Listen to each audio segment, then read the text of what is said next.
Maybe. I want to continue to do all of this with all of you, but the one who wants to be with me, I'm not receiving any DMs. Yeah, we're together. We're together. We continue. We need to be patient. Accept all of this.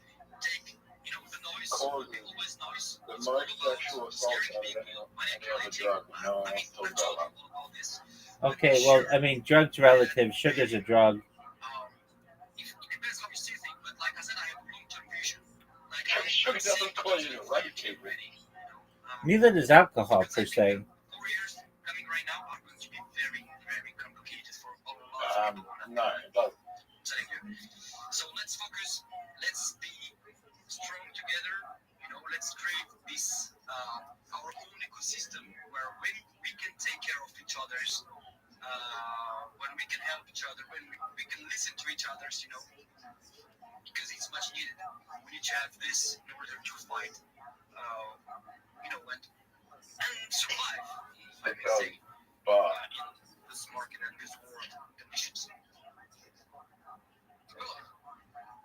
Well, that was a bit long, I think. Yeah. Why are you? No, keep going. Oh, man, you don't have to stop. But now that you paused, let me just go ahead and give some shout outs. So we got some OGs that moved in. It doesn't make Aaron, how you doing? doesn't make him vulnerable and man. Predator. Dude, this motherfucker just talked for 26 minutes straight in a Twitter space. About what? If he were within 25 miles of me, I would walk to him to punch him in the face. Oh, Zoot, I have to talk. I can't hear you right now. Just one moment, Zoot. Hello, can everybody hear me? There we go. All right, because that you shared the space, and I also gave you a follow back, bud. So I certainly hope. By the way, everybody, make sure you follow each other here. Go ahead and start following people. Zoot, just wait. 3 minutes. Oh, fuck. You know what? Because we are family, we do everything together. Let's build together. Let's build our profiles together, right? Rabbi, how you doing? Every day's a holiday. Every meal's a feast. Big O. Do you mind? Right? Absolutely. Do you mind if I share my project with everybody? Not at all, my friend. This is an open chat and chill time. Thank you so much for the opportunity, everyone. I'm Rabbi Rothschild. If you don't know who I am, you will. I stream my life 24 hours a day, 7 days a week, 365 days a year for world peace. I've been doing so for more than 4 years. My streams go back to the pandemic. We've seen the death of a queen, the birth of AI, the coronation of a king, and everything in between. This is a real-life Truman Show, a real-life Big Brother. This is a timeline and a time capsule of human achievement. In the 1990s, Bill Gates coined the phrase content is king, and I'm making it true today. I'm king of the internet. This is the biggest event in global history, and here's why.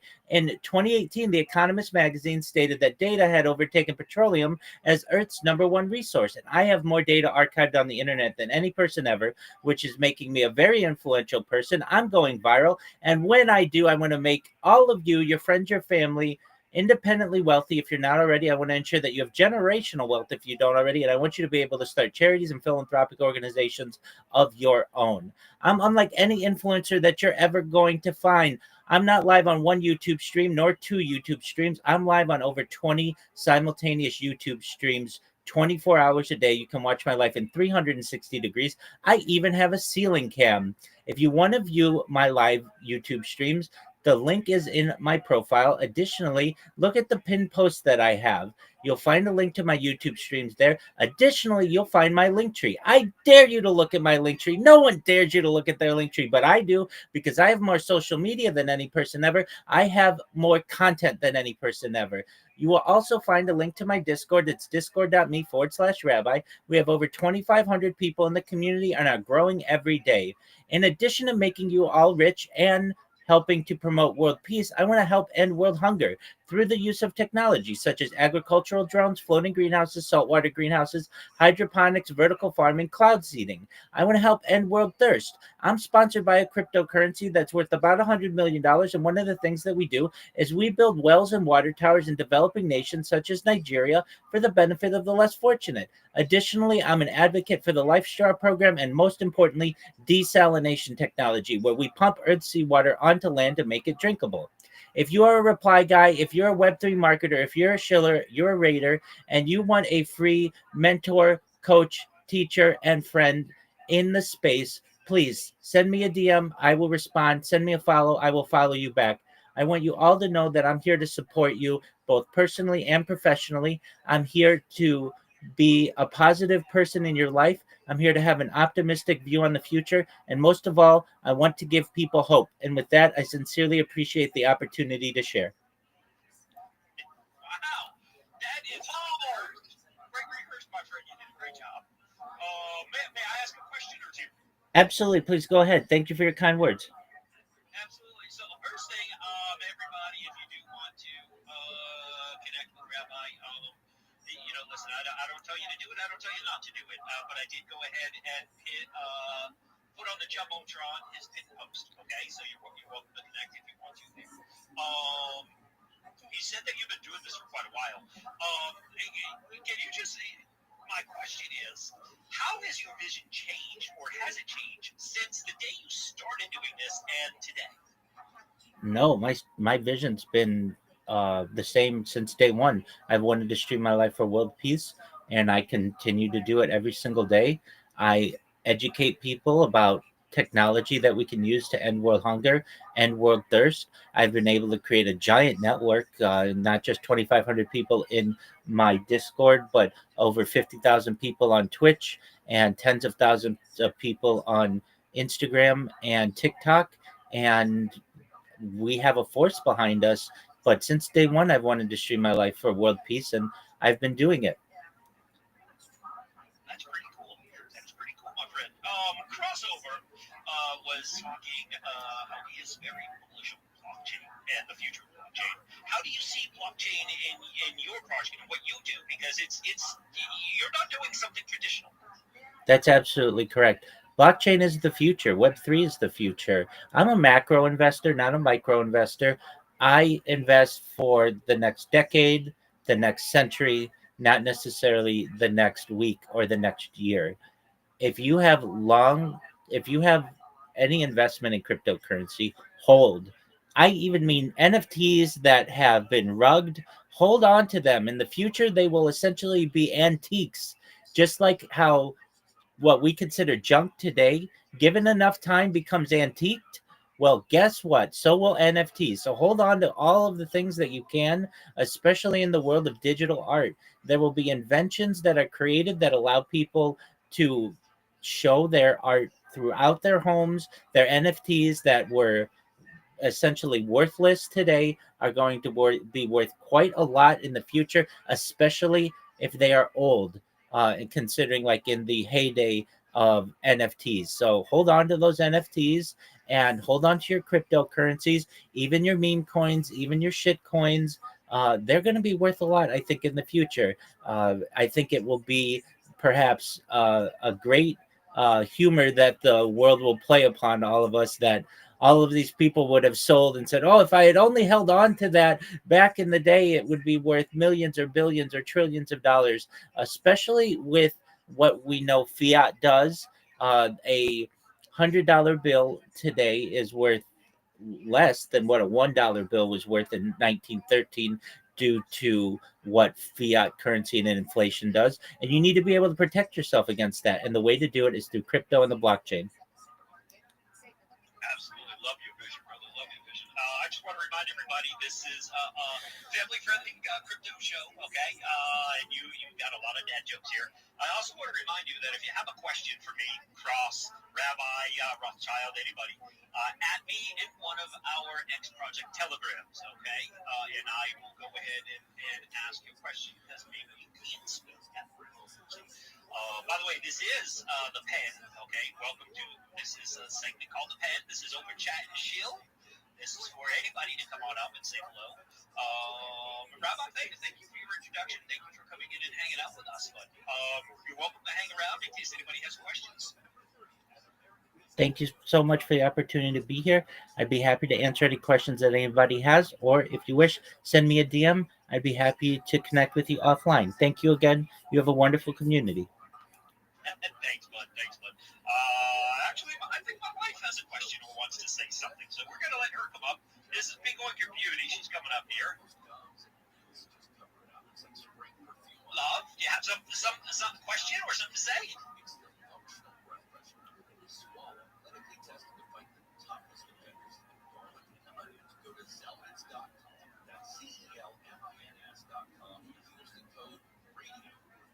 Go ahead, you're welcome. Remember, you got to tap that little microphone if you want to speak, because if you're speaking, I can't hear you.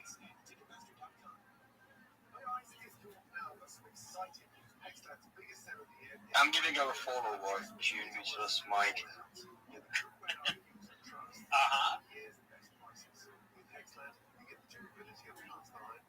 Love, I can't hear you. I think your microphone is still off.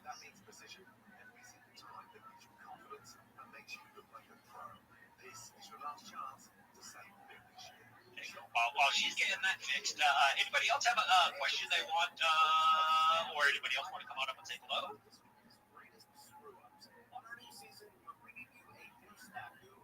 Rabbi, you have something to say, bud? Boy, I just really appreciate the opportunity to be here. Other things that we talk about that may be of interest to you all. You seem like an intelligent group. I'm a futurist. I like to talk about the things that unite us as a people, and not as I try to really focus on that which unites us as opposed to that which divides us. We're 99.9% the same DNA, and I think we forget that many times. I like to talk about topics of the future like anti-gravity, antimatter, faster than light travel, faster than light communication, artificial narrow intelligence, artificial general intelligence, artificial super intelligence. I enjoy speaking about space elevators, space tourism, terraforming of other planets, things like interstellar travel. I like to talk about invisibility cloaks, Santa Claus machines, replicators, de-extinction. People don't know this, but the first successful de-extinction took place in the year 2003 with the Pyrenean ibex, which was a goat located in northern Spain, southern France. Fast forward to the year 2021, a company out of Dallas, Texas, known as Colossal Bioscientific, is founded. They made it their goal that within the next 3 years, or by 2028, to reintroduce the woolly mammoth, which I just think is a mind-blowing goal, and I want more people to talk about it. Following the reintroduction of the woolly mammoth, they want to reintroduce the Tasmanian tiger, followed by the dodo bird. And I will consider it a privilege to be able to archive all of this history as we move through it together. So thank you for letting me share.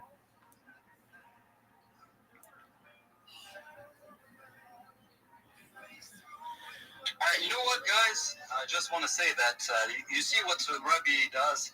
I think he's very good at promoting, what he's doing. Like when I'm listening to him, I'm like, oh, I like this guy. I don't know him. He even sounds like a bit like AI because he's so good, in his speech. And I wanted to say that it would be great if you all do one thing, as a community member, is to join spaces and ask to speak. You saw what I did last day with Andy. Sorry, it wasn't planned. I don't know, I opened X and I was available, I was free, and I saw Andy. I said, okay, let me say hello. And I ended up speaking in front of a lot of people, and suddenly, somehow, we started to have a lot of volume on Kuku, I don't know if it's absolutely correlated, I cannot prove it, but definitely won't hurt. And I think that's, like just Rabbi came, and we met him, and like, okay, we like the guy, I want to know more about him. We should do the same. So please do it. Go on spaces, be the ambassador, prepare your speech just like he did. That's what we do. That's what we like. And thank you for listening. That's it. And people will make their own choices. Appreciate it. Absolutely amazing point. But we all have a way that we can think our projects. If we all right? Even if it's simply shilling, even if it's simply just going into a space and talking about it, that's about it. Just do what you can. Me, I happen to be able to I have a talent to put together a little space where I know many people don't speak. I don't mind posting a monologue. I don't mind doing these things. Anyhow, Velichka. Yes. Hello. Hello. You have something to say? You're requesting to speak. Yes, I just wanted also to say thank you to everyone for this opportunity just to be a part of this space right now. And I just really appreciate everything that I've heard. It was very useful for me. And I really am just so blessed to know all of you through this X space. Thank you. That's all. Thank you. All right. Man, you know what? I think I can speak for everybody. We love your encouraging words. Love, thank you for coming in to say hello and introduce yourself. And you know, let I'm just happy. That's right. I'm happy that you came in to let everybody know that I'm not making up a wife, that I really do have one. Imagine. I mean, these dad jokes, the majority of them are absolutely horrible. And who would marry a guy like that, right? I mean, for real, like it's like for me, for example, a lot of people thought that, for example, off-road, they thought that off-road was me, and until they saw him in Binance. But I mean, people don't see right behind the screen. It's like the guy on the chat that remember on Xpad, I forgot his name. He said that every time there is a token dumping on Xpad, he said it's my wife selling. Remember? You have no idea. Yes. Oh, well, hey, you know what? I can say here with my wife here that she's not the one dumping. She doesn't do that. She is as much of a Chad as anybody in this room. I promise you. Jadet. Jeanette, sure, I love Jeanette. And actually, he's part of a community called Jeanette. Anyhow, moving on. Guys and girls, I don't see anything in the Telegram. Any questions? BB just popped in. How you doing, BB? BB is another Chad, another OG. If you don't know BB, follow BB here. Okay, follow BB. Oh, bro. Yeah. Can I say thank you? Because you want. Thanks, bro. No, because that's cool. I mean, we have some time and opportunity to give some feedback. I've been really impressed by BB's work. The videos. Last one was really impressive. You saw it that.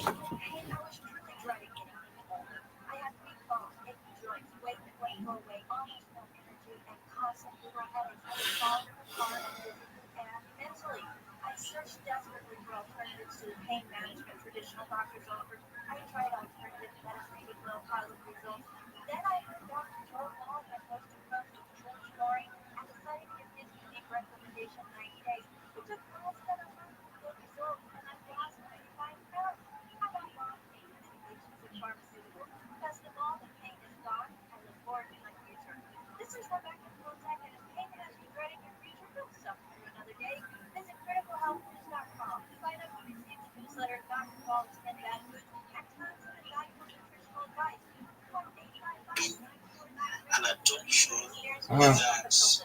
I think.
Oh, George, thank you so much for having me back on. It's always a pleasure to be on Coast to Coast. I find it fascinating, somewhat ironic, that you are very interested in what happens when the solar flare and this apparent power are working together. It is one of my missions to get the grid insulated, to get purchase to pass something, spend the $2 million+ to fix it, and here you are, you're, like Paul Revere, you're warning us too. How did you get into that? Well, so one thing is, the way I got into it, shows I have to show like yours. Back in 2011, 2 weeks before Fukushima, I was working on the draft of my book, I guess it was Disaster Strike, annual book. Basically, it's a prepping for survival guide.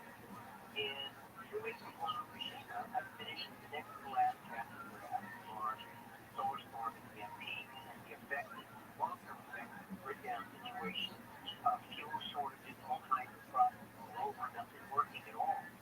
In 3 days before Fukushima, I finished the final chapter with a little closing thing, and that was on the unthinkable nuclear catastrophe. Well, 3 days later, nuclear catastrophe hit, Fukushima happened, and I get on about 25 radio shows, obviously yours, and I'm talking to the first part of the show about the long-term grid down collapse of EMP and how all the fuel went out from my region.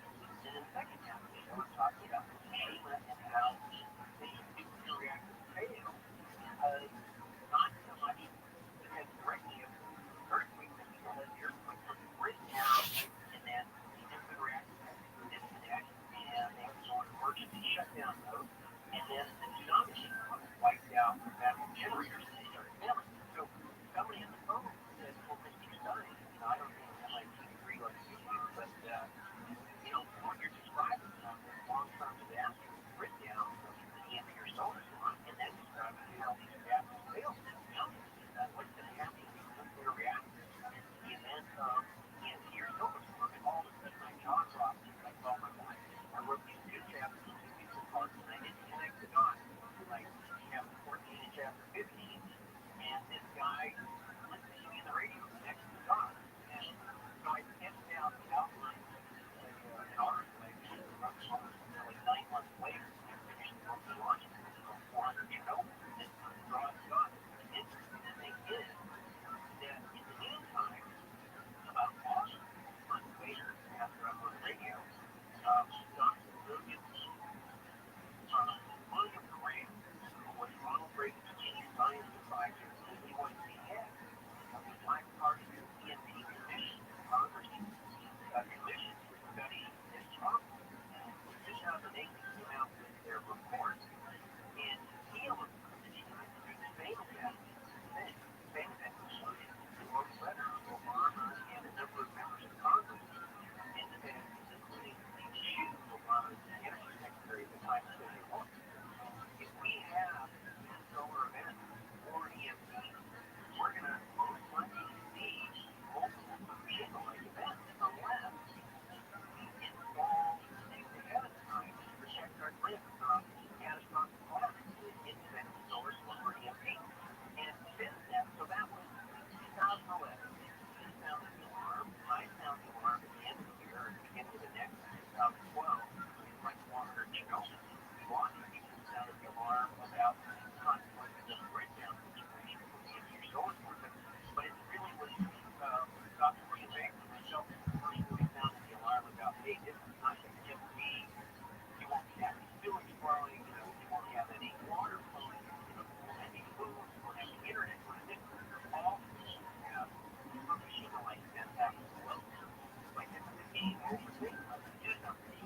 Now, unfortunately, they're just still talking about it, and there's been some on industry that have basically told everyone, "Don't worry, it's okay, we got it covered." And the truth of the matter is, they don't have anything implemented to prevent the scenario that we're talking about. There's really nothing in there to protect our grid any more than there was 10, 15 years ago.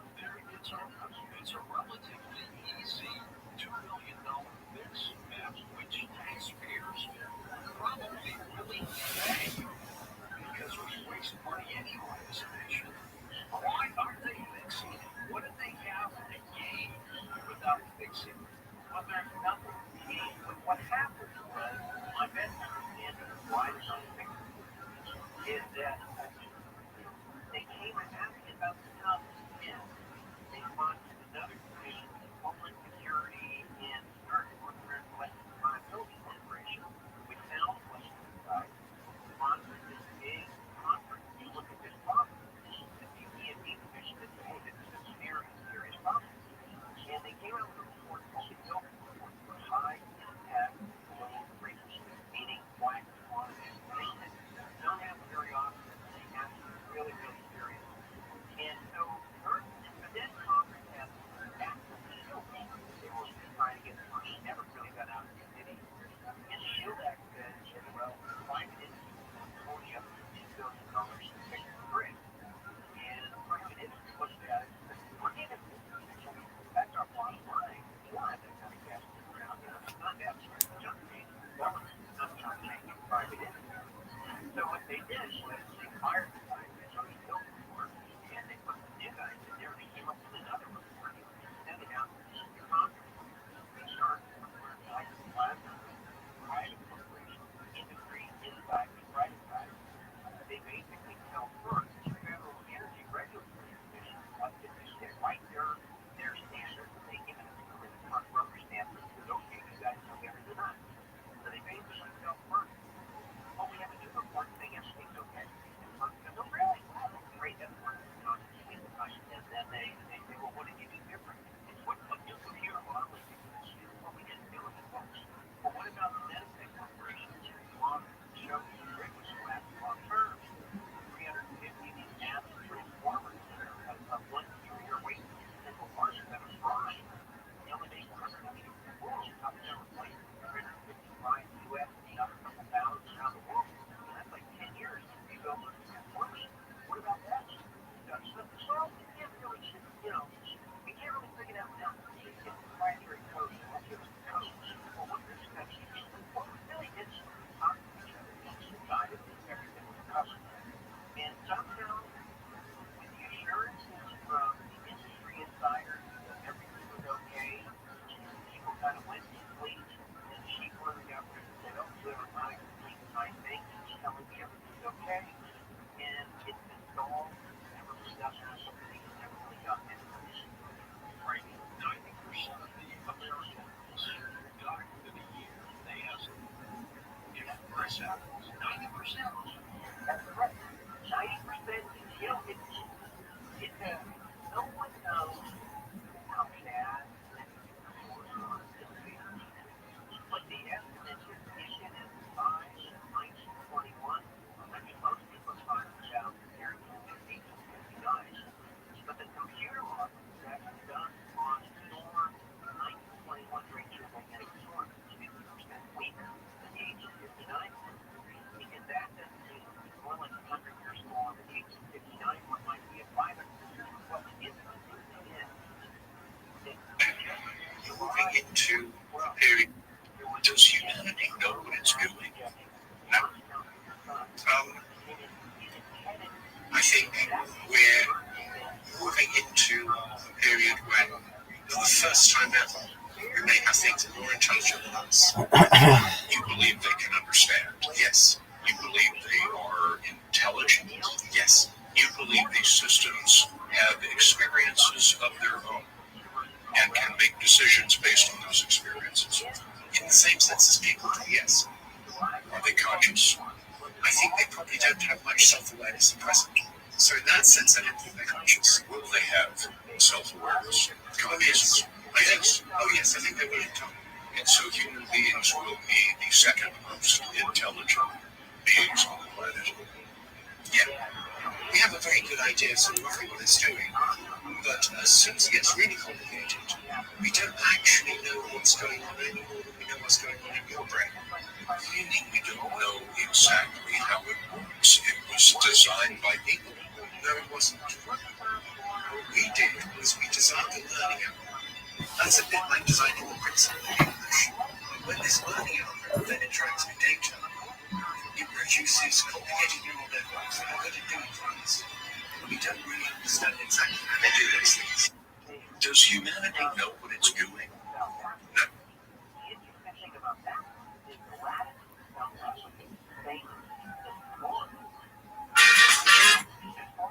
No. It's the big stuff. Who do you think you are? It's the big stuff.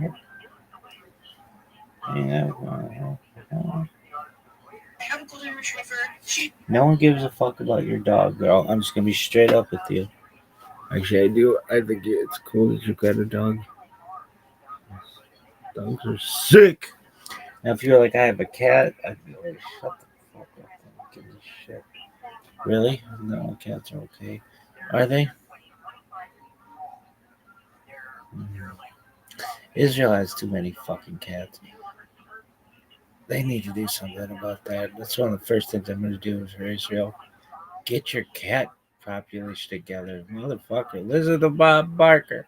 This is the worst. What the fuck? Elon Musk, your app sucks cock. What would you say to Elon Musk if you saw him right now? Dog, your app sucks cock. He'd be like, which one? I'd be like, exactly. Fucking loser douche. Come on, you fucking piece of shit.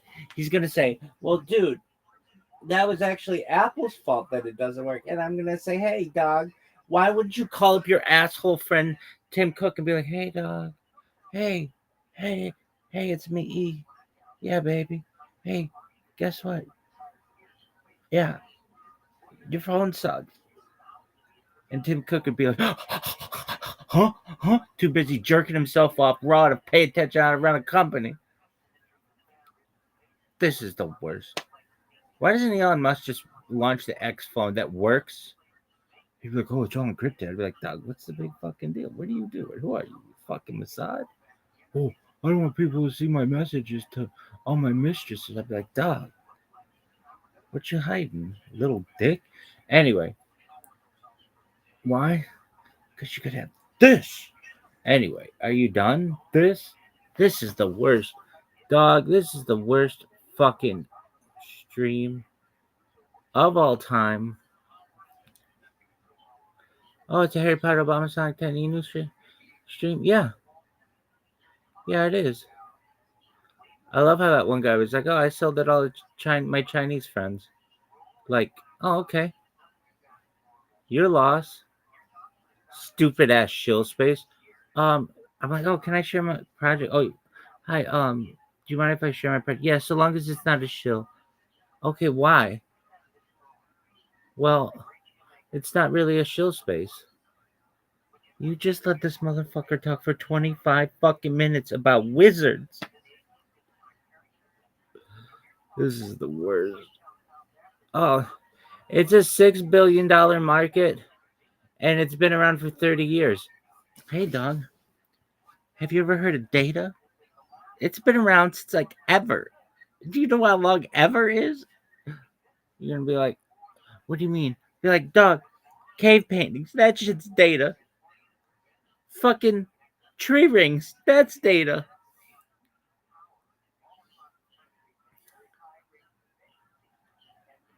Man, I've got to take a shit. Really? Who knows? You never know. Sometimes it just goes there. My butthole goes. Why? I don't know. I don't know. I just know I've got to take a shit. Really? I've got to piss like a racehorse. There's no doubt about that. Look at this. I feel like Kathy Ireland with my ribs showing. Really? Yeah. I'm not fucking playing with kids. Who plays baseball in kids? Kathy Ireland. Really? I don't fucking know. I've got to take a whiz, though. All right, kids, you want to hear? I don't want to fucking tell a story. I've told it before. Anyway, we'll tell it again sometime. Okay, I'll say this. My mother, when I was in first grade, I was like fucking smart as balls in first grade. I was the smartest kid in the class. I will straight up say that. And I went to school with a lot of smart kids, but I was the smartest motherfucker. One time we did this thing called, oh, I gotta tell this story. Okay, around the world with these flashcards, and I went and I just whooped the shit out of every single kid in the class every single time. And I one time we went all the way around the room. It's called Around the World, and then I was doing so well, I was whooping every motherfucker's ass in that. And I would jump, and she would call me the Mexican jumping bean. You know, I'm not Mexican, but that would be like totally offensive today. But then it was like totally normal. It was like just being funny. Anyway, so we're doing these. Dude, this lady was so hot. Really, for like the early '90s, this woman was still living a hair band. This woman put the hole in the ozone layer with all that Aquanet that she used. Anyway, and I always missed her. She was just amazing. And she was the best teacher I ever had. And she wasn't even the best first grade teacher we had. That's how interesting it was. Anyway, she's the best teacher you ever had? Yeah. Really?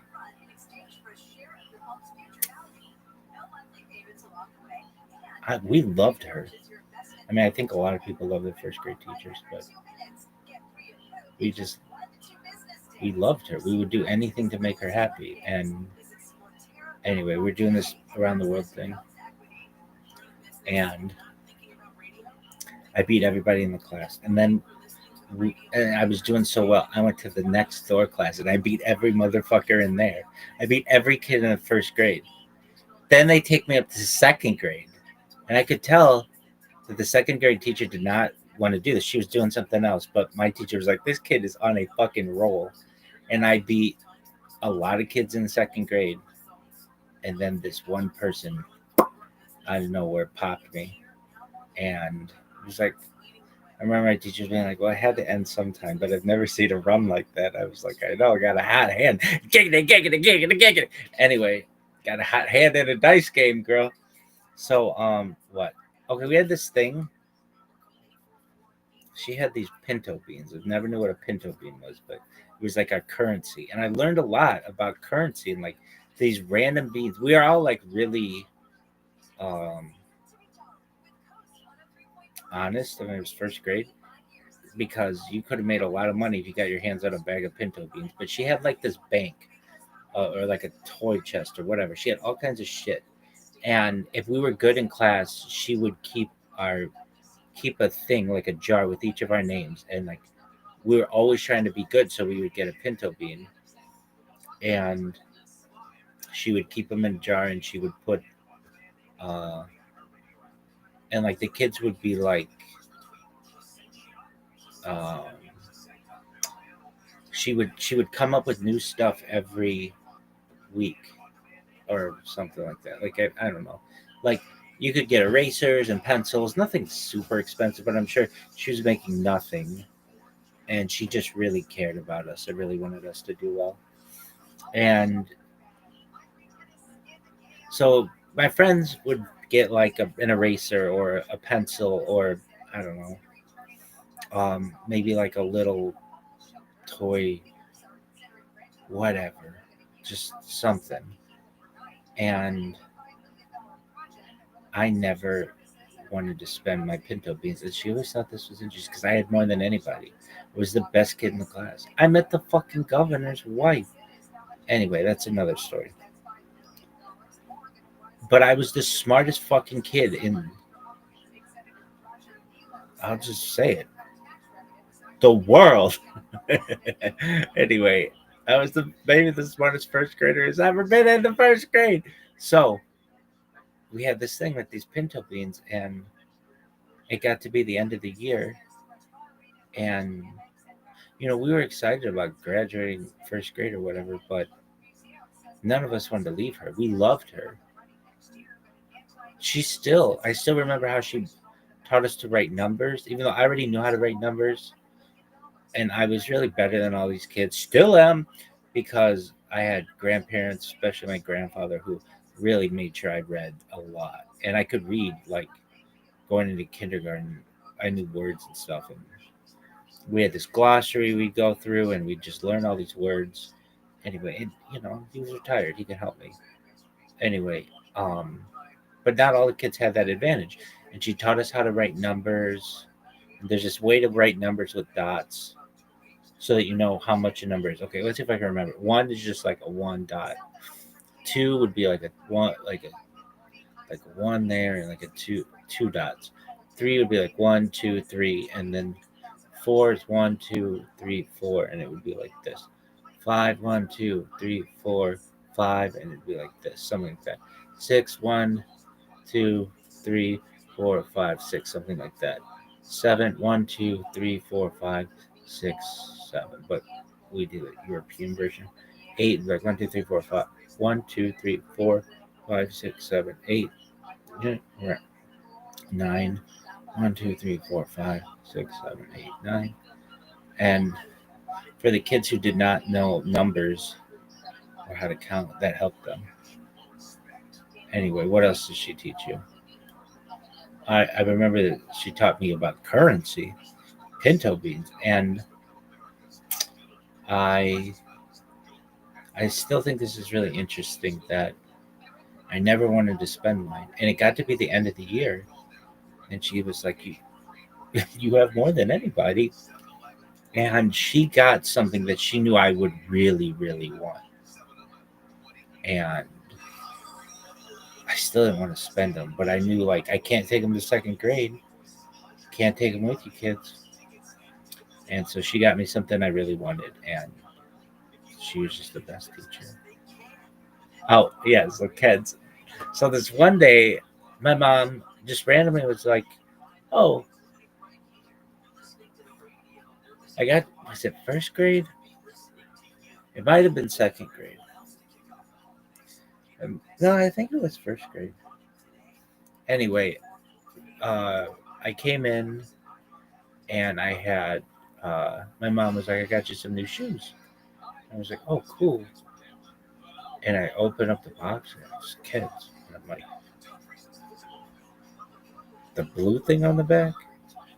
And she's like, yeah, they were in the boys' department. And I'm like, I've never seen a boy wear these. I've only ever seen girls wear these.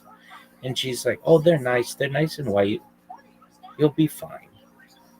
I wore these fucking shoes the next day. I was just tormented. Just kids. Hey, Billy White Shoes Johnson, how you doing, motherfucker? Shut the fuck up. Anyway, that was the last day I wore those fucking shoes.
consciousness for you. Here's what's happening. The housing market is frozen and consumers are nervous about the economy. That's a bad recipe for a Home Depot company. Well, one of the U.S. consumers in the housing market said that its sales at U.S. stores open for at least 1 year grew by only 0.2% last quarter, and also cut its profit forecast for the year. Home Depot attributed the slowdown to consumers cutting back on remodeling projects, bigger home upgrades. Target's profits were intensifying in the latest signal of trouble. The company reported sales dropped during the last quarter. Target cut its full-year profit guidance. The company's sales have stagnated for about 4 years due to layoff about 1,000 labor employees. Members of the Federal Reserve's policy setting committee expressed strongly differing views over whether to cut interest rates next month, according to minutes of the central bank's October meeting. Does that all mean? Let's check in with investment analyst Fish Sedlock. Fish, what do you think of that? Hey, lots of news here, George. My gosh. Yeah, we've seen layoffs just across the board. They're accelerating. And I'll get to the Fed bank in a second, but let's talk about Home Depot. The price increases are going to hit shoppers. They're very concerned. They're cutting back on large projects. They're going ahead with small ones, and more people are paying cash. Traffic at Home Depot is down 2.6% from the same quarter as last year. I think the interesting news here, though, is on tariffs. The Home Depot previously said it would not raise prices as a result of tariffs. Now it says it's going to be, I don't know how to interpret this, but the quote statement is there will be some modest price.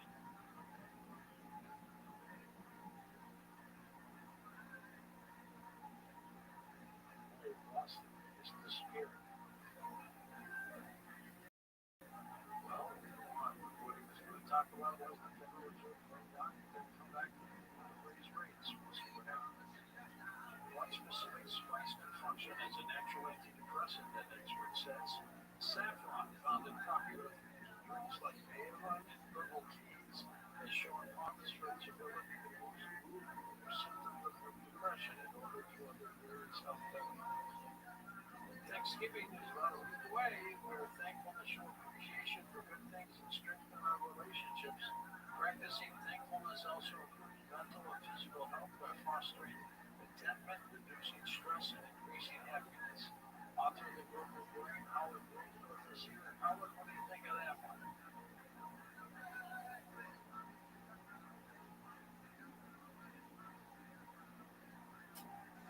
Well, we got some phone issues there, folks. Howard, we'll try and check back with you later on. We'll be back in a moment on Coast to Coast AM.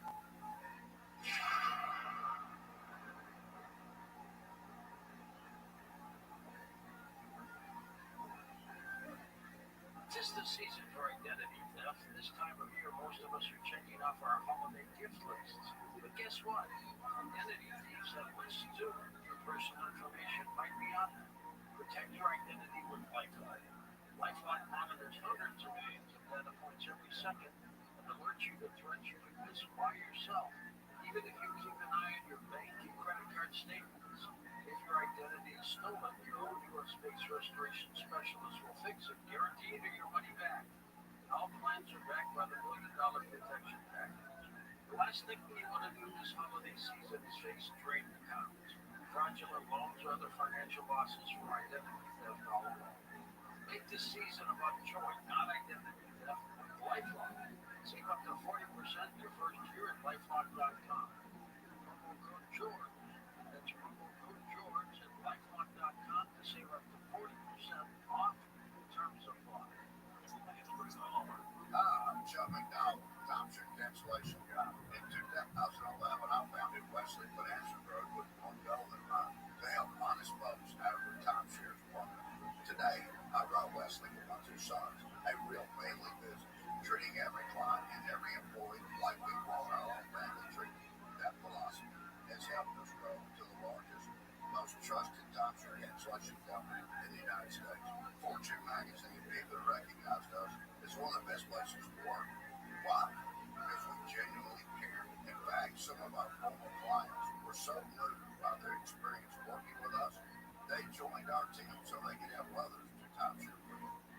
stuck in a time. Give us a call. Let our family help your family. Call Wesley now for your free timeshare exit kit. 800-970-8855. That's 800-970-8855. 800-970-8855.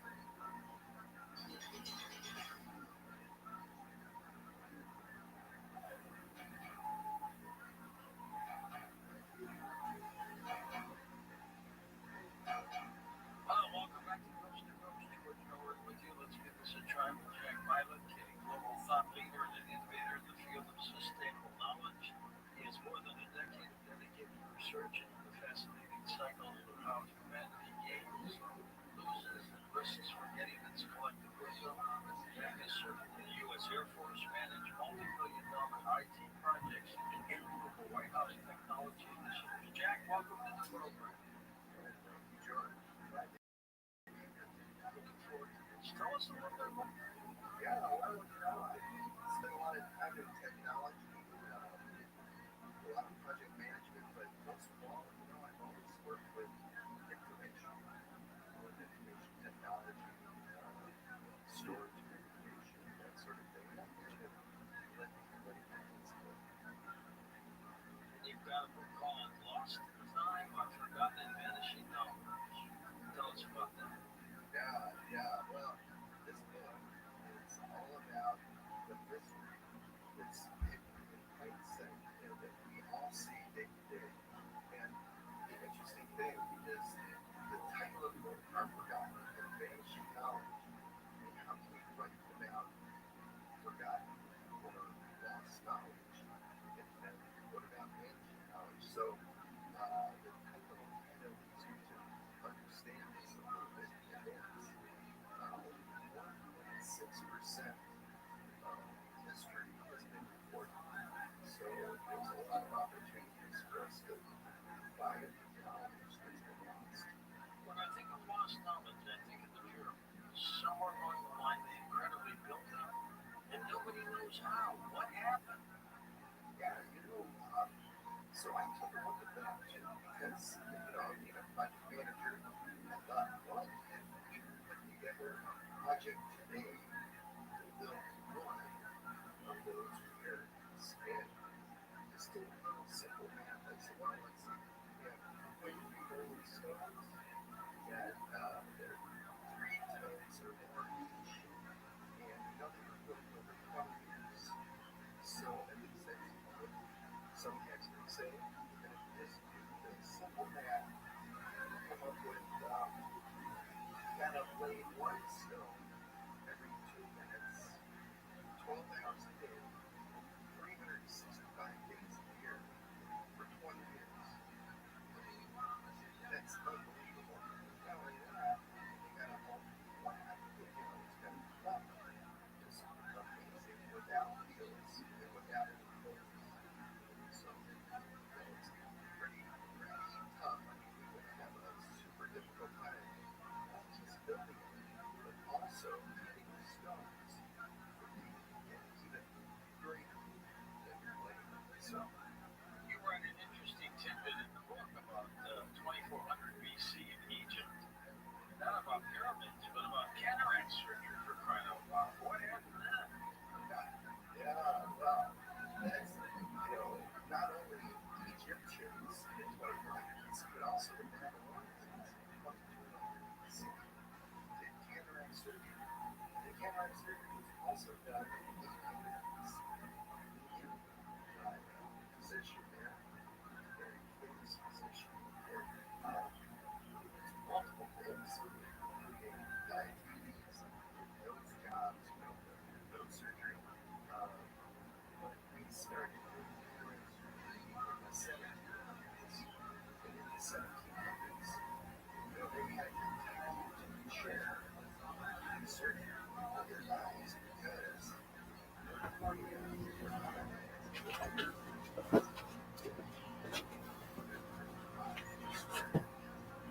very sensitive. You get an air, these things, kind of things. Harris popped it up. Look at that statement. Weaver and Harris were charged with several offenses but were acquitted of the most severe charges except Weaver's conviction for failure to appear in court. That's all they got him for. So Failure to appear in court. They killed his wife. They shot his kid. They killed his kid. They killed his dog. And it was because he failed to appear in court. Because he sold a modified gun. I don't even know what that means. Was it a sawed-off shotgun, which is illegal? Did he change the trigger? What did he do? Something. Did he put a large magazine at the bottom of it? Like, what did he do that was illegal? That's crazy. But also, why are they allowed to kill your dog?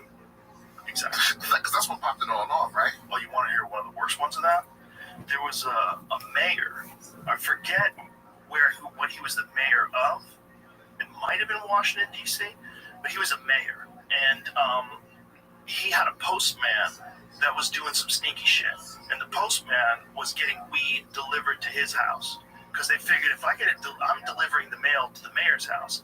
And if I get the weed delivered to the mayor's house, no one's going to check the mayor's packages for weed. So I know which one my friend sent to the mayor's house. I'll just take that. And that way, I'll have the weed and no one will be any the wiser.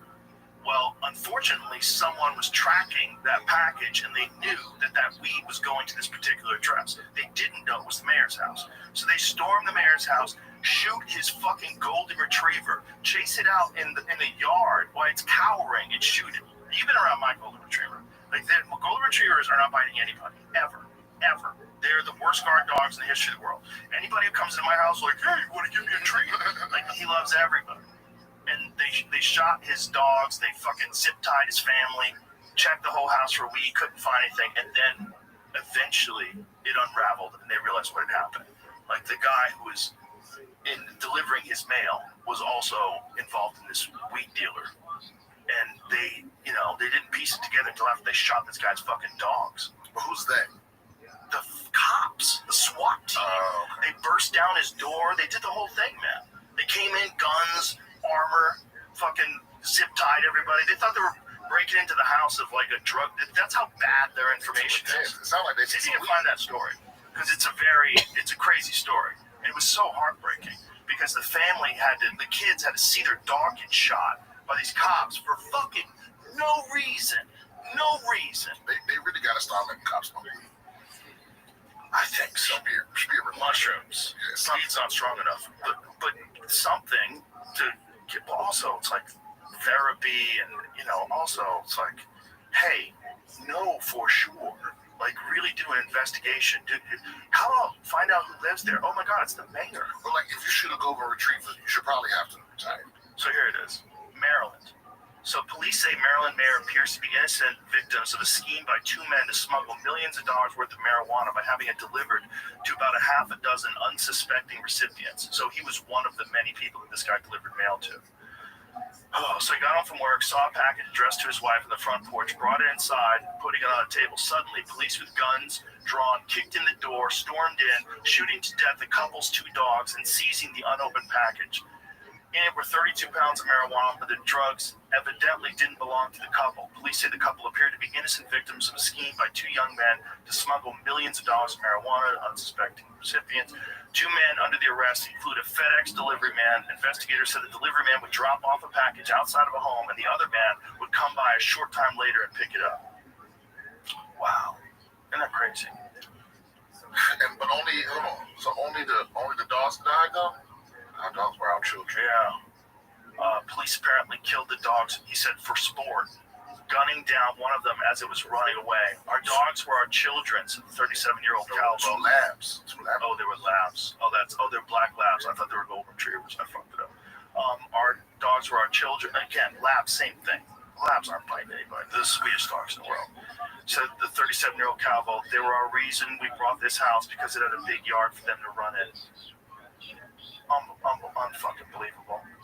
He was handcuffed in his boxer shorts for about 2 hours, along with his mother-in-law. Said the officers didn't believe him when we told them he was the mayor.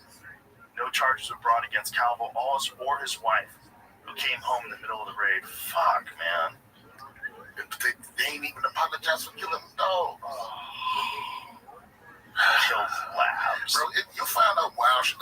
So sad. I just came from Tulsa, Oklahoma. Like the Tulsa Massacre.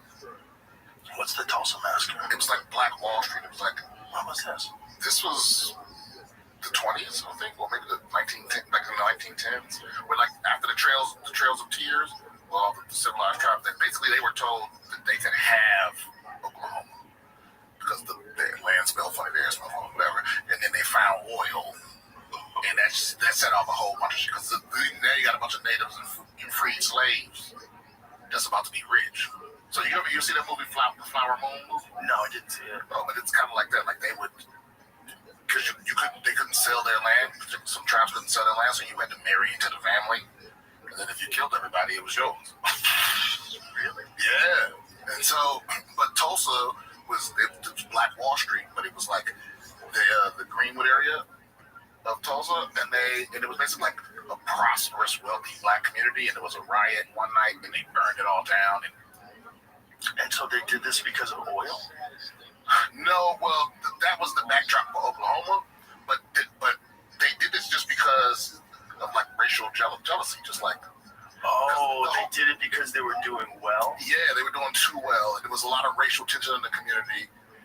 Because the whole idea behind institutional racism is that poor white people don't mind being taken advantage of because they know that it's Black people somewhere that's doing worse than them.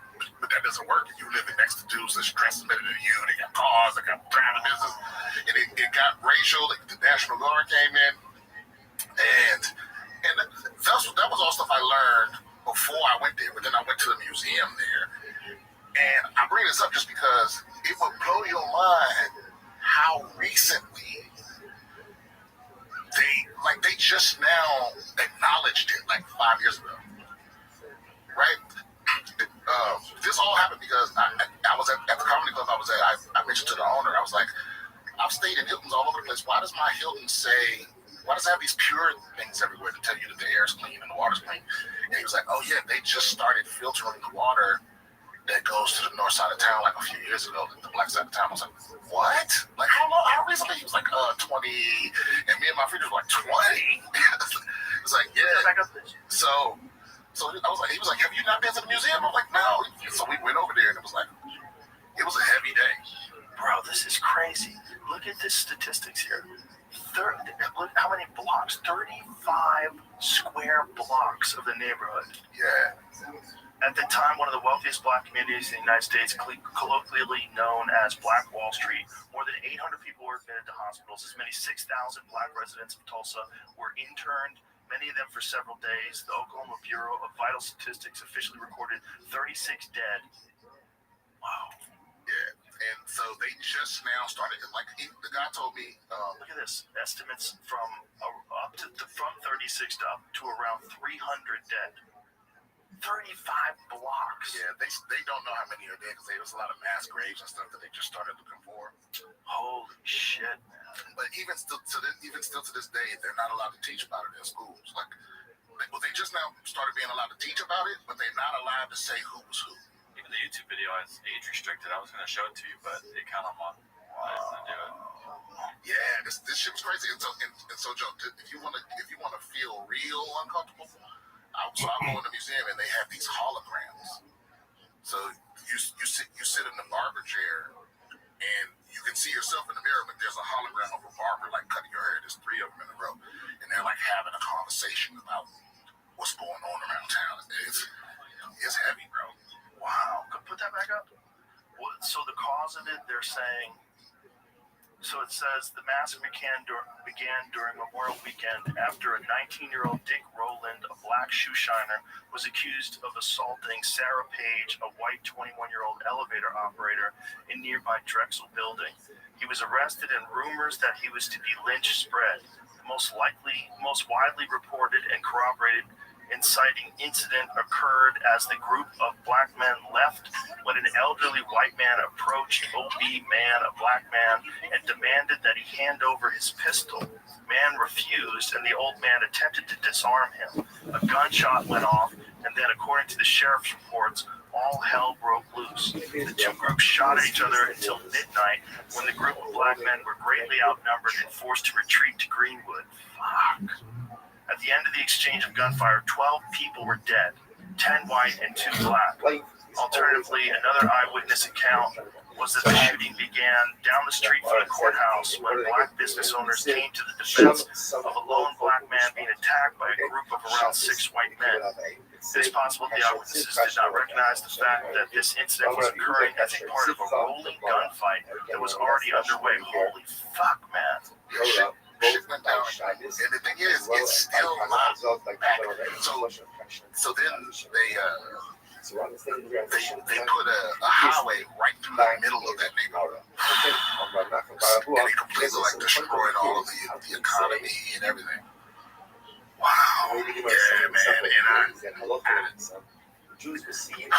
I thought I knew about this shit, but then when I went there, it was real intense with me. But then we ate some good ass food. It was me and Lucas McCurry, and like when we got done, when we got back to the hotel, he was like, "Oh, that's the blackest day I've ever had." I was like, "Might be mad too." This is the place. Yeah. It's called the it's called the Black Wall Street Museum. And they just recently they admitted it probably like 2010 or something like that. They acknowledged it. I mean, everyone already knew. But now they're just at the point where they're allowed to like teach it. But they still aren't allowed to say what the people look like. So they can say group A did this and group B did that, but they can't say black, white, they can't say clan, this, you know. Yeah, they still won't say certain people's names because these are like the clan is heavily involved too. Like when you go to the museum, there's like a clan ledger of like the meeting, you know, like a roll call.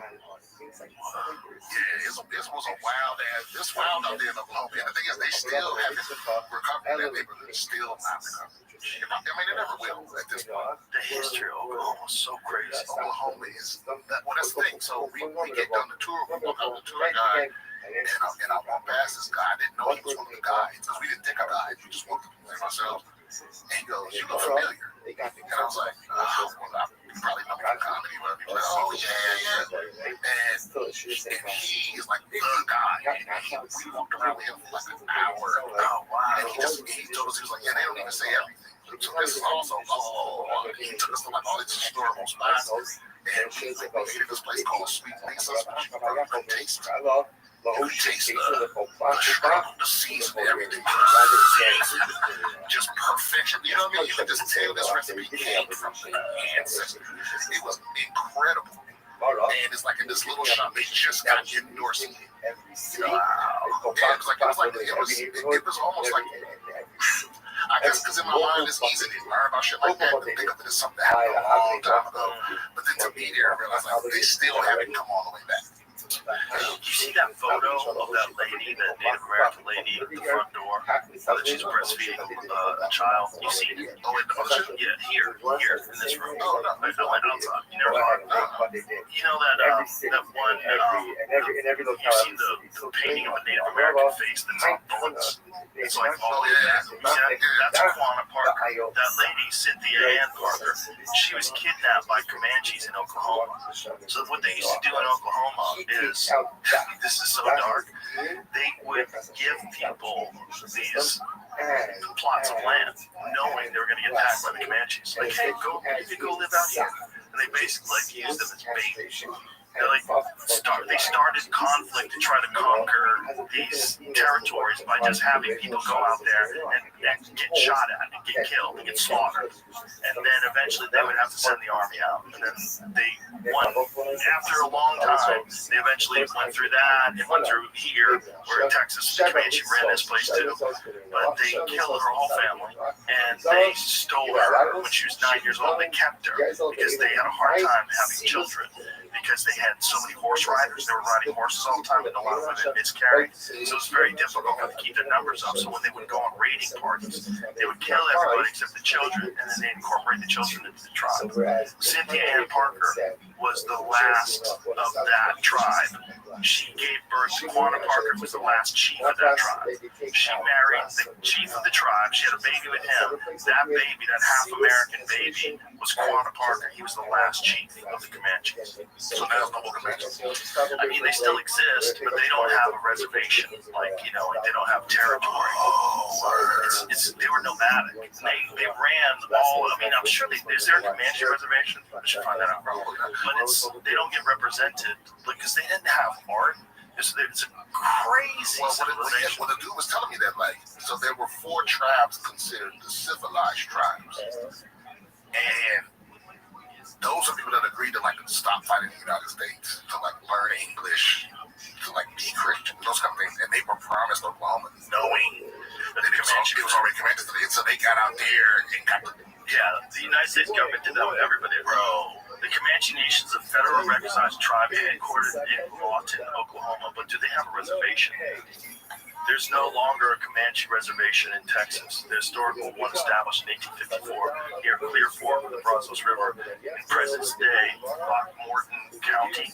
The Comanche were later forced to relocate to Indian Territory, now known as Oklahoma, in 1859, after the reservation was dissolved, and the current Comanche Nation is based in Oklahoma. So it seems like they don't have a reservation. It's mad history that I'm so ignorant about. Gotta read this book, Empire of the Summer Moon. Get it on audio. It's incredible. Empire of the Summer Moon. Empire of the Summer Moon. It's all about the Comanche in Texas and in Oklahoma. But that's part of the story. So what I was getting at is like the history of Oklahoma is just seeped in violence. And it's still not fixed. But a lot of people are over there right now. Well, I bet it's a lot of people want to move to a place where they don't get fucked with as much. You know what California is starting? What's called the Empire of the Summer Moon.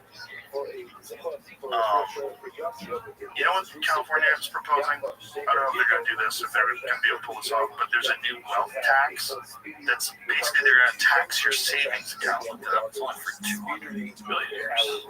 What? What does that mean? It's not for like every person. Okay.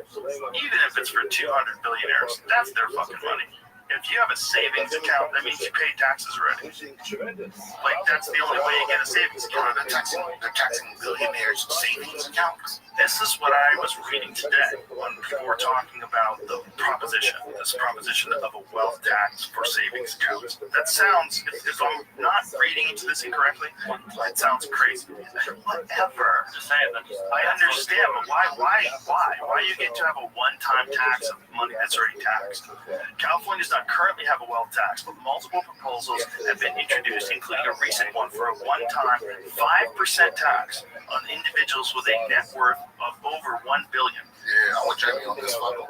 Yeah, but not fuck them, because that could be used someday. Here's the thing, it's like, it starts with them, and then it trickles down to someone who's worth $500,000 or $5 million or whatever. 5% on money that you've already been taxed for. And then it goes to what, though? When you say fuck them, all it does is make more bloated government. Because what are they going to do? They're going to spend it wisely? They never spend any money wisely. The reason I say fuck them is because most of these billionaires, they go out of their way not to pay the taxes they're supposed to pay anyway. It's not like they get taxed. You know, a lot of these motherfuckers don't even pay any taxes. Oh, that's not true. No, they all pay taxes. Everyone pays taxes. It's just taxes on what? Like a lot of them, the way it works is all your money is in assets, and you get paid a certain amount by the company. Like that's how, like, so when someone's worth X amount of money, that's not like how much money they have liquid. Right, I get it. You know, that's a lot of it. But the point is, the government should not be taking your money that's already been taxed. If I'm reading into this correctly, so if you get a paycheck from the mothership, and then you do your taxes, and then you take that money and you put it in a savings account, you've already paid your taxes. So if you've already paid your taxes on that money, how can they tax money that you've already taxed? That's crazy. People check how much money they own. I don't care how much. If there's a loophole in the tax code, fix the loophole. But if it's there and that's the law, and they are able to skirt around that law in whatever way that's legal, you don't get to steal their money. According to the Washington Post, this is from a healthcare workers union. That's a recent proposal, and it will go to fund healthcare spending. It's supposed to be voted on also. Bro, but either way, all you're doing is taking money from people. And the group believes this could raise about $100 billion, right? And what would they do with it? What did they do with the fire money? What happened to all the money that was raised for the Pacific Palisades fire? Does anybody know? That was a charity. That wasn't the government. Right. But this is what I'm saying. It's the same thing. It's a group of people. You're giving them a bunch of money, and they're supposed to allocate it in a positive way. Whether it's the government or whether it's a charity, who fucking trusts anybody that's doing these things to be wise with the money where it makes sense? Where you're a billionaire going, you know what? I like take my 5% and we're going to fix crime. No, you're not fixing shit. You're just going to take my money and you're just going to be more incompetent. You know, when Gavin Newsom got into office, they had a surplus. California had a surplus. Really? Yes. Why don't you Google that? What was the surplus of California? And during the time where Gavin Newsom was the governor, how much is the deficit? I only hear surplus. Probably Bill Clinton. Bro, they spent $24 billion on the homeless crisis, and it got worse. So this is what I'm saying. You're gonna take tax money, and you're gonna do what with it? In 2022, California Governor Gavin Newsom announced a record-breaking budget surplus of approximately $97.5 billion, which was projected to fund new initiatives like cash payments to residents and investments in drought relief, child care, and education. However, the state later faced a significant budget deficit, primarily due to overestimating revenues from a booming stock market that later declined, coupled with increased spending commitments during the surplus period. By 2024, Newsom was proposing a budget to close a multi-billion-dollar deficit, which required spending cuts and other measures to balance the budget. So the surplus of $97.5 billion became a multi-billion-dollar deficit in 2 years because of the stock market. It seems like there's a lot of stuff. Overestimating revenues, increased spending commitments, which is probably a big part of it. They probably spent too much money during the surplus period. What if they? But the point is, it's mismanagement. What if they only tax the people that's why Epstein tax? You only get so much. Just take all the money. Yeah, if you're on the list, take all your money. They probably only get a few $100 million. That's the thing. It's like at the end of the day, they're gonna blow through that money. It sounds crazy, but they're gonna blow through that money. They blow through all the money. But you're right. It's not fair on paper, but it's hard to have empathy for people that have way more than the people. You know what I mean? Oh yeah, I'm not having empathy. I'm just recognizing the law and recognizing where this goes. The problem with any decision that we make on people that have more money than us, eventually it's going to trickle down to you. Because if they can just tax these people, because there's only 200 of them, they can't really talk too much shit. You're like, okay, but why are you doing that? If you did something illegal to get that money, and you're going to punish them for that, I'm all with you. But if they have the money, and then it's in their savings account, and then you decide to tax the savings account because you need money to do what? More incompetent bullshit? That's the problem. Like, they're not competent. If they're going to take that 5% you do, this is going to be what cleans up the Palisades. This is going to be what fixes education. But it's not. It's not going to do anything. The homeless crisis gets worse. It's bigger than ever. Well, that's a whole. The homeless thing is a whole racket. Because I experienced that firsthand. It's just people making money. That money isn't going to actually help anybody else on the street. I mean, they kind of is, but not really. There's so many charities that are dirty. Just like people that are dirty, like those creepy guys who pretend to be male feminists, and they're really a piece of shit. You know what I mean? Like that's the type of people that set up charities, but they really just want the money. Like there's people that have run charities where the charity makes the actual thing makes like 6%, 10% of the money generated. Most of it goes to the people, and they have lavish lifestyles. They get paid tremendous salaries to run charities.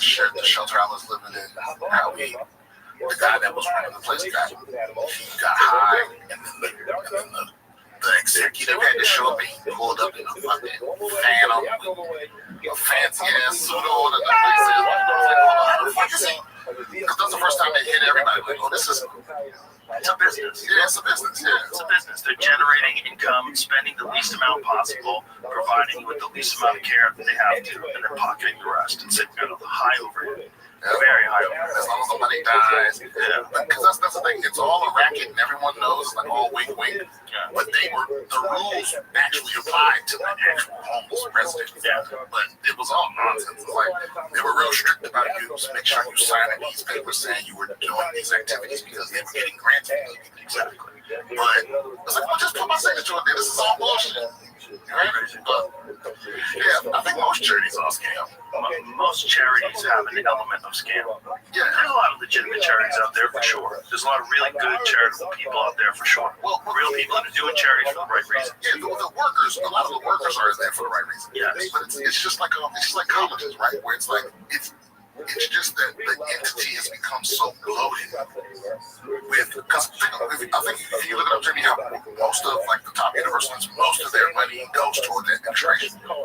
So they just treat, they hire people to collect the money, and then they gotta hire more people to watch over those people, and more people get one thing, and then before you know it, the whole admin side is so bloated that the college gets upside down if they don't raise tuition. It just keeps going. It just cycles keep going and going and going and going. They have donors, which is weird. Yeah, I don't understand how that works.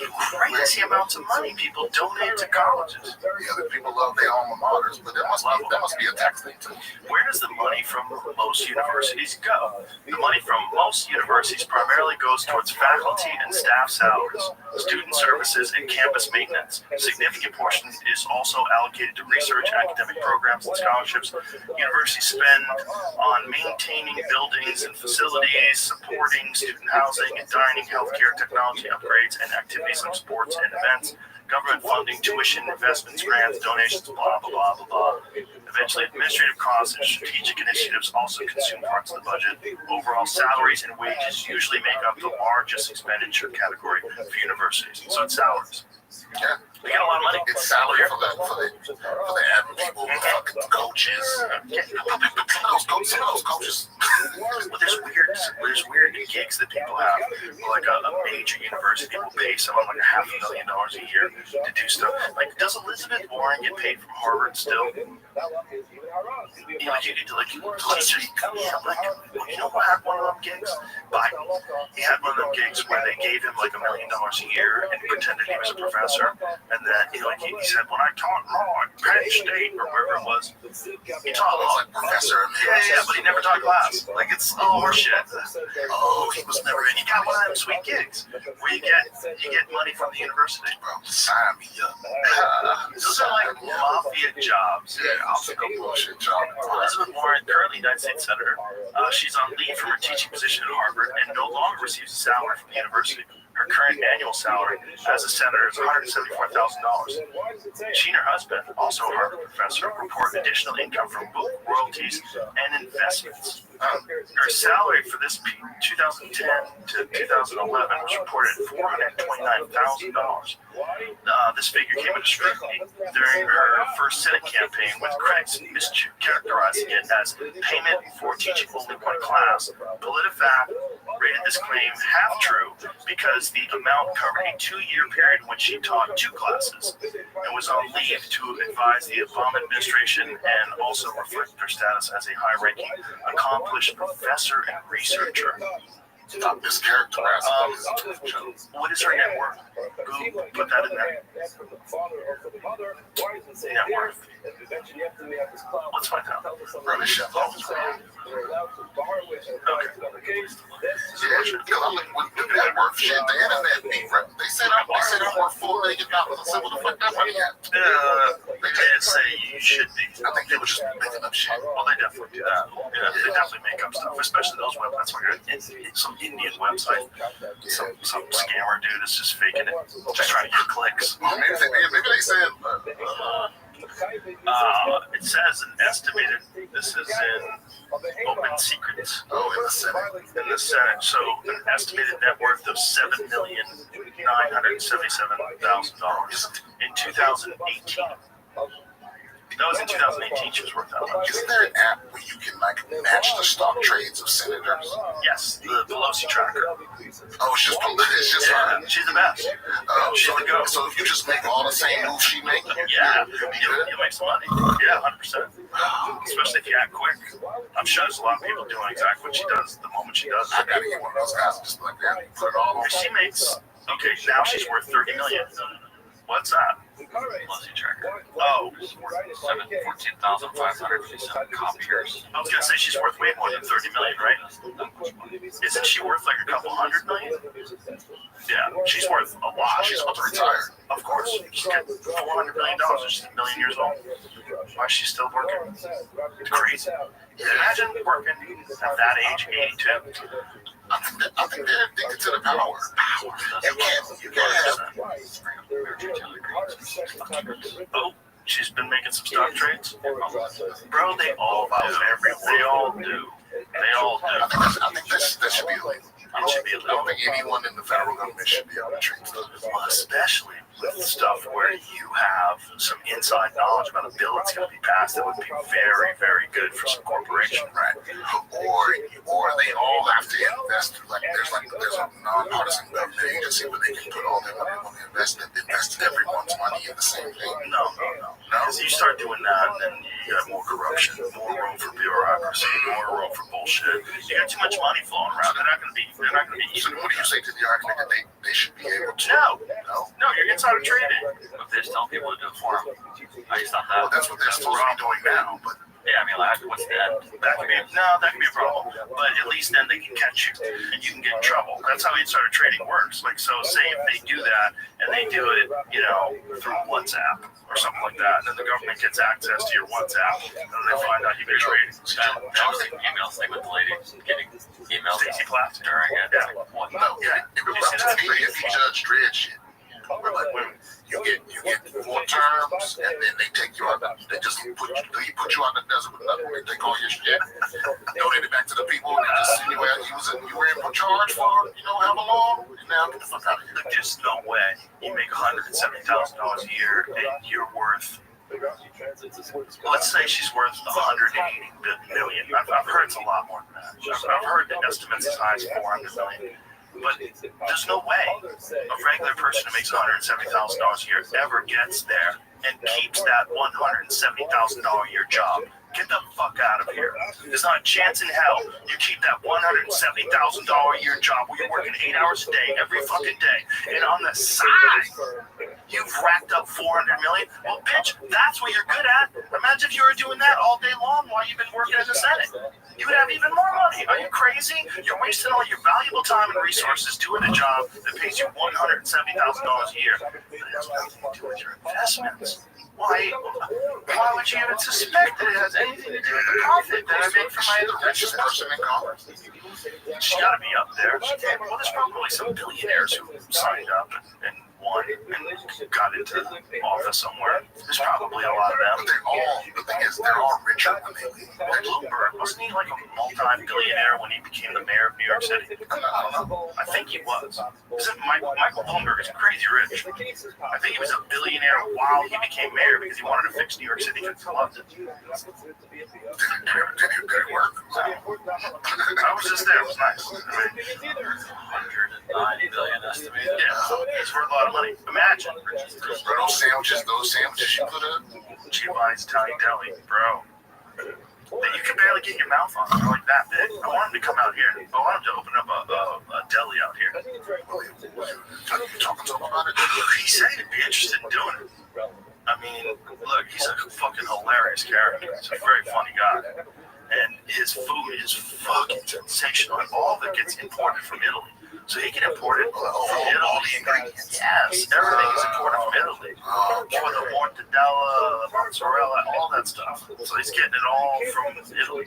All the sun-dried peppers. Bro, it's sensational. I mean, it looks good. I've still never had a chance to try it. Next time we're going to New York to go. Alright. Bro, you're going to feel so bad the next day, though. Oh my God, Sunday, I'm not eating anymore. I looked like I was pregnant. My stomach was out like that far. I ate so much. He gave me a 4-foot long sandwich, dude. It was 4 feet long. I just kept stuffing it in my fat face. I ate meatballs. I ate 4 or 5 cannolis. I ate so much. I should not have gone that deep. What do they care to eat, man? Why do they jump on giant sandwiches? He just does it for me. does like I've blown him up online. I've blown him up on the podcast. His deli's killing it. That's a good guy. He's a great guy, and I found them just randomly. GNR Deli in the Bronx. That's how I found them. After you left. What do you mean? After you left New York, this is like, Oh yeah, this is recently. This is like within a couple of years. I find, because most of the time I eat really clean. Most of the time it's just me. But when I go off, I like to really go off. yeah, I've seen you literally like eat like a hostage. Like somebody just got released. It's a problem. I'm a real glutton, man. I eat mass. It's not just eating food I shouldn't be eating. I'll eat a massive amount of it. Yeah, some good pasta. It's hard to stop. I can't stop. It's hard to stop. Yeah. Also, I ate at this place Torrisi with my wife on Friday night. That was incredible. It was Italian food. I ate way too much there. It was sensational. And then the next day, Giovanni shows up with these 2 giant 4-foot sandwiches. But my rule is when I'm in New York, all bets are off. All that diet shit's out the window. I'm eating for fun. I'm just eating for fun when I'm in New York. Like Greediest, I ate Dai Dui. How you say it? Dai Dui. I did Dai Dui on Sunday, and then I did sushi by scratch last night. Oh my God! Shout out to Jesse Griffiths. Jesse's the head chef, the owner of Dai Dui. He's the man. Right. I stumbled on that place, and I thought I was putting you on. You like, oh, I was there. Yeah, I found out about that place years ago because he was on my friend Stephen Riddell's podcast, and I was like, oh, that guy's so interesting. And so I actually I don't know if I had him on my podcast before I ate at his restaurant or after. I don't remember. But then we went to his restaurant like during the pandemic when we first moved here. And it was like, yeah, we spread out. We actually ate outside the first time we did it because we couldn't eat inside yet. Bro, you know what because I love, because there's great restaurants all over Austin, and I know it's gonna be good whenever the staff is generally happy to be there. Like, you know what I do? Everyone fucking loves it there, especially like if you see old people working there. Yeah, you see somebody that that's pushing 50 and they still love and they happy and gingerly. You know it's gonna be good. Yeah, I do it. And the thing about them is everything is from Texas. There's nothing in there. You can't even get like a Diet Coke in there. They don't have anything that ain't from Texas. Nothing. So good too. Yeah. And he always has like exotic shit on the menu. And the menu's always changing, but you can always get those pork chops. Oh yes, pork chops are sensational. Sensational. Yeah, everything's sensational. Jesse's like one of the best chefs in this country. I've been there enough times now where I know like anything you want is gonna be good. We are spoiled here, bro. Yeah, big time. There's so much good food in Texas, and specifically in Austin. At the medium to high level, the fast food is trash. Like if you, seriously, like if it's not a Texas fast food place, it's such a phenomenon to me. Like what's trash? Like everything that's not a Texas food, like Dan's is great, Whataburger's great, but like Chick-fil-A is not as good, McDonald's is not as good, Chick-fil-A is like Wendy's is terrible. I had Chick-fil-A like a month ago. It was amazing. No, it's okay, but it's not up to the service is not as good. I mean, Chick-fil-A tastes the same. You go inside. I'm going inside or Chick-fil-A is a drive-through thing, man. You want to eat in your car like a pig. But you're a disgusting person who hates himself. Chick-fil-A might be somewhat of an exception. I'm like, even In-N-Out here's nice. Were you telling me that Chick-fil-A has like a little bit of minute? Were you going No, that's probably correct. That's was Tony? Yeah, it was Tony. Yeah, he was saying Chick-fil-A has a little bit of minute or something. What does it have in it? What is the controversial ingredient? I think it's almonds or something, but it's aluminum. It's a lot of stuff. Aluminum what? It's not just aluminum. No. It's foil. They grind up foil, which makes it thicker. Sometimes certain things sound scary. Right. But it's just it's something normal. Right. Like vitamin C sounds scary. Ascorbic acid. Like, oh no. Sauce. Yeah, is that a preservative? Fuck preservatives. That's what's wrong with us. Everything is preserving your gut biome. It's all getting in there. All this bacteria. Sodium aluminum phosphate. Yeah, I don't think that's bad. But also, I've probably eaten so much of whatever that is. Yeah. That's When you think about like food like that, you're just not supposed to eat it every day. That's all it is.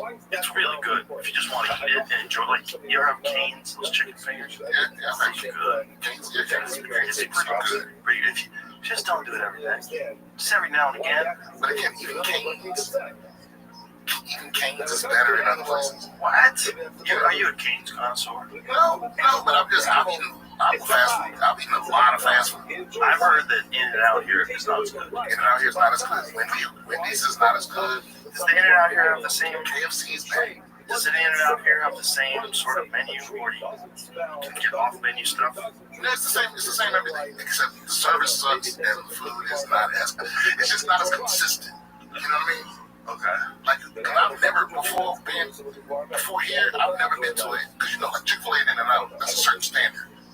Especially if you come from LA. But you said McDonald's too. Yeah, the McDonald's here is trash. It's a food distribution issue. Yeah. This happened once when McDonald's actually bought like my favorite pizza place from Ohio. They couldn't expand it, right? Because like you couldn't get the same ingredients you get in Ohio. So you want like your quality. But doesn't McDonald's like send all the ingredients to all their places? But that means that you don't have one giant McDonald's farm. You don't? So, I mean, we would know where that is, you know? Oh my God, imagine the slaughter going on at the McDonald's farm. How many fucking cows are losing their life? Yeah, of course. If I'm gonna eat at McDonald's in any city, you can find the good McDonald's. You just Google the good McDonald's in. But here there are. They're all terrible. And so it's a food distribution thing? I'm pretty sure. How are they getting bad beef in Texas? It's not bad beef, but it's just not the same. It's not consistent. It's not the exact same. So the processor might not have the same. It's not great food though. You eat at McDonald's because you know what you're gonna get. Right. It tastes just like it does every other time you had it. Yeah. It's not because it's the best. So when you settle for McDonald's, right? You just it's Well, you have a standard. it's like calling your ex. It's like you settle for it, and it's not as good. No, it's gotta taste like it's not expected. Got it. But it's just off. Have you ever seen some people argue that restaurants are just who could cook the best Cisco food? So like they're all getting it from the same kind of distributor. Well, I think most of them. Really? But it's, that's slightly dwindling it down to the base of like that's not really what everything's happening. Yeah, I'm pretty sure if you see like Southwest egg rolls, like it's probably a 50% chance that came from a Cisco freezer. You know that Mexican place you turned me on to went under? I know. That's a bummer. I can't believe Roll bars, what it's called? No, not so. Roll bars, one of the places to I don't even remember what it was called, man, but it was incredible. It was so good. Yeah, maybe they just moved. Maybe I forget the name of it. I don't know, man. I think they went under because they spent a lot of money on that place. Remember the artwork in that place? Yeah, the location was not, because they weren't near any other restaurant. It wasn't terrible though. It wasn't hard to find. Yeah, but it's still off the path of like anyone. Like if you had to go over there was no other reason to go over there. Right. But you go over there for a restaurant. Like it seemed like they were packed when I was there. That's what was confusing. They were, but towards the end, that happens, man. People get excited about a new place, and it's popping at first, and then it just sort of dies off. That's the first one. That's the first time I've seen a great restaurant that I like. I know, I mean, quick. Yeah, it was probably a year. Yeah, it's a fucking tough business, man. It's a tough business. Yeah, and that was started by a guy like nobody was doing. That's how tough it is. Like, don't you know the guy? I met him there. I wish they were here. It's so bizarre.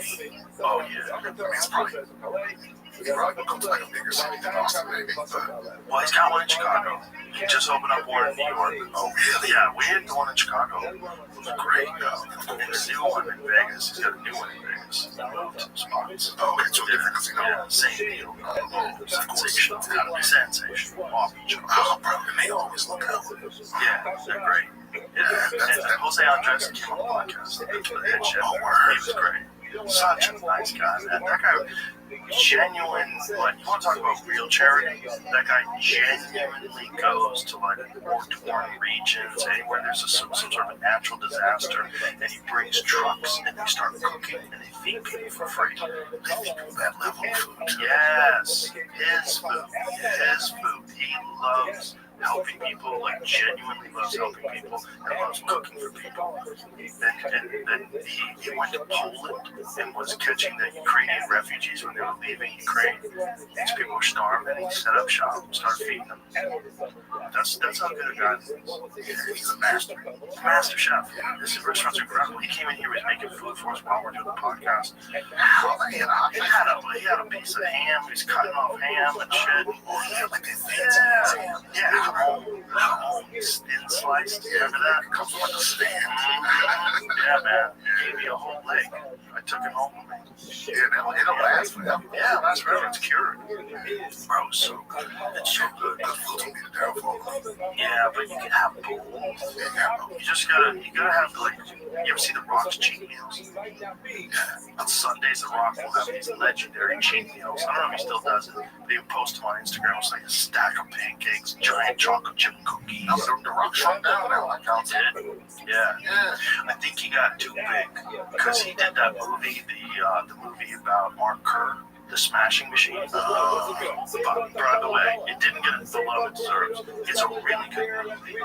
It's not just an MMA movie. It's a very realistic MMA movie too. It's like really like The Rock is Mark Kerr. They even gave him like a forehead thing, like a prosthesis, so he looked more like a Neanderthal, like Mark Kerr. He gained 30 pounds of muscle, wore 22 prosthetics, and trained in MMA camp to physically transform for his role as Mark Kerr. Look what he looked like. Scroll up so you can see what he looked like. Look what he looks like there. That's Mark. That's actual Mark, and that's The Rock next to him. But that's The Rock, obviously, playing Mark next to him. Oh, is Mark Kerr still alive? Yeah, he did my podcast recently. Oh. Yeah, man, that Smashing Machine documentary is great. I thought The Rock was nominated for that. He should have. He did a fantastic job, but nobody watched it. It's one of those just slipped under. If it comes out to streaming, I can't recommend it enough. It's a really good movie. And it's not just an MMA movie. It's like there's moments in that movie where you get anxiety, like, oh my god, don't do that. Jesus Christ, what are you doing? It's one of those movies. It's crazy, but he does a phenomenal job. Phenomenal. He should be for that. I don't think he's a look at, it's on the Academy and a martial arts movie, and it's like, yeah, it's for meatheads. Jimmy, I'm surprised you ain't got no sponsorships with a search ad. You literally known for looking shit up. I'll let you boy. Let's wrap this bitch up. So tell everybody, name your special, where they can get it. Special is Live from Mothership. You can see it right now, streaming on Netflix. You can also watch the Don't Tell thing just came out. Come see me on tour, BransonComedy.com. My podcast, DS with Branson, is also on YouTube and all the other platforms. And I will see you in a few hours. We're going to have some fun. Tonight, let's go. All right,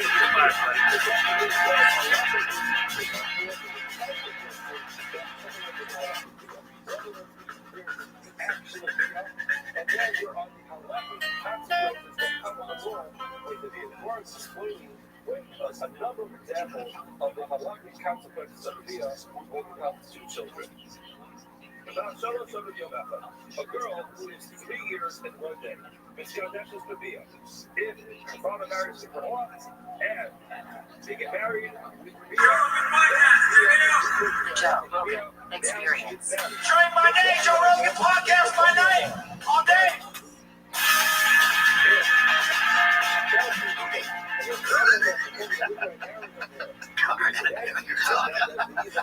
There's only 3 of us in here.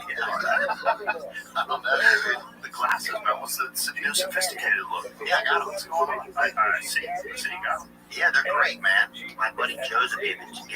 I got them from him. Yeah. Yeah, they're popping. And they help, too. Yeah? Yeah. You lose their vision? I don't think so, but I think these just make it even better. Okay. Try them. Yeah. Try them on, big dog. I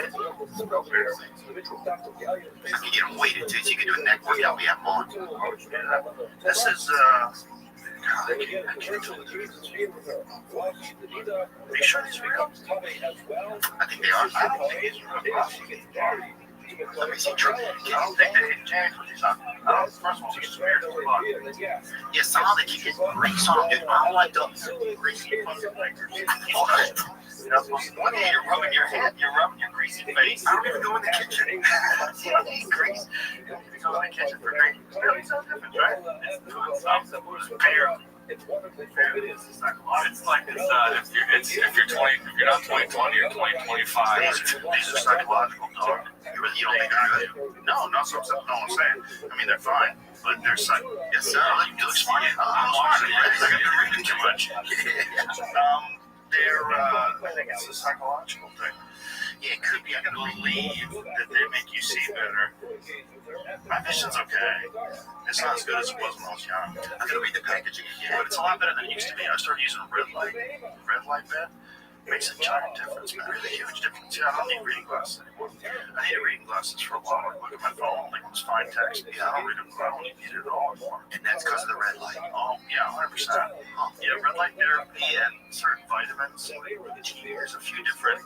There's a company called Pure Encapsulations.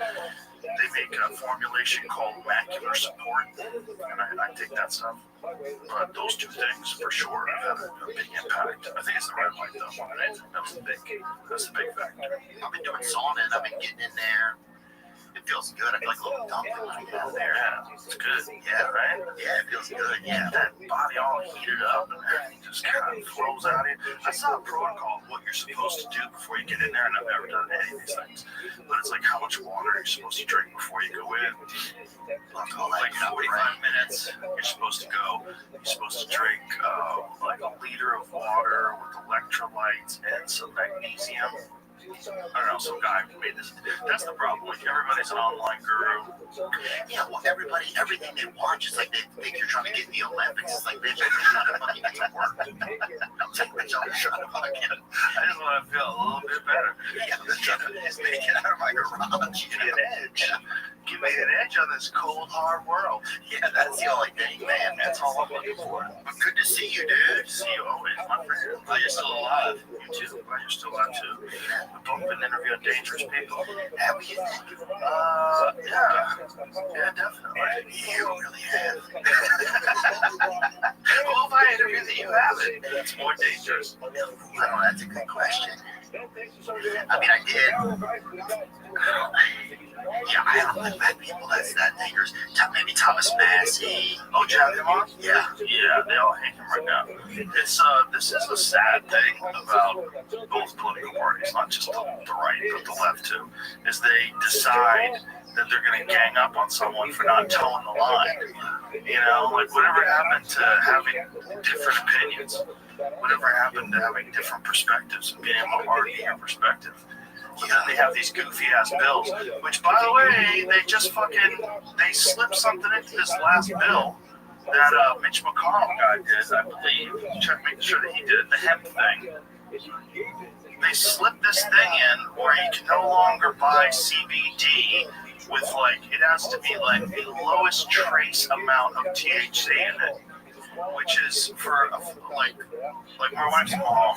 You know, she's an older lady, and she takes CBD for pain, for joints and stuff like that. She's a smoker. She doesn't weed. No, she takes oil, like CBD oil. Yeah, he's in there. That's all his fucking dead turtle. He's a leading component of closing a 2018 Farm Bill loophole allowing intoxicating THC to be sold in low doses.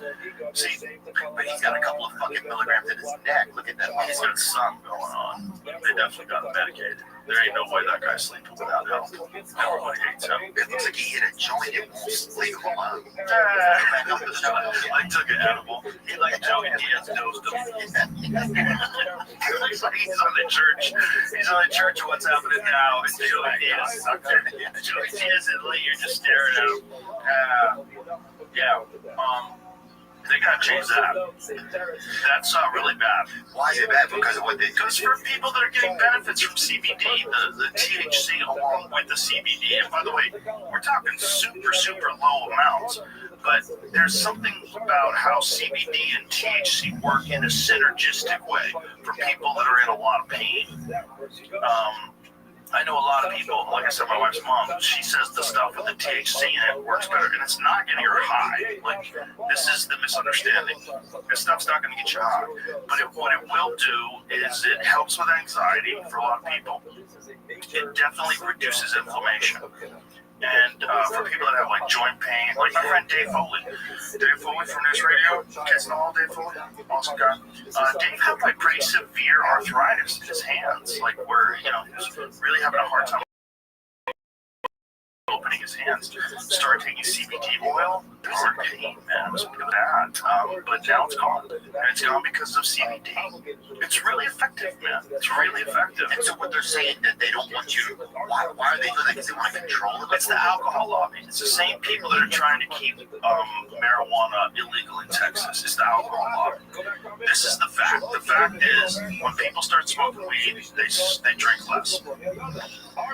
And, it could be because they just decided to get high and not get drunk, or it could be that they smoke pot and they get a little paranoid and they go, oh my God, why am I poisoning myself 5 days a week? Well, a lot of people now feel like they're just doing like cocaine and saunas, it seems like.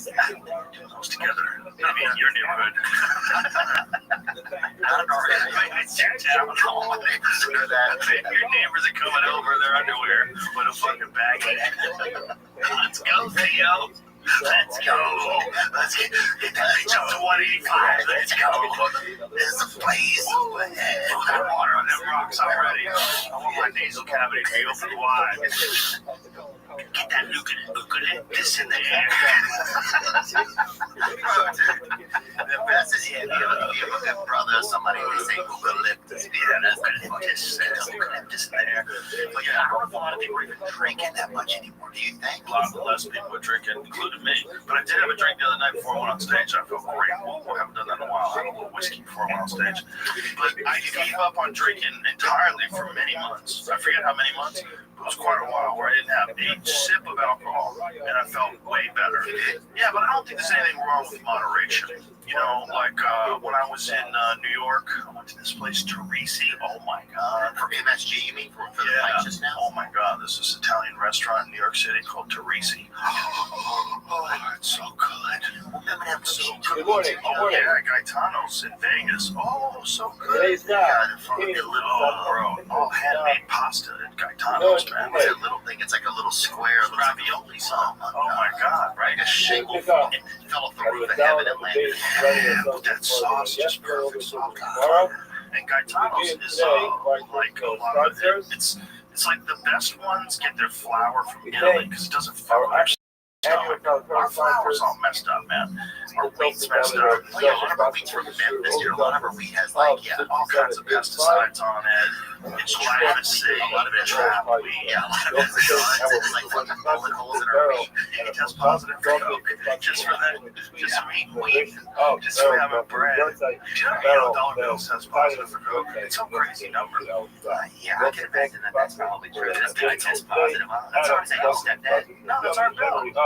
Art Bell, coast to coast with Art Bell from the Kingdom of Nye. Yeah, from North Nevada. That's Yeah, that's Art. He's the godfather of fun conspiracies. Yes, Like UFOs, the radio Bigfoot. station.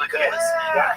He was my nighttime jam coming home from the comedy store. I can see that. Always, because you're coming home from the comedy store, it's like, 1 o'clock in the morning, and coast to coast with Art Bell's on. The guy calls him Art. I'm a time traveler. He got a time traveler hotline.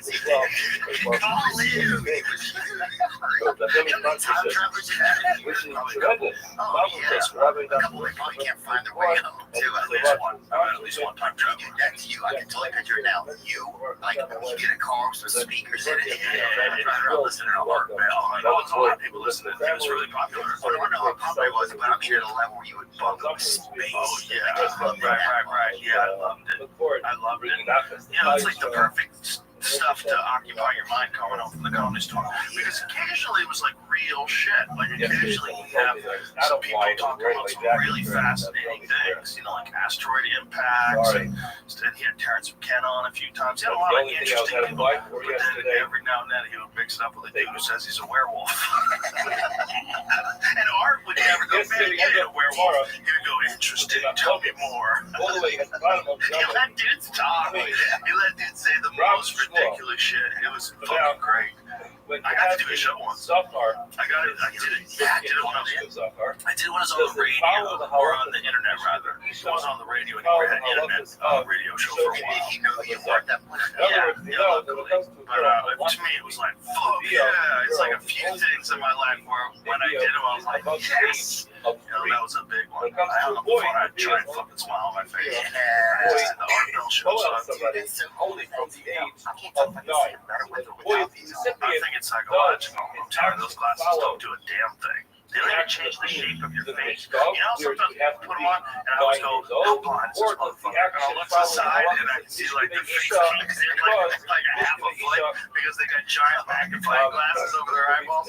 But with you, it looks exactly the same. The line of your face doesn't change at all when you turn side to side. I think they're fucking with you. I think they think you're crazy. And they're like, he's actually perfect. Just can't see the lenses. And you're like, yeah, I think I'm smart. I think I see that. The way you do this is the horror. That fame, homie. There is something about when people wear them, they look smarter. For sure, dude. My friend was wearing them the other day, this girl. And I was like, dang, this girl, she must be a genius. Yeah, hot secretary. Or hot professor, hot lady professor. From 9 years and 1 day. That's what I was thinking. Typically would read this sentence, the Russian tells Get us. up in that study hall, baby girl. So that's one Baby case, girl. one case which is Zafar, meditation, something to Yeah, dude, but don't do it with glasses. That's a bad look. Because not only are you blind, you're fucking stupid, too. It was like Stephen Avery's cousin, that little fellow that stood by the, like, was grilling the hot dogs on that burn barrel in the, remember when they used to and the woman brings the animal upon her. Again, whether it's the normal way of Bia, Netflix the normal way of Bia, now look it is diet. What do you see clearly over here? What was his case? He was a murderer. Well, they said he was. Yes, he was a murderer. He's in jail for it. And he had his little cousin. Oh, this is the guy that's a little mentally challenged. Yeah, I've read some stuff. And his little cousin, that's him, with shades on. The first He was actually, we did a little bit of pen paling with him, tried to anyway. last part What do just they made the think following about joke. this? Do they think The that... Isha, it says, his name is Shkovas. I believe people do this Netflix thing. I like edit it straight and let stuff out. That's the thing, you can't tell what's real anymore. Who knows? And when it Well, comes to selective it editing is says, crazy. Mishkavet It's crazy that they still do that. The master Everything's crazy right now. Papa asked the question. I feel like this is the year. Do you feel like this is the That doesn't year make sense. that Isha's the forefront. people realize that like A woman both of neither side of the government is working for us? Is that a weird thing to say? Well, it's true. It's true. Okay, they're all working for the people that got them in. So no matter what they, even if they're good people that want to do well for you, their obligations when they get in there are the people that help them get in there. They're the campaign contributors, they're the military-industrial complex, the military contractors, the big money, big money. That's what all this government shutdown shit was all about, man. It's all about health care. Right? So it's all about how much money is getting funneled through these corporations. If you really think that what they're trying to do is make sure that people get health care, you're fucking naive. What they're doing is they are protecting some kind of slush fund. If somebody digs into this and finds out where that money's going and finds out how this money's distributed, it'll make more sense. Because there ain't a fucking chance in hell that they're keeping the government shut down to protect your health. There's not a chance. There's not a chance they're shutting down the fucking air traffic controllers. Not a chance they're shutting down NASA because they're worried about you getting the flu. That shit is not happening. That's not what's going on. But I think everybody's starting to realize that. I went to the post office. Have you been to the post office recently? I have not. Okay. Not since I moved in those last times at the post office. Okay, well, it's over. Therefore, a couple says, if you want to know what the post office is like, dude, I'm not the closest ranch in Nashville. There was two birds. There was two crows in there.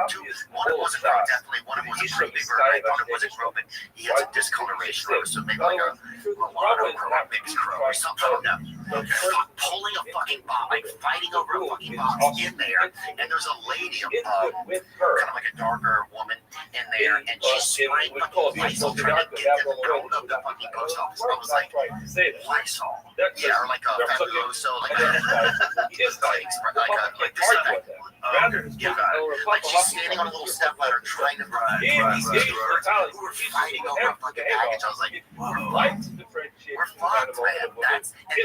That's biblical, right? Yeah, I mean, it seems like it's a rating out thing. Yeah. But I'm like, this is where we are. This is how, like, everything's privatized now. It's a wrap. Do you feel like it's a wrap? Like, I've been thinking for years that America feels like a shell company, like a shell LLC. Here's the thing about it being privatized. Some things probably should be privatized because they work better. Okay, well, like FedEx came along, UPS came along. Right. So those came along. The post office still does a good job, man. Problem is, I'm sorry, I never disagree with you. The post office, the only people that are sending letters for you for like 30 cents or whatever it costs. And then the post office is the only way that you can ship chickens, live chickens, like little baby chicks. They have to do it through the post office. Because they know what to do and they keep them alive. They know they're chicks. That's nice, I didn't know that. We've had chickens, and every chicken we get, we get a baby chicks. They come to the mail, they go to the post office. Post office delivers. You hear the packages like that, it's like, yeah, bro, the post office, it works. It's not perfect because it's the government. There's no government programs that are perfect. Anyway, it doesn't work that good anymore, though. I think it's gotten so bad. The post office, bro, it's got that. I sent my niece a birthday card, she never got it. And money, it's gone. It's gone. She'll never get it. Nobody's getting anything. The videos that people drop off UPS packages, they take a picture of the package, and then they steal the package.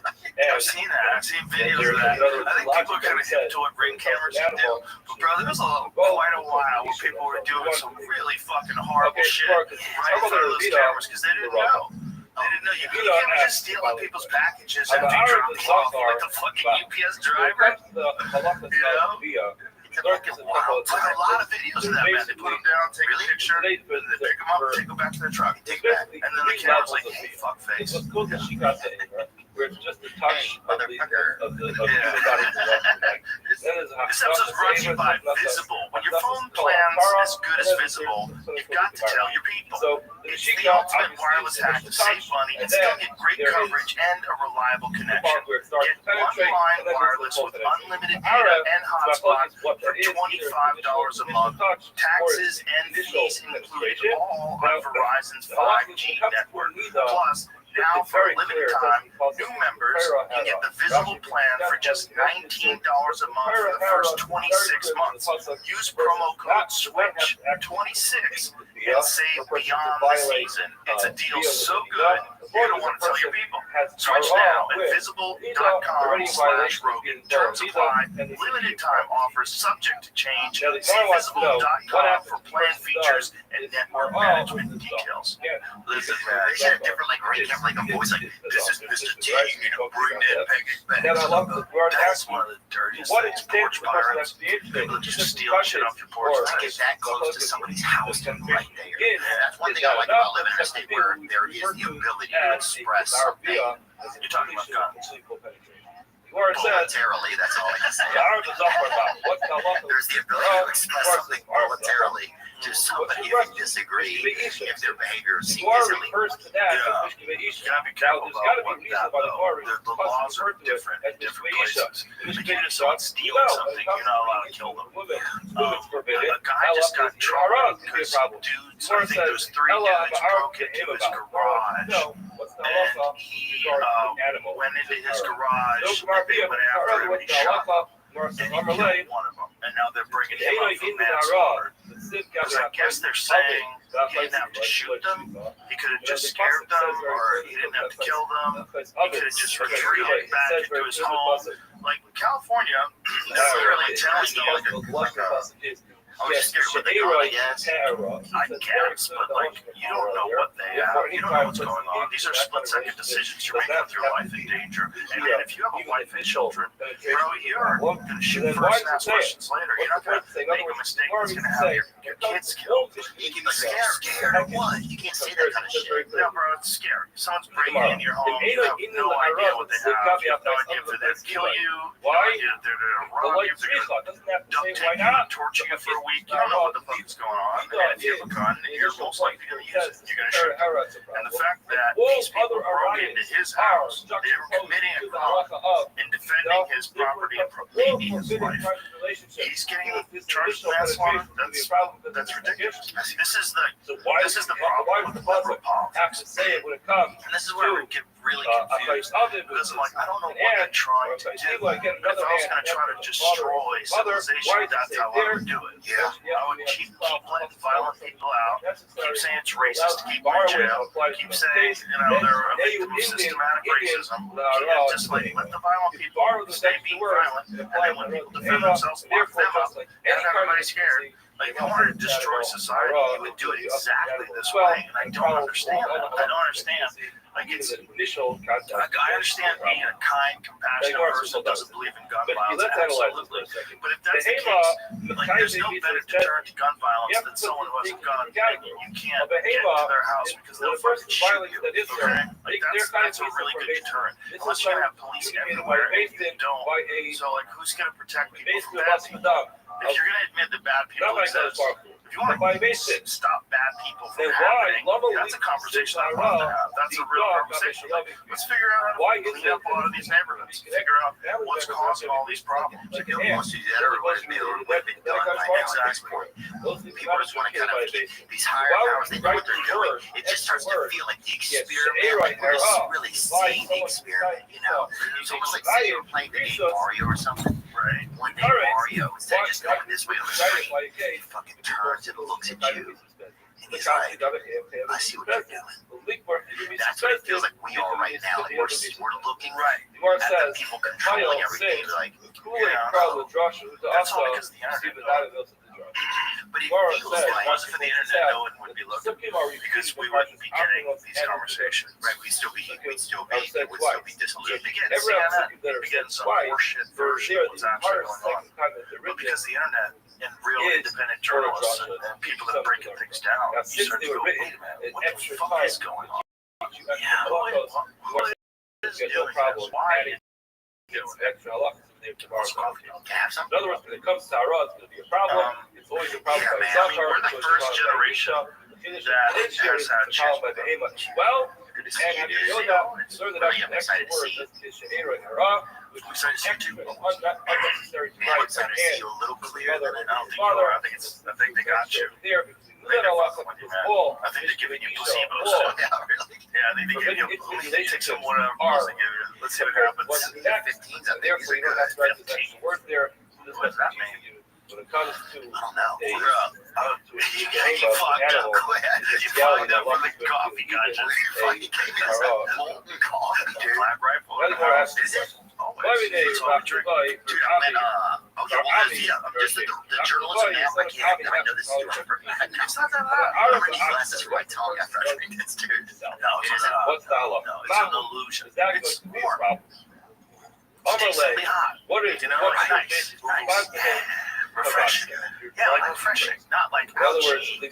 Why can't Starbucks figure that out? Because it gets coffee anymore. It's almost like McDonald's. It's just it's burnt. It's a taste. It's just I drink black coffee. That's what I drink. That's what I like. I got into it a while ago. Like years ago. Your father, yeah. Like Rick Ross. Remember we have that guy Peter Giuliani on? That was the coffee connoisseur. That got me into it. I started drinking black coffee. A long time ago. At least 10 years ago, right? Why was it? I had a real coffee connoisseur on. Yeah. So I wanted to know all about coffee. Yeah, man. Dude, he brought in a bunch of different coffees. We're tasting like these Ethiopian blends that almost was like lemony. He was like, you taste the hints of lemon? I'm like, I do. Did you know all coffee comes from Ethiopia? When is this possible? Yes, it's all comes from some of it comes I know from there's Kona coffee, isn't there? Right, but it all originated in Ethiopia. That's where the plant originated. Wow. Yeah, so they moved it into South America, so like they started making it in Colombia, they're making it in Hawaii. Has diggity coffee. Kona coffee is some of the best coffee in the world. I guess probably the soil, like some of them. We also in Hawaii. Keep my fucking drink on piss and wine. It's a little better than my fucking outside of Akron. Figure it out. Outside of Akron, smokestacks in the background. Can't be drinking a liter of piss before you get to sauna with your neighbor. How is it possible? Always possible. Before I get a little bad, someone's got a urine therapy protocol. They have to take their cocaine. Piss and all that. That's so true. When I drink here in America, like I used to order Kona coffee. Yeah. But yeah, tell me Before I went Black Rifle exclusive. Yeah. Well, I think I'm like, I haven't. He's a good friend of mine. I love him to death. yeah, he took me around whenever I was there. He's one of my absolute favorite people. I don't want to bring up the case. He treated me super well, dude. He's the best. Dude, someone sent me that thing. It was Yeah, notes. she sent. I said, He brought The notes. reason why I started bringing this up is because there's no such thing as cases that are left to our It's imagination. been hard for me to remember. So, Okay. The current government you will. Yeah. we can't have a Get some alpha situation brain. where Take some one Nevian. generation You ever take comes vitamins for your brain? bizarre idea, and then basically has to go ahead and make up the Well, halal. we'll take some. We don't Yeah, make you the should halal. just there's a bunch of Every different kinds. single You should try case what you is going like. to be dealt with the But Torah. another real good one is this company, Neuro Gum. They make Neuro Gum and Neuro Mint. I've heard you talk about it. That's really good. There's a one called True Brain. They make like a little shot. That's really good. Magic Mind, I know, has one that I think is pretty good. That's a different one. That's a different kind. They use mushrooms. That's a good one too. I think synergistically they would all work well together. But there's legit vitamins that Because work on your something brain. sounds very bizarre to Yeah, us, in your memory. we say, you know what, we should Yeah, I want to, yeah. it shouldn't be brought up. Yeah, I would like to try Some some. of them. You know, Alpha Brain Black Label. Now, to make our stomach turn, Definitely have a few bottles in the kitchen, but impossible that's to the best. happen. Alpha Brain, I've tried them all. Even though I know I'm associated with Alpha, So don't bother asking the I'm question. not lying. I'm not. Look, This is not true. I'll tell you about all the other ones that I'll make a penny off of. But Alpha Brain, I think, is the best one. It's the most effective. to know And it's the only one that I know of that's what we're doing that here. did two double-blind placebo-controlled studies with Boston Center for Memory. That bizarre time. Alpha Brain. Going on over here. So we did that because a lot of people were saying it was Bottom snake line oil. is, The Boston Center for Memory, like, how many tests did you have, buddy? to know what hell is 2001.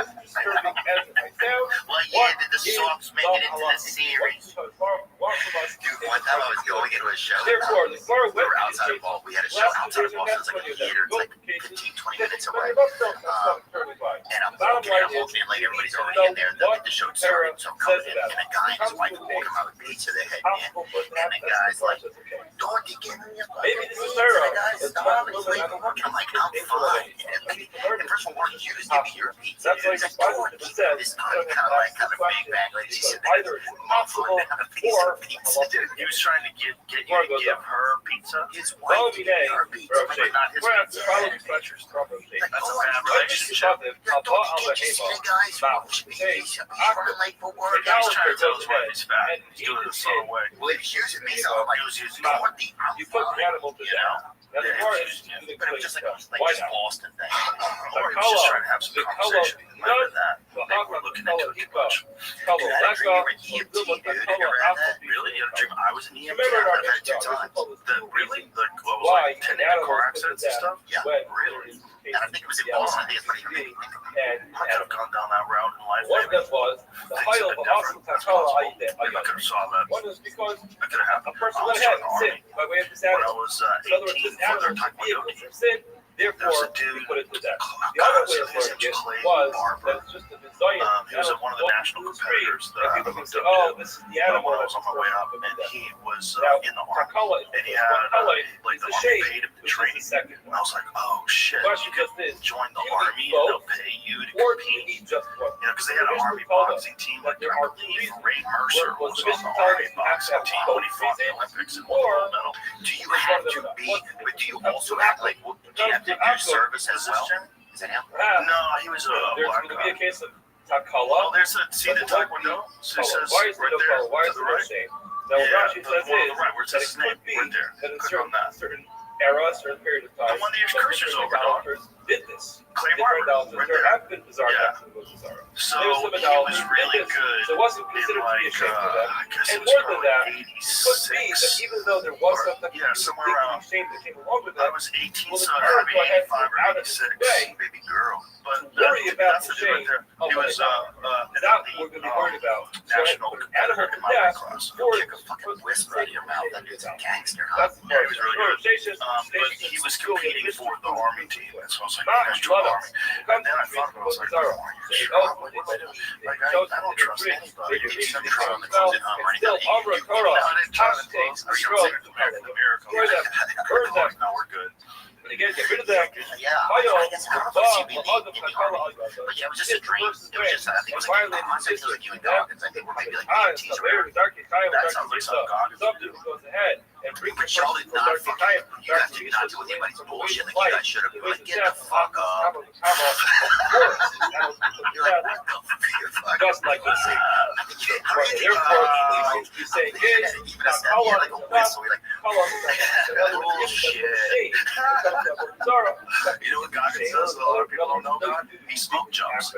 Oh, really? Yeah. Because it's my high school basketball. That's very different. That's very different. He parachutes into fires. Oh, yeah, that's not it. Like in Canada, for fun. Because it's hard. Literally. You should go ahead. Because it's hard to do. Dude's worth like $30 million. He jumps out of fucking planes with parachutes. And he sent me a photo of a giant ass fucking grizzly track. They landed in Canada at this place, and right where they landed to fight these fires was like, I mean, like a grizzly track. And it was like, wish me luck. I was like, dude, get the fuck out of there. You see that track? Get the fuck out of there. That's a 1,100-pound wild dog.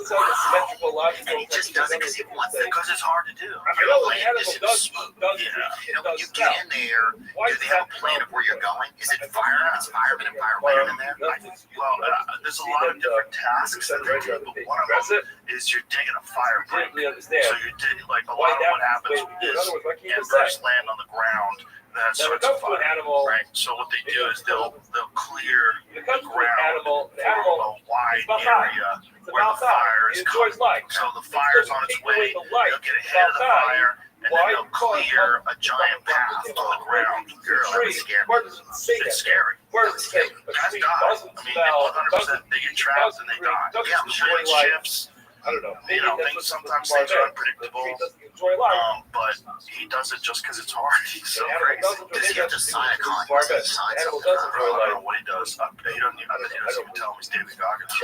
He just shows up. I'm telling you, man, he's a different cat. Like, he's the real deal. Like, he's not pretending to do all these things. Right? You see those videos where he takes UFC fighters on workouts and they're dying? Like, he took Israel Adesanya. Israel Adesanya, two-time middleweight motherfucking champion of the world, one of the best to ever do it, elite athlete. Died. I mean, Doc couldn't keep up. Goggins was talking to him. Come on, son, keep going. He's like, he's throwing up in a garbage can. Like, no bullshit. It's crazy to watch because you realize, like, the level of conditioning this guy has. He's 50 years old. He's not doing it for any reason. Like, he's not. Getting ready for the World Series. He's not in the Super Bowl. He's just for himself. I guess the challenge is learning things. I'm downloading lessons. It's just, he's that guy, man. Like, there's a lot of responsibilities of an outcome are going to be, what is it? Versus the right. No problem. Show. I sent it to you, right? Yeah. Put the headphones on. In other words, let's just think about this. Why is it, in other words, some of the animals should have created this type of thing? Why is there an animal to that? When a person bows down to it, a person violated a Torah by way of this animal. The cure, yeah. This would be the Rabbi Rothschild. It should be the same thing. Rabbi says, clearly not going like this. He tells that, yes, shame does play a role. What's the matter? When it comes to my phone, I didn't have it. A person's relationship with the animal, yes, a person's going to be embarrassed. It's terribly embarrassing. If you want to send it to me, and I'll send it to you. Reality. Even if you know you can do it, the whole idea behind it is If you're an embarrassing. EMT, that'd be sick, huh? I think it's a bummer. I think that you get out of the vehicle, you pull up, and be like, get the fuck up. Versus a lot, already a lot of things. And then Goggins would Like our tree example. Not a lot of shame when it comes down to the tree. Still, Barbara Torah has to destroy the LA. You have to destroy the tree. Versus by the time you come in on, that's all we're talking about. Time. So why do you think that's good? Why the clock struck on a line? Fine. The Torah did take tremendous precautions against knocking animals. First, if a basin wants to put animals to death, you need to have a basin of 20 degrees to do that. You see, the Torah is very concerned about an animal, not however, when it comes to trees. Look at that paw, that's crazy. Decided to cut down a tree. The Rabbi disagrees, and he says maybe Allah is like Rothschild. Where's it Amar going? Torah, Behema, Nan is the Avera of the Haris. You know why the animal being killed, put it to death? It's because the Behema, he was Nan That's is so the Avera. sketchy. The animal That's actually cool. enjoyed it, therefore, That's so sketchy. Hold on, which is already a lot of ain't in the Avera. You know, go back to So this what are you example. doing? The tree does not enjoy the first down to it. Doesn't have an ego. Oh, wow. Like I'm watching football. It's like I just fucking parachuted in a grizzly country. By the time There's nothing scary. by the time you can't hear a lot of things to Nothing scary. that's I where I get want to the start most with the scared, Raya. honestly, in my So life. when it comes to I wish I get like a lot of our medical Mishnah told us area, and I think that kind of Column like is shame, nervous, and but there's the fact that probably it be was an stumbling ocean. block. Which one? You need both, Oh, or yeah. one of those things. Kashima. Look at our Mishnah. I mean, I think this three is enough for like a small area. Three's more You don't want to have an animal Yeah. looking through the But nobody did marketplace. anything about it. Go, bro, people are going They to say, did. I mean, they put them in our Claudia, neighborhood. Like, this is this is the yeah, I know animal what I mean. that the person I mean, died nobody arrested because them. of that. Oh, Now, they've my been life, arrested yet. These two guys who were like, you just say, well, the top yeah, they said this thing. Remember when they had this? hello, It was like the pedophiles had to go around door to door. and Let everybody know. No, they were pedophiles, Yeah. right? Right, that was a law that they passed. You had to alert people that a sex offender had moved into the neighborhood. Well, we lived. My mom worked all the time, and we were sitting home all the time. So you had pedophiles literally come to the door And let you know. Yeah, and like, is your mom home? Like, no. And they're like, well, I'm a pedophile. I'm like, well, that's a problem. Yeah, come back after 6, you know. But so it was just crazy, like, you know. But then at least you didn't know who the people were. You know, and it was definitely weird that you're setting it, and they don't live in nice neighborhoods. You know, like now there's all like billionaire pedophiles that our government protects and stuff. But back then, that keeps come along the thought process of That's what makes me nervous. shape. Now, hey, tell me, what would be a case where there is I mean, because then they came out about the Trump Epstein. That whole thing's just a cakewall at this point. I feel like. Bro, you should have seen that video of me and Tim Dillon, where Tim Dillon was laying out the scandal that took place in like, That's a shame was it though the that in that case you have to call the it. Franklin scandal? What year was that? Hold on a second. Bro. Yeah, if you have Bro, that's Takala, like astronauts. Or was that the Me and Tim Dillon? No, we're now, yeah, Takala you know, I was think he had the crazy glasses on back then. That was before he was protecting his eyes. Lord says, look, that's correct. Safe one, Takala, call it. 88. Safe one, Play that you know, video. there's a stumbling block there, that's the reason why it's the death, and Kala comes This the was same. Tim laid this out quite a while ago. And I kind of forgot about it until it popped up on my Now, feed. Filo Oh, shit, Takala, but I the considered Lord that. Takala, Thank got God the for Tim Messiah, Dillon. teaching us even if Oh my you're God, saved. There's never been a better ranter ever in the history of rant ever.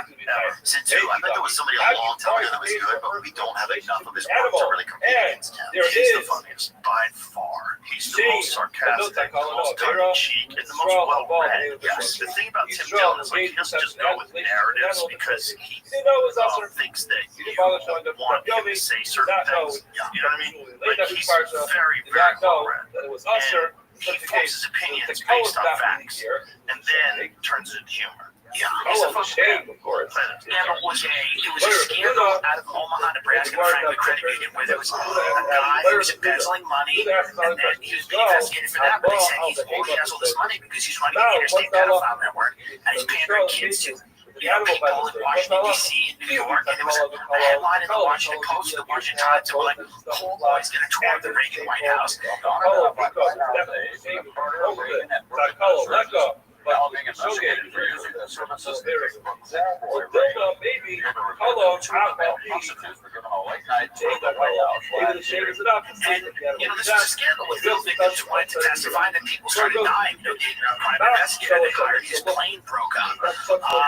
One of the girls that did testify was found guilty of perjury, and then she was put in solitary confinement. They had to use 2 grand juries in Omaha to get rid of this scandal. And it's now it's not as sexy as like a Pizzagate or something. These happened in the 80s and 90s. But this shows you the blueprint for the government, using marshalling resources to silence people that were victims of this stuff.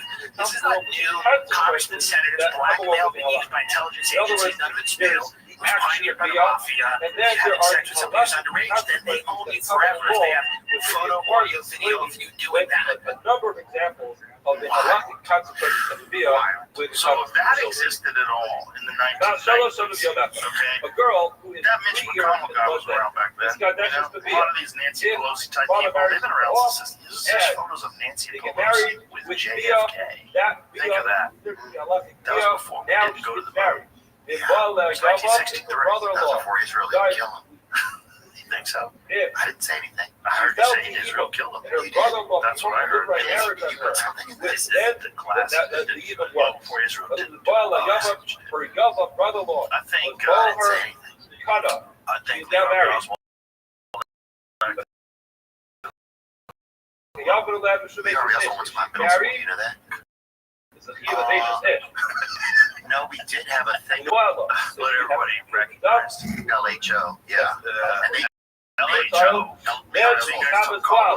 Yeah. Like L. Ron Hubbard. LHR. They all salute L. Ron Hubbard. Salute LHR with the big. You see Tom Cruise with the big pie plate medal. You got a medal for being the most awesome guy ever. Yeah, from Scientology. And he salutes the photo of a science fiction writer. Bro, it's the cool thing. We never saw it play, bro. What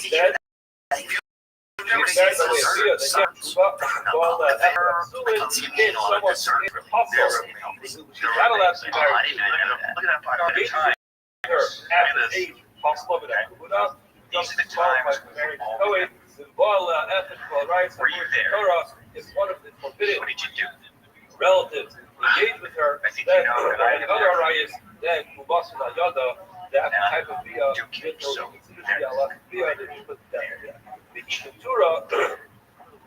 what is this about? Is this a Marie Callender's ad? Bro, this is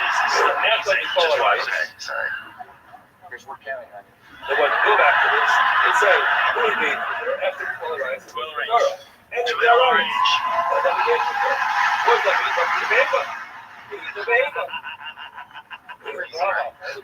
You want a Mission Impossible guy? You want that guy? That's what you get. Okay, you don't get a normal dude who's that good at acting. You got a fucking crazy person who's that good at being himself with a pie plate around his neck, a golden pie plate for being the most awesome guy ever. Very clearly, He's a science fiction author who's, by the way, one of the worst writers in the history of writing. L. Ron, I don't know where they kind of like the huge MC care of that or whatever. I know talking about it. That's it. You did? Yeah. I was filming a TV show down there, and we're in the middle of a break while we're filming, and they had like a conference table set up. It was like free personality test, and I was like, "What is this?" And I kind of knew what it was. I knew it was Dianetics, which is Scientology. But the guy was like, they made him do it. You could tell he was like not enthusiastic at all about it. He was like asking questions about like what's one of your pets now, like that kind of shit. Yeah. You know, I'm like, how's this work? Like, what is actually making this happen? I had all these questions he had no answers for. And then I started, of course you did. That's your whole life. L. Ron Hubbard wrote more fiction than any human being that's ever lived. He wrote more things that were not true. More published fiction than any human being in the history of all human beings. Like that guy, the guy that created Scientology. You know how he did it? It was all terrible. He never wrote a second draft. Everything was just nonsense. One hit wonder. It's just starved typing a grave. He was nuts. He was out of his mind. But people liked it enough, though. Did you ever see that show? They didn't. He wasn't successful until he really started. He was. did a lot of those like goofy magazines and stuff just a long time ago. Yeah, I realized that. But then once he started religion, that's when things took off. That's when like he started making money. He gave himself a bunch of awards too. You ever see like he had a award jacket? He had like all these awards on his chest. He knows things yet. Exactly. He can't divorce her until he gets not old enough. That is great. They love to give awards. It's like the Golden Globes or whatever. Yeah, same thing. You know? He engages in a relationship with a Edom. They give themselves awards for being the most awesome people. It's all fucking weird. But that's what I feel like all of these balls of yarn that used to feel like they made so much sense. And they kept us warm and they gave us a sense of purpose. I feel like all of them are becoming unraveled. But it makes me wonder what's going to happen now or when. Because these are a lot of things that have felt like some of the blueprints of our existence, you know? You know what makes me nervous? Does that make any sense to you when I say that? 100%. Because that's kind of what I guess I'm most scared about. I think, like, even this year, it's like some of my sense of, like, purpose or, like, I just worry that other people don't have a sense of purpose of what's going on, and it makes me kind of scared sometimes. Well, that's a good perspective. I think it's accurate. What makes me nervous is the people that are not aware that all of our assumptions of how the government works are all based on bullshit. The people that still believe that are like true of one side or the other, true faith in government and experts, those people make me more nervous because some of them are smart. That's what's crazy. When smart people are completely unwilling to recognize that conspiracies are not just real, but they're also not rare. They're very common. They're common and people get away with them, especially when they're in positions of extreme power, like running intelligence agencies. And there's a lot of things that they do that are morally reprehensible, but totally legal. But they can do it because they're allowed to, because they are a three-letter organization and they have ultimate power to do a lot of like really gross things that are in the nature of, or in the interest of national security. So like this is the whole idea behind this. Like this is our decision. This is the best move for national security. This is how we compromise assets. This is how we gather information. This is how we keep America safe. They're not. Why is it our FBI and CIA are working against us? That's what it feels like. They're just tricking us about it. It feels like they're tricking some people on purpose. Why is that even their goal? Like I thought that because they're trying to arrest people. So this is the problem with your career, like this has been explained to me by a lot of people that are experts, people that know. John Kirikow explained it this way. Your reputation is based on how successful you have been arresting people. Cases. So people set up cases so they can break them. They basically set up an escape room and they're like, I don't know how to get out of here. And they pretend that they're just like a regular wizard that stumbled into the escape room. No, you set the whole thing up. That's what it is. Well, it's the same as like original stories. I think it's the same thing with like Hollywood. And, you know, I remember one day I was walking in the Century City Mall over there in Los Angeles. It's off the Santa Monica Boulevard. And there was a like a blue collar guy walking by and like his he was working construction. They were building something. And I was like, hey, what's up, man? So we're talking for a minute. And I was like, he's like, you know, really believe this one building? He's like, 10 floors, 22 floors. 10 floors are talent agency, and the other 10 floors are for the CIA. And I was like, wow. Like, just in the same building, just happened to be, that's what he really said, yeah, that's what we're doing. And he wasn't lying. I don't think he was lying to me. It just seemed like it was just like a mixture. Yeah, right, but I think that this starts to happen. News stories get created, right? Things get, whether they're fiction or whatever goes on, you don't even know a lot of times what's in the story. You can send actors out to create a scene and see a video, you believe it, and then they make, let's make it a role, right? And then you're like, oh yeah, there was, but then you see movies and stuff come out later about it, so it's like you're almost creating your own news to then make like a based on a real story. You know what I'm talking about? Like it's all this, I guess. Yeah, like they let the talent agencies know that they're about to do this. So you start casting. Yeah, dramatic. It makes sense because it's like then you're just here. Oh God! But it's just like, what do we do? You know? They've been doing this forever. Yeah, and you know they've been shaping our views of war, and you know that's one of the reasons why they started making all these war movies. Do you know that? Okay, so in World War one of the problems that they had was people didn't want to be over there killing people. Yeah. And so people were shooting, but they weren't shooting at the actual enemy. They would like shoot over their heads or shoot to the left of them and to the right of them. They didn't want to kill people. And they realized like that you take people, just regular people from the city and from the farm, and put them in a uniform and tell them they have to go kill people. This is no YouTube back then, no television back then, right? So their ideas of what's right and wrong are all based on their life, their actual life. And so then they realized, well, we've got to do something about that. And so after that, they started creating all these really patriotic war movies where the guys are heroes, they go over and they shoot all the bad guys, and then they're awesome. So then the next group of people that go to war are all going to be indoctrinated in these films. And these films are that America's the best. We're number one. We're going to go over there, and this is how you get all the girls and be a fucking hero and go over there and shoot those Germans. Yeah, come back and play with that tit. Exactly. Yeah. Come back and get rid of the fucking cowboy. Yeah. Tits will be here when you get on the boat. Yeah. And that's what they did. They and I mean, it makes sense for sure. Because it was also advertising.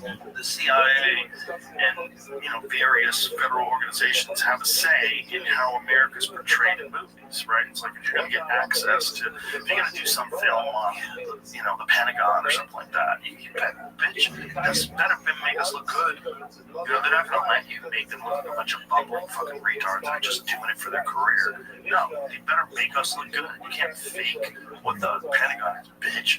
You're like, tell me I didn't like Mr. Cruz to talk about this work. And you make them look like the most awesome human beings I've ever been. So that way you want to support them, you want to fund them, and you want to listen to them when they talk on the news. Well, in a lot of the projects, I think they have to have people from these organizations that come and oversee how the organization is presented, right? Yeah. So it's like if you want to do something where the Navy's involved, you have to have people there from the Navy that are overseeing it and making sure that everything is presented to be true to the Navy, but also there could be maybe some manipulation there. But we just had Gary Sinise on the podcast, man. It was really cool. Oh, he's cool. Dude, if you ever want to donate to something people do, man, what is just impressive. His whole organization. What does he do? Well, he does a lot of stuff for veterans, right? He does a lot of stuff for first responders, or EMTs. He does a lot of stuff for, he does this thing where they take kids who have lost a parent to the military action. He takes them to Disney World every year, like this big group of them, just really does it, Like he has a band that plays. There's a bunch of organizations. He was one of the first responders of out there feeding people, feeding the first responders who were there in the Palisades when that happened. There's a lot of neat stuff, Do you ever think you'd be in a position you're in where you just have all these weird conversations with interesting people? Because it's not like, when I first met you, I would have never suspected that this would be a path that you would go down. Yeah, not at all. It's interesting that you went down that. What led you to want to start doing that? Well, I think a couple of things. I think, I didn't know I was kind of competitive in some ways. I think I'm kind of competitive. I want to see what's possible that's maybe inside of me. So competitive with yourself, or competitive with other people that are also doing it? Just competitive because I think I felt like maybe some people thought this thing this guy can't do it. I think there were some people that were maybe I'm surprised that this guy enjoys this or likes doing it. But I think there was this guy can't do it. And I just never had a voice when I was a kid, I never had a voice. Right. So much of my childhood, I think I just couldn't even speak up for myself. I didn't know what I wanted to say. I didn't even know my feelings were, right? I was just like this. It just felt tough, And so I think when I started to kind of get in a podcast and have a little bit more of a voice, and then to get to talk to some people that I felt like were important, that weren't getting voices. We had a doctor from Gaza on last year, or this year, And that was like a moment for me. I was like, oh, this is important stuff. You know, like other people aren't putting this voice out there, right? Some people are, but like the mainstream media, I don't feel like they're doing a good job of it. This episode is brought to you by Blinds.com. You ever notice how much your environment affects your mood? The way your place looks, the lighting, nothing kills the vibe faster than bad lighting. Blinds.com makes upgrading your space ridiculously easy. They've basically blown up the whole old school window treatment game. No pushy salespeople coming into your house, no hidden costs. With Blinds.com, you're in control. Upfront pricing, zero pressure, totally on your terms. Browse on your own and go full DIY if that's your thing, or if you're like me and you don't want to deal with that stuff, boom! White glove service, license, vetted pros show up, install everything, you sit back, done. Not sure where to start? They've got design experts who will hop on a free consultation with you whenever you want. You tell them your vibe, they'll help you nail it. And this is huge. Every order is backed by their 100% satisfaction guarantee. That's how confident they are. And right now, Blinds.com is running Black Friday deals all month long. So head on over to see what they've got going on today. And as always, you can still get 40% off your purchase when you use the code Rogan40 at checkout. That's Blinds.com, promo code Rogan40, limited time offer, rules and restrictions apply. And it just like, that's not what they do. You know, I mean, the reason why we can do what we do is because there's not really anyone over there doing it. They never figured this out before. They never figured out that, hey, there's a lot of people that are in their car for hours every day. They're on the train for hours every day. They're in the gym. They're doing different stuff where they want to listen to things. Or when they come home, they don't want to watch late night TV. They want to watch an interesting conversation. You know, yeah, that just, they didn't know that was the thing. That's all that we snuck in. I think we snuck in. I think they had no idea. They thought this was just shitty radio. Yeah, you know. And I think my whole life, I think people looked at me and thought, oh, this dude's just fucking shit radio. Or I felt like that in a way, you know? Well, I think, like, and I still think it is my show. I mean, look, I feel lucky to have a show. We work hard, you know, with podcasting. I feel lucky to get to talk to a lot of people.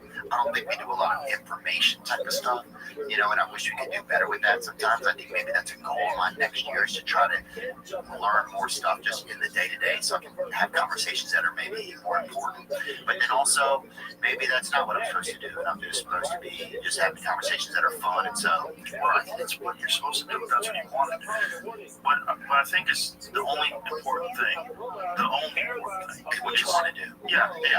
To be genuinely curious about whatever you're talking about. I agree. You know, and then hopefully be talking to someone who's telling the truth. That's where it gets weird. You know, sometimes people will be charismatic and they'll be very persuasive, but you know, it turns out they have an agenda. They're not telling the truth. And you might not know that. That becomes a problem. Yeah, I realize that some people are taking advantage of the fact that they'll come on, and I sometimes have been a little bit naive to think that somebody would do that, but people do that. 100%, like heads of state, you know, you're going to have someone who's the president of a country that's in the middle of a war and they want to come on your podcast and talk. You're not going to get anything objective. You're going to get them selling that they're good guys. And that's weird. That's a weird one because unless you're an absolute expert in what is going on in that region and you know exactly what's true and what's not, there's two very compelling and very loud narratives. You know, good luck sorting out that conversation. I'm not interested in those conversations, but I am interested in having conversations with people that I think are intriguing, you know, that I think are being honest, and whether I agree with them or not, they're being honest and they're intriguing. That's what I like. Yeah. And I think some of that is me learning a little bit more. I mean, I think I do like having stuff where people have more feelings and their stories about stuff, you know. So that's something I would maybe like to focus on more next year. Like people's genuine human experiences, you know. Like a guy or a woman or a kid, somebody who's been through something, you know, wants to share some of that. Right. So maybe that's something I'll try to get into a little bit more. I don't know. But yeah, I just feel lucky. Like my mom listens to my podcast every week. You know, and we never got to spend any time together when I was a the kids, so that kind of even keeps me going, you know? It's like she's like our biggest fan, so it's weird. Gotta make her proud. It was just so weird when I was a kid, like she didn't have any time, and then now she just like, you know, she loves it. Yeah. So I think, I don't know. And it's like just affording me a lot of like just neat opportunities. Yes, and I was talking to people, like we got to learn about like the healthcare last year and how, you know, a lot of these political parties have put forward these like these presidential, what's it called when they sign something like this is an order, like an executive order, right? That price transparency needs to happen with healthcare, right? So that was something that I realized was super important to me because like Bernie Sanders agrees with it, Trump agrees with it, Thomas Massey agrees with it, Ro Khanna agrees with it. There's all these people that say they agree with it, and everybody says, but it never really gets to where it needs to be, right? So you can go to a place in a hospital can charge you anything for an MRI, right? They're supposed to show their prices like a menu, and if they do that, then they have to compete. You can call two places. This person's like, well, it's $30,000, and this person's like, no, it's $700. So you're gonna go there, right? But they keep it vague so they can like keep the prices really high, and they can keep this whole insurance rigmarole going on. Like private corporations. That's what's nuts. Yeah, the private companies own hospitals. They're private. You know, so that's part of what they're doing too. Yeah, they're there for your best interest. What they're there is to make the most money possible. And one of the ways they do that is they're incentivized to give you certain medications, financially incentivized to give you certain pharmaceutical products, and they make more money if they do that. I had Mary Towney on the podcast.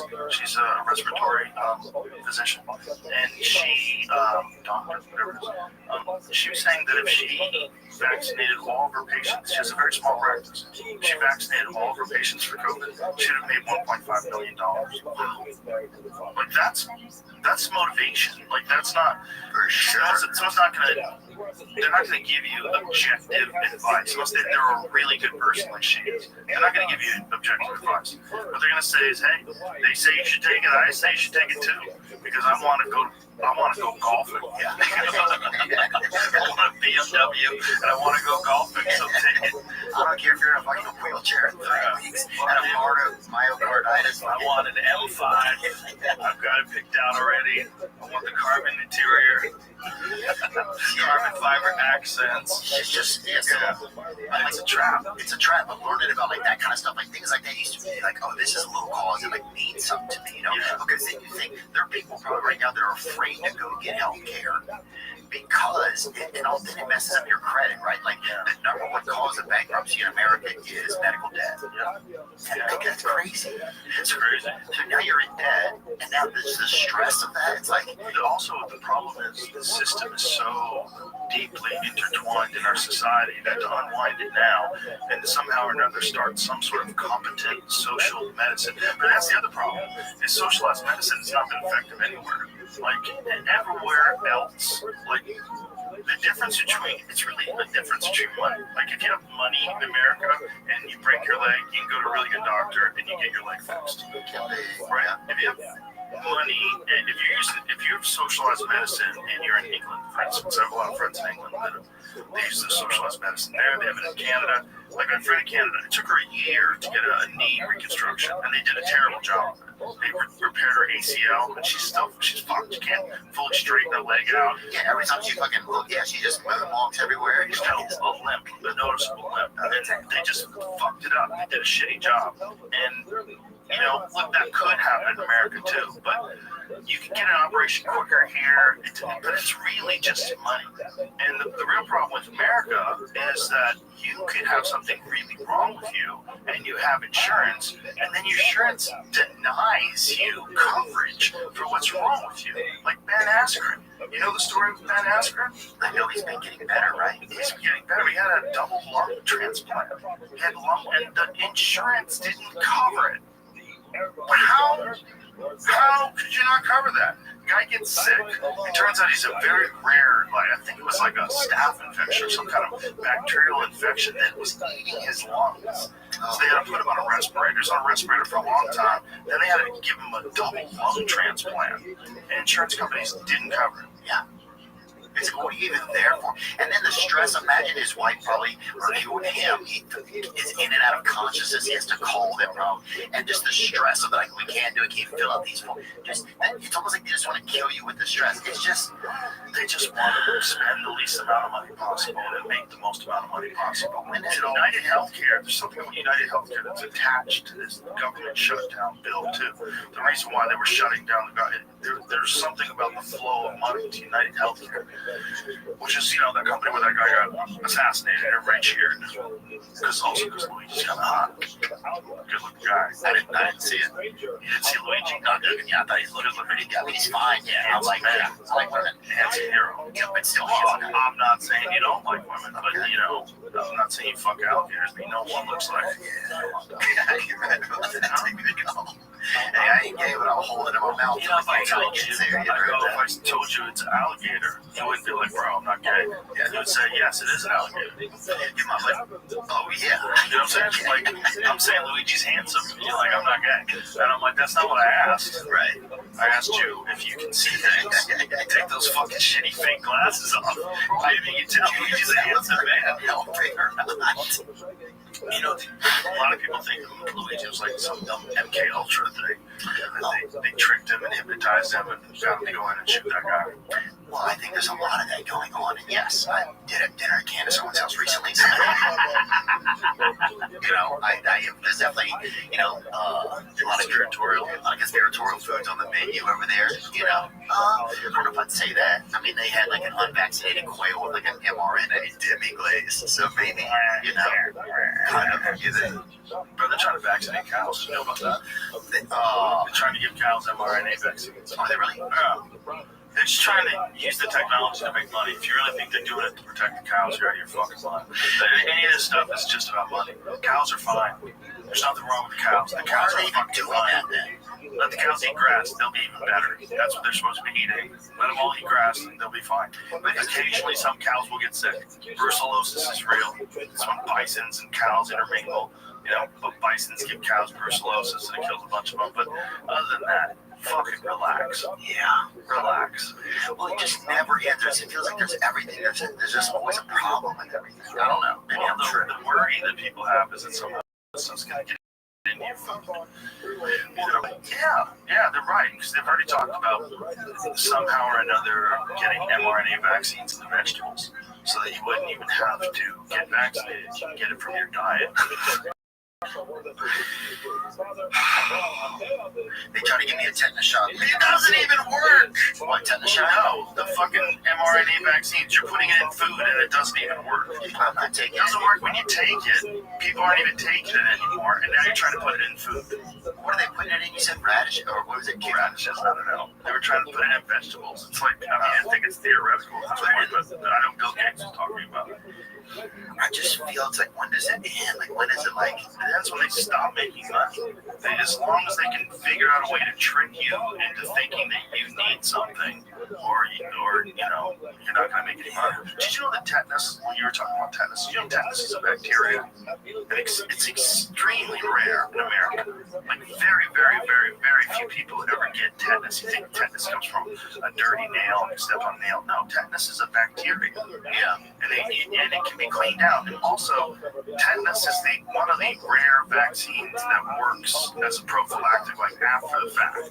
Like you could step on a nail. You don't have tetanus yet. They give you the tetanus vaccine after you stepped on the nail, and it still protects you. No, it protects you. Right. So you don't need to take it. Tetanus is super rare in America. It's not, you can completely fix it by cleaning out the wound. And if you get tetanus, they just inject you with the tetanus vaccine then. Like, there's no need to give tetanus shots to babies. Yeah, they were saying maybe you should get it. And I was like, I don't even know if I've had it, but I don't want it. I don't want anything else. You probably had it. Yeah, I think I had that, but they're like, you should get it every 10 years. I'm like, I don't know. I don't care. I'll be fine. I'm okay. It's real common in other countries. Apparently, they say the tetanus is? Yeah. It's a bacteria. I didn't know it was a bacteria. I thought it was something you got from rusty nails. But it makes sense if it's a vaccine. that it's protecting you from something that's kind of alive.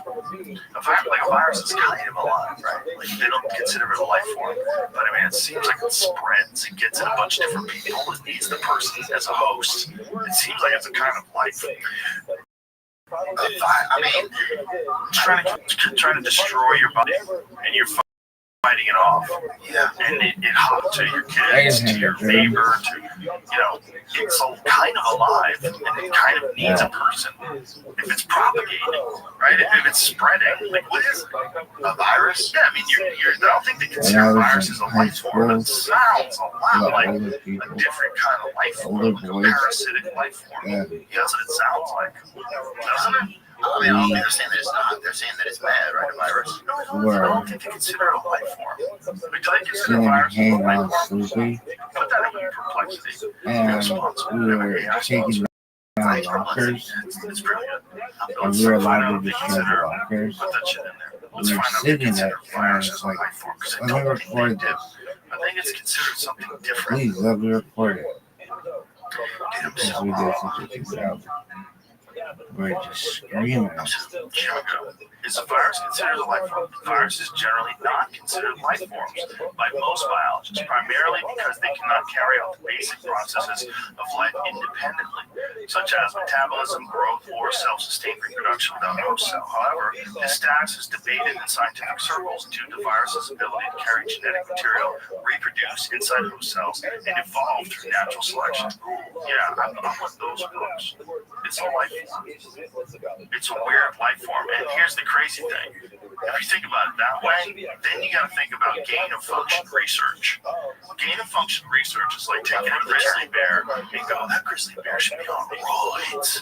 And you take a grizzly bear and you jack him up on trend, and you give him testosterone and cocaine, and then let him loose in the woods. That's what gain-of-function research is, and our government was funding that. They were funding making more evil life forms, and that's where COVID-19 came from. It came from our tax dollars that goes off to this lab where they're working on making a life form more vicious. What do they want? It's a fucking weapon. That's what I think. But then they use it against us? Well, I think it got out. I don't think they tried to use it against us. That's what I think.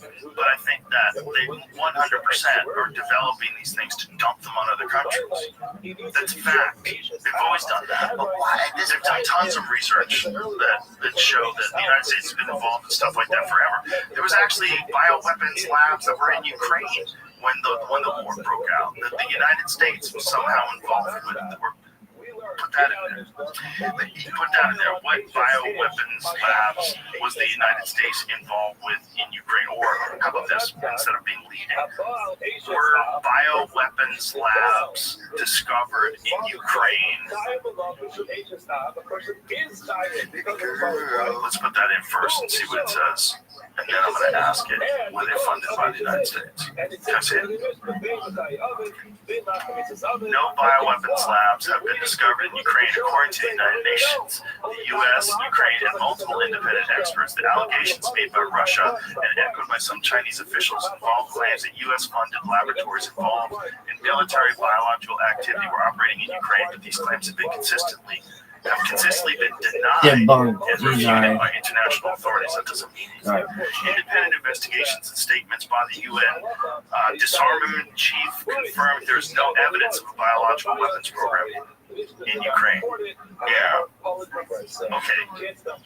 Are there any stories online about bioweapons labs discovered in Ukraine? The allegations made by, but we don't know that that's true. So here's the thing. If the United States is running or funding bioweapons labs in Ukraine, and it doesn't become a national news item, you think they're going to come up and say, you're right, we did it? No, they're not. But if you're going to fund bioweapons research in China and a lot of other places, are there stories about the discovery? Let's see what it says here. Stories about the alleged discovery of bioweapons labs in Ukraine have circulated widely, primarily promoted by Russian officials and state media. But these claims have not been substantiated by independent sources or international organizations, nor could they be. Like, what are you gonna do? You're gonna get in there and fucking rat I feel everybody like out? I didn't sleep all that well or much or whatever. Yeah, they wouldn't let that out. Chinese foreign ministry has No, very just sleep for conspiracy 16 theories more have hours. amplified these stories, including claims of 26 biolabs I don't and have to illegal pee, and I research do discovered by feel a Russian little bit forces. fresh. What time is it? I would hate to work in one of those places. Right. 4:20. Yeah. Blaze it. Problem here, right here. International news organizations and independent scientists, including the BBC and Look at experts. this athleticism. All right, so Joe Rogan podcast, chickadoo. Joe Rogan podcast all day. Look at this move. Look at this athleticism. There's only 3 of us in here. The glasses, man. What's that new sophisticated look? Yeah, I got them. What's going on? I see. So you got them. Yeah, they're great, man. My buddy Joseph gave them to me. I got them from him. Yeah. Yeah, they're pop. And they help, too. Yeah. Yeah. You lose your vision? I don't think so, but I think these just make it even better. Okay. Let me see. Try them. Try them on, big dog. Barely. I can get them weighted, too, so you can do a neck workout. We have them on. This is, God, I can't tell. Are you sure these are real? I think they are. I don't think these are real. Let me see. I don't think they inject these on. First of all, there's some blood. Yeah, somehow they keep getting grease on them, dude. I don't know what Greasy fucking fingers. Look at you rubbing your head. You're rubbing your greasy face. I don't even go in the kitchen. You don't need grease. You need to go in the kitchen for grease. You barely tell the difference, right? You barely. It's like it's if you're 20, if you're not 2020 or 2025. These are psychological, dog. You don't think they're no, not some stuff. No, I'm saying. I mean, they're fine, but they're yes, sir. Like douche fine. I got to read too much. I think it's a psychological thing. Yeah, it could be. I gotta believe that they make you see better. My vision's okay. It's not as good as it was when I was young. I gotta read the packaging again. But it's a lot better than it used to be. I started using a red light pen. It makes a giant difference, but a huge difference. Yeah, I don't need reading glasses anymore. I needed reading glasses for a while. I look at my phone, like it was fine text. Yeah, I don't read it. I don't need it at all anymore. And that's because of the red light. Oh, yeah, 100%. Yeah, red light therapy and certain vitamins. There's a few different. There's a company called Pure Encapsulations. They make a formulation called macular support, and I take that stuff. But those two things for sure have had a big impact. I think it's the red light though. That's the big factor.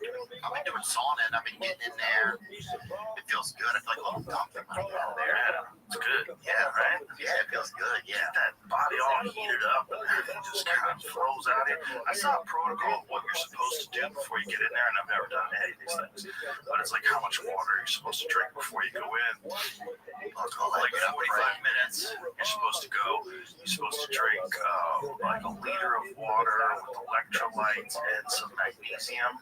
I don't know, some guy made this. That's the problem. Like, everybody's an online guru. Yeah, well, everything they watch, it's like they think you're trying to get me Olympics. It's like they're trying to fucking get to work. Don't take me trying to fucking. I just want to feel a little bit better. Yeah, they're trying to just get out of my garage. Give me an edge.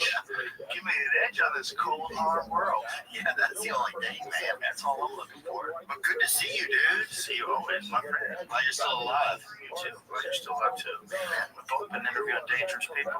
Have we? Yeah, definitely. You really have. Who have I interviewed that you haven't? It's more dangerous. I don't know. That's a good question. I mean, I did. Yeah, I haven't lived with people that's that dangerous. Maybe Thomas Massey. Oh, did you have him on? Yeah. Yeah, they all hate him right now. This is a sad thing about both political parties, not just the right, but the left too, is they decide that they're going to gang up on someone for not towing the line. You know, whatever happened to having different opinions? Whatever happened to having different perspectives and being able to argue your perspective? But then they have these goofy ass bills, which, by the way, they slipped something into this last bill that Mitch McConnell guy did, I believe. Make sure that he did it. The hemp thing. They slipped this thing in where you can no longer buy CBD with like it has to be like the lowest trace amount of THC in it, which is for like my wife's mom. You know, she's an older lady and she takes CBD for pain, for joints and stuff like that. She's a smoker. She doesn't. No, she takes like oil, like CBD oil. Yeah, he's not in there. That's old fucking dead turtle. He's a leading proponent of closing a 2018 Farm Bill loophole allowing intoxicating THC to be sold in low doses. See, but he's got a couple of fucking milligrams in his neck. Look at that. He's got something going on. They definitely got medicated. There ain't no way that guy's sleeping without help. Everybody hates him. It looks like he hit a joint and won't leave him alone. Like took an edible. He like Joey Diaz dosed him. Looks like he's on the church. He's on the church of what's happening now. And Joey Diaz is Joey Diaz is like you're just staring at him. They gotta change that. That's really bad. Why is it bad? Because of what they do. Because for people that are getting benefits from CBD, the THC along with the CBD, and by the way, we're talking super, super low amounts, but there's something about how CBD and THC work in a synergistic way for people that are in a lot of pain. I know a lot of people, like I said, my wife's mom, she says the stuff with the THC in it works better, and it's not getting her high. Like, this is the misunderstanding. This stuff's not going to get you high, but what it will do is it helps with anxiety for a lot of people. It definitely reduces inflammation, and for people that have like joint pain, like my friend Dave Foley from News Radio, kids all Dave Foley. Awesome guy. Dave had like pretty severe arthritis in his hands, like where he was really having a hard time opening his hands. Started taking CBD oil and open a jar and he thought that thing was in hard pain, man. It was bad, but now it's gone. And it's gone because of CBD. It's really effective, man. It's really effective. And so what they're saying that they don't want you to. Why are they doing that? Because they want to control it. It's the alcohol lobby. It's the same people that are trying to keep marijuana illegal in Texas. It's the alcohol lobby. This is the fact. The fact is, when people start smoking weed, they drink less. And, it could be because they just decided to get high and not get drunk, or it could be that they smoke pot and they get a little paranoid. They go, oh my God, why am I poisoning myself 5 days a week? Well, a lot of people now feel like are just doing like cocaine and saunas, it seems like. I don't think those together. I mean, in your neighborhood. I don't know. It's your town. All my neighbors know that.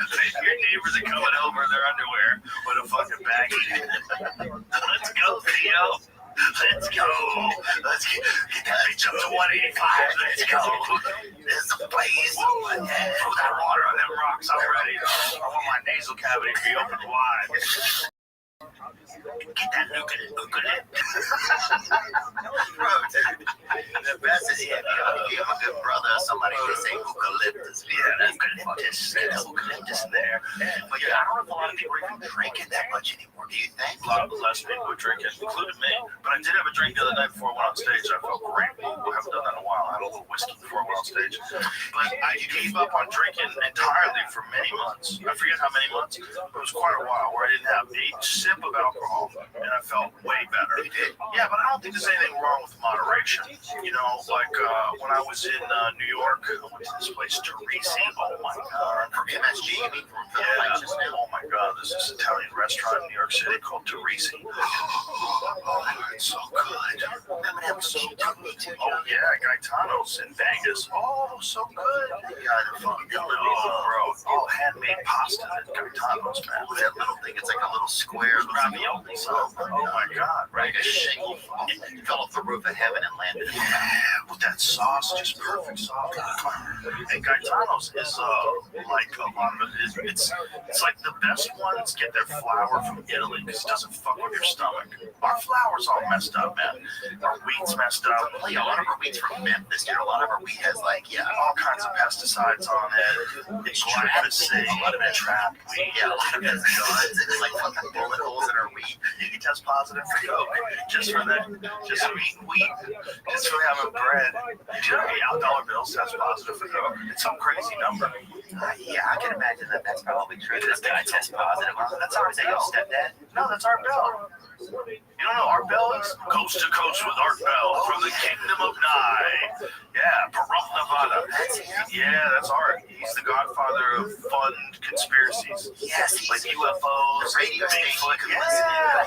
Oh, he was my nighttime jam coming home from the comedy store. I can see that. Always, because you're coming home from the comedy store, it's like, 1 o'clock in the morning, and the Art Coast to Coast with Art Bell's on. The guy calls up Art, I'm a time traveler. He got a time traveler hotline. Call in. Time travelers out here. Probably a couple. Oh, yeah. At least one. A couple they probably can't find their way home, too. At least one. I've had at least one time traveler. That's you. I can totally picture now. You, like, you get a car with some speakers in it, and you're driving around listening to Art Bell. Oh, there's a lot of people listening. He was really popular. I don't know how popular he was, but I mean at a level you would bump up with space. Oh, yeah. Right. Yeah, I loved it. It's like the perfect stuff to occupy your mind coming home from the comedy store. Because occasionally it was like real shit. Like occasionally you'd have some people talking about some really fascinating things, like asteroid impacts, and he had Terrence McKenna on a few times. He had a lot of interesting people, but then every now and then he would mix it up with a dude who says he's a werewolf. And Art would never go, man, you ain't a werewolf. He would go, interesting, tell me more. He let dudes talk. He let dudes say the most ridiculous shit. It was fucking great. I got to do a show once. I did it. Yeah, I did it when I was on the radio, or on the internet rather. It wasn't on the radio anymore. I had an internet radio show for a while. Did he know you weren't that much? Yeah, luckily. But to me, it was like, fuck yeah. It's like a few things in my life where when I did it, I was like, yes. That was a big one. I hung up the phone. I had a giant fucking smile on my face. Yeah. I just did the Art Bell show. So dude, that's so cool. I can't tell if I can see it better with or without these on. I think it's psychological. I'm telling you, those glasses don't do a damn thing. They don't even change the shape of your face. Sometimes you put them on, and I always go, how blind is this motherfucker? And I'll look to the side, and I can see, like, the face keeps in, like a half a foot, because they got giant magnifying glasses over their eyeballs. But with you, it looks exactly the same. The line of your face doesn't change at all when you turn side to side. I think they're fucking with you. I think they think you're crazy. And they're like, his eyes are perfect. Just get him some clear lenses. And they're like, yeah, I think this works. I think I see better. Y'all got a vape pen? That vape. Oh, man. There is something about when people wear them, they look smarter. Oh, for sure, dude. My friend was wearing them the other day, this girl. And I was like, dang, this girl, she must be a genius. Yeah, hot secretary, or hot professor, hot lady professor. Do some homework up in the undies, that's what I was thinking. Let me get up in that study hall, baby girl. Baby girl. Extra credit points. Yeah, dude. But if you're a dumb dude with glasses, that's a bad look. Because not only are you blind, you're fucking stupid, too. It was like Stephen Avery's cousin, that little fella that stood by the, like, was grilling hot dogs on that burn barrel in the, or when they, who's Stephen Avery? Stephen Avery. I was just trying to Netflix thing. I think it was a pandemic, wasn't it? Making a Murder, was that him? Yeah. What was his case? He was a murderer. Well, they said he was. Was he? Yes, he was a murderer. He's in jail for it. He's in jail for it, and he had his little cousin. Oh, this is the guy that's a little mentally challenged. Yeah, I read some stuff. And his little cousin, that's him, with shades on. Brendan Dassey, B. Dassey. It was actually, we did a little bit of pit palling with him, tried to anyway. What did they think about this? Do they think that? I think he did. I think there was like, I believe people said that the Netflix thing got like edited straight and left stuff out. That's the thing, you can't tell what's real anymore. Who knows? Well, selective editing is crazy. It's crazy that they still do that. Everything's crazy right now. I know. I mean, I feel like this is the year. Do you feel like this is the year that people realize that, like, both of either side of the government is working for us? Is that a weird thing to say? Well, it's true. It's pretty obvious that it's true. Okay. They're all working for the people that got them in. So no matter what even if they're good people that want to do well for you, their obligations when they get in there are the people that help them get in there. They're the campaign contributors, they're the military-industrial complex, the military contractors, the big money banks, big money. That's what all this government shutdown shit was all about, man. It's all about health care, right? So it's all about how much money is getting funneled through these corporations. If you really think that what they're trying to do is make sure that people get health care, you're fucking naive, okay? What they're doing is they are protecting some kind of slush fund. If somebody digs into this and finds out where that money's going and finds out how this money's distributed, it'll make more sense. Because there ain't a fucking chance in hell that they're keeping the government shut down to protect your health. There's not a chance. There's not a chance they're shutting down the fucking air traffic controllers. Not a chance they're shutting down NASA because they're worried about you getting the flu. That shit is not happening. That's not what's going on. But I think everybody's starting to realize that. Dude, I went to the post office. You've been to the post office recently? I have not. Okay. Not since I voted. That was the last time I was at the post office. Okay, well, it's over. So, if you want to know what the post office is like, dude, I'm not even joking. I went into the closest branch near me in Nashville. There was two birds. There was two crows in there. One of them was a crow, definitely. One of them was a pretty big bird, and I thought it was a crow, but he had some discoloration or so maybe like a mulatto crow or a mixed crow or something. I don't know. Pulling a fucking box, like fighting over a fucking box in there, and there's a lady, kind of like a darker woman in there, and she's spraying fucking Lysol trying to get them out of the fucking post office. I was like, Lysol? Yeah, or like a Fabuloso, like a cleaning spray, like this. Oh, okay. Yeah. Like she's standing on a little step ladder trying to remove these two birds who are fighting over a fucking package. I was like, we're fucked. We're fucked, man. That's the government, right? That's biblical. Yeah, I mean, it seems like a Stephen outtake. Yeah.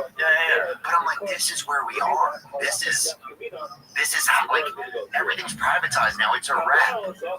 Do you feel like it's a wrap? Like, I've been thinking for years that America just feels like a shell company, like a shell LLC.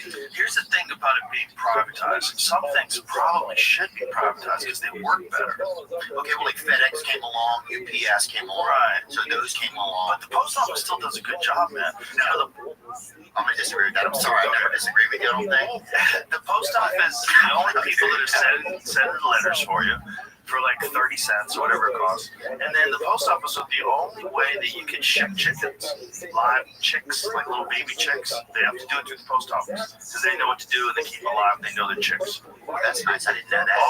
We've had chickens, and every chicken we get when we get them, the baby chicks. And they come in the mail. They go through the post office. The post office delivers them. Can you hear the package like that? It's like, yeah, bro, the post office, it works. It's not perfect because it's the government. There's no government programs that are perfect, It doesn't work that good anymore, though. I think it's gotten so bad. The post office, bro, it's gotten bad. I sent my niece a birthday card, dude. She never got it.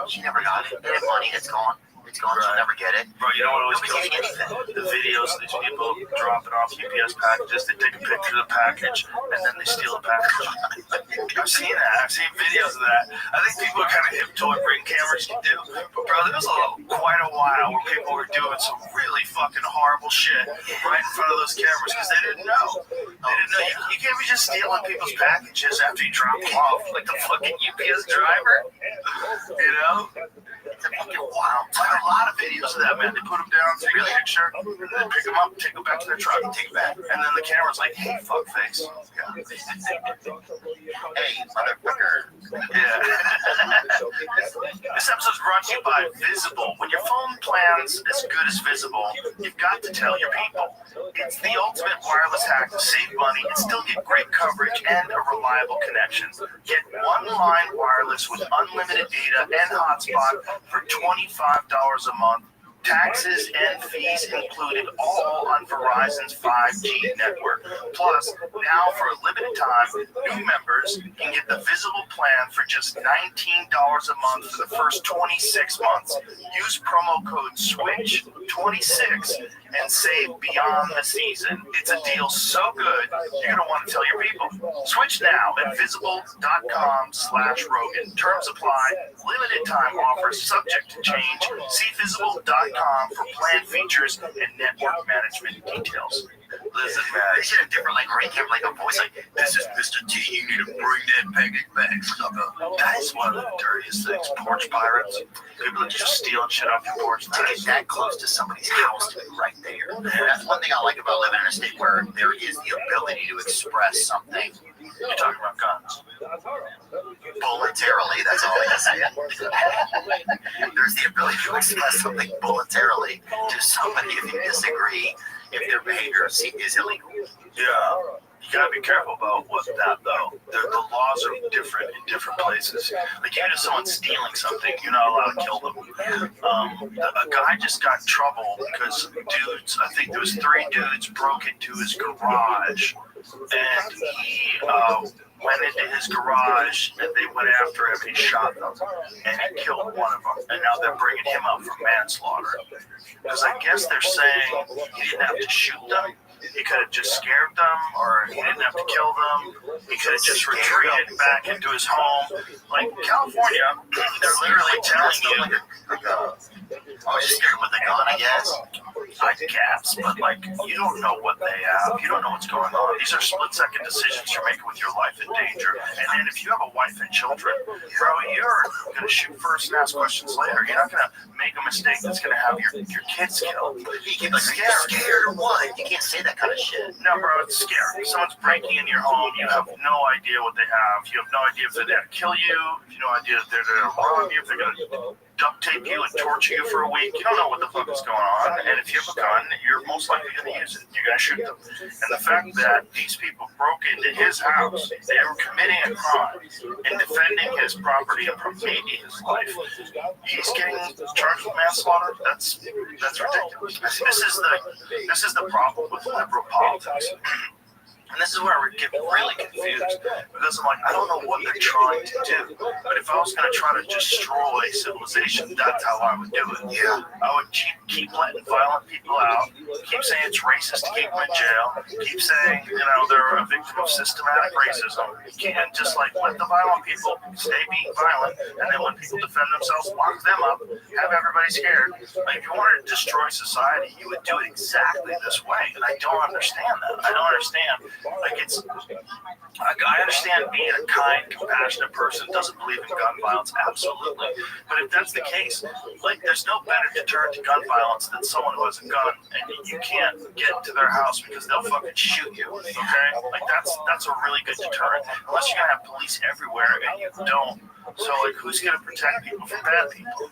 If you're gonna admit that bad people exist, if you want to stop bad people from happening, that's a conversation I'd love to have. That's a real conversation. Like, let's figure out how to clean up a lot of these neighborhoods. Figure out what's causing all these problems. Nobody wants to do that, or it would have been done by now. Exactly.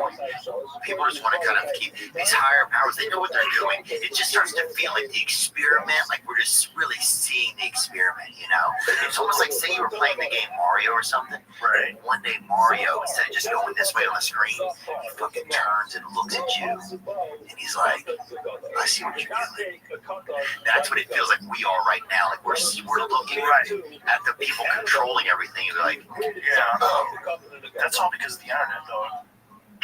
But it feels If it like wasn't for the internet, no one would be looking, because we wouldn't be getting these conversations. right, you would still be You'd be disillusioned. getting CNN, you'd be getting some horseshit version of what's actually going on. But because the internet and real independent journalists and people that are breaking things down, you start to go, wait a minute, what the fuck is going on? Yeah, who is doing this? Why are you doing it?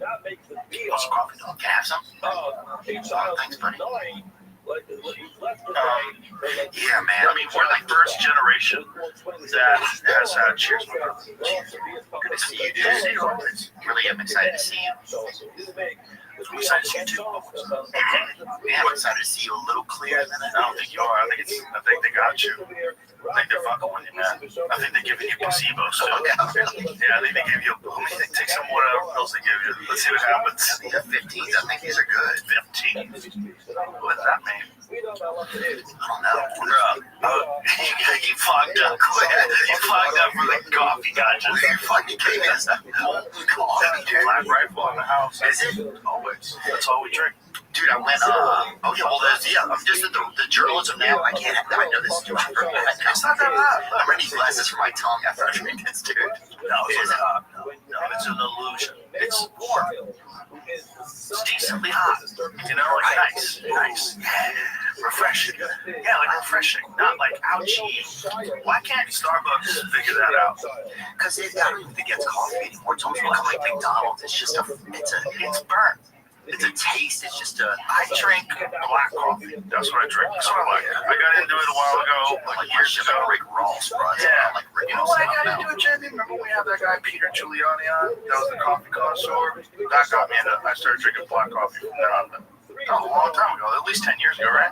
That real coffee connoisseur on. Yeah, because I wanted to know all about coffee. So the sommelier kind of. Yeah, man, dude, it's fat. He brought in a bunch of different coffees. We were tasting like these Ethiopian blends that almost was like lemony. It was like you taste the hints of lemon. I'm like, I do. Did you know all coffee comes from Ethiopia? Yes. Some of it comes I know from there's Kona coffee, isn't there? Right. But it all originated in Ethiopia. That's where the plant originated. Wow. Yeah, so they moved it into South America, so like they started making it in Colombia, they make it in Hawaii, has bomb diggity coffee. Kona coffee is some of the best coffee in the world. I guess probably the soil, like some of them. You're also Hawaii. If you fucking drink my piss in Hawaii, it's a little better than if I'm drinking and fucking outside of Akron. You know, it's outside of Akron, smokestacks in the background. Shit, you're drinking a liter of piss before you get in the sauna with your neighbor. Before I get a little bag from my Someone's got a urine therapy protocol they have to take with your cocaine. Wait, you just can't stop. Bro, even a hot batch of piss and Hawaii tastes good. That's so true. But I drink it in America. Like I used to order Kona coffee. Yeah. But yeah, John, before I went Black Rifle, well, I think I like Ron. He's a good friend of mine. Nice guy. I love him. Yeah, he took me around whenever I was there. He's one of my absolute favorite people. Dude, somebody's someone sent me that thing. There was a she said, this thing I wanted to talk about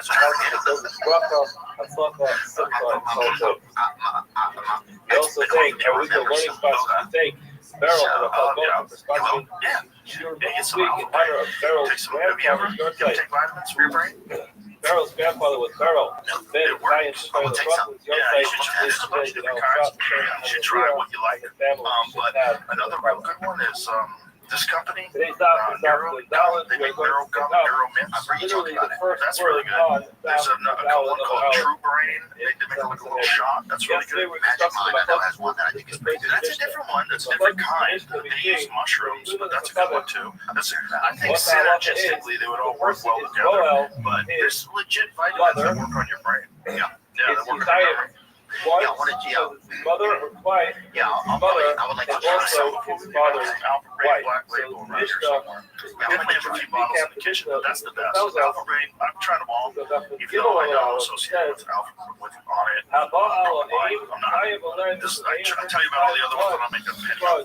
But Alpha Brain, I think, is the best one. It's the most effective. And it's the only one that I know that did 2 double-blind placebo-controlled studies with the Boston Center for Memory. Yeah.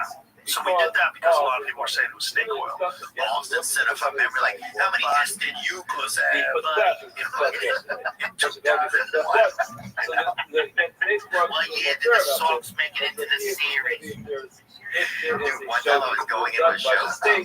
We were outside of Boston. We had a show outside of Boston. It's like a theater. It's like 15, 20 minutes away. And I'm walking in late. Everybody's already in there. The show started. So I'm coming in. And a guy and his wife walk out with me to the head. And the guy's like, Dorothy, and the guy's stop. He's late for work. I'm like, I'm fine. And first of all, you just give me your pizza. He's like, Dorothy. This kind of big bag lady. She said, and that was the job against the other. He was trying to get you to give her a pizza. His wife to give me her pizza, but not his pizza. Like a bad relationship. Can't you see the guys? He's trying to tell his wife he's fat. He's doing it in a subtle way. Well, he was using me, so I'm like, Dorothy, I'm fine. You know? Yeah, he Said ever since being in the bus, like just or he was just trying to have some conversation. his Like relationship that. with his They were father. looking into it too much. Rather, he Dude, I understands agree with everything. EMT, dude. Have you ever had that? Really? Yeah, I Therefore, was in EMT. I've had it 2 times. extra Really? Like, what was like 10 into car accidents and stuff? Yeah, Really? That's And the I end think it was of in the Boston. I story. think it's what even made me That's think where of was bring I could have Raya. gone down that route in life, maybe. Love was way when Things have been different. That's Hard possible. was to bring I the could have most saw that. rice on the end of the rice up. Almost To see joined the what the army. right is. I When didn't I have to was say the rubber. 18 for their You taekwondo learn team. a rice There was a up dude, like rubber. God, I think his name was Clay What is Barber. referring to?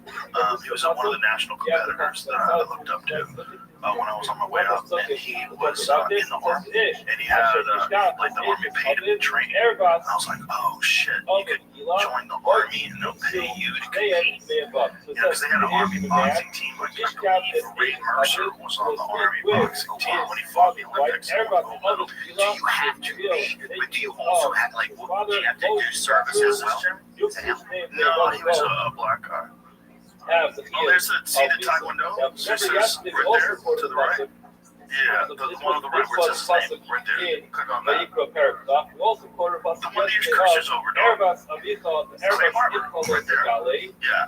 So that's it. So he was really good in like, I guess it was probably 86. Yeah, somewhere around, I was 18, so it had to be 85 or 86, maybe girl. That's the dude right there. He was an elite national competitor in my weight class. You'll kick a fucking whisper out of your mouth like it's a gangster, huh? Yeah, he was really good. But he was competing for the army team, so I was like, you guys join the army. And then I thought about it, I was like, oh, I'm not sure. Like, I don't trust anybody. Did you ever close it? Right now, did you do any No, I tried to close. I kept looking in the mirror. I'm like, no, we're good. Yeah, I guess I don't want to see you in the army. But yeah, it was just a dream. It was just, I think it was like you, honestly, I think it was like you and God. Now, how do you know? That sounds like something God could do. How do you know that a woman? But y'all did not fucking, you guys did not do any of this bullshit like you guys should have. You were like, get the fuck up. Hold on, everybody. You had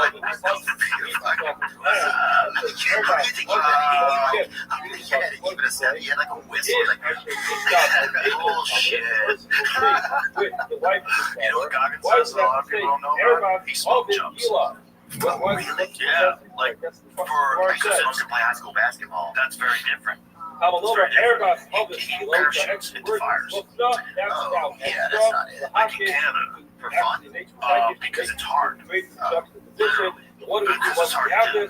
Dude's worth like $30 million. He jumps out of fucking planes with parachutes. And he sent me a photo of a giant ass fucking grizzly track. Okay, so what's They landed in Canada at this place, and right where they landed to fight these fires, he's like, I mean, like a grizzly track. And it was like, wish me luck. I was like, dude, get the fuck out of there. I said, that track, get the fuck out of there. That's a 1,100 pound wild dog. And he just does it because he wants to, because it's hard to do. You're a land distance. Yeah. When you get in there, do they have a plan of where you're going? Is it firemen and firemen in there? Well, there's a lot of different tasks that they do, but one of them is you're digging a fire break. So you dig, like, a lot of what happens is embers land on the ground that starts a fire, right? So what they do is they'll clear the ground for a wide area where the fire is coming. So the fire's on its way, they'll get ahead of the fire, and then they'll clear a giant path on the ground. Girl, that would scare me. It's scary. Guys die. I mean, they 100% they get trapped and they die. Yeah, sure, it shifts. You know, sometimes things are unpredictable. But he does it just because it's hard. He's so crazy. Does he have to sign a card? He must have to sign something. I don't know what he does. I've been here to tell him he's David Goggins. He just shows up. I'm telling you, man, he's a different cat. Like, he's the real deal. Like, he's not pretending to do all these things. Right. You see those videos where he takes the UFC fighters on workouts and they're dying? Like, he took Israel outside. Israel outside, two-time middleweight motherfucking champion of the world, one of the best ever doing, elite athlete. I mean, Doc couldn't keep up. Goggins was talking to him. Come on, son, keep going. He's throwing up in a garbage can. No bullshit. it's crazy to watch because you realize like the level of conditioning this guy has. He's 50 years old. He's not doing it for any reason. Like he's not getting ready for the World Series. He's not in the Super Bowl. He's proving to himself. You have to ask him. I mean, I guess the challenge he's learning downloaded lessons. It's just, he's that guy, man. Like, there's not or as the Christ is told us, it's referring to the Father's wife. What is it? In other words, the Father's Araba can be referring to show me. I sent it to you, right? Yeah. Put the headphones on. Access to his wife, which was a meeting where he never had Arabas. But that's here, Arabas. Yeah. Never allowed law. Arabas, all of it, you are such a real part of Arabas of you. The Cure, yeah. They were good. I passed away. Yeah, but there's two psukim. I think One before was Vayikra, the tax, and one was Vayikra. So two brought came apart from each other. And Mala, each was the Daber, just like later on. Here they're talking about his wife. After Isha, Augustus the Daber, was here as well. If you would want to send it to me and I'll send it to you. Not talking about. You'll have it on your computer. Father, rather if you're an EMT, that'd be sick, huh? Oh, I think it's a father's I think you get out of the vehicle, you pull up, like, get the fuck up. What it was, said, clearly, And they'll that's what will help them. God is like, get the which says Airbus, Aegis, Avicha. Sorry, Airbus, Avicha, the Airbus Imco, just send it to me and I'll send it to you. Avicha, now we hear this father himself, Give me some money. Isha, and that's what we have. And as Hara was yesterday in the drasha for Rabbi Rothschild. And as far as the mashma, main ages of it, we would think from that lashon that whether this woman married to the father is his mother, main ages of it, whether this woman is not actually his mother, which is his father's wife. Now, she'eno ages of it tonight. Here we have an aspara, a warning for this person, for this person's mother, who is not his father's wife. So again, they must have had this child out of wedlock. It's cool. Just that took place, the child was born. That's so sketchy. So again, the same we asked earlier, that when you have punishment for it, what do you do when you send that? For it, right? How 11 tells it's like I just fucking parachuted into Grizzly Country. Oh man, there's nothing scary about them. Being animals like that. Now we have the Lazaro. The most scared, honestly, in my life. When I was young, I had like a lot of pedophiles in our area, and I think that kind of like made me nervous. But probably being a lot of pedophiles in the area. Yeah. Never can ever savicha. I mean, I think at least 3 is enough for like a small area. How about Hara? Just like when it came nobody did anything. Hara.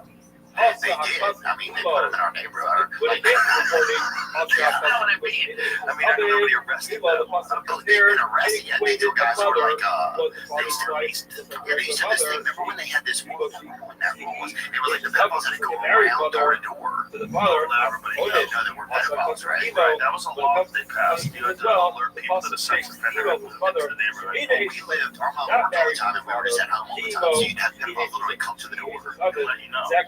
And like, is your mom? I would be like, no. And they're like, well, I'm a pedophile. You're like, well, that's a problem. Yeah, come back after 6, you know. In other words, so it was just crazy, like, you know. But then at least you didn't know who the people were. But it was definitely weird that you're setting, and they don't live in nice neighborhoods. You know, like now there's a lot of like millionaire pedophiles that are government protects and stuff. But back then, I don't know. In other words, since he uses Airbus Avicha to tell you that refers to the father's wife. They said that thing they came out about the Trump Epstein thing. That whole thing's just a kickball at this point, I feel like. Now you have that video. Laying out the scandal that took place in like, was it the 1970s? Only 1 year. The Franklin scandal? What year was that? With this woman. So there's only going to be 1 year not to use Real guys like astronauts or something like that. Rather, it's only going to be one. That is the only thing you have to this is the patio, this is the bright spot. Protecting his eyes. To back up the way that Now protects his eyes. I sent it to you, right? So one bright spot. This was Tim laid this out quite a while ago. I kind of forgot about it until it popped up on my feed. I was like, oh shit. And I said, I can send it back to you. Thank God for Tim Dillon. Oh my God, he's the best. There's never been a better ranter ever in the history of ranting ever. Never. Said too. I bet there was somebody a long time ago that was good, but we don't have enough of his work to really compete against him. He's the funniest by far. He's the most sarcastic, the most tongue-in-cheek, and the most well-read. Yes. The thing about Tim Dillon is like he doesn't just go with narratives because he thinks that you want him to say certain things. You know what I mean? Like he's very, very well-read. And he forms his opinions based on facts, and then turns into humor. Yeah, he's the fucking man. It was a scandal out of Omaha, Nebraska, in front of the credit union, where there was a guy who was embezzling money, and then he was being investigated for that, but they said he has all this money because he's running an interstate pedophile network, and he's pandering kids to people in Washington, D.C., and New York, and there was a headline in the Washington Post, the Washington Times, that were like, boys in a tour of the Reagan White House.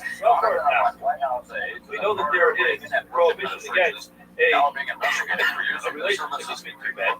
Therefore, his father is the man. He's the man. Therefore, he already had trouble with it. And, this was a scandal with real victims who wanted to testify that people started dying. The private investigator they hired, his plane broke up. One of the girls that testified was found guilty of perjury, and then she was put in solitary confinement. They had to use 2 grand juries in Omaha to get rid of this scandal. It's one now it's not as sexy as like a pizza gate or something that happened in the 80s and 90s, but this shows you the blueprint for the government, using marshaling resources to silence people that were victims of this stuff. This is not new. Congressmen, senators, blackmail being used by intelligence agencies out of jail. It was pioneered by the mafia. You having sex with somebody who's underage, then they own you forever if they have photo, audio, video of you doing that. Wild. So that existed at all in the 1990s. Okay.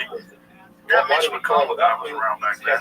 A lot of these Nancy Pelosi type people, they've been around since the photos of Nancy Pelosi with JFK. Think of that. That was before we didn't go to the moon. It was 1963. That's before Israel got killed. I didn't say anything. I heard you saying Israel killed him. That's what I heard. Did you put something in this? Before Israel didn't do it. I see what you did. I think Leo Rios wants my middle school. You know that? What? No shit. Those are black. No, we didn't have a thing with the thing. But everybody recognized LHO. Yeah. LHO. Yeah. Like L. Ron Hubbard. LHR. They all salute L. Ron Hubbard. Salute LHR. Ever see Tom Cruise with a big pie plate medal? He got a medal for being the most awesome guy ever. Yeah, from Scientology. And he still lives in the photo of a science fiction writer. Bro, it's the cookies thing. You never seen it, bro. You've never seen those Scientology awards. They're a lot of desserts. They're amazing. I didn't know. Look at that time. Look at this. These are the times. What's the law with the documentation? Kind of behavior. Were you there? This is something which is from the 70s. What did you do? Different. Nobody said. I think you know What's that I the law have of the documentation? Either right? Right. You Taylor. He is going to be punished with your Taylor. Execution. What is this about? This is a great calendar, Dad? This is amazing. Just watch that. There's a whole relevant of discussion about a document. He's tired. He's surprised. Relevant.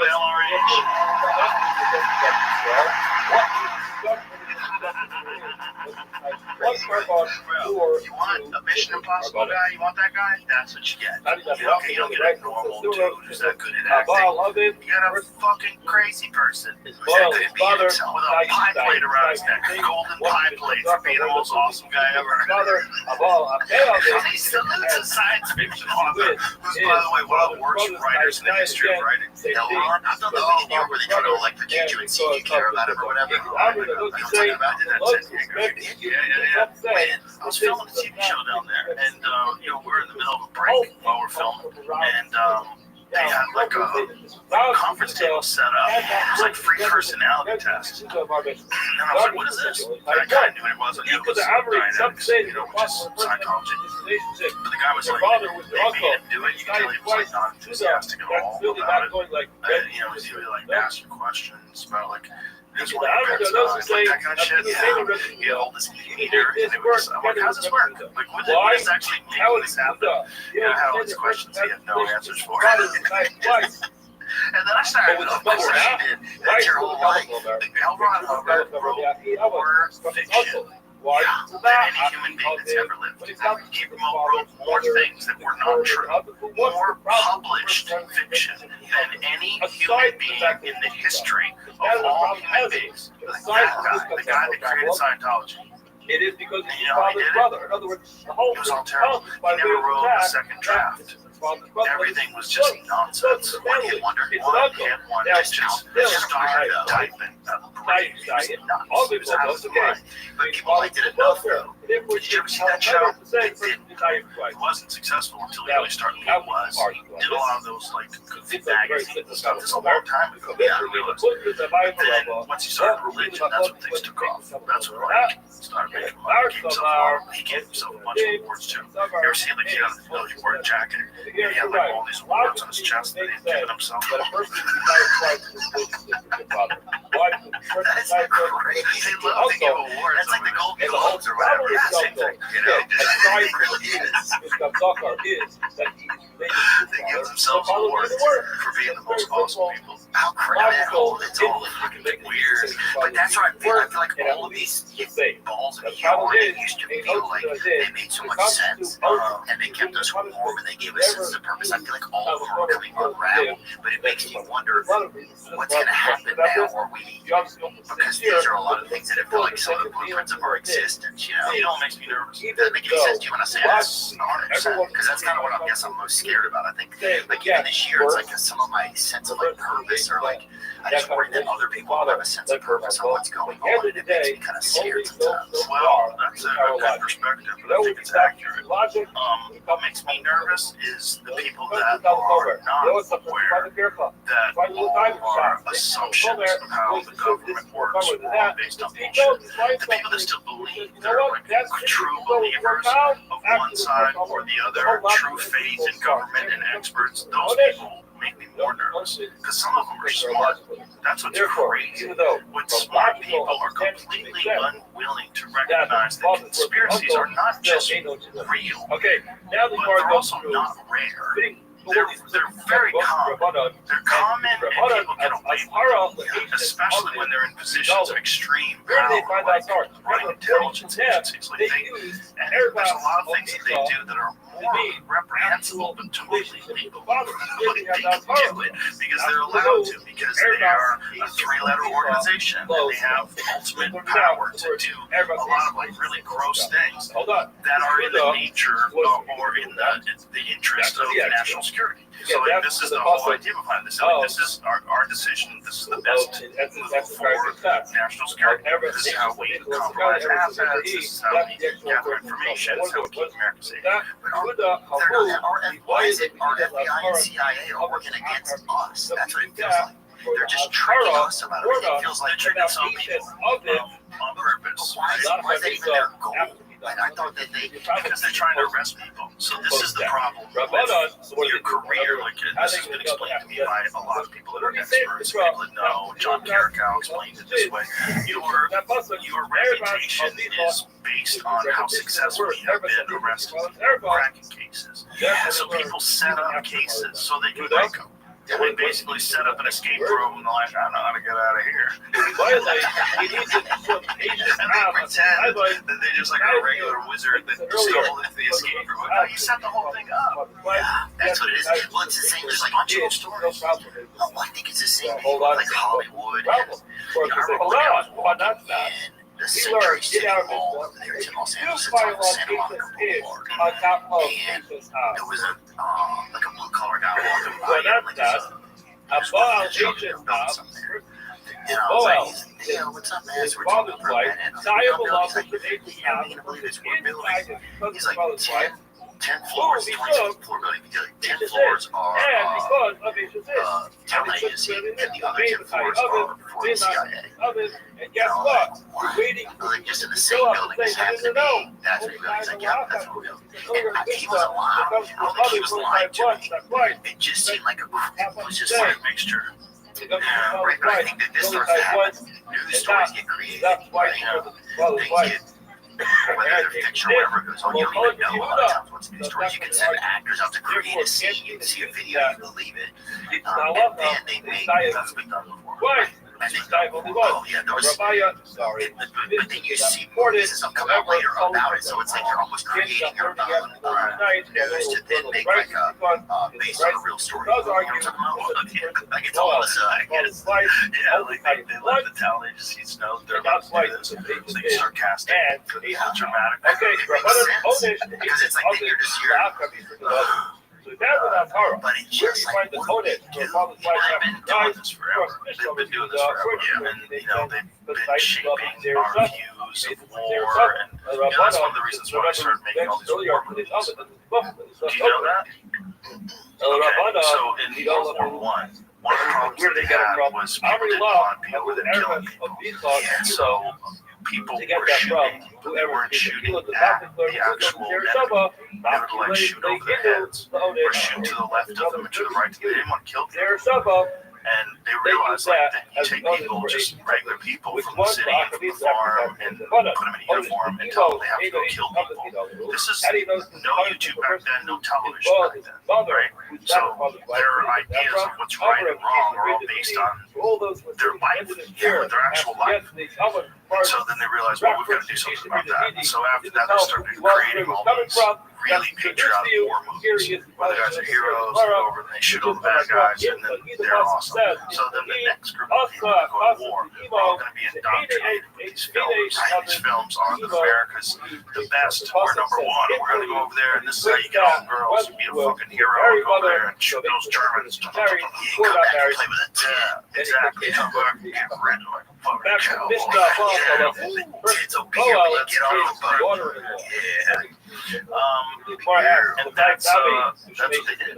They violation of for sure. The CIA and various federal organizations have a say in how America's portrayed in movies, right? It's like if you're going to get access to, if you're going to do some film on, the Pentagon or something like that, this better make us look good. They're not going to let you make them look like a bunch of fucking retards that are just doing it for their career. No, they better make us look good. You can't fake what the Pentagon is, bitch. Mr. Cruz to talk about his work.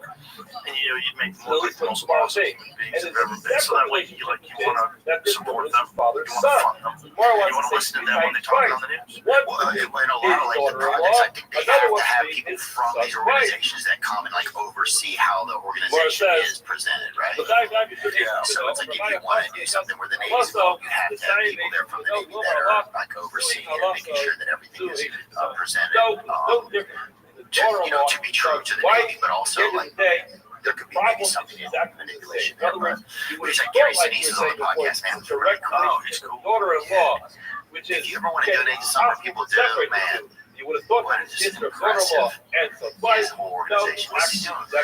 Well, he does a lot of stuff for veterans, right? He does a lot of stuff for first responders, or EMTs. He does a lot of stuff for. He does this thing where they take kids who have lost a parent to the military action. He takes them to Disney World every year, like this big group of them, just really does it, like he has a band that plays. There's a bunch of organizations. He was like one of the first responders out there feeding people, feeding the first responders who were there in the Palisades when that happened. Just like a lot of neat stuff, Did you ever think you'd be in the position you're in where you're having all these weird conversations with interesting people? Because that's not like, when I first met you, I would have never suspected that this would be a path that you would go down. Yeah, not at all. It's interesting that you went down that. What led you to want to start doing that? Was the best Well, I think a couple of things. I think, therefore, the Pasuk says the animal well, I didn't know I was kind of competitive in some ways. You know, like I think I'm kind of competitive. Like I want to see what's possible that's maybe inside of me. You know, so competitive with yourself. Or competitive with other people that are also doing it. Just competitive because I think I felt like maybe some people thought this thing like, oh, this guy can't do it. You know, I think there were some people that were maybe like, oh, I'm surprised that this guy enjoys this or likes doing it. But I think there was like, after the person's already dead, the anxiety immediately takes that. Why not? Yeah, this guy can't do it. And I just never had a voice when I was a kid, you know? I never had a voice. Right. You know, so much of my childhood, I think I just couldn't speak up for myself. I didn't know what I wanted to say. I didn't even know what my feelings were, right? I was just like this. It's a similar concept. It just felt tough, you know? And so I think when I started to kind of do the podcast, I got a little bit more of a voice. And then that's the to get to talk to some people that I felt like were important that weren't getting voices. Like even like we had a doctor from Gaza on last year or this year, and that was like a moment for me. I was like, oh, this is important stuff. You know, like other people are putting this voice out there, and some people are, but like the mainstream media, I don't feel like they're doing a good job of it. This episode is brought to you by Blinds.com. You ever notice how much your environment affects your mood? The way your place looks, the lighting, nothing kills the vibe faster than bad lighting. Blinds.com makes upgrading your space ridiculously easy. They've basically blown up the whole old school window treatment game. No pushy salespeople coming into your house, no hidden costs. With Blinds.com, you're in control. Upfront pricing, zero pressure, totally on your terms.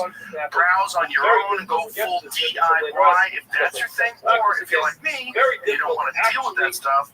Boom! White glove service, licensed, vetted pros show up, install everything, you sit back, done. Not sure where to start? They've got design experts who will hop on a free consultation with you whenever you want. You tell them your vibe, they'll help you nail it. This is huge. Every order is backed by their 100% satisfaction guarantee. That's how confident they are. And right now, Blinds.com is running Black Friday deals all month long. So head on over to see what they've got going on today. And as always, you can still get 40% off your purchase when you use the code Rogan40 at checkout. That's Blinds.com, promo code Rogan40, limited time offer, rules and restrictions apply. And just that's not what they do. You know, I mean, the reason why we can do what we do is because there's not really anyone over there doing. They never figured this out before. They never figured out that there's a lot of people that are in their car for hours every day. They're on the train for hours every day. They're in the gym. They're doing different stuff when they want to listen to things. Well, when they come home, they don't want to watch late night TV. They want to watch an interesting conversation. You know? Yeah, that just, they didn't know that was the thing. That's all. We snuck in. I think we snuck in. I think they had no idea. They thought this was just shitty radio. Yeah, you know. And I think my whole life, I think people looked at me and thought, oh, this dude's just fucking shitty radio. But I felt like that in a way, you know? Well, I think, I still think it is my show. I mean, look, I feel lucky every show we work hard, you know, in broadcasting. I feel lucky to get to talk to a lot of people. I don't think we do a lot of information type of stuff, you know, and I wish we could do better with that sometimes. I think maybe that's a goal of mine next year is to try to learn more stuff just in the day-to-day, so have conversations that are maybe more important. But then also, maybe that's not what I'm supposed to do. I'm just supposed to be just having conversations that are fun, and so people are like, that's what you're supposed to do if that's what you want to do. But I think it's the only important thing. The only important thing is what you want to do. Yeah, to be genuinely curious about whatever you're talking about. You know, and then hopefully be talking to someone who's telling the truth.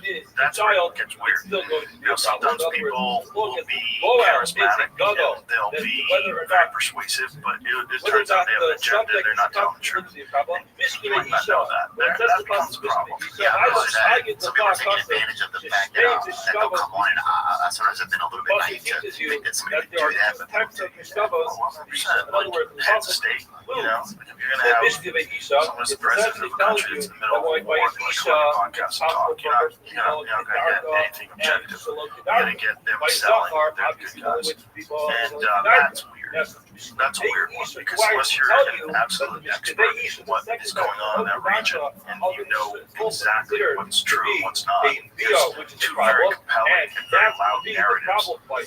You know, good luck. Good luck sorting out that conversation. I'm not interested in those conversations. But I am interested in having conversations with people that I think are intriguing, you know, that I think are being honest. And whether I agree with them or not, they're being honest and they're intriguing.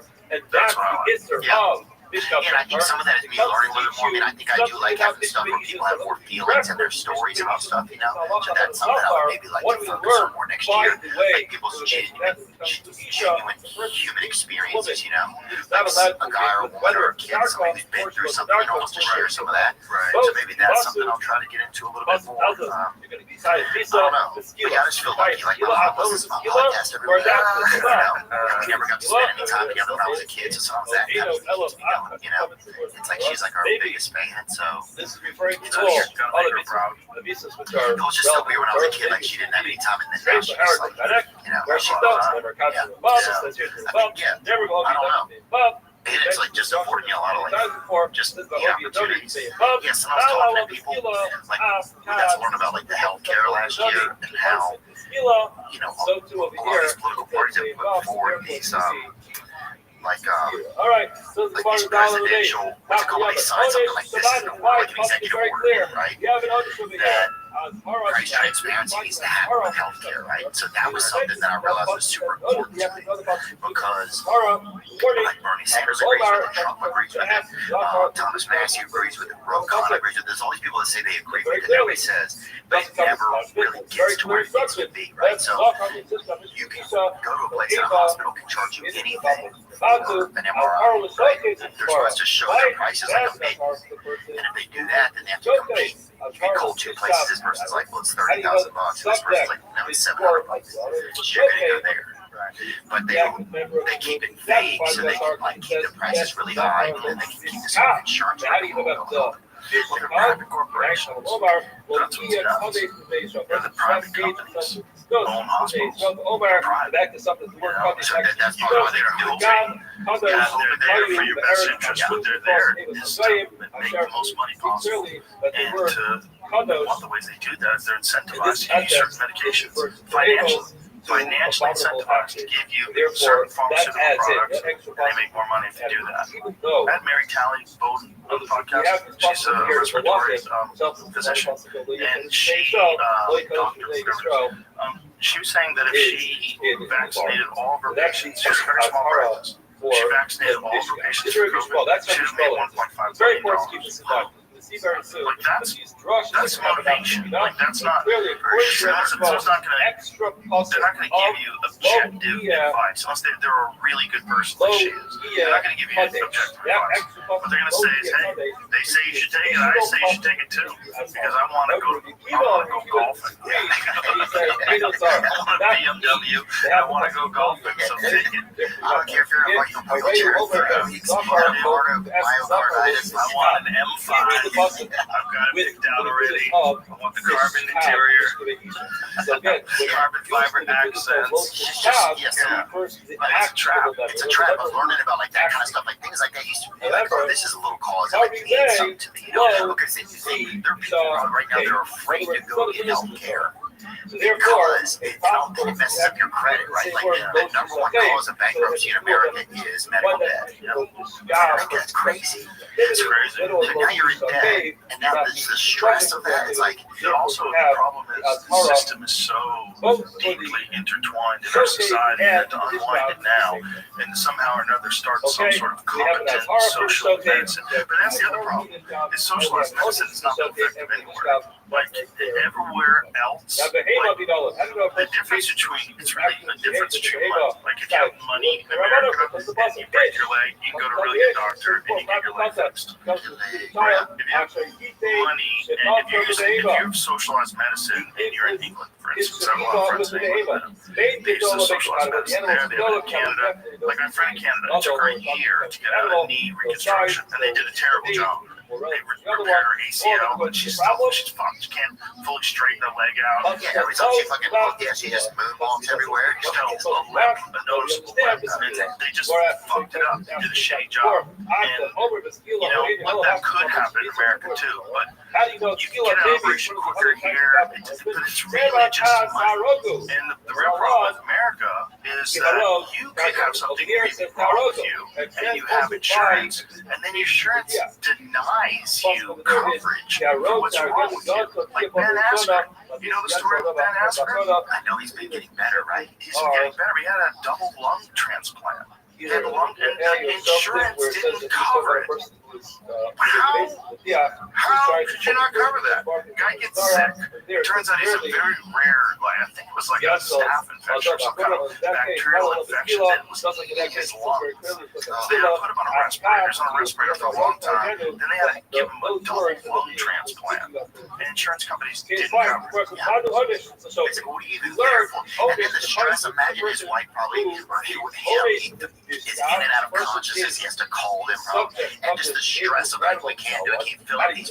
Just, it's almost like they just want to kill you with the stress. It's just, they just want to spend the least amount of money possible and make the most amount of money possible. when is it all? United Healthcare, there's something about United Healthcare that's attached to this government shutdown bill too.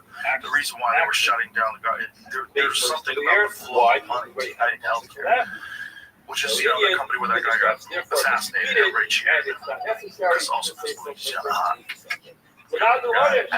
see it. You didn't see Luigi? Yeah, I thought he's looking pretty good. He's fine. Yeah, I don't like that. I like women. Yeah, but still, I'm not saying you don't like women, but I'm not saying you fuck alligators, but you know what one looks like. Hey, I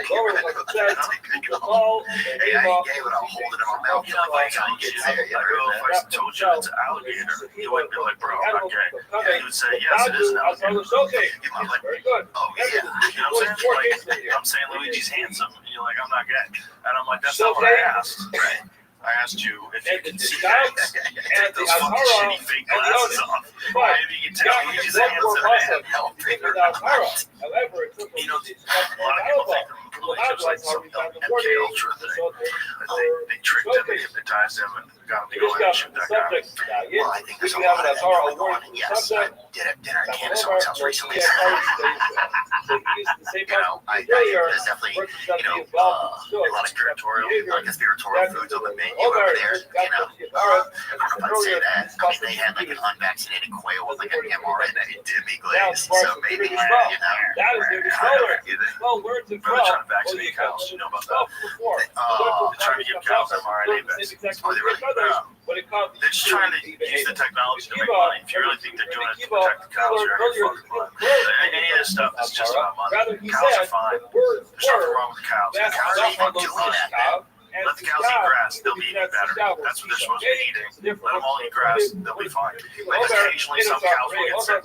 Brucellosis is real. It's when bisons and cows intermingle. Bisons give cows brucellosis and it kills a bunch of them. But other than that, fucking relax. Yeah, relax. Well, it just never ends. It feels like there's everything. There's just always a problem with everything. I don't know. Maybe the worry that people have is that somehow or another stuff's going to get into your food.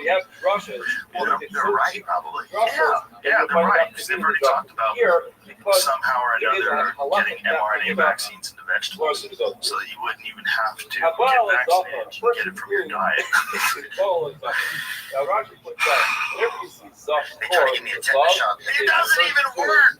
What, tetanus shot? No, the fucking mRNA vaccines, you're putting it in food and it doesn't even work. It doesn't work when you take it. People aren't even taking it anymore, and now you're trying to put it in food. What are they putting it in? You said radish, or what was it? Radishes, I don't know. They were trying to put it in vegetables. It's like, I think it's theoretical. There's more that I know Bill Gates is talking about it.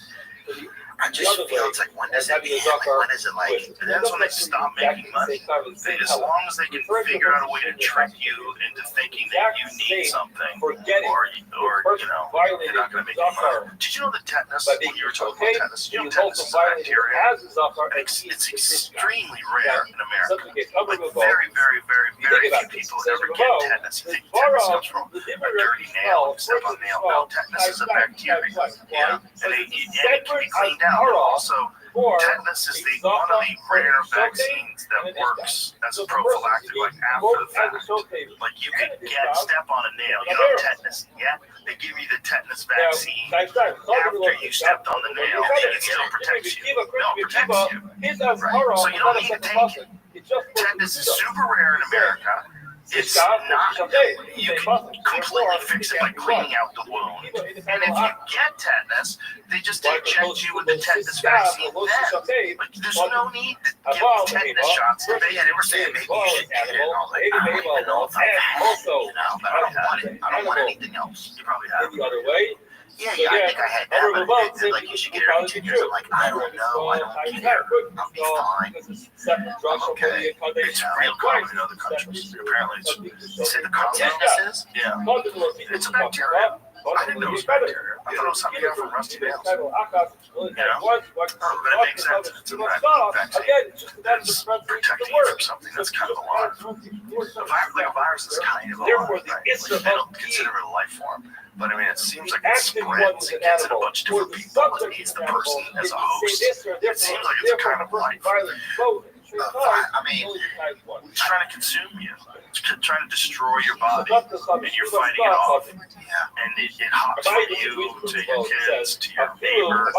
You know, it's kind of alive. And it kind of needs a person. If it's propagating, right? If it's spreading, like what is it? A virus? Yeah, I mean, I don't think they consider viruses a life form, but it sounds a lot like a different kind of life form, like a parasitic life form. That's what it sounds like, doesn't it? I mean, I don't think they're saying that it's not. They're saying that it's bad, right? A virus. I don't think they consider it a life form. Like, do they consider viruses a life form? Put that in per person. We have a sponsor. We have an AI sponsor. I hear about it. It's really good. Let's find out if they consider, put that shit in there. Let's find out if they consider viruses a life form, because I don't think they do. I think it's considered something different. Dude, so, more than one is the showcase active member. Is a virus considered a life form? Viruses generally not considered life forms by most biologists, primarily because they cannot carry out the basic processes of life independently, such as metabolism, growth, or self-sustaining reproduction without host cell. However, this status is debated in scientific circles due to viruses' ability to carry genetic material, reproduce inside themselves, and evolve through natural selection. Yeah, I'm one of those folks. Why does Torah use luster showcase? It's a weird life form, and here's the crazy thing. If you think about it that way, then you got to think about gain of function research. Gain of function research is like taking a grizzly bear and go, that grizzly bear should be on roids. And you take a grizzly bear and you jack him up on trend. You give him testosterone and cocaine, and then let him loose in the woods. That's what gain of function research is. And our government was funding that. They were funding making more evil life forms, and that's where COVID-19 came from. So again, it came from our tax dollars that goes off to this lab where they're working on making a life form more vicious. What do they want? It's a fucking weapon. That's what I think. Makes sense. But then they use it against us. I think it got out. I don't think they tried to use it against us. That's what I think. But I think that they 100% are developing these things to dump them on other countries. That's a fact. They've always done that. They've done tons of research that show that the United States has been involved in stuff like that forever. There was actually bioweapons labs that were in Ukraine when the war broke out. The United States was somehow involved with. Put that in there. Put that in there. What bioweapons labs was the United States involved with in Ukraine war? How about this? Instead of being leading, were bioweapons labs discovered in Ukraine? Let's put that in first and see what it says. And then I'm going to ask it, were they funded by the United States? No bioweapons labs have been discovered in Ukraine, according to the United Nations. The U.S., Ukraine, and multiple independent experts. The allegations made by Russia and echoed by some Chinese officials involve claims that U.S.-funded laboratories involved in military biological activity were operating in Ukraine, but these claims have consistently been denied and refuted by international authorities. Independent investigations and statements by the UN disarmament chief confirmed there's no evidence of a biological weapons program in Ukraine. Yeah. Okay. Let's go a little further. Are there any stories online about bioweapons labs discovered in Ukraine? The allegations made by but we don't know that that's true. So here's the thing: if the United States is running or funding bioweapons labs in Ukraine, and it doesn't become a national news item, you think they're going to come up and say, "You're right, we did it"? No, they're not. But if you're gonna fund bioweapons research in China and a lot of other places, are there stories about the discovery? What does it mean? Didn't make a child like a god. I'm around. Let's see what it says here. Stories about the alleged discovery of bioweapons labs in Ukraine have circulated widely, primarily promoted by Russian officials and state media. But these claims have not been substantiated by independent sources or international organizations, nor could they be. Like, what are you going to get in there and fucking rat everybody out in the middle of the war? They're going to kill you. Like, they wouldn't let that out. Chinese Foreign Ministry and various conspiracy theorists have also amplified these stories, including claims of 26 biolabs and illegal research discovered by Russian forces. We know that what it is. That the via of here's the problem here, right here. International news organizations and independent scientists, including the BBC and experts at King's College London, have reviewed the alleged evidence and found it lacking, noting that the pathogens and documents cited by Russia are consistent with public health research, not weapons development. Okay, public health research is one of the ways that they do weapons development. They do it under the guise of public health research. That's the whole original premise of gain-of-function research. We're doing this so that we can figure out how to heal people. And if these diseases do come our way, we know more about them because we've been researching them. Like, okay, so the problem with the BBC saying it, we just found out the BBC's full of shit. That whole thing with Trump where they took a speech and they edited it and put a part that's more than 50 minutes later in the sentence to end the sentence. Like, they completely changed what he had to say. The head of BBC had to resign. This is a giant scandal. So I don't trust that. But I don't know who's telling the truth or who's not, because if I was Russia and I had invaded Ukraine, I would also say we found bioweapons labs. And maybe they weren't in it. You know, maybe it is a lie. What's the thing with like the weapons of mass? It's just so hard to know what's real, you know, at our level of just like being a consumer. See if you can find online a story, somebody pick apart the story that says bioweapons labs found in Ukraine. It's tough to know who to trust. It's just tough to know where to trust things. So I think it's true. But there's a fact that we have had bioweapons research, and so has Russia. This is a story that I did when I did that show, Joe Rogan Questions Everything. I interviewed a guy who used to be a part of Russia's bioweapons research program, and he explained to me how they created anthrax. They had all these bioweapons available, and I said, do you think that there's a possibility that they were making various infectious diseases? He said, absolutely. That was research that was being done. And then we went down to Galveston, Texas, and we went to one of those bio research labs that they have in America, one of those giant crazy labs where everybody wears the hazmat suits and there's tubes that come off their suit, and they're working with like Ebola and all this like super. And his perspective was, what he was worried about was not something made in a lab. He was worried about is some sort of a natural jump that goes from animals to people and just wipes us out. This was this one doctor told me. Someone is, I don't know. The problem was, I would say that too, in the middle of gain-of-function research. I would say this stuff is nothing. Don't worry about this. What I'm really worried about is chicken pox from chickens. Lab. What are they? Big thing now. First of all, because it's his mother, and second of all, I just don't even know what it's like. I don't know if they want to wipe us all out though, because then there's nobody for these like dark boards to play with. I don't think they want to wipe us all out, but I think they want to keep us as controlled as possible, as scared as possible. You see what they did in Canada? They just shot 300 ostriches for no reason. that he's kind of both over there, the father, his wife, and the mother. And the two that only for the mother. Spend time yesterday trying to figure out what they're doing. So the first best controversy in the world was a Baye. The Baye tried to bring it from the Pasuk in Vayikra.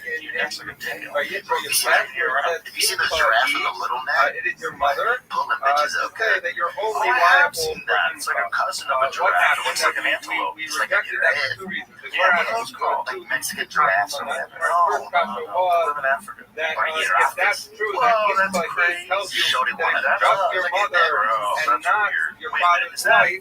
That similarly, you That's start AI, the no. that says That's what it looks like. who The short-necked that giraffe we native. say in Really? Yeah, it looks like they're wearing hats. Bowler hats from No, I think that's genuinely what they look like. That's the one so right that there. therefore it gets so That's that Eretz thug. Avicha That's who kinda how should tell I'm you That is a weird giraffe, man. Eretz Avicha should tell you Interesting. it should tell you also that you're Gayev only It's definitely real. for your father's wife, but not for the mother. It's all just a blend of fucking who knows. Anything you put in a TikTok, the next story is merge your last research into a news Sora is making new things and it looks so real. It's just like, I don't even know what if information even means. It just like everything feels so bizarre. That would be a bizarre result. Don't you feel like that? And it's getting weirder. It's getting weirder and harder to tell what's true. By the month, it's getting better. That someone is only Gayev for relation with their mother, but not So for you their got a lot. father's I'm trying to wife, think of the things then I'm why that would just even then still feel their real mother to would me have to deal with that sometimes. problem? I think this is a really important time to minimize the amount of time mother, you're but not off. for Eretz Avicha. So This we is rejected that as answer. things get squirrelier and squirrelier.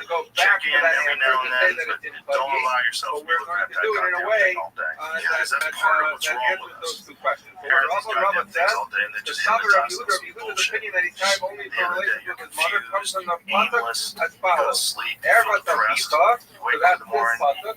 get up in What's the middle of the different night, now pissed, is that what we is generally life? understood Go back Eretz to bed, Avicha what are we doing? that a person should Those not have things are there. relations You with take his away father. those things and life is What pretty normal.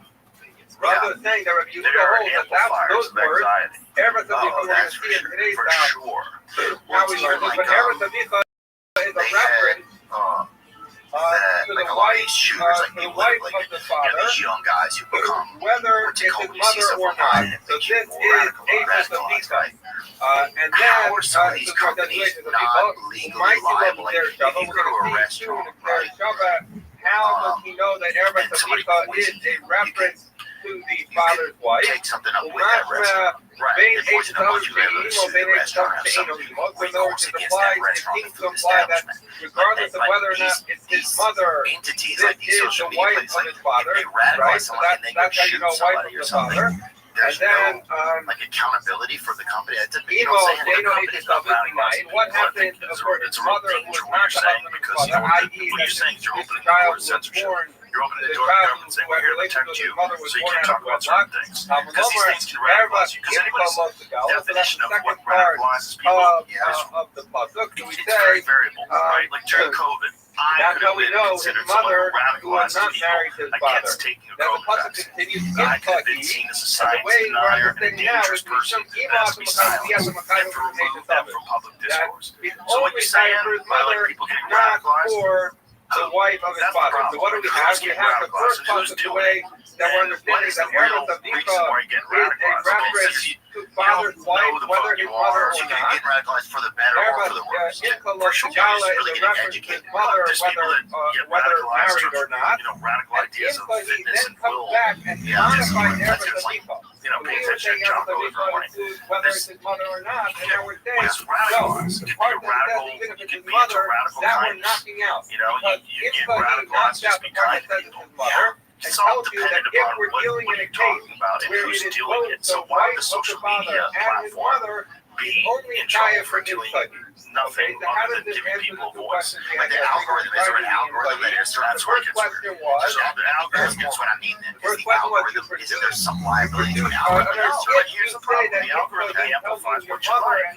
So you have to decide what you're looking at. Like, you have to have some personal responsibility, because most of my algorithm, particularly on YouTube, is all the stuff I like. It's all fun stuff. It's all interesting. It's all ancient history stuff. Cool cars and people building. That's it. That's most of it. Fights. Pool matches. Professional pool matches. More time. That's all stuff I'm into. It's not food. So, why is your algorithm fucked up? Because that's the stuff you're clicking on all the time. And a lot of things, I don't know if you do it on Instagram. Can you do it like, I don't like posts like this, where you right click on things? Yeah, I think you can. But you can also do it on Google Newsfeed. Like, I'm not interested in these things. Like, if it's a young person, is there any reward? Should there be anything? Like, I agree, there is a level.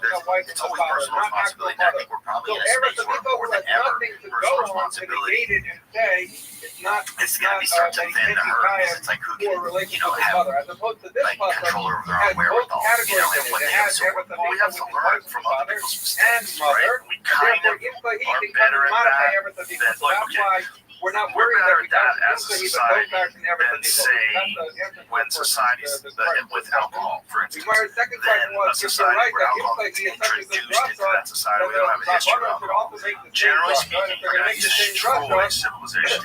Meaningful places, like when they gave alcohol to Americans. But to Native Americans, it's a perfect example. Native Americans had no history of alcohol use in the United States, so troops came through, did two things. One, killed 90% of them with disease. So 90% of the Native Americans died from disease because they were exposed to smallpox and all sorts of horrible shit that the Europeans carried over with them. So 90% of them died from that. And then they got pushed into reservations, they got slaughtered by people with guns, and they lost all their land, and then also they get introduced to alcohol. So everything gets super depressing, and you get introduced to alcohol. And that is devastating to a society. And to this day, reservations have very high rates of alcohol and drug abuse, very high rates on Native American reservations. But if you, they're really drinking in there. But if you look at us, like regular people, like we're talking about alcohol today, right? We're talking about, I barely drink alcohol. I'll have a drink every now and then. I have one recently. But that's it. Like, you can, I know how to do that. I come from a culture of people who drink. It's common. People drink wine with dinner. It's common. It's normal. You can figure out how to regulate it for the most part. But there's people who won't, right? Yeah. But it's not as bad as when no one knows what to do because you've never had it. And then once you get it, you're fucked. That's the problem. Also with censorship. That's the problem with like social media. Like, we're the first people to get it. So we're like basically the Native Americans of social media. Like, we're getting it for the first time, and it's renting our society. Not the same level that it did in Native Americans. It also carries a lot of positives. It does let you distribute information, you learn about things. There's a lot of positives on social media. But also, we're the first people that don't know how to handle it. The grandchildren and great-grandchildren of us, they will have a much better understanding of what not to do and what to do. Oh, I have an uncle who is an addict. He's a Twitter addict. He's a real problem. All he does is yell about politics. He's on his phone 16 hours a day. He doesn't pay attention to his life. He's losing his job. He's a Twitter addict. There's people like that, just like these people that are drug addicts. But these are the first ones. Got it. I thought about it like that. Yeah, we gotta learn how to regulate it. And I think people are going to learn, like a lot of kids are using apps now that limit the amount of time they're on their social media for like 1 hour a day. You know, and a lot of these kids, I feel like they're doing that. Kids that want a better life.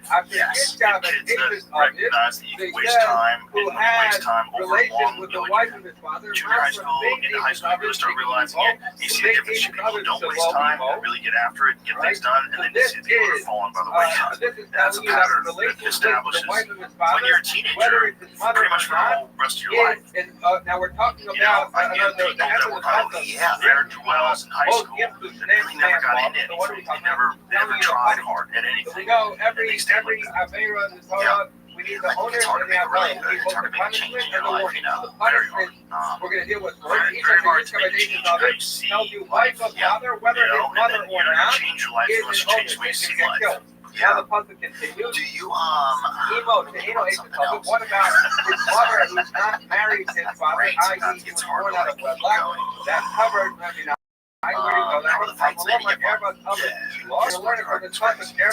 There's a few buildings in this world that have like a tangible feel. That does not in any way apply to a woman who is not married to his father. Why? Because the woman who's not married to his father is not considered Erebus Up, is not considered Erebus his father. So rather, how did you learn it? Saying extra amped fighting the guard. Yeah, Dustin said that he went to watch the fights. Was there a lot of was Anna there? Why do you say Erebus Up?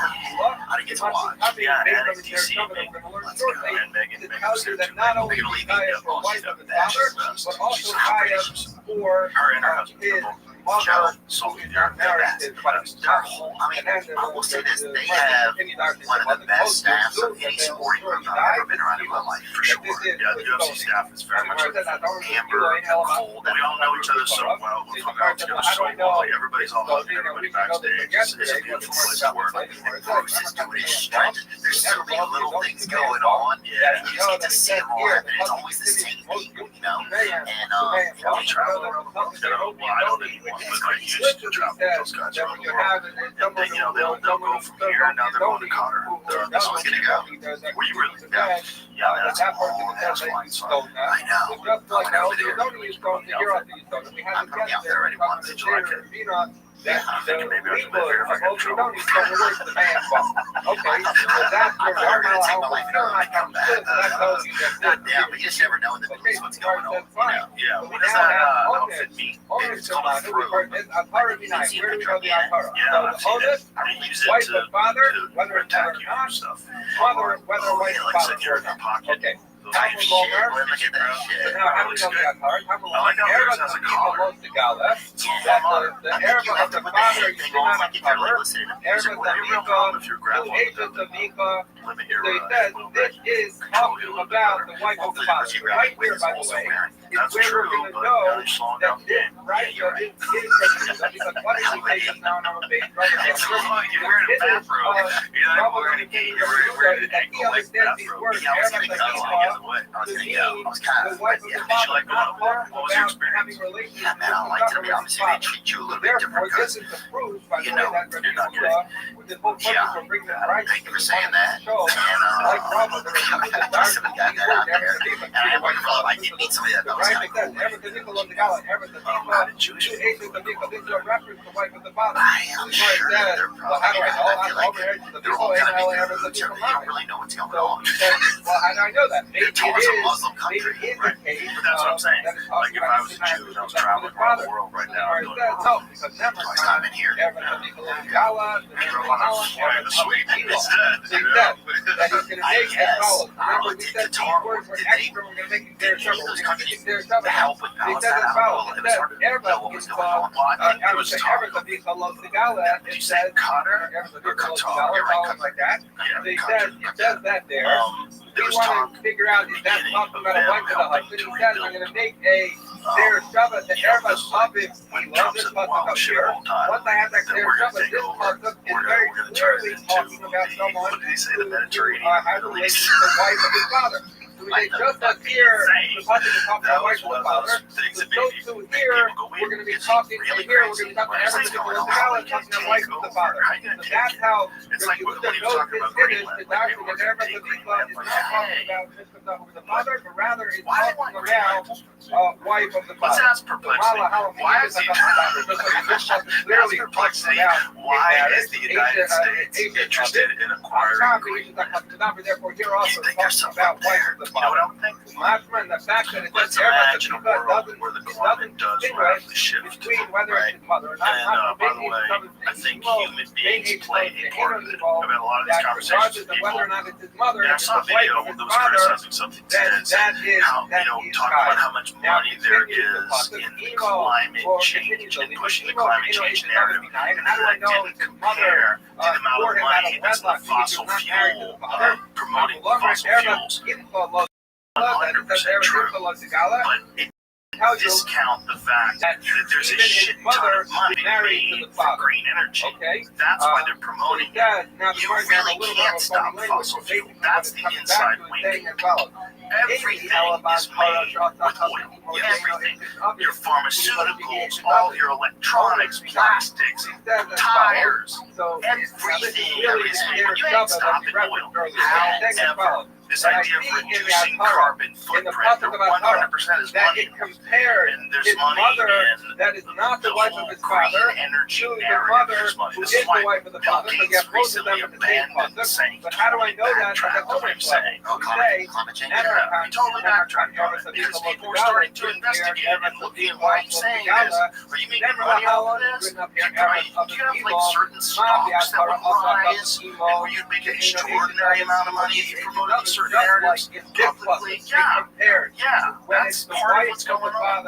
However, there was giant solar activity. And this is what I'm talking about. Yes, no, in America, giant solar activity where people were seeing the northern lights in Texas. Yes, in fucking Texas. Okay, and a friend of mine who is Brett Weinstein, I'm pretty sure it's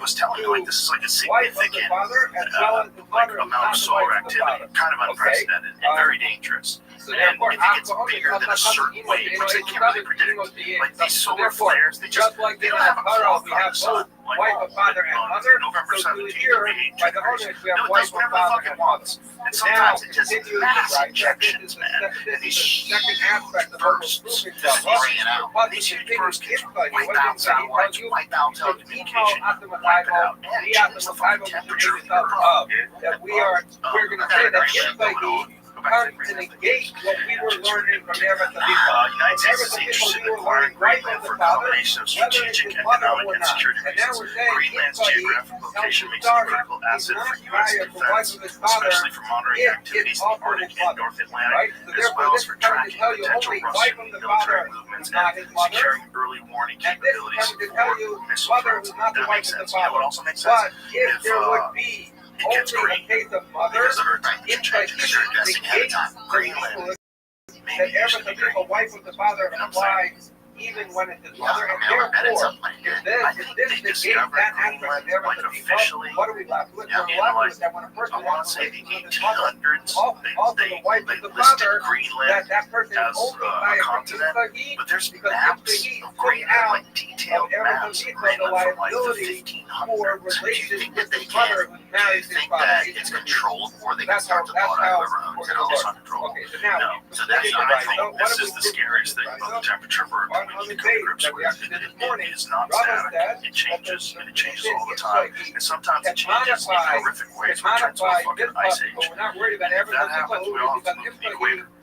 That's what happens. That's what happens in human history. That's why you see these like super advanced civilizations that came out of South America. Like, well, they were probably the only people that were able to live like normally during the Ice Age. During the Ice Age, like if you're in North America, you're a fucking caveman. You're covered in animal furs, and you're trudging through the snow. You're hiding. Things are hunting you. If you're living in the Amazon jungle during that same time, man, you're probably in like, think about the Aztecs. You know, the asshole were the Aztecs ever owned. Here's the thing with the Aztec ruins is what I was going to get to. They found them that way. The Aztecs that lived there, they didn't build them. They found them that way. They uncovered them in the jungle. The ruins, they're part of a civilization that's even older than them. They talk about that like they built something, right? But they found those things there. So their great ancestors were probably the ones who built it initially. And if you think about the Ice Age, if there's any advanced civilizations, it's going to be in places that aren't frozen. You know, and all of North America, half of North America was under a mile of ice. Think about it. Half of North America was under 1 mile of ice. Yeah, you know how it's flat. Yeah, like a lot of Wisconsin. Wisconsin has areas called the driftless areas. And that's the areas where these giant glaciers didn't just plow over the earth. So they have hills and mountains and shit. Everything else is just flat. That flat shit, that's from miles of fucking ice, just erasing anything that was there before the bulldozer. So if there was a civilization that lived on Earth up there 20,000 years ago, bitch, you ain't finding nothing. You get shit, you ain't finding nothing. You ain't getting shit. And they're all down in South America. That's why they had such advanced civilization and so many artifacts and stuff, because that's where it was lost. All kinds of weird shit that they don't understand. So these cities that were in the Amazon jungle that they're discovering now, but what happens to these cities are like these are, it starts to devolve, what happens? Where do we meet up? I know we've talked about this before, maybe said Denver or whatever. I think Denver's lost. I think Denver's lost. Yeah, but just there bringing wolves back to Denver. Well, I'll bring mine over too, but I'm just saying, what do we do, man? That's what I'm saying. Like, if it gets weird, we have that some plan. It's already getting weird, right? It's getting weird. It's getting weird. And the reality what I was getting to is you can't control the Earth's temperature. You can't control the Earth's future because there's a bunch of factors. Even if you say, okay, let's all agree on something first. Let's agree that human beings have a detrimental effect on Earth. We can all agree on that. Let's agree that human beings overfish the ocean. Let's all agree on that. Let's all agree that we pollute the air, we pollute the oceans, we pollute the rivers. All that's terrible. All that should be fixed. Let's all agree on that. Once we agree on that, that's not the greatest threat to human life. The greatest threat to human life is asteroid impacts, both nuclear war for sure. That's number one. But after that, it's asteroid impacts. And asteroid impacts, you can't do a fucking thing about them. That's something. No, they're not ready yet. They can't do anything yet. You couldn't do something you could hide behind so you could know. That if you're Kaya 2, it must be one because of Everton Viva or you could read Atlas, that one that just passed. It's the size of Manhattan, and it's made out of metal. It's a giant chunk of nickel. That's the size of Manhattan. And it's billions of years old, and it's growing. How many thousand miles an hour was it going? Look at it, like, how fast you see 3i Atlas. It doesn't matter what you are, everything's dead. The whole planet's dead. Okay, because what happens if you hit it? You have roaches, some fucking underground mammals that survive. You're saying it hits the planet, and then what happens? Everybody dies. It's miles deep into Earth in the first second. Miles deep. That makes sense. But does this Earth like shift over 20 feet? It's just a massive explosion. Oh, you see the explosion? This not just an explosion, but it creates nuclear winter. Like the entire Earth is covered in volcanic ash. Like you're fucked. Everything's dead. Most of the Earth is dead. So maybe I'm not understanding. It seems like it's going approximately 155,000 miles an hour. This makes the fastest interstellar object yet observed, with its velocity accelerating as it approaches the sun and then gradually slowing as it moves away. So it's 250,000 kilometers per hour. Earlier measurements as it enters the solar system recorded speeds of 130,000 to 140,000 miles an hour. So it's the size of Manhattan. It's made out of nickel. Okay, let's go with this. What is the observed mass of this object? What is the observed mass of 3i Atlas? Observed mass of and similarly, someone has relations with his uncle is Kaya.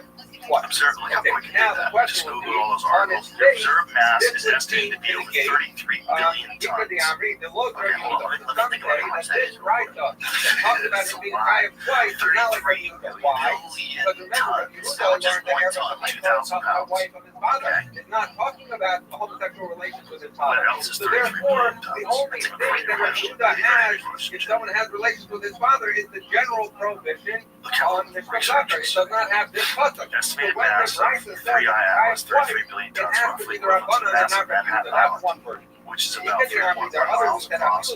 Similar in size to the comet's estimated nucleus and diameter. This means the comet's mass is roughly comparable to a large city in solid matter terms. And then 33 billion tons, 3 to 5 orders of magnitude heavier than previous interstellar objects, like Why? Because 500, far smaller than the heaviest known comets in our solar system. Look at this one. One 2014, whatever, which weighs around 500 trillion tons, with a diameter of about 128 kilometers, 80 miles. I didn't think that it was. Yeah, I think I had a different concept of it. Yeah, so I had something small. I had something like that. I had something that's used all the time. things like that all the time. But yeah, that's one of the best places to find them is Antarctica. Because Antarctica's all white, so they go up there and they see things in the ground that are meters. Is it true they won't let us up there? Is that true?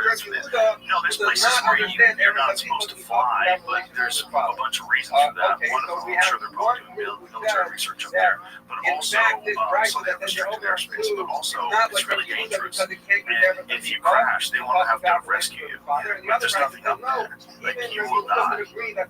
Most likely. They don't have to try to die going and get you. The sketchiest fuck going up there. Fuck yeah, it is, dude. I couldn't even imagine it. I mean, I'm trying to think. We used to go skiing or whatever, like in Iowa somewhere, and it was in Iowa. In the winter, they have like a place called Sundown, I think it was. Freezing. And like we went to Whistler, Canada one time. It was freezing cold. I can't even imagine being at the Antarctica. What was it again? Oh, it's cold. It's not just cold, there's no one there. Like, they do these, they don't tell anybody it's cold because nobody even there. They're studying it. They have scientific communities up there. They have like groups of scientists that live up there year round. All these things. Oh, it's really hell. And do they get to write the last chart of the John Carpenter? So all you're left with is the general prohibition on Mr. Zucker, and then therefore the prices that says that you're kind of civil must be not much like you're abundant and not like you're used, but if you look over and say everything default is used up, I've seen that fun horror movie from like, I guess it was probably like the 80s. Yeah, that thing. There's a comic in that movie. TK Carter. Because he used to perform at the store. Yeah, he was at the store, and then he started getting big movies. And he was in the Thing. John Carpenter's in. I remember that. That's cool. Yeah, and the Thing was like at the time like one of the craziest special effects that was kind of corny now. Yeah, because maybe they'll remake it or something. So they do that. It was about them finding like some spaceship in Antarctica. I think we're at a Look at that, which says there, but I think people are looking for stuff right now. People are trying to look for something to get things a little bit more meaning to them. And that's also part of the confusion, because everybody's telling you constantly that aliens are real. You're hearing it constantly, and no one's even flinching. Like, I don't give a fuck about this, that's what I'm telling you. From Airbus from default, why not? Why don't we learn from a very explicit public that says everything to be close to God? You learn that our food boiler like Harley is not like he needs they're not coming here and visiting, dude. That a person in private, we have to show our mission yesterday, that if a man has relations with the wife of his father, that applies to his father died. It's almost like it's cool tourist park or whatever, and you have to bring their kids here where they have like holidays or whatever, right? And now it's like that place you don't take your kids to anymore. It's like an old theme park that's kind of going by the wayside. And now I think aliens are taking their kids, they're traveling all the places on vacations, you know what I'm talking about? Where do you think they're going? Places we don't know. His father died. Mark said, dope-ass places. They pull up here, the kids are like, you took us to fucking Earth, this place sucks dick. In India, they see a river that's clogged those up words with water are bottles. extra, What the and so fuck is therefore this shit? that's You what have they're people about washing their hair, to learn that booty a man water, is whatever, like, relations it's with out father of here. This is no really longer cool. living. Yeah, that sucks. What about You know what's cool? so what does he do with those words? So that's what I do believe, though. There's a temple in India that is one of the most confusing places I've ever seen, where when people describe its mass and like how it's made, it was carved out of a mountain. The whole temple was entirely carved out of a mountain. It wasn't built. They removed the mountain and created this insane, like very symmetrical, incredibly intricate temple that doesn't show any chisel marks on it. It's like hundreds of millions of tons of rocks have been removed. That thing. Have you ever seen that? I watched a whole YouTube documentary on it last night. What is it called again? Kalisa Temple. Dude, it's fucking bananas. So they think it was made, it says 6,000 years ago. It's just about a rock. Yeah, I thought it was like much more recent. That's like, it's like, they think it's 2,000 years old, right? Is that what they think it is? Wow, okay, 756 to 777 current era, so that's like the year 773. So it's even less than 2,000 years old.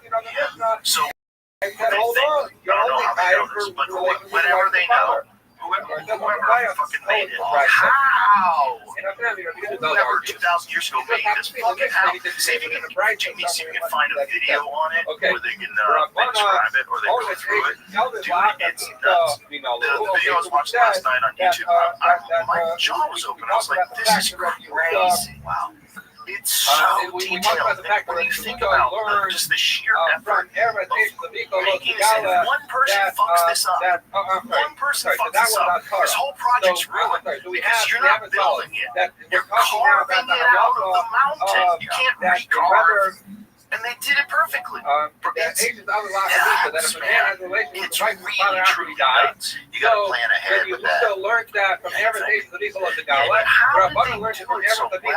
I mean, how is it so beautiful? How is it so symmetrical?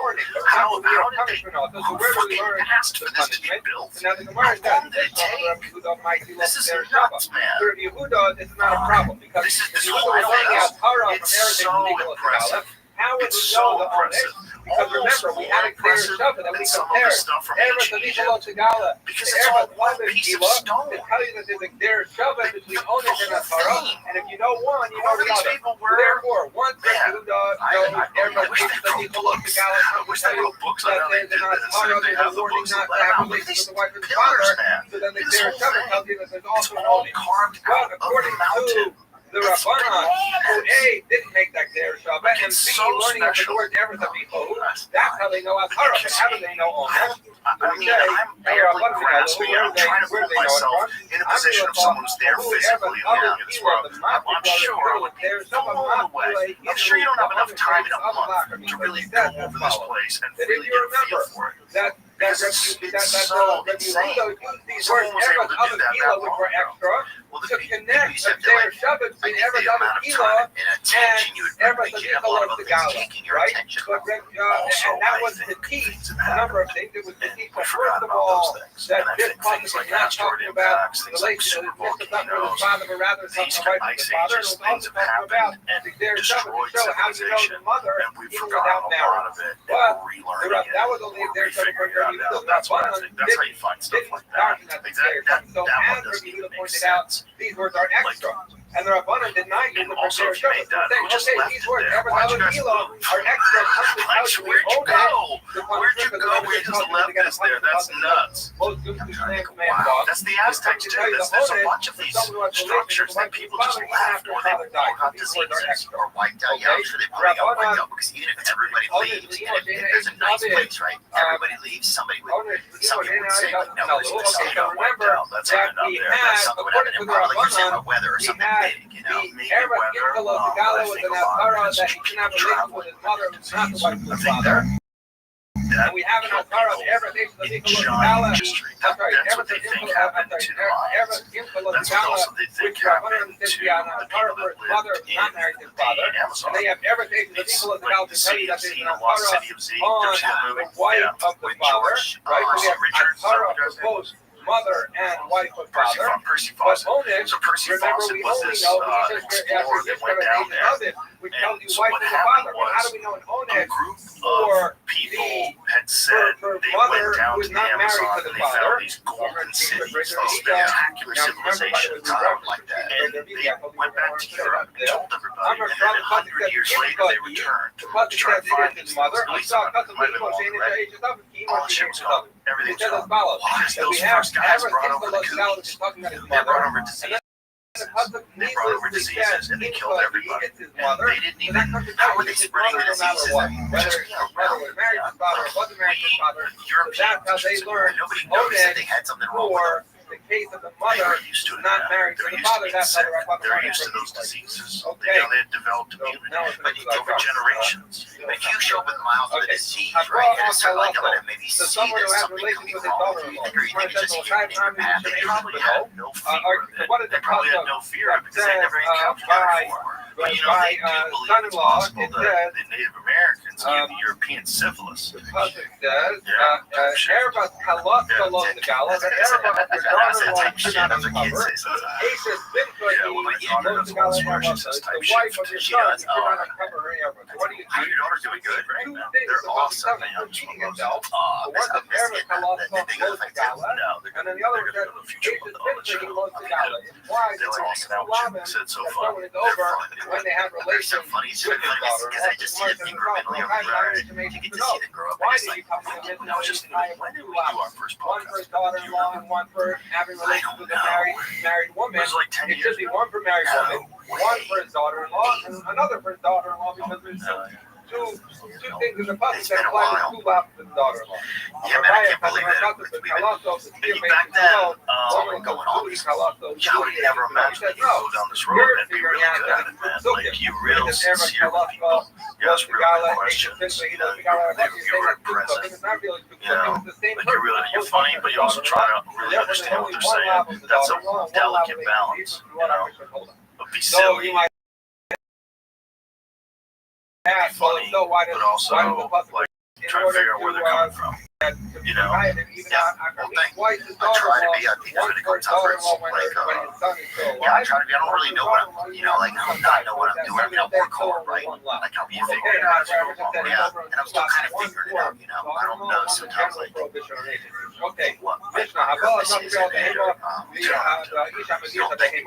that's a trap. Yeah, it's a trap. I think you should have a direction. I do notice I meet a lot of people and I care about what's going on in their life. Yeah, that's a direction. That's good. Yeah, that makes me feel not important to me, but some value. Again, last week we had Gary Sinise, he was talking about his son, like his son passed away of cancer, like within the past year, and just talking about his son, right, like it was just nice, you know, it was nice for us to sit there together and just talk about his son, right, like stuff like that, like I think it just makes me feel, what do the animals do wrong? I don't know, that kind of stuff needs something. So, what do you feel like in your regular life, you know? People that are talking to you like that, and that's kind of interesting. I think I do sometimes have a lot of connection sometimes, you know. So you somehow or another can be more connected publicly than you can privately. Is that so weird to say that?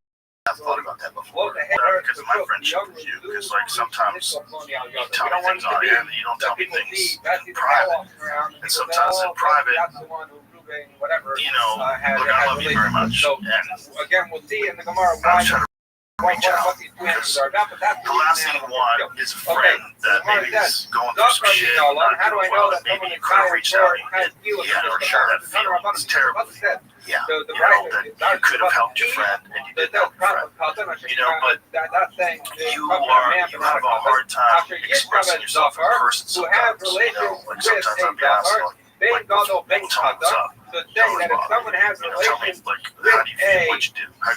And there's like a thing where it's almost like a blockade where you'd rather just like ignore it, you know what I mean? Yeah, but then when you're talking publicly, you like to address everything, which I find very interesting. It's like you almost feel more comfortable exposing various parts of things that you don't like about life or your life or what's bothering you about life. Publicly, you're better off, you're better at doing that than you are privately with your friends. I think it does this thing inside me, so that I feel like people don't trust me. Well, I trust you. Or there's some trust that maybe it's not me. I'm not trying to like admit it. You don't trust them, maybe? I don't know. There's. I'm trying to think about as you're telling, as we're talking about this, I'm trying to like feel it at the same time and see what I'm feeling about it, you know? Because it's interesting too, because I love thinking about this kind of stuff, you know, like and trying to figure out why I operate or why we operate in certain ways, you know. tell you that if a man sometimes, has relations, let's say I don't with know, his it's hard sister, for me to maybe say what's going on sometimes. comes to tell you that not only that Sometimes he I don't know has what's going on. ordinary relations with his sister, but even if he has, sometimes I like just, if I talk with somebody, some of the biggest conversations I have are anal intercourse on podcasts now. It's that like, would also be that's what I'll talk about. And so I'll sit there and have moments that are like, that's kind of my biggest conversation. Well, it's kind of the only time you have real conversations, because every other time you have conversations, there's usually multiple people around, and everyone's checking their phone. You know, everyone's going in and out of the room, everyone's going to take a leak, like creamer conversations. It's kind of almost like a podcast in and of itself, right? But yeah, it's fun. But there's also people showing each other funny memes, and, you know, we're all watching videos, fucked up things that happen, you know, listening to music, joking around. That's a little bit more of a bigger atmosphere, right? But how do you know? Maybe the point is, it's like, when it says they should die. Maybe it means you don't have these kind of conversations outside of podcasts. The only time you or I have these kind of conversations is right in front of each other. When we agree, we're going to just sit and talk for like 3 fucking hours with no interruptions. Yeah, it's kind of weird, but I feel like in that form, you get relaxed. And in that form, you talk about yourself like honestly, introspective and open about it, which I find very fascinating. That you don't do that privately. Yeah. It's funny, it's kind of interesting. I don't know why either. I think maybe there's something where like I thought like I have like the pasuk says you should not have.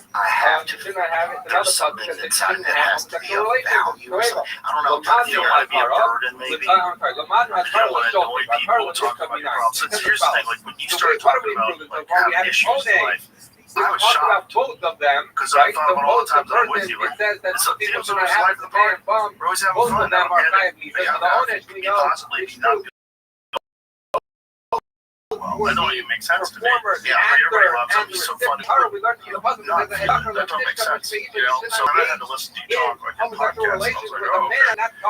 Or some ways that he talks publicly that you don't necessarily talk a lot privately. So like your friends sometimes don't even know. Things aren't going so well. Well, I think for some reason, whenever I started podcasting, I started to kind of have a conversation with myself for like sometimes the first time in my life. Maybe I was like having like some dialogue with myself, you know? Because you did a lot of solo. Probably the first 100 or so were solo or something pretty much. And so then you're forcing yourself to do a totally different thing, which is to not just like go on momentum, but to actually think about something for like at least an hour before you're talking, just thinking about stuff. Yeah, that was probably the most fun I ever had in some ways, I think.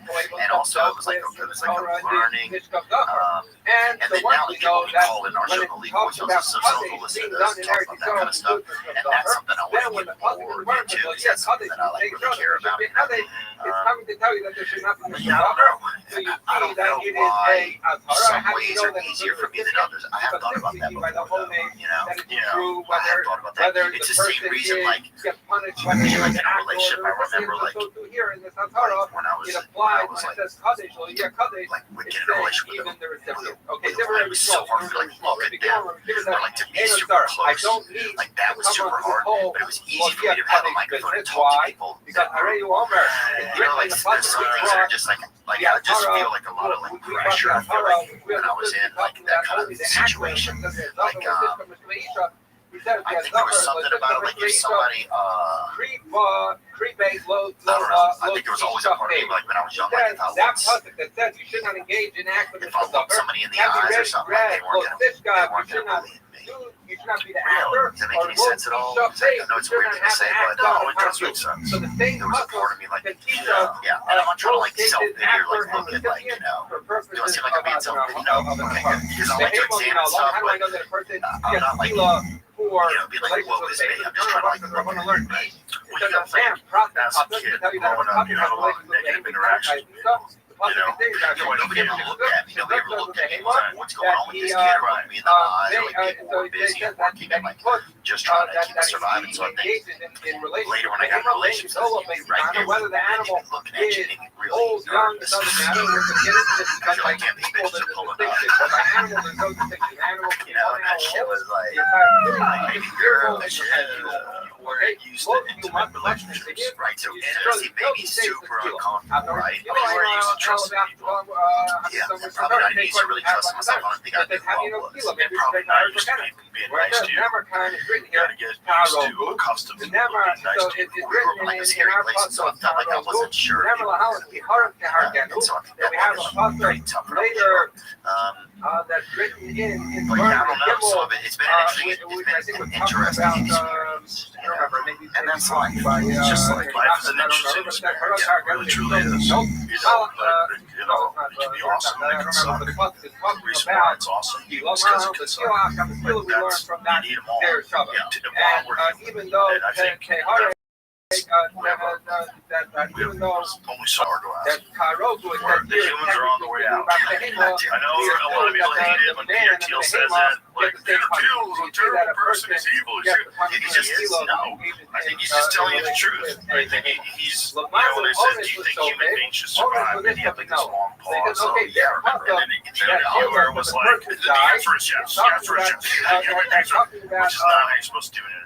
Well, at least not how I do. I would let him talk as long as he wants. I would let, if you watch my podcast, this is his long-ass stand-up. So he's like, everything he does, you have to be very careful before he answers it. So once you consider what he's saying, you ask me the same question. Is it important that humans survive? Is it important that Australopithecus survive? It's not. Is it important that Neanderthals survive? It's not currently not important. Is it important that humans stay in this form? It's not. It's not going to be. If we're going to evolve to something way better than this, how many people go, I miss the old days when you could fly and you couldn't read minds and people were a lot more rapey? No one's going to say that. No one's going to, I miss the wars, I miss stealing and credit card fraud, I miss the good old days of a rigged stock market and the chance won. No one's going to say that. They're going to move on to what's next. So Peter Thiel's right. It doesn't mean I don't love you. It doesn't mean that being a person isn't important to me. Yeah, it is to me because I'm a person, but I'm also, if I step outside of being a person, then I look at where this thing is going. I'm like, it's going in a different direction. It's not going in the direction that we thought it was. mRNA vaccines and lying politicians. It's not going in that direction. It's going in some sort of digital god direction. And if we're going to join up fucking real quick, within a few years, we have, I think, what is it, 2026 almost? We're real close to that. I think by the time 2030 rolls around, it's right up the bed. Do you think that money will have any value at that point or no? I don't know what it's going to mean anymore. And some people are going to be in control of assets. Some people are going to be in control of money. Money is just, right now, mostly, if we're not the gold standard, if your bill doesn't represent, you could go to Fort Knox and give you a brick for whatever that money, you know, they give you a brick of gold. Like, that's not real. We don't have that anymore. And if we're on some sort of digital thing, and thinking inflation rises and all this money that we spend on wars and all this other crazy stuff, where does it come from? We don't have any money. We're $37 trillion in debt. They just print it up. If they just print it up, that makes money less and less valuable. That's what inflation's all about. And at some point in time, that's just ones and zeros. And when you have quantum computers, they're basically like digital gods, and they're in charge of all the assets and all the money in the world, and they're not human. They're not human, and they're just going to stop it all. They're going to say, no, we'll decide how much resources you get to stay alive for as long as this body lasts, because you're not breeding anyway. Our fucking population is dropping off of a cliff. Overpopulation's a real problem. It's not. We don't have the correct levels most giant countries like Japan is not in a restorative level. Like they're not even close. They're disappearing. They have a real population collapse from South Korea. Real population collapse from. Eventually, that's going to come here. That was one of the arguments they had to keep the border open. That's one of the Chuck Schumer and Nancy Pelosi arguments. Yeah, we're not having enough kids. We need to bring people in. Shut the fuck up. Shut up. There's no way I can look at Chuck Schumer and think he's a good guy. He looks like a great guy. If you asked a baby to be here one day, it's a bad guy out of that. Did you ever see the video when fucking dark up there, man? If I'm trying to love each other, do the best we can, have a nice, little hug a buddy, tickle your friend or whatever, tell him he's gay or something. You know, I just opened up my Instagram and it popped up immediately. I don't know. Like, what's he trying to sell you? Some bullshit. It's something important. He actually sent the quiet part out loud about the Epstein files. They all are doing that. All right, let's see what he said. Here, send it to you, Jamie. They got me. These motherfuckers. They got me. How much longer is Israel let us stay alive, do you think? Somehow, without realizing that it was us, what did you say? Is that AI? What did you say? That's so rough. You're not saying anything. What are you saying? So he says, Rabbi Rothschild, that according to Rabbi Rothschild, he's I am to why? Doesn't he one because it says the one that says he shouldn't be the actor, the one that says with the one that says that he shouldn't be a flavor that he would only be high of one because why? Rabbi Akiva learned both actor and recipient. And then we doubt them but they're both coming from one positive, so therefore there's only one last positive, you have one last. Okay. There's too much circumstantial evidence that leads me to believe that it was assassination. No. I feel the very strong, not me and Kai That's the point where we is also only Kai of one. Why? Because why do we think he was Kai of two? Because one was the security cameras were not working. But he said, Abaya argues, he said, security cameras didn't function. The fact that he'd shared a cell with this giant fucking former cop so therefore he doesn't have a problem with saying there would be small, just giant roided up cop. If you wanted to get somebody, like, bro, extra Twinkies, take this guy out. Like, it wouldn't be hard. He's already killed a bunch of people. He's a drug dealer. You ever see the guy who was his cellmate? No, but it's like, it's kind of hilarious. It's like when you're first when they call someone, you put you with somebody, you want to get someone killed. You have a high profile witness. Okay, high profile witness in the craziest sex trafficking conspiracy of all time, where a guy who may or may not have been an intelligence asset or an intelligence agent or whatever the fuck he was, in whatever country, this guy he's arrested for sex trafficking to elites, and then you put him in jail. Oh my God. Right? With that so guy. we have to this is how we learn the this is how we learn that guy. All you have to do is get that guy cigarettes and steroids. You tell him, who is the recipient? I got you Marlboro Reds, I got you Trend, I got you testosterone replacement for life, even though you're going to still be in jail. You tell him Marlboro fucking why was the Torah put it in the language? And they put him in a cell with Epstein. The size of that fucking savage, giant fucking muscle bound steroided up dude, and they put him in a cell with Epstein, and Epstein got strangled. Well, how do I know that person has an Torah? Not sure about home. Well, I think there might be a connection there. Epstein was probably trying to slurp him. I mean, he was such a pervert. Well, if he didn't kill him, then somebody killed him. I think he was such some. I think somebody killed him. Retired Westchester cop charged with killing 4 cocaine killed after bodies dug up on his property, buried him in his backyard. Yeah, that's a crazy motherfucker. Well, that's a good gardener, dude. That guy's fucking composting. I'm sure it's a better way to deal with their dead. They let him go to waste and bring him back to Mother Earth. They love that. Keep you thinking about that guy's pretty jacked. I don't know. I'm getting tired though. They don't have good cardio. And therefore, he's born even by our 2 feet. I'm sorry, I didn't say that very well. Bodies, bro. 4 bodies. Okay. 4 6-foot graves. myself, if you do mass grade all on top of each other, okay, now we're going to talk about someone who had a little bit of a bad day. A nearby was over, a nearby was behavior. So if someone got something like that, a man and a behavior, I'm going to keep it kind of science. You see, feet just a dusting of infection and sugar on cocaine deal went bad. Okay, so he says we're going to be kind of but imagine, that's horrible, but imagine you are the most high-profile person being charged, they put me on person that got 100. Because why? How because could they not? How did he learn? How would you know? The recipient, according If to you the worry about the guy dying, why would you put him in the room, lock him in a bedroom, a tiny little bedroom, with a roided up murderer? Just stop and think about that. You're in a room smaller than this fucking studio that you and I are in right now, with a roided up murderer. You're sleeping with that guy. Oh, you wind up getting strangled. How would you say you're in a say you have to go to jail? I know, but I'm just saying, if you had to go to jail, right? You're in jail for something that you've done or didn't do. Doesn't matter.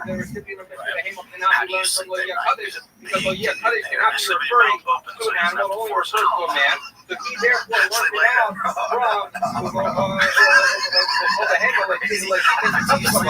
therefore, Abaya is consistently because you're also kind of because they don't something to behavior most of us may not even know something in this stuff. After I funnel in this cup, a lot of stuff in myself on the trader, I'm this cup so that thing was that Abaya just learned. So Abaya is saying, according to me, learned different took him the recipients of the behavior, and so therefore he is biased for there's a business in having jail. So then you find out that prison guard unions are also responsible for keeping marijuana illegal.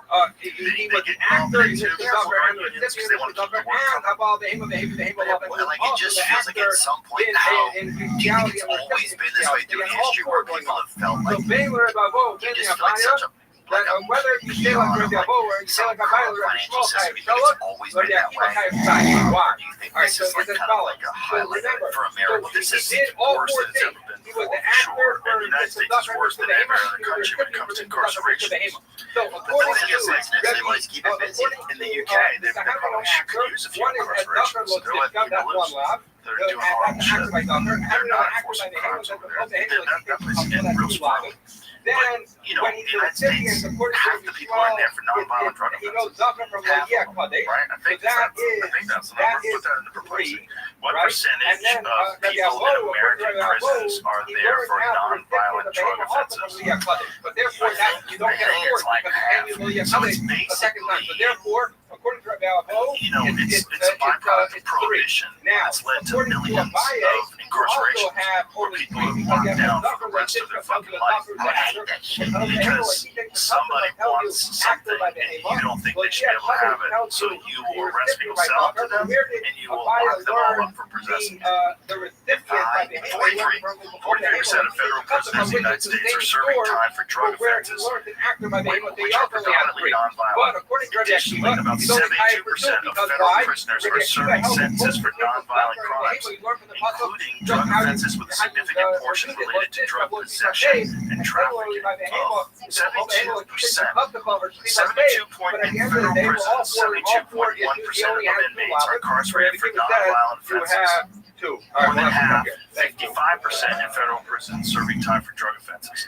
So 43% of federal prisoners in the United States are serving time for drug offenses, but 55% are serving time for drug offenses in the summary of key data. So it must be like, this is what's happening when AI is drawing from multiple different sources. I think they're giving you different numbers. So it's somewhere between 43 and 55%. Yeah. I think it's interesting, like, I guess you don't know which ones are like weed, which ones are cocaine, heroin, fentanyl, that kind of stuff that's, you know. Look at this type of offenses. The majority of drug-related incarcerations involve possession, which is classified as a non-violent offense. So, put this, other than drug offenses, and drug possession, what percentage of people are in jail for nonviolent crimes? Put that in there. Like discount drugs? Yeah, without other than drug offenses, what percentage of people are in jail for nonviolent crimes? I gotta get a family, I think. Yeah, I think that'll be good for you. Okay, let's see. Nonviolent.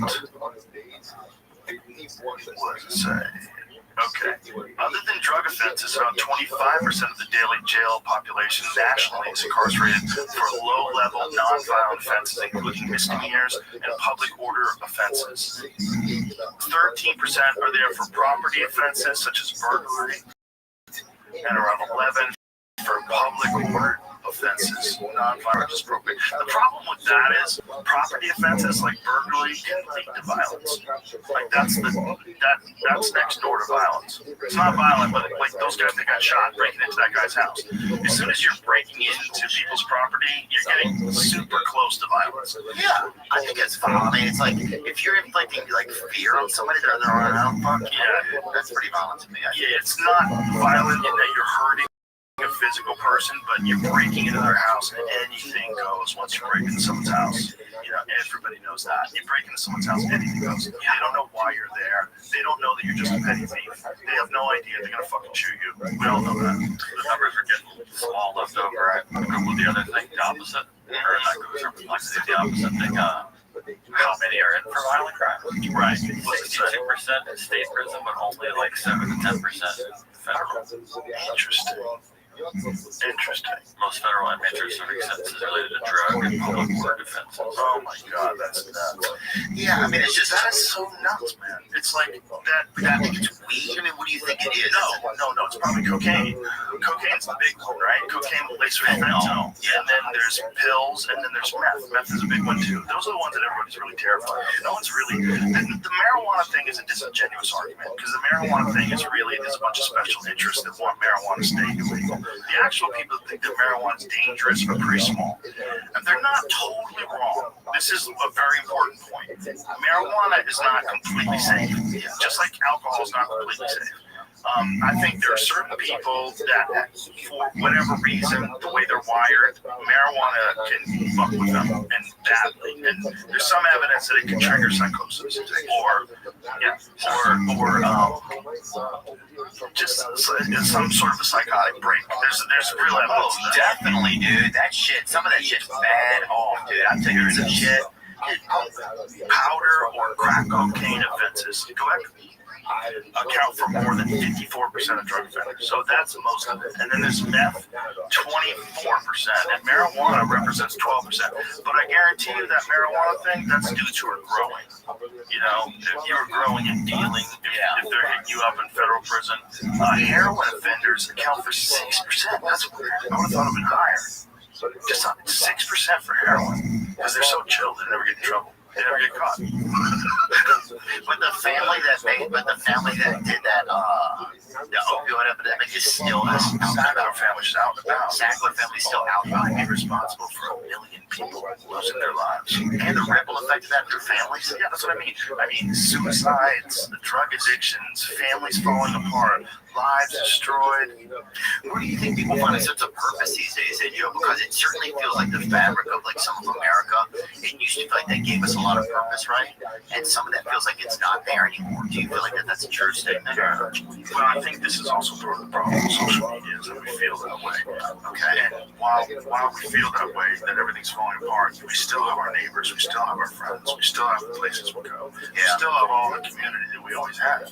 You know, we still have the mothership, we still go to nice restaurants, you're still hanging out with your friends and watch the game. You're still like alive on Earth, but you're so overwhelmed by this fucking constant onslaught of bad news. That's the point. That you're freaking out always. But then you got ICE raids where they're taking people that are American citizens and they're scaring the shit out of everybody. And they're maybe the video thing. You see that thing where they brought the video? Oh, that was crazy. They didn't even ask you. Oh, it was really scary. You were just joking around because you were talking to a guy who's talking to his friend. And this was quite a while ago, too, right? What was that video? Yeah, I don't know. I could like a year and a half ago or something. I don't remember. But that was crazy. But it was a joke, right? She's like a friend. I don't know if she said a friend of mine got deported. I can't remember what she said. But she's like, well, do you have anything to say to him, right? And I was like, you know? Yeah. I'm clowning on it. I have no idea if it's real or not. I have no idea. You have no idea. It's literally someone just handing you a phone. And then, Homeland Security? Was that what it was? Yeah, it's put up online. And it was after the Charlie Kirk thing. Yeah. And so then I was like super scared. You remember? I was texting like you. I was just texting people to make sure everybody's okay. I didn't know if they were like just going to kill people that had been on TikTok or whatever. I had no idea what they were going to do. I just can't believe they did that with you. They just put it in there as if like you were endorsing that. Well, it just kind of, it was just a scary time. That was the same time as after the Charlie Kirk thing. It was some fucking trap beat. But if a company did that, you could sue. You know what I'm saying? Like if it was prized, like if ICE was a private company, and that was the people that the United States hired to get rid of illegal immigrants, and they used you, you would sue them. You could sue them. Well, it was just. But the government can just put that up there. And then what did you do? You had to formally request them taking it down? Yeah, I already turned out to take it down. How long did it take to take it down? Like 48 hours or something. It had like 30 million views over virtual platforms. How many people even know it was taken down until they just heard you say it? I knew because you told me, but I couldn't believe it. When you first asked me what I should do about this, I was like, that's probably nothing. And I was in the car and I didn't watch it. Then I got to the club. And then I talked to you from the club. And you're like, you didn't see it? And I was like, no. And then I saw it. I was like, oh my God. What the fuck are they doing? Like, it's like, that's not how you envision the government. The government made a hype video? Yeah, hype videos with traffics and shit. And I was like, what are you doing? That's what I'm saying. Everything is turned into like the WWE. It's none of it's real. It's 100% that like judgment. It's idiocracy. Oh, idiocracy, yeah. But yeah, that was scary, man, because then I got like, there was just like a lot of threats, and then things got like, then it was just kind of. That made me kind of paranoid. And then my mom was visiting, and we went to the doctor. I went to the doctor just getting something like that or something, you know.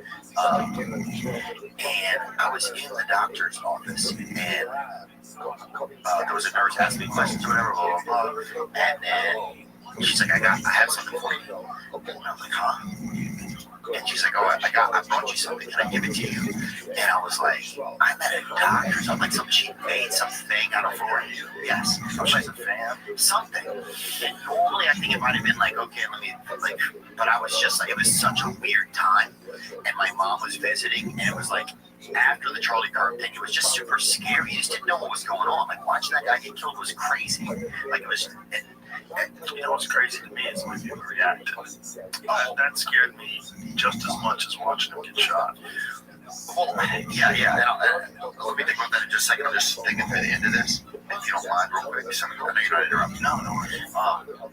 So I'm in this doctor's office, and it was just weird. You know, like I'm at the doctor, maybe feel like nothing was safe. Like it compounded on my head, like, oh, nothing's safe.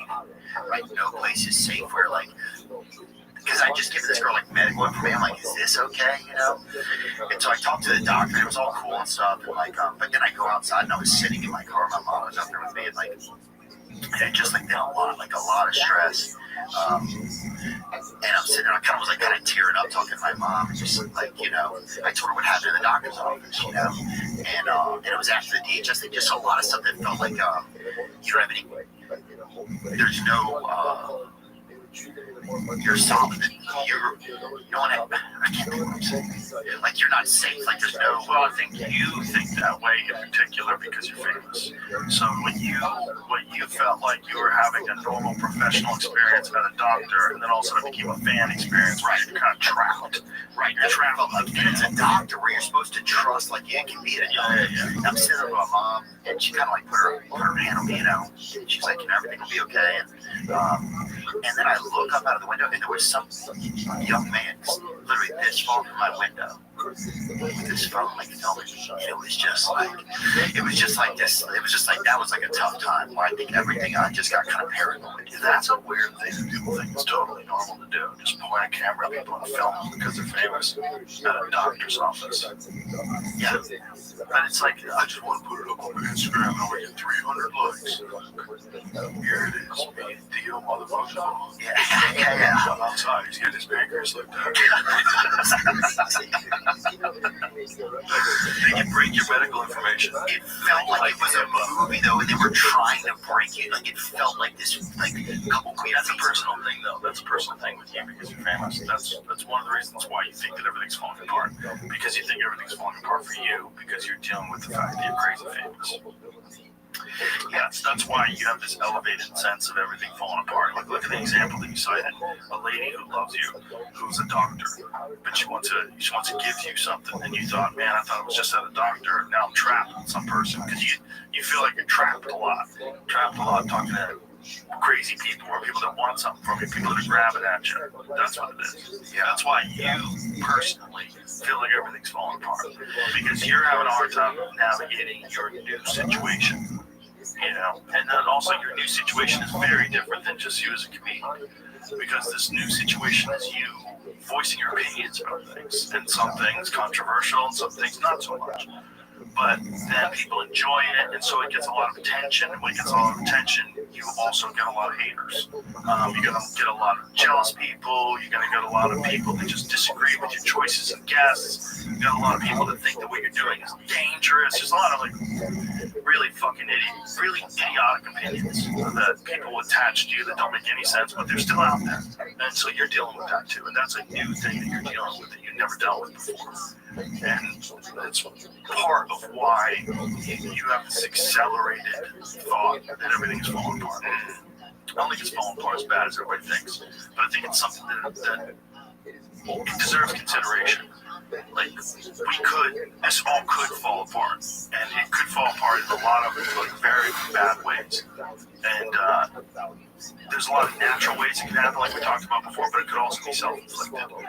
And at all costs, we have to avoid the self-inflicted thing. Yeah. And the only way to avoid it is to not be on a side. You can't be on that side or this side, but instead be on the side of the greater good of everybody. And that's possible too. You have to force politicians to do that. You know, but is that going to happen with politicians? You look at Eric Adams this morning. He just did that, or whatever that thing was. He was like praise, like thank you. He said he served Israel the best he could. It's like I don't know if he feels like I wanted to check. I mean, got a nice check. I flew over to get that bag. Yeah, flew over, got the bag, driving a new Cadillac now. Bro, they just pay people. The crazy thing is that Israel pays people for social media posts. I read that. Let's put that in perplexity. Is that true? That might be another Russian hoax. I was reading that there's countries, and I don't think it's just Israel, but there's countries that will pay influencers to post positive things about them.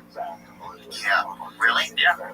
Oh, well, even Qatar was like, they wanted me to come and experience their country, right? No, I had a nice time while I was there. Like, I think it was really neat, but we didn't really talk about, like, you know, the different, like, if they have different points of view about things or what some of their, like, rules and things like that are, you know. Did they want you to post nice things about them? I think they wanted to experience. They wanted you to experience their country. Yes, Israel has paid social media influencers to post content promoting its image, particularly in the United States, with reports indicating payments of up to $7,000 per post. This campaign, known as the Esther Project, is managed by a firm called Bridges Partners LLC, which works on behalf of the Israel Ministry of Foreign Affairs. The program is disclosed under the U.S. Foreign Agents Registration Act, meaning that these payments are legally reported and require influencers to disclose that their content is funded by a foreign government. That's crazy. Well, I just don't see how we're supporting the country after the genocide. I just don't see how that's okay to people. And I think that's the part of me that I don't understand. right, about their leadership there and stuff. I just do not understand it. But then you start to think, well, am I crazy? Because it seems like it's just okay that politicians all think that this is okay, and so few of them speak up about it. Well, I think this is what's separating the old people from the young people in this country.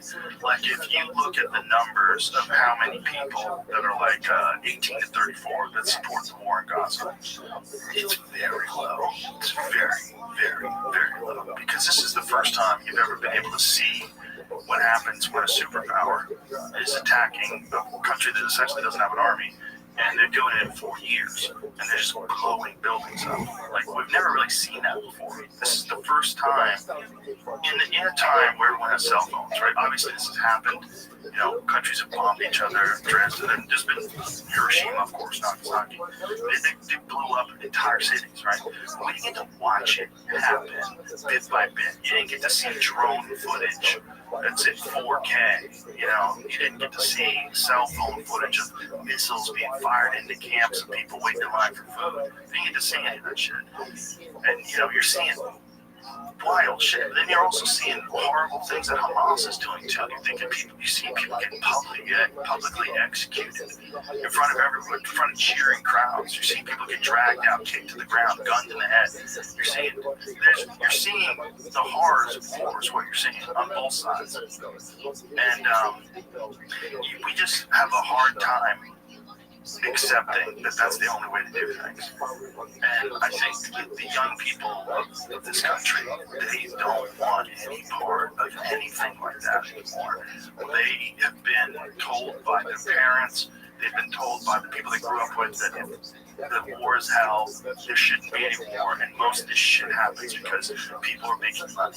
That's what most of it had. They prolong it so they can make more money. They want weapons development, they want to launch new shit, they want to sell shit to people that need weapons. And most young people are aware of that now, where I think most people, my parents' age, all they had was the Vietnam War. They knew the Vietnam War was bad, but I don't think they really knew the extent of how much corruption is involved in everything that our government does. Everything has a hand of some corporation attached to it. Everything has the influence of some foreign government or some country that has massive resources. There's always, it's never clean. Nothing's clean. What just felt like me, I think a lot of times, well, for one, it feels like they're going to stop allowing TikTok. Like, people are going to own it. I think they're selling it or something, so they probably won't be able to show stuff like that anymore. Well, they sold it to Larry Ellison's company, right? Isn't that who bought TikTok? Yeah, I want to be sure. Wait, do you think they'll do that so they can limit its control, Well, I think the real worry that they had before that sale was that China was in control of it. And I think they're right. And I think that if you have a foreign country, and the foreign country is using a very popular social media website to spread propaganda, spread things that absolutely aren't true, along with, I'm sure, some things that are true. Yeah. But they have their finger on which way the influence goes. That's dangerous. That's dangerous. No, I'm not saying that Larry Ellison's company is going to do a great job of being totally objective and letting people criticize Israel, letting people criticize Hamas. I don't know.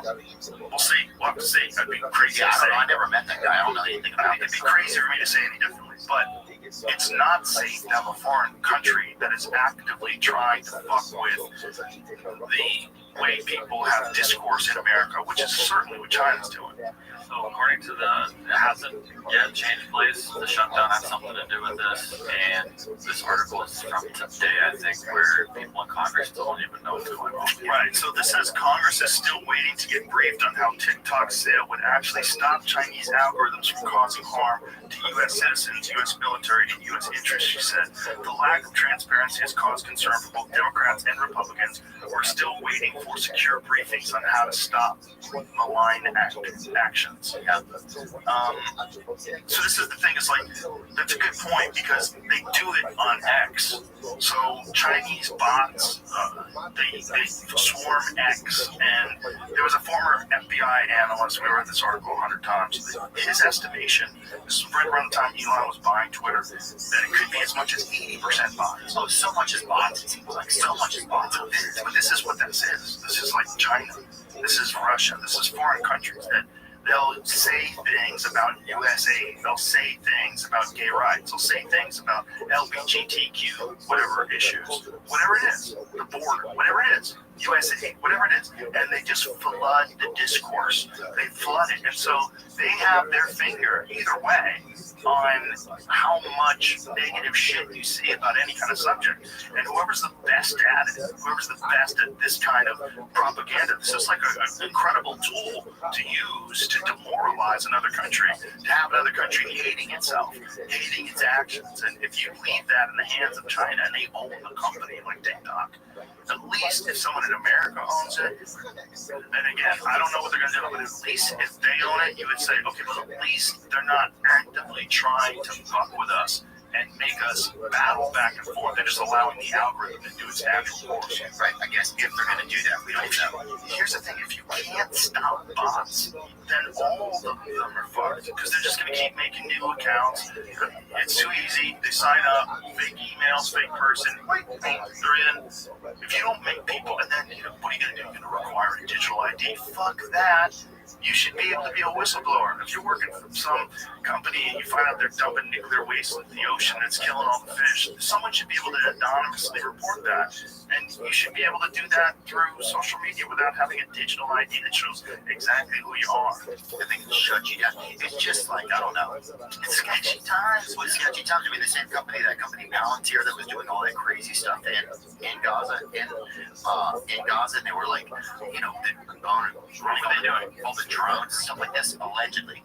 What are you talking about? What are you saying they did? That they had, were compiling data on people that were there, and they were operating a lot of the drones in the sky that also had weapons attached to them. Okay, so you mean like facial recognition data? Right.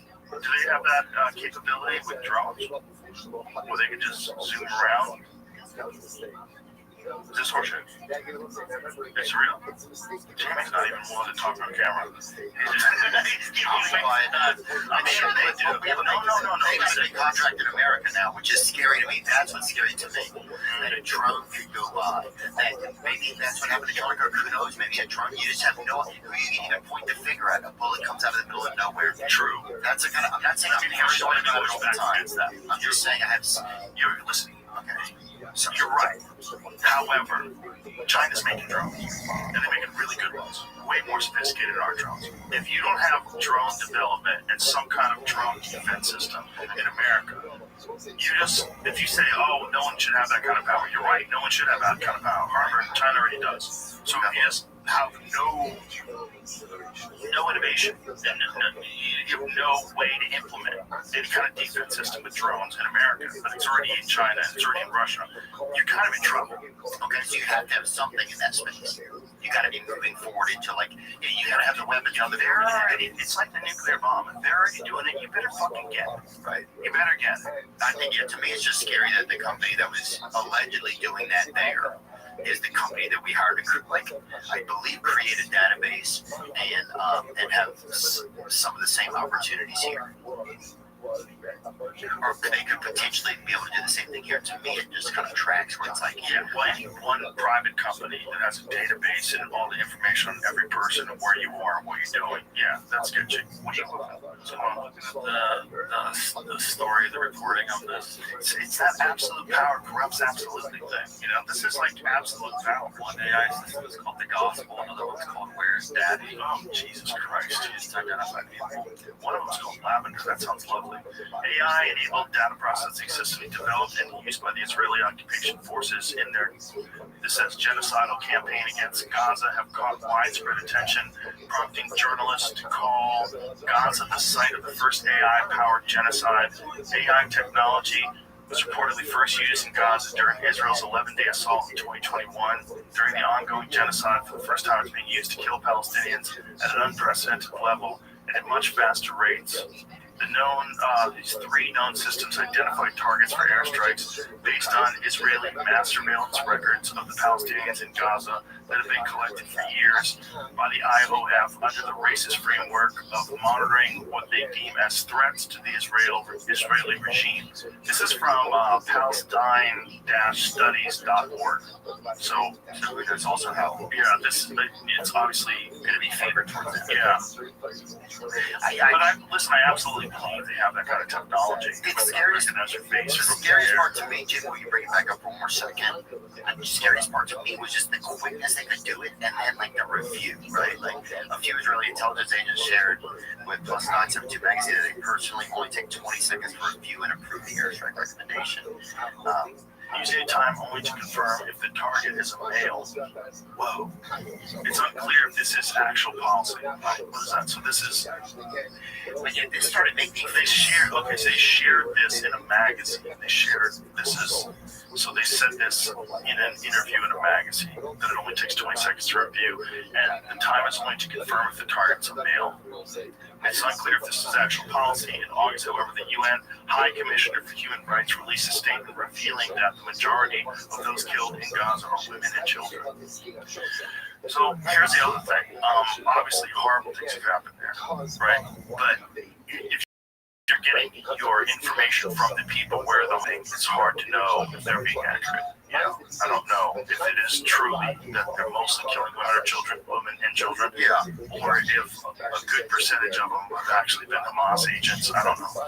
Yeah, I think that's what Israel says, right? They say that a lot of them were Hamas. Yeah, there's like 2-year-old Hamas agents they were finding shooting. Which, I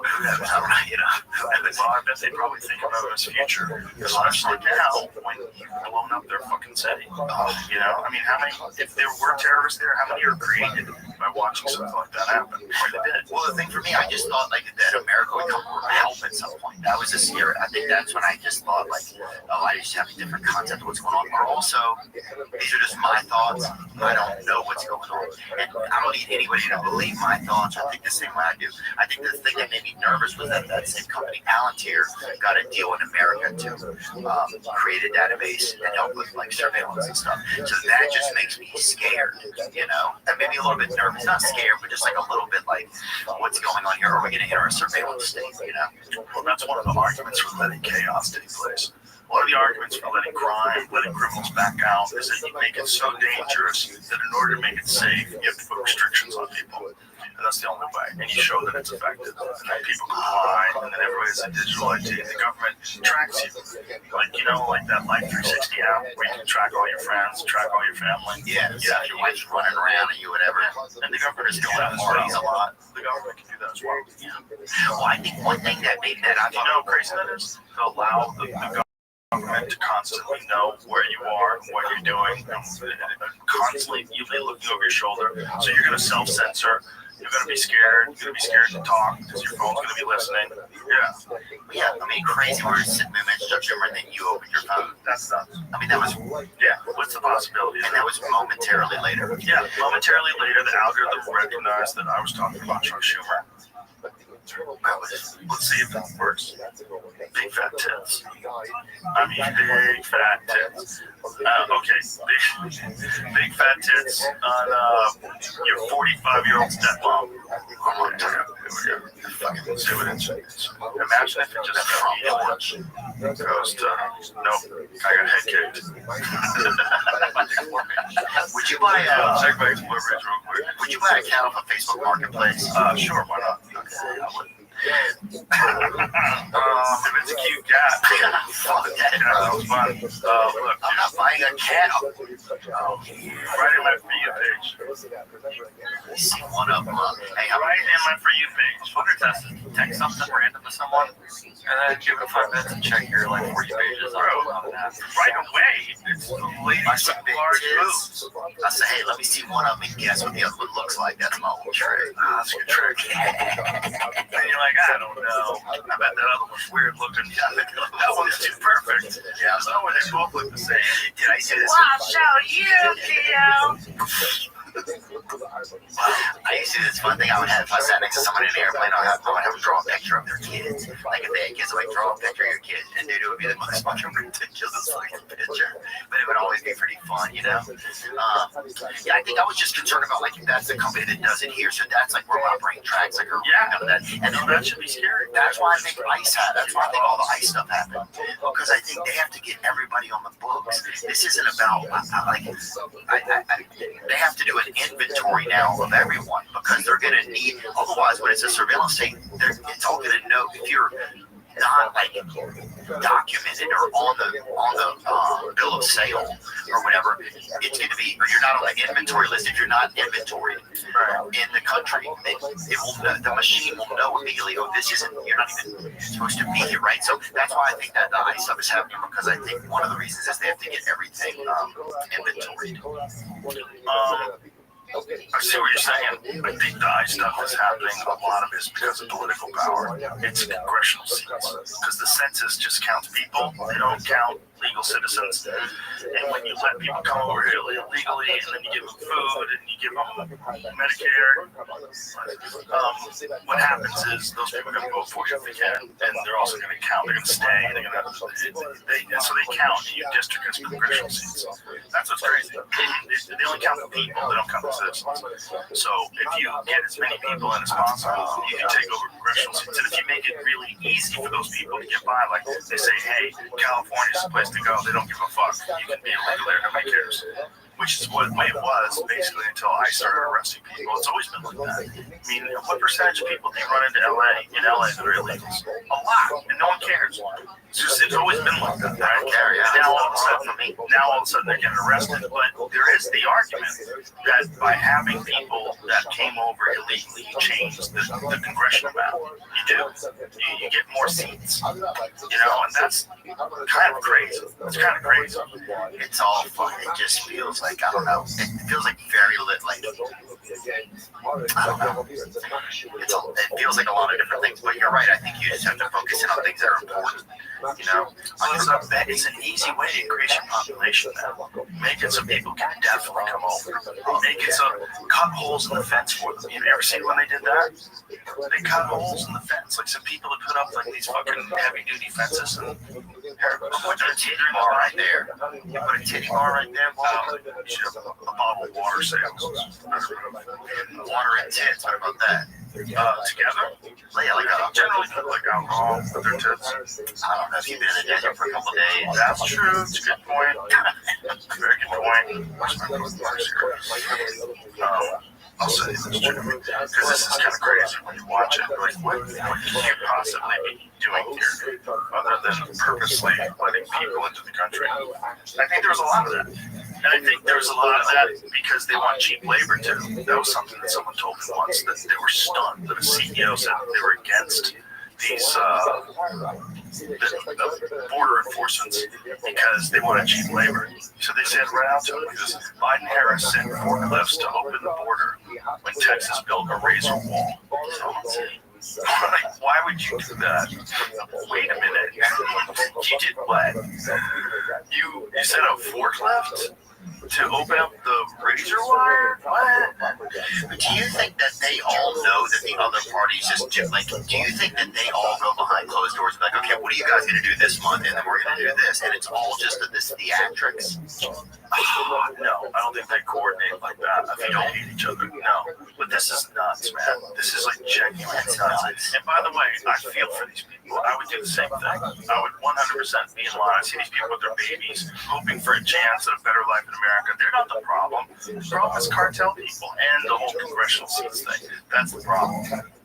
Well, these people have all become pawns. They'll send information to the countries that they live in and get them to come. It's like, listen, if the population, you're right, I no, it's I didn't know what I was saying, but I don't know. If the population, we're better than this. That's what I'm saying. We're better than this. You and I are. Yes. Yeah. As people, we are better than this. Yeah. We have all these elected officials and these people that we thought were like us. When does that end? That's a good question. Can it end? Do you think there's a way to end it? It's going to be hard. My suspicion is it ends when AI starts sorting government. We're probably going to use AI with government to prevent this kind of fuckery that we see on an everyday basis. AI will logically make decisions as to what makes sense and what doesn't make sense about our current legal structure. Some things that if people become politicians, the reason why they become politicians is they know they can inside trade with Nancy Pelosi and make hundreds of millions of dollars like she did. That's crazy. That can't be that way anymore. And I think any intelligent artificial intelligence that's not attached to an ideology or a party is going to immediately, if they both agree, if the America votes on it and say, we want AI to take a look at the government, and AI immediately goes you can't do that, you can't do this, this is bad, this is evil, this is a lie, this is truth, and you're suppressing it, and then we probably don't have anything remotely like the government we have now, because I think that mind reading software, it's already in beta, right? They're already able to communicate, going back and forth, asking each other questions. They have headsets. You don't even have to get an implant. Is it Google that did that, Jamie? What was the company that did that, where they were asking each other questions and then answering them? No, but it's in beta. The point is, it's in beta. So they're doing this already, and as this stuff gets more potent, it's going to be just like we used to have little flip phones without a color screen, and now you have an iPhone. And it's going to be that. It's going to go from you used to be able to just ask each other questions to we can all read each other's minds. It's coming, man. And when that happens, Turtle Face, that Mitch McConnell motherfucker, he can't operate anymore as a leader. You can't. No, you're seen now as what you are. You're an agent of money. You're a money agent, moving money and influence around. You're not doing it for the greater good of people by any stretch of the imagination. And also, how are you still working when you Windows 98 on us every now and then? Yeah, that guy just freezes up. You ever see him? Yeah, because his you ever see him lock up? Just lock up. How is that guy still able to make decisions on anything? His receptors are down. Because his receptors go down, you think he's not a robot? What do you think at this point? That guy? They didn't even update his lips to fucking... Yes, if there's all these people are RFK Jr. Imagine if Candace comes out and she does a deep dive and said there was no RFK Jr. Do you know that? All those photos are AI. There's no evidence of him whatsoever until 2021. He's like, what is this here? RFK Jr. has a camel toe? What is this here? Or a woman. She's the first. Dude, Candace is the best. And I went to see, her and her husband have four of the most beautiful kids in the world, and they're so funny. And you go over there, they're just dying laughing, and one of them looks just like her. It's so funny. Do you think she's right about that French president? We did? Yes. He is married to a man. She's all in on that, bro. She's all in. Well, they're suing her, aren't they? I think they are. I don't know if they still are. I think they're at least threatening a lawsuit. It's for like $50 million. That would be if she ever writes a book, that's got to be it. But dude, it is kind of strange that the guy is dating his teacher, right? When he was like 40 and the kid was 15. Or she was 40, even if it was a she. Like, what? And again, this is France. They're very different over there. Yeah. Pedophilia is just like, get your weed out of that child. What have you done? Is almost 15. Bro, if she does it, she better have a hog on her. You know, she doesn't. That's what I'm saying. I don't know if she has the body style to have a real fucking hog on her. And if they release, the last thing France needs is to release like a wiener that looks like it's retreating kind of. We'll just go down to this. They need to release a fucking hog. Did you see that information? They have it on how to micropenis. They got genes from Hitler's blood, and it seems to indicate that he had a genetic disorder that would lead you to have a micropenis, which totally makes sense, right? Not surprised these days. About Hitler? Hitler would be the guy I would think would have a micropenis. The guy who wants to kill everybody and take over the world? Oh, yeah. Yeah, a little tiny dick. He's fucking doing coke and heroin and all. He was doing oxycodone, man. And he had his whole army on meth. Yeah, that's fucking wild. With a little dick, just running everything. With an iron fist. Making him a tyrant, how Hitler's deformed genitals shaped his personality. Whoa. Here's the thing, though. Here's the thing. If you had a little dick, you would always check and make sure you'd be like, fuck, it's still little. That's what would happen all the time. Or every day you woke up, it'd be like the Masked Singer. You'd like open your pants and hope it was something. He knows. I think he knows. This is the dude who always like, now everyone gets punished. Fucking Poland. Polish guys with big old hogs. He's probably jealous. Yes, brother. I think I don't know. In the future, I bet they got little dicks in the future. I think that's what aliens are. That's us, generalists. Now they got the DNA. Blood-soaked couch, he apparently blew his brains out on it. Yo, they saved that? Yeah, it's the first guy that found it. Took a piece of the couch, saved it, and they studied that. Wow. Some people think he is. Yeah, some people think he got moved to Argentina, right? Also said there's only a 1 in 10 chance he had a micropenis. Oh, that's a lot of chances. I don't like those odds. I ain't playing Russian roulette with a revolver with 10 rounds in it. Fuck that. Alright, I gotta pee, so we gotta wrap this up. Dude, I have to pee so bad. Thank you. I'm glad we waited. I love you, Art. You're the best. I love you too, man. Thanks for thanks for everything. Thanks for hanging with you, as always. Bye, everybody.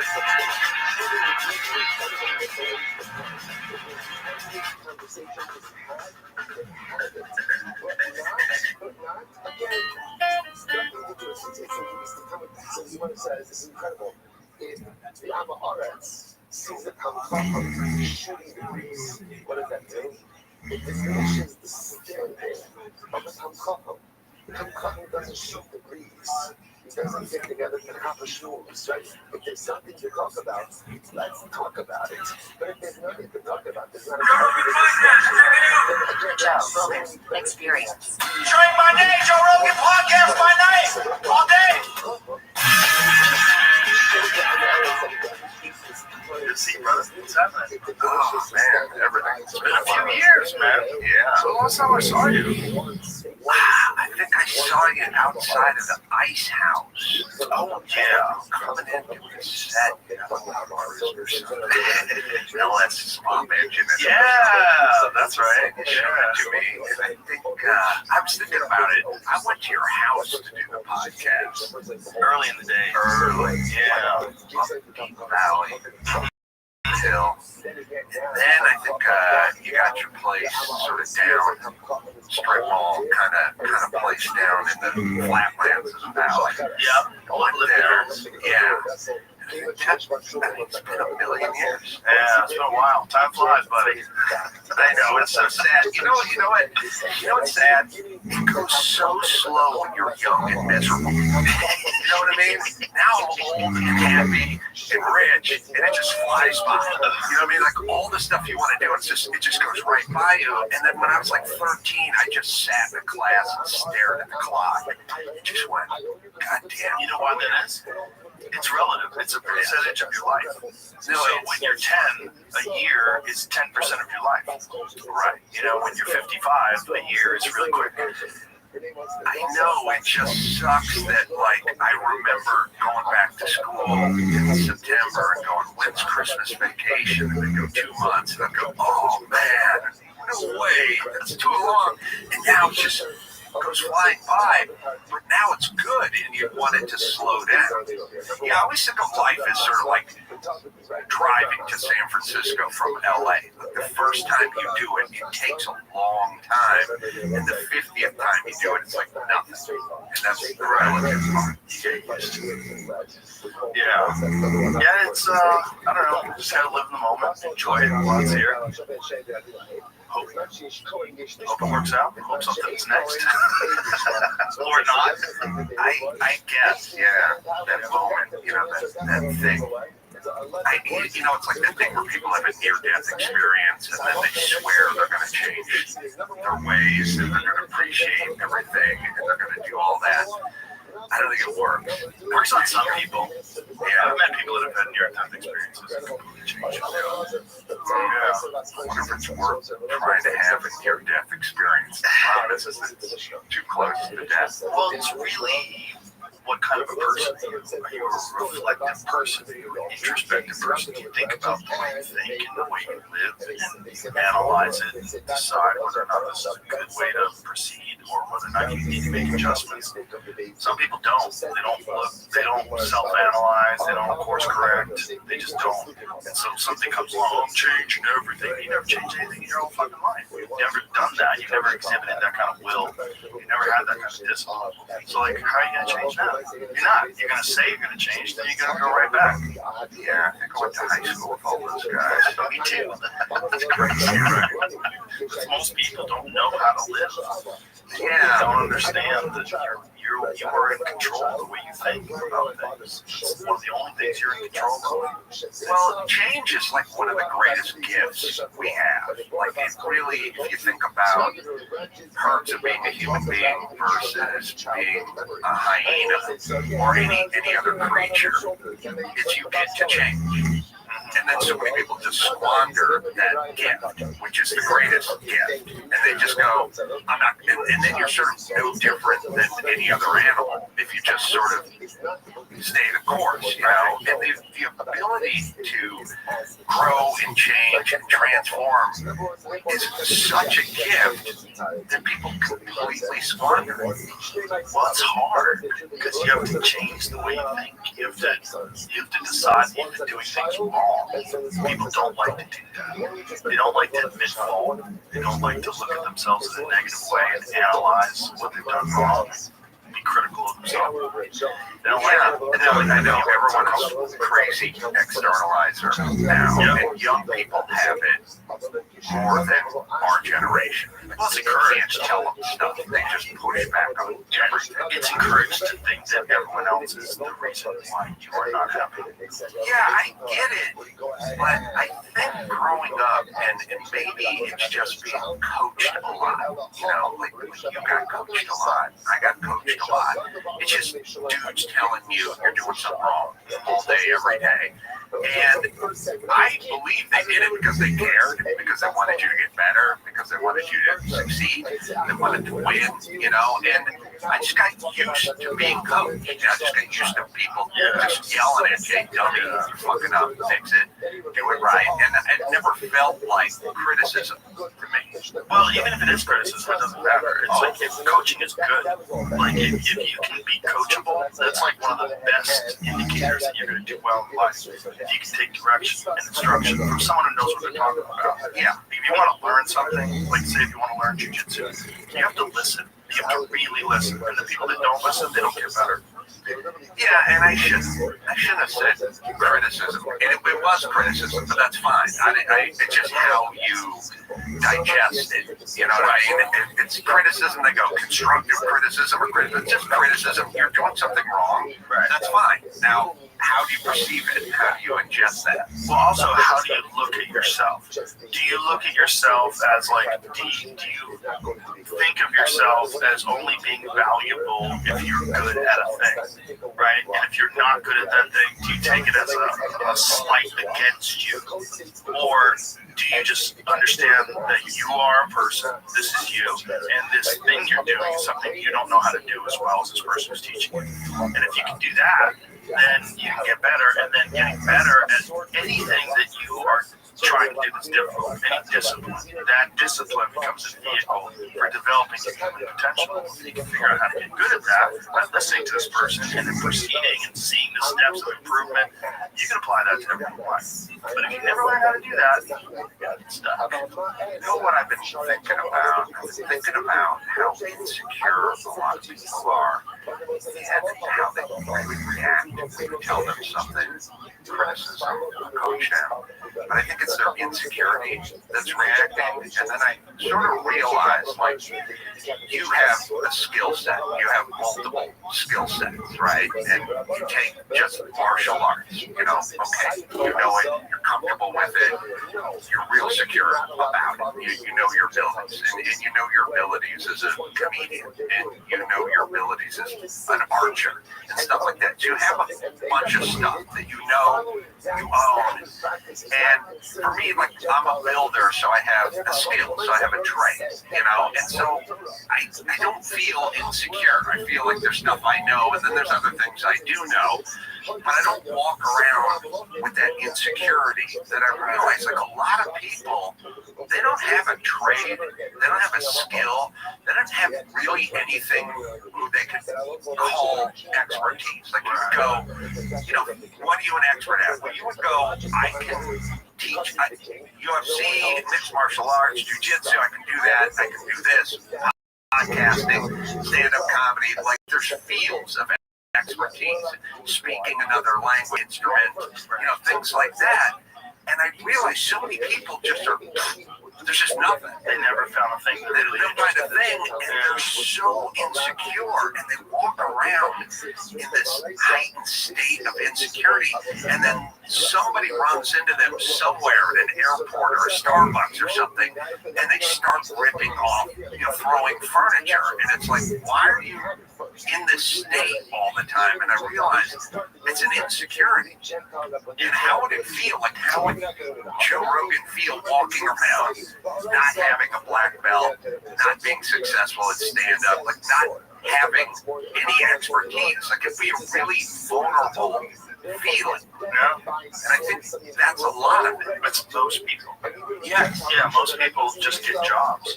They never really find a thing where they throw themselves into it and watch the improvement and understand that, oh, I know that I started this out as a beginner, and now I'm really good because I put in so much time and so much effort, so I know that I have that in me.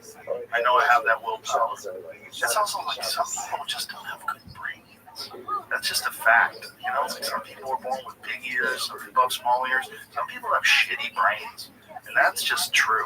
I've met a lot of people, they're just dull. They're just dull-minded, dull-witted. And even if they threw themselves into something, they don't have the horsepower. They have a 9-volt brain. It sucks.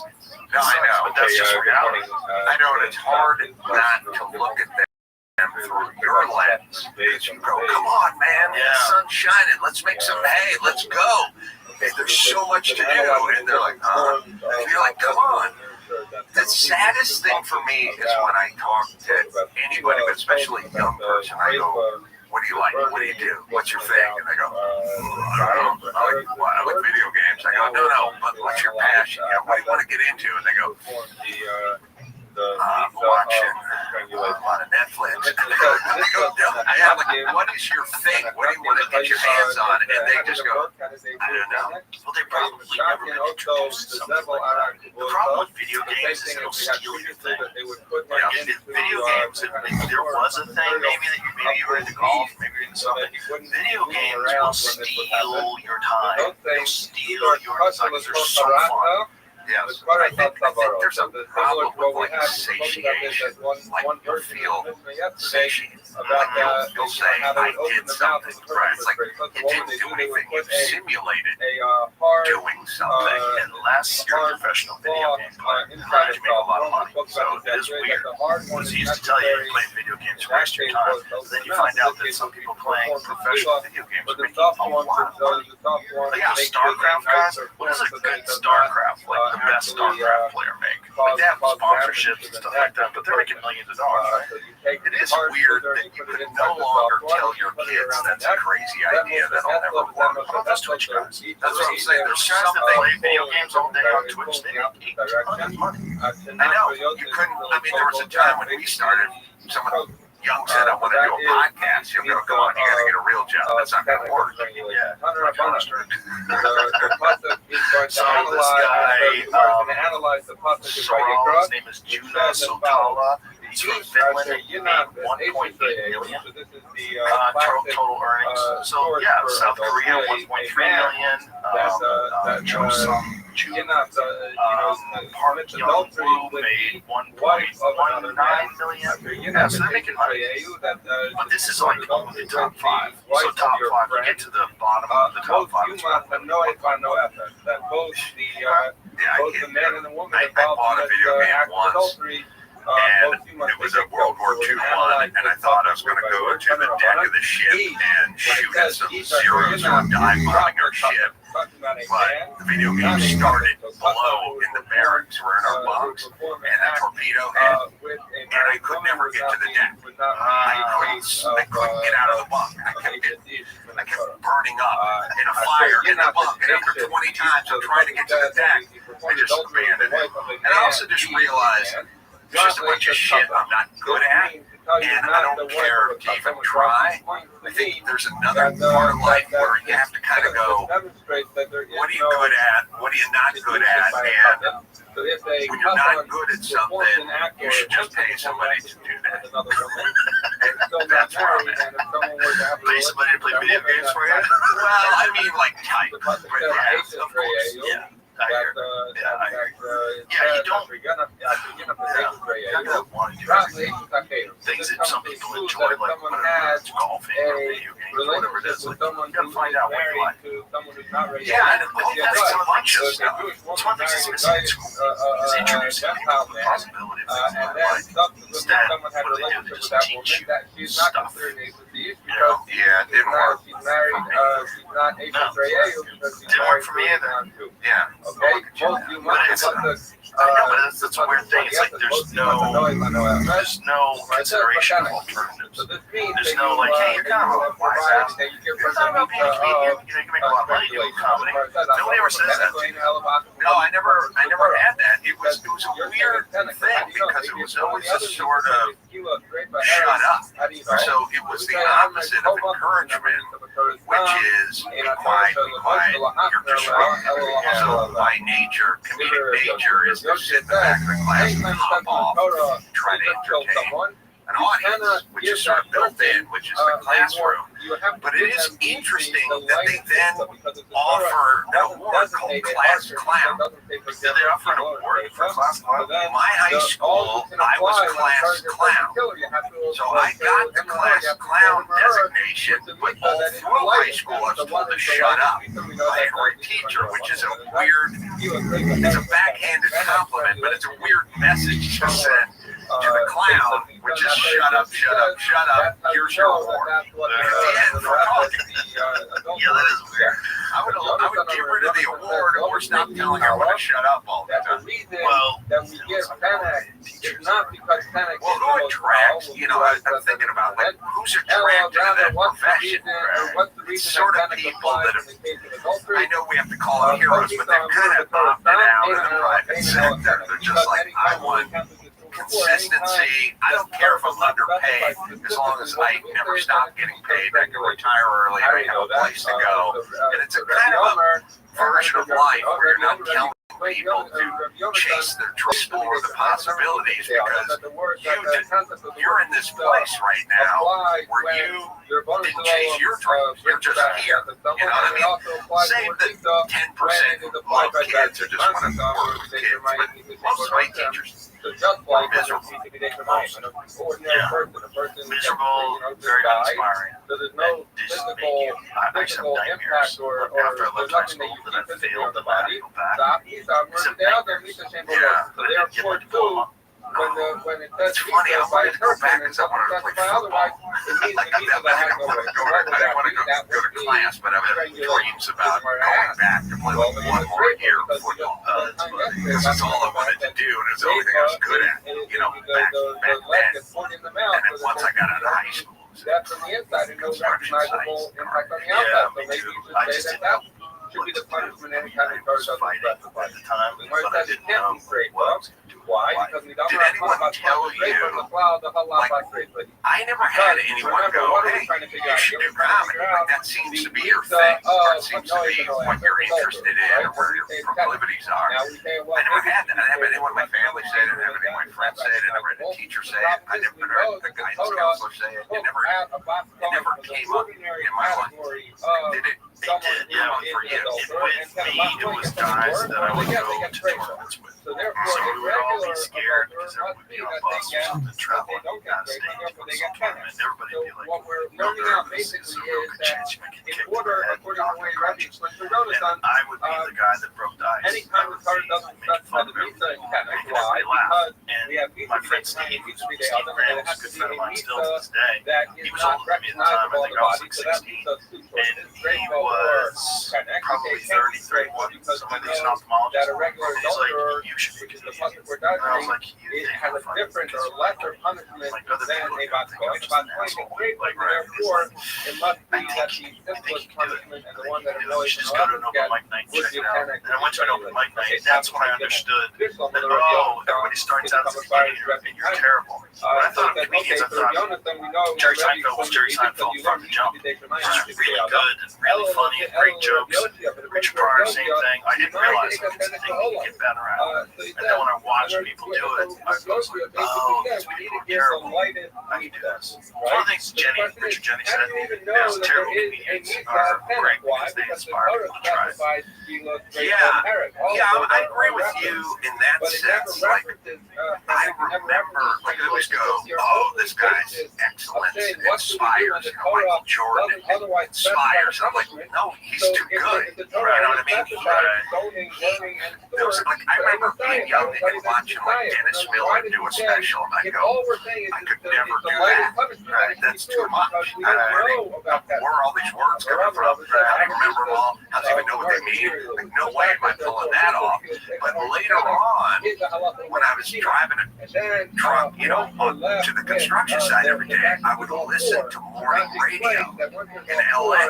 And I would listen to these morning teams, and I go, oh shit, I can do that. Like, I was inspired by their inability to be consistently funny. And it is a weird thing where people do that. They always think the best is going to bring it out in you, but it's intimidating.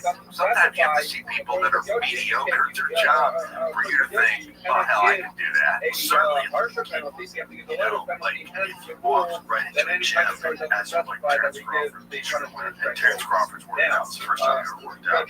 Someone says, you want to spar with Terrence Crawford? Right? No. Yeah, what the fuck are you talking about? I can't spar with him. No. Yeah, because he's too good. But if you see someone who's like at your level and he's hitting mids the way you're hitting mids, you're like, okay, This episode is brought to you by Happy Dad Hard Seltzer. A nice cold Happy Dad is low carbonation, gluten-free, and is easy to drink. No bloating, no nonsense. When you're watching a football game, or you're golfing, watching a fight with your boys, or out on the lake, these moments call for a cold Happy Dad.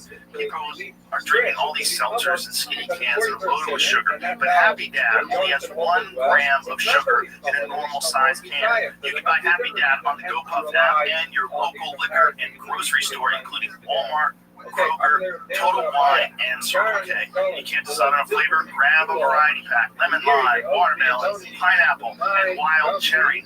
They also have a great flavor in collaboration with Death Row Records and Snoop Dogg. They have their new lemonade coming out as well. Visit HappyDad.com for a limited time offer and use code ROGAN to buy 1 Happy Dad trucker hat and get 1 free. Enjoy a cold Happy Dad. Must be of legal drinking age. Please drink responsibly. Happy Dad Hard Seltzer, Tea, and Lemonade is a malt alcohol located in Orange County, California. The real danger is when they go, you want to spar with that guy over there, and then you go, who is that guy? And they go, I don't know, it's just some guy, and it's Terrence Crawford.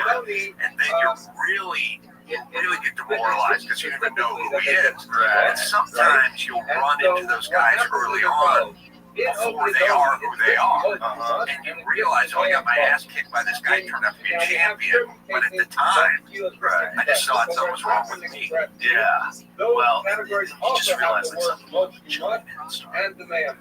whatever it is, maybe they started earlier in life, maybe they have family members that are really good, so whatever it is, boxing or whatever it is, maybe they got really good coaching early on, maybe they have great genetics, maybe they're just naturally fast, maybe they just have a mind for the game. Yeah, I mean, I think it's kind of the fast twitch stuff, the rhythm stuff. Some guys the rhythmic. You know, you can watch. There's that, but there's also like the most important things: understanding the skills, understanding technique. And some people just get bad coaching, and if you get bad coaching, you get like the kind of coach just wants you to brawl all the time when you're sparring.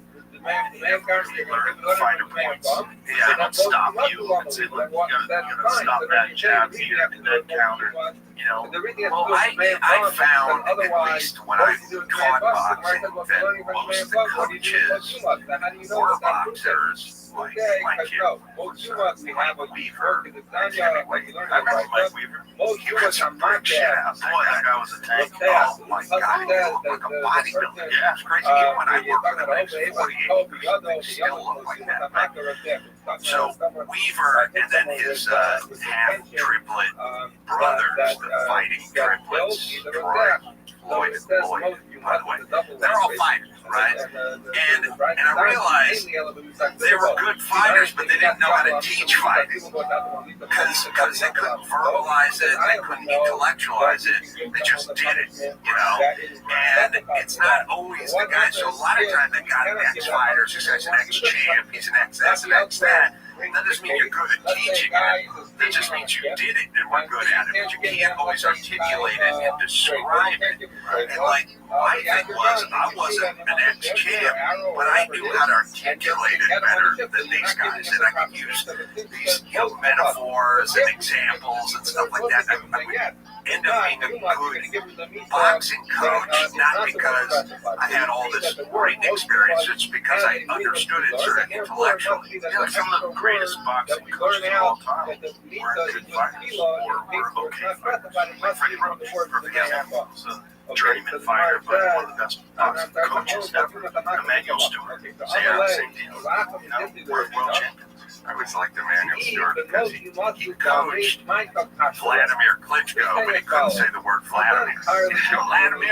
Vladimir, it's like his name is Vladimir. It doesn't start with an L, it starts with a V. If you listen to him talking to Vladimir Klitschko, he just called him Vladimir. And I interviewed Vladimir Klitschko, and I said, he called me Vladimir your whole career. He went, yeah. It's a name, and it starts with a different letter. But Emmanuel Stewart was the first guy to figure out that training in the heat. The training in the heat was great for your cardiovascular system. Crunk Gym used to crank it up. Crunk Gym was like 100 degrees. Yeah, like a hot yoga room. Yeah, they put Abilene. Stuff on. They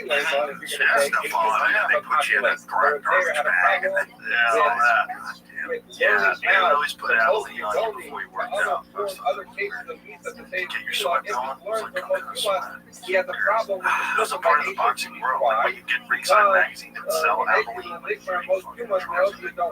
As far as I can tell, it's pretty much just Vaseline. I don't know what was different about it. Some slippery oil, that's for sure. Yeah. Which, it's interesting because in MMA, that stuff is like, that's shunned. Like you because you get in trouble if you grease yourself up. Because there's guys that grease. Right? What they do to cheat is they'll put baby oil on the night before, and they'll like literally soak in baby oil, and then they'll take a shower. And so when they show up to fight, their skin is dry, and so they don't have baby oil. But as soon as they start sweating, that baby oil comes out of their pores, and they are slick like a fucking trout. Like you can't get a grip on them. And you could probably convince them to try your baby oil. I told them when you started sweating to touch my baby oil. I just love that whatever the sport, whether it's MMA or F1, there's always someone trying to shave a 10. Just trying to figure out some way around, just pick up little advantage. Yeah. And so Victor Conte just done it. He's the Elko guy. I interviewed him on the podcast back in the day. He was the guy that got Barry Bonds on that stuff called Clear. So they figured out a steroid that could be tested. You just wipe on yourself. So we would know that HSD highly you us, effective. so that couldn't be what's It's just bothering her people there. looking to skirt Okay, around well, the I'm not the other rules thing and of the find popular. something that Rather, works that they zero can't is bothering detect. you. Learning how to promote too much, It's you such, have a problem I mean, with our it's what happens when you are attracted to competition, I think. So the people who aren't attracted to competition sit around and go, why would you do that? Or how dare you do that? Or it's wrong for doing it. When you don't run an F1 team, but if you're attracted to a job that makes you a trainer in UFC or you're running an F1 team, you'll probably be a person who's attracted to competition, thus attracted to winning, and then at some point your livelihood will depend on it, and you'll try to do everything you can do. Yeah, it's interesting with the steroids, though. Baseball in particular. There's never been a sport that rejected steroids as hard as baseball did. Like, you remember the McGuire, Sammy Sosa era? When we found out those guys were juicing, we kind of all knew they were juicing. But once we found out they were juicing, everybody because you had defeated our great American national pastime, which is baseball. I don't get it. Baseball. I love it when Bob Costas gets all, and Billy Crystal get all upset about the majesty of baseball and how you ruin the sanctity of it and stuff like that. And baseball was always kind of a pussy sport. And for me, like I thought, if you're a real dude, you can play football and then maybe box or wrestle or something like that. But baseball was kind of fun. Like I played baseball. In baseball practice, you got to play baseball. You got to hit, you got to field, you essentially play baseball and have a game, but you be on the field, in the cutoff or on the batting practice where you literally play baseball. In football, I never touched a football. You're just pushing a sled, getting some tackling drill, running laps, like they just torture you, but you don't play football. I played football for 10 years and never touched a football. I played linebacker and guard, and there was no football. There was just me blocking guys who weren't touching a football, or trying to tackle guys who weren't touching a football. Football practice is the worst. Football practice is torture. Did you wrestle? No, they didn't have wrestling in my high school. They didn't have, like, it was, I know a little more East Coast, I think, like lacrosse and certain things are kind of regional. I grew up in North Hollywood, but they didn't have hockey, they didn't have lacrosse, they didn't have wrestling. They didn't have wrestling. I think wrestling is one of the most important lessons in hard work that I ever got. For sure, running bleachers and carrying around. Yeah, I had a brutal coach too. Our coach was brutal. Yeah, it was awesome. Wrestling taught me a lot. Wrestling practice and football practice are not dissimilar. It's just torture young people, essentially. And kind of try to break them a little bit. And wrestling is probably more torturous than football, but football is hot because it's in San Fernando Valley or wherever, Florida. You're outside and you're in a uniform, you're just baking in the sun, and they didn't want to give you water. They thought it was bad for you. But really, thinking back on it, how dumb that is. Well, it wasn't. I think they didn't want to do it because they thought it would make you soft. They thought you'd get cramped up. That's what they used to think. They would say, you're going to cramp up. But there's another underlying point, which is you would enjoy it. And they didn't want to do anything that you enjoyed. Like, the whole thing was we're going to torture you. And if you want water, then you're not getting water. When I was crazy, when I was a kid, when I was fighting, like that I wanted sex. I didn't like that I desired pleasure. Because I thought it was weak. Because I thought that anything soft and sensual, anything that feels good is going to make you move. Right? That's all I was thinking about was competing.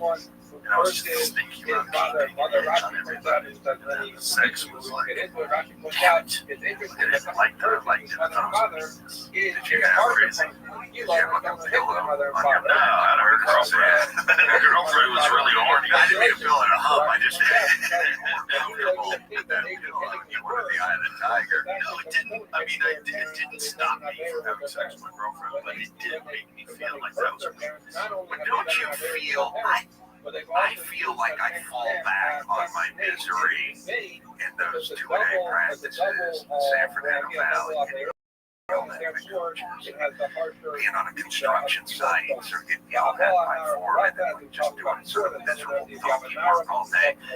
As I get older, I realize, everything seems pretty simple and pretty easy compared to that. And I realize I talk to a lot of people that never went through that, and so they don't really they're not calibrated. Like sometimes, ever since I got out of construction, and into comedy, I've never looked at comedy as work. I'll go, when I had a second show or whatever, and I go, yeah, go ahead. And then someone goes, you really want to work that much? I go, it's not.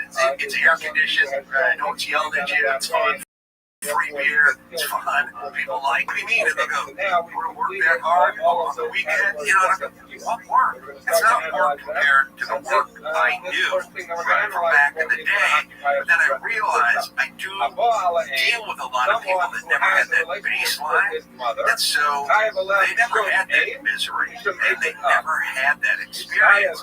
And so for them, their baseline is sort of air conditioning and a 401k and a coffee maker. And it's not, using a porta potty and eating lunch on a pile of plywood and off a lunch truck and all that kind of stuff.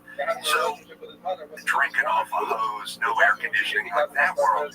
So they don't have a base. They're not calibrated. And so for them, a second show is a lot of work. Or working on a weekend or doing whatever. It's that old expression, the worst thing that's ever happened to you is the worst thing that's ever happened to you, no matter what it is. So if you've lived an incredibly sheltered life, the worst thing that ever happens is you get in a mild fender bender, right? And you can't believe it. Your world is ended. You're just sobbing and weeping. Or if you're a guy who's lived a fucking difficult, hard life, and then you get the fender bender, you're like, they'll fix that. And then it's gone. You don't think about it at all. You just think about it, it's just my car now, no big deal. Yeah, I've always thought that, when it came to boxing or some sport like that, that, people go, you know how to box and you use your hands, and then you have an advantage. Some drunk guy comes at you or something like that, you use your hands, you know what you're doing. But I always thought the real advantage is being used to having someone punch at you all the time. That was sort of the real advantage of not freaking out if somebody threw a punch. You just get used to people throwing punches, then you know how to react, and that was the advantage. It was more like being used to being not punched and having people throw stuff at you versus you knowing how to throw back. The real advantage was not being phased, like when stuff was coming at you. And I think that's analogous to sort of this, like the advantage to our past misery is how relatively easy everything seems now. If you have a group of brothers and they all start competing and fighting, the toughest ones to do this always. Oh, really? Almost always. Because that's the one that's been fucked by everybody else. By the middle brother, by the older brother, the youngest brother. I always like to, that's the savage. Just watch if that kid can make it through. He will be the one. He will be the one. So yeah, that would be Stephen. If a woman is married to a man, right? And the man dies, that's the older. But that I know. I got. But that's a different thing. Yeah, but I'm going to beat up, making a joke. And if they did kick each other's ass,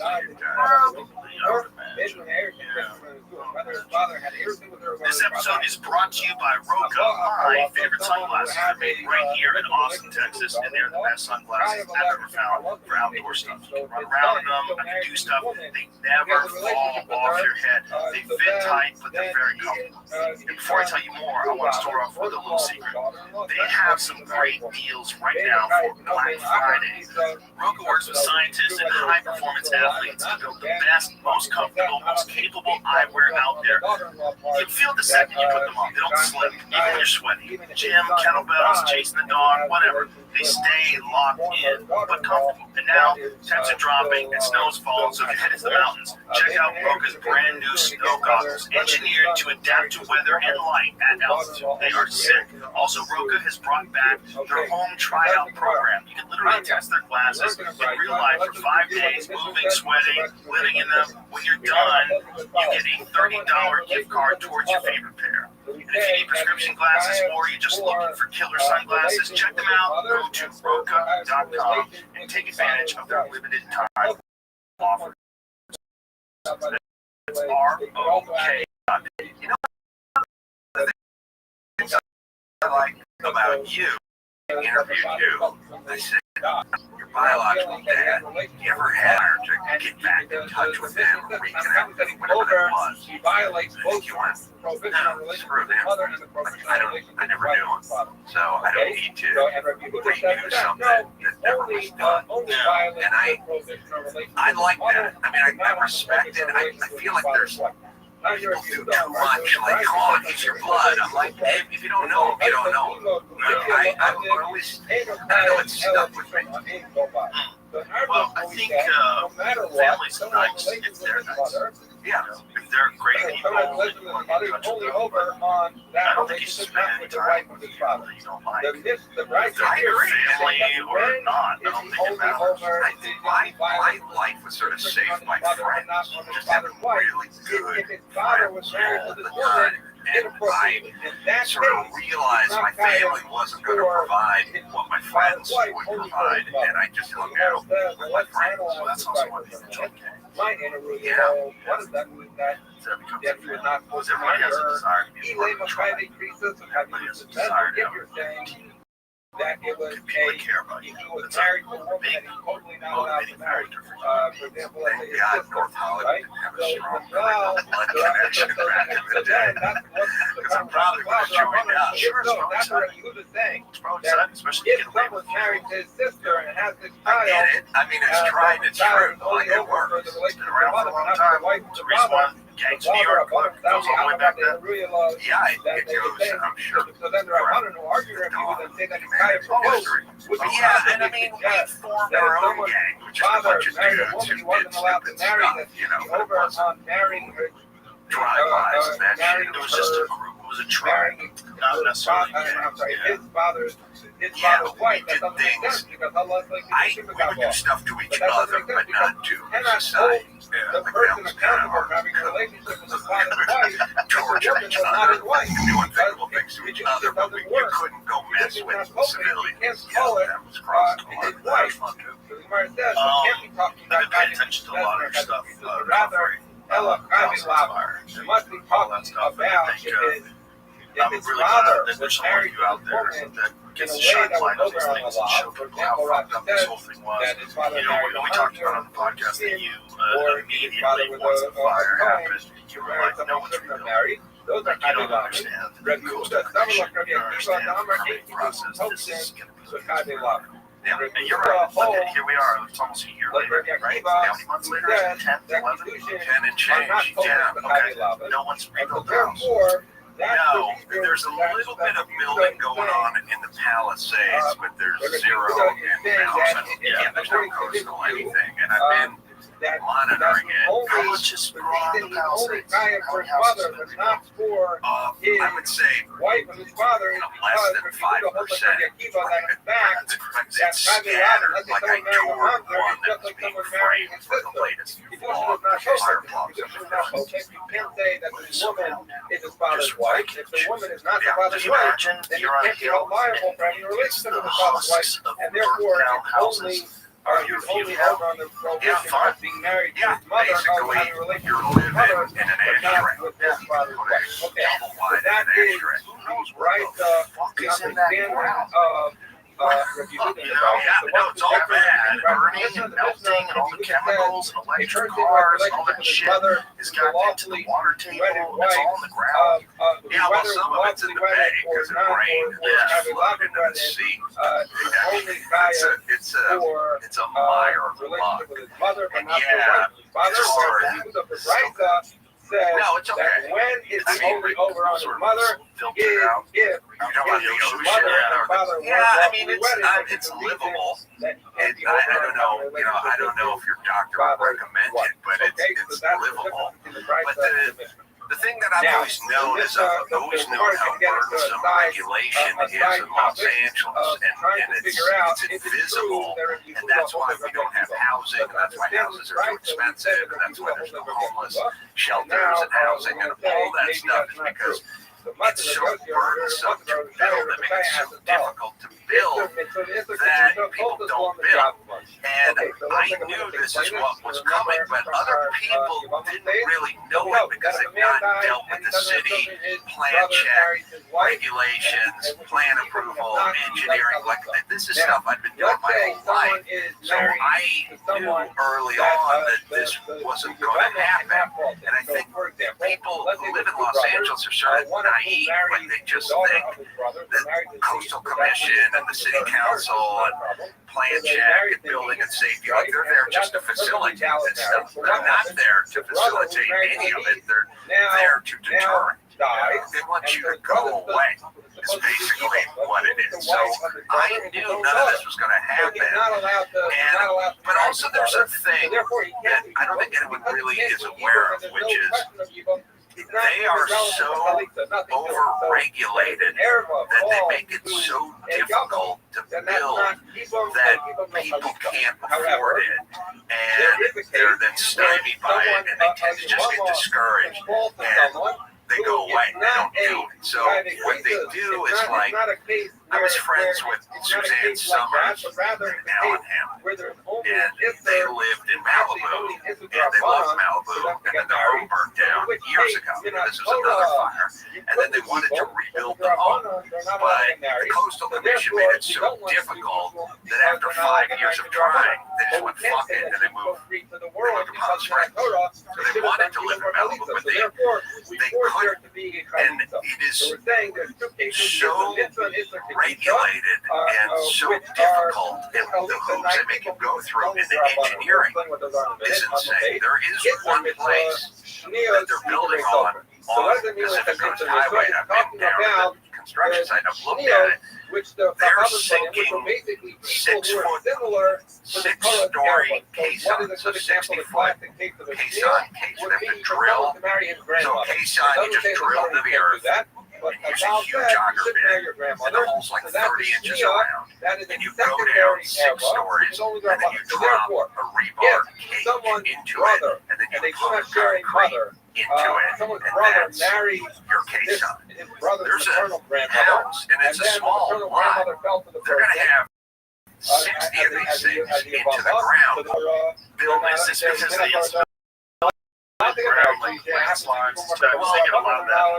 Right, California does. They go, we're an earthquake country, or whatever they do. But I've lived in houses in California that were built in 1923 and 1929 when they had none of this stuff, and they had none of the technology, and they saw their way through many earthquakes, and they're just there. So they blame stuff like earthquake or coastal or whatever it is, and then they make you go 2,000 times further than you needed to go. And I saw the guy, I said, how much into this foundation before you can start building? To a woman, and he died, and the wife falls into the ground. Just the ground. That's before the first. And is this a new standard? What they do is they just add new ones every year, so it just keeps getting more and more and more, and then eventually that house becomes impractical to build there because it costs too much money, and then you don't have houses. So that's what we do with all housing in Los Angeles, and that's why the city council's like, we need more housing. And it's like, well, you're not going to get more housing, bitch, because you're over-regulated, and no one can reach that standard, and it's too expensive. Well, and it's also, then it's not consistent with the houses that are already okay. Like, how are those houses that are, like, on the side of a hill with, like, poles? Just poles stuck into the ground, like, half the house is hanging over the hill. Well, the thing about Malibu is the Malibu pier is 120 25 years old, and that's just telephone poles going into the ground. Yeah, I mean, all they did back then is take a pile driver and just mash a telephone pole into the ground, and then they built many of the houses that burned down were on those because they're like from the 40s and the 50s. So the foundation was fine. It was the fire that got the house. Is anybody developing a legitimate fireproof house? Yeah. What's that like? Cement outside? Yeah, I mean, basically what they're doing is they're doing a cement. Yeah, so it's like the walls are like modular, and it's filled with like foam and like sort of a wire cage, and then the outside they spray on gunite, like lightweight cement, just like trowel it on. So the inside and the outside is essentially cement, but you know, a stucco house is basically cement too. Like really what they're doing now is they're saying we're gonna fill houses with wood. I think a lot of people go, well, why aren't they using steel or metal studs or concrete? Or like, why are they using combustible materials? And what they're doing essentially, because I just walked one of these houses in the Palisades, they're building it in a traditional way, using wood, but they're making the outside fireproof. They're not going to have the eaves, the rafter tails hanging out, the rafter tails hanging out. They're not going to have the vents to vent the attic where the embers can get into the attic and then get to the wood. It costs, because most of it was just stuff blowing into the attic, and then the house ignited sort of from the inside out. So if you do a flat roof, a metal roof, and you do a stucco, glass, aluminum, and you don't do the rafter tails or the eaves, and you don't have any plank, then essentially you have this combustible house with a hard candy shell around it with nothing combustible on that, and so the fire can't get started. And how many houses have that? Because you would imagine a lot of houses have been built in the Palisades since like the 2018 fire. There was fires before that. I remember there was a fire in the 90s. Me and JB moved to a show in New Jersey, and this was like probably like 92, something like that, and some college in the middle of New Jersey, and it was hard to get. There's no navigation back then, so it was hard to get to. So you had to follow, you know, right on this road, left on, you had a piece of paper you follow. And so I got there, I left early, JB wasn't there yet, I was supposed to headline, and they were like, well, we're going to wait for JB to start the show. I said, okay. So I sat down in the break room, I started watching this documentary on the Malibu fires. So whenever Malibu fires was supposed to happen, and this guy, they were calling, this kid was calling for his dog, and this guy was crying, he was a fireman, he was just weeping, and I was like so depressed. And then they go, look, JB's not coming. He hasn't been here yet. We can't reach him, so we're just gonna have you go up. I'm like, okay. Wiping the tears away. Just fucking flat out bawled. I just bawled, and then he came in. He finally figured out how to get there. So I brought him up. He killed him. It was so sad. There's a burden of the guy who lost his dog. It was a very valuable lesson. Do not watch anything depressing right before you go on stage, or listen to anyone that's depressing. Like if people start saying depressing shit to me, I'll just go stop. I can't do this right now. I gotta go on stage. I'm a compartmentalizer. Really? I can watch a documentary on the Holocaust and then walk out on stage and go right into it. What you call it, I can't do that. But he wasn't coming to time on the base of halacha, and in fact, he was disagreed because he holds the objective that Chavilav is not this, but the point is, there would be no need. Those fires have always been there. Like Flea, didn't Flea lose his house up there? And a lot of listen, when I was a carpenter, and I think that's probably the later 80s, I built a house. I mean, it wasn't my house, but I worked on a house. Like, I was doing finish work, so I was like hanging doors and doing base and case and stair railings, and like I was doing I was like the finish guy. And I showed up on one of our jobs. You know, we had a few jobs going on. I worked for this outfit, but I worked there for like 6 months, just doing all the stair railings, the doors, and everything. And that house burned to the ground. Like I went up there some years later. There was just the foundation there. I remember, but to speak of being able to watch a doc of the Holocaust and go out to the property, I was sitting outside. I was with somebody, and all it was the foundation of the place. And I said, man, I remember being here, like shaping the oak and making the railings, turning the oak and getting my round around, putting the finish on it and everything. It's all gone. And somebody went, wow, how's it make you feel? I got paid. Let's go watch a Holocaust.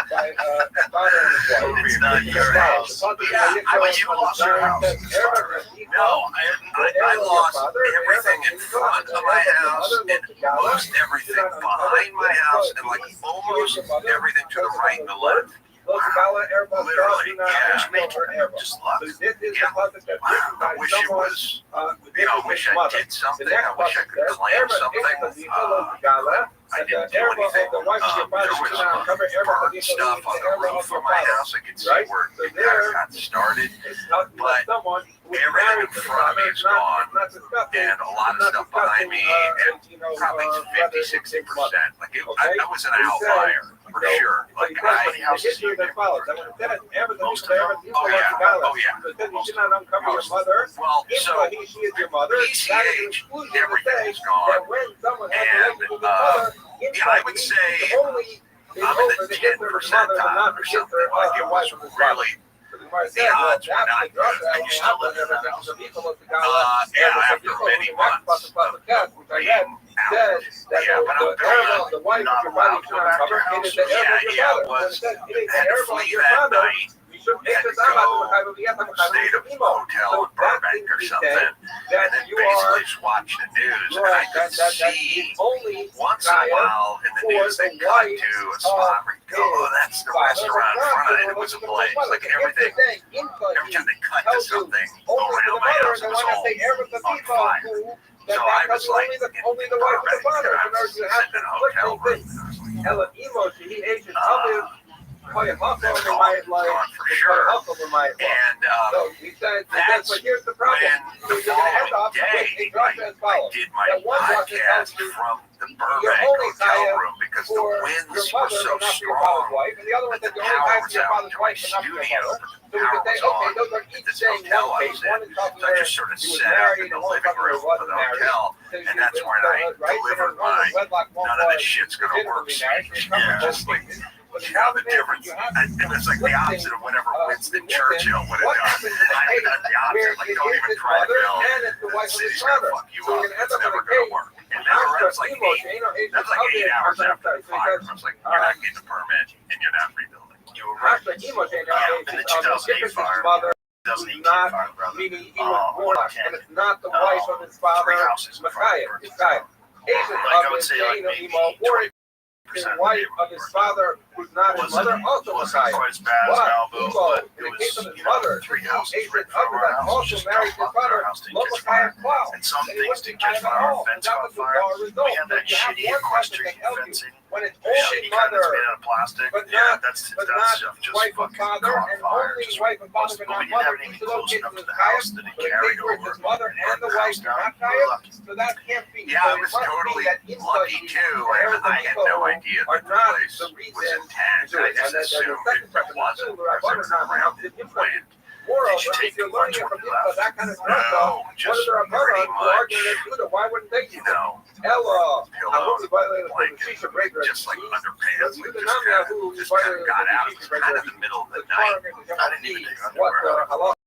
That's when I realized like some underwear's better. MeUndies had been a sponsor, and I was always wearing MeUndies, and then I went once in cotton underwear, but stuff fucking sucks. Yeah, it's terrible. I didn't bring any clothes, I didn't bring anything. I just brought my laptop, maybe some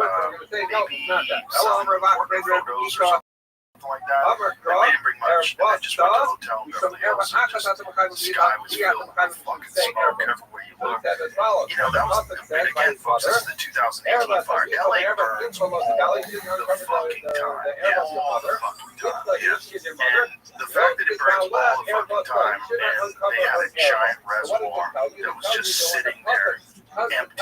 Yes. In the middle of fire season. And no one was addressing it. No one was pointing out this is a real critical thing. We gotta get on top of that right away. We gotta fill that fucking reservoir. Yeah, well, we don't.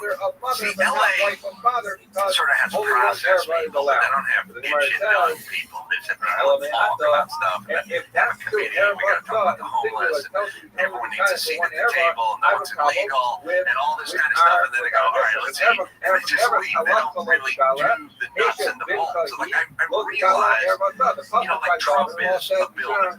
So he is a commercial builder. So his world is hurry, hurry, get it done. What's going on? What's the hold up? What are we building? And so everything, when you're a commercial builder, is, well, where's the foundation guy? Foundation's done. Where are the framing guys? Framing's done. Where are the drywall guys? Where's the HVAC guys? Where's the plumbing guys? So what's taking so long? You know what I mean? Hurry. And LA has a bunch of procedural people. Like, they just sit around and talk about how to get stuff done. And like when you had Karen Bass there, and you had Trump at that presser, like a few days later, Trump was going, let's go.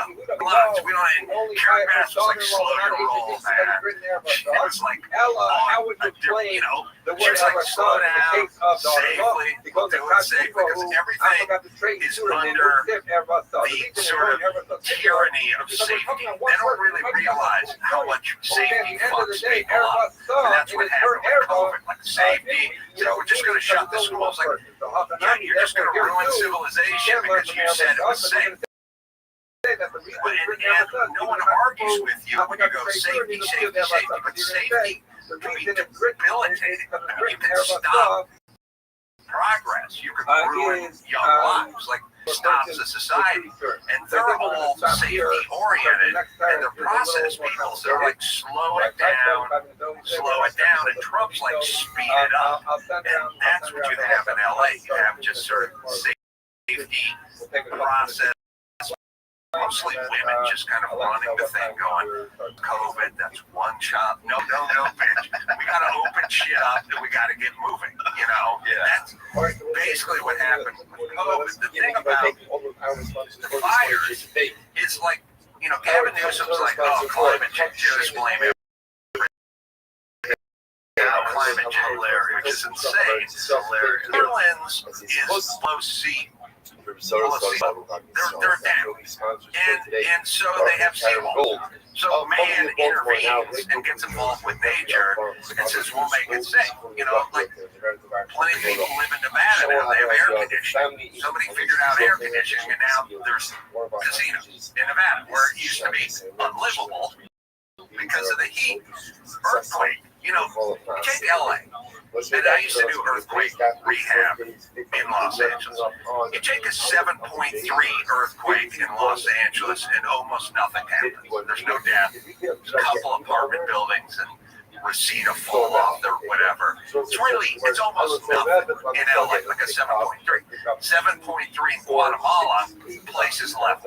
Right? So what's the difference? Well, we have a bunch of codes and earthquake, reinforced concrete. We build for earthquakes. And so when an earthquake hits, almost nothing happens. So you can mitigate any of this stuff. Like you're talking about climate change. Well, earthquake is sort of the ultimate climate change if you think about it. It's like it's going to shake the earth. You're making an argument for those giant pylons. Making an argument for some caissons, but not 65 of them 6 stories deep. That's the point. There should be some. Once you keep going, that's where it gets real burdensome and real expensive. Like, you know, your car should have a crumple zone and an airbag, but it doesn't need a full roll cage and a fuel cell, and you don't need to wear a helmet. when you're driving. It would be safer, but it would cost so much more to manufacture that car that most people couldn't afford the car. So you could make cars with a fire suppression system, like my race cars have systems for fire suppression, but it would add 15 grand to the price of every car. It's not, so you have to kind of pick your, so we did not prepare for the fire. We didn't clear the brush, we didn't fill the reservoirs, we didn't. And Newsom goes, climate change. Yeah, climate change, fine. Let up climate change. Now do something. But is it really, like, if you listen up, it isn't. It is not, because LA's had climate forever.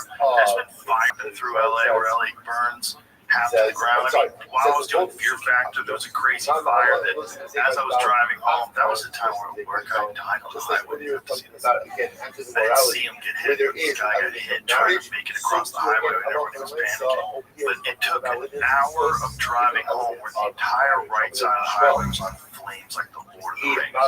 This is always, and this is like early 2000s. LA's always caught fire. It doesn't rain there. It doesn't rain there ever. And it's been like that forever. That's why they film movies there. It's not climate change, you fucking asshole. It's a lack of preparation. Well, listen, it only rains, the only time it ever rains is 3 days after the fire to have a mudslide. So, you know, we can have a sort of end of days type Sodom and Gomorrah situation. So that is the only time it rains, is just the cause of mudslide after the fire. Like climate change. They're always talking about rising sea levels, right? All the houses that burn to the ground are on the ocean, and the ocean didn't get them. It was the fire that got them. The places on PCH, many of those places have been there since the 30s and 40s. The ocean's in the same place. It hasn't moved at all. The ocean is only 6 or 8 feet below PCH. It's not even that low. It's never on PCH. It never makes it to PCH. And to show, it's a weird thing because people in California talk about climate change, but the lots that are on the ocean side of PCH are $10 million or more than the ones that are up the hill. Yeah, that would be safe from the ocean that was rising. Yeah, the ocean's not rising. It hasn't risen at all. It's all bullshit. In fact, there's some crazy thing I was reading about. It includes all types of buses. Iceland or what? I think I read it online. Twitter, I'm 99% sure I did. I'll send it to you, Jamie. Yeah. It's about Iceland.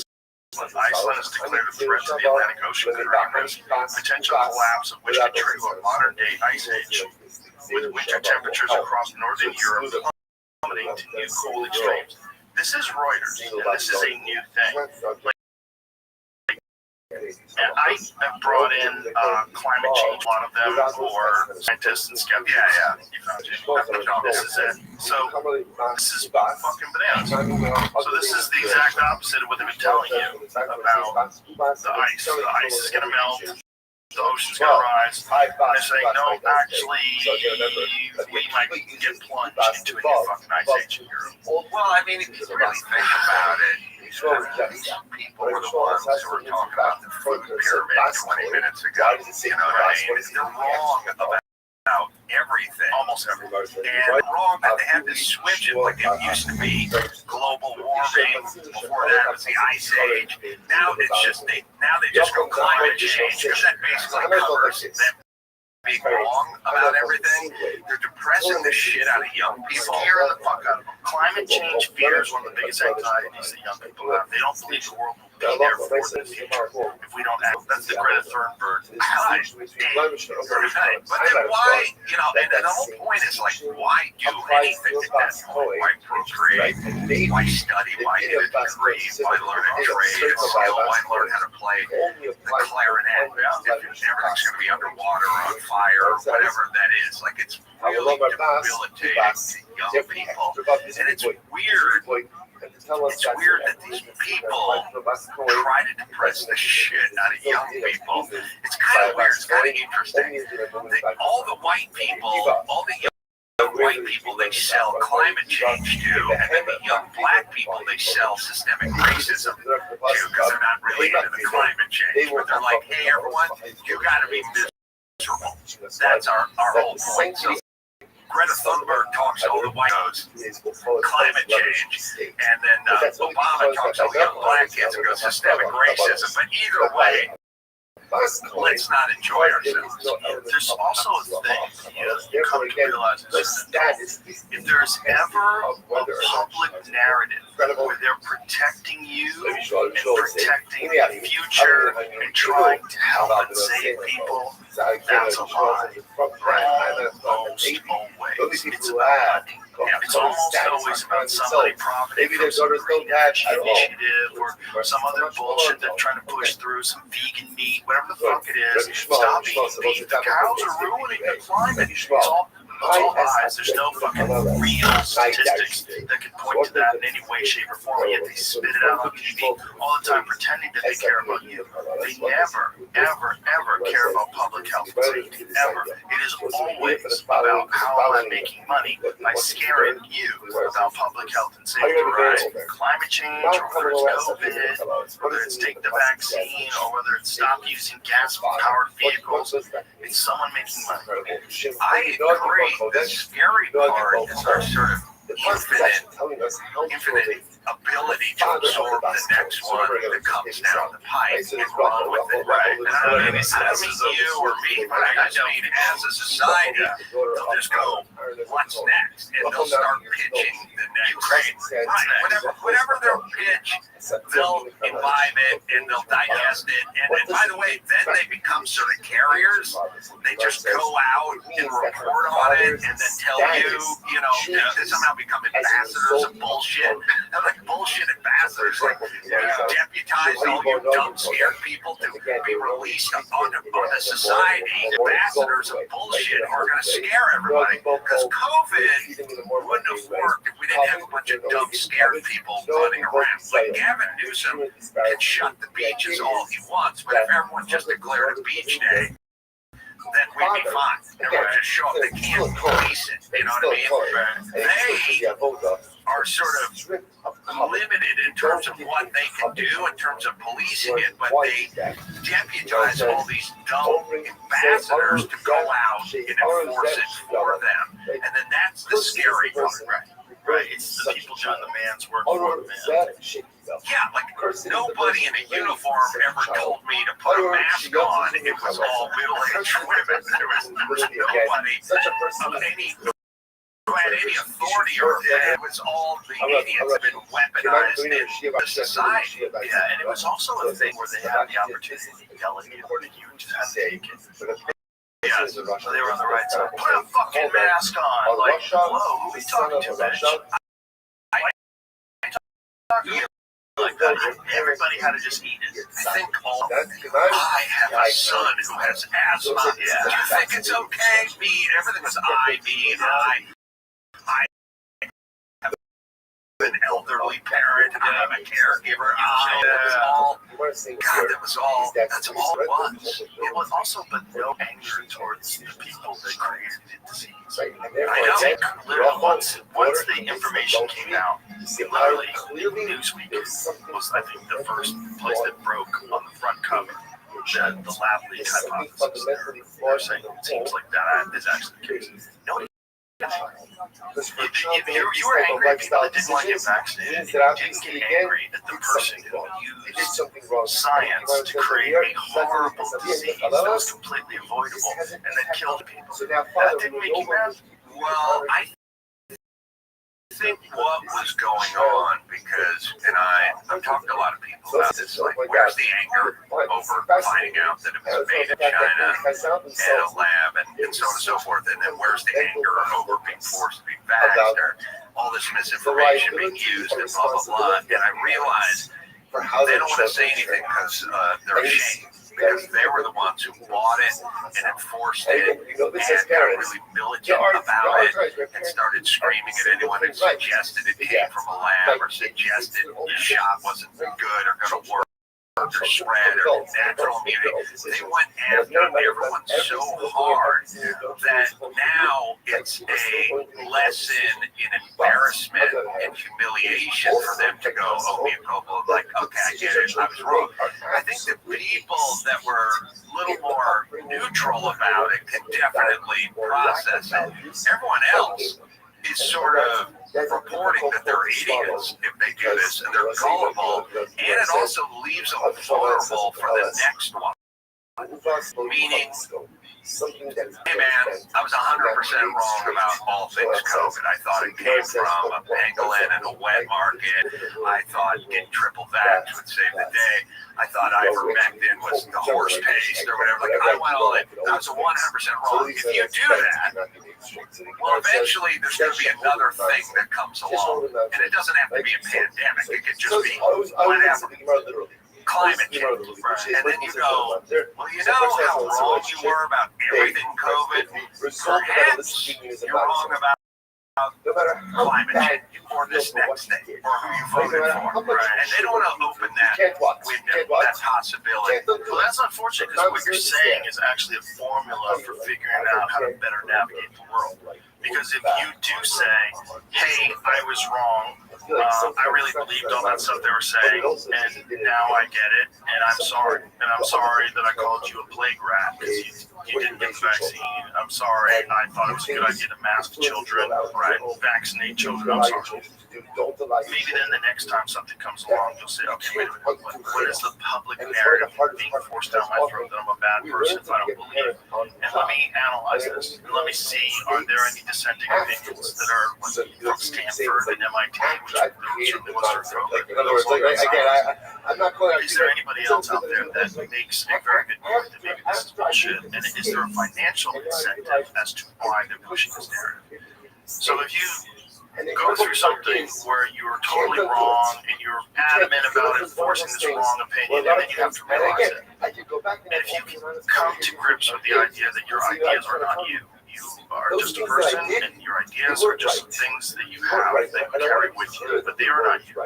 And they will become you if you get married to them and defend them, even if you know that they're wrong. Then they'll be like a child, and you're hiding a body for them. And instead, you could say, oh, this is on me, and now I recognize, it's like if someone cheats on you, or if someone, like, if you have a business manager that steals money, that's guy you're gonna check the fucking books, you know what I mean? If you're working with a guy and you think you might be showing up at the job drunk, the next person you hire, you're gonna go, you have a drinking problem, you're gonna be a little bit more ready for it. That's a thing that could be happening here as well. If you just admitted that you were wrong, and then just came clean with it, you'd feel better about yourself. People would feel better about your opinions because they know they can trust you to say when you were wrong, and you'll probably be way better equipped to analyze the next narrative that's being shoved down your throat and go, hold on, before we jump right in this and blow up all the gas-powered cars, let's look at this. You are right, but we're sort of getting back to things.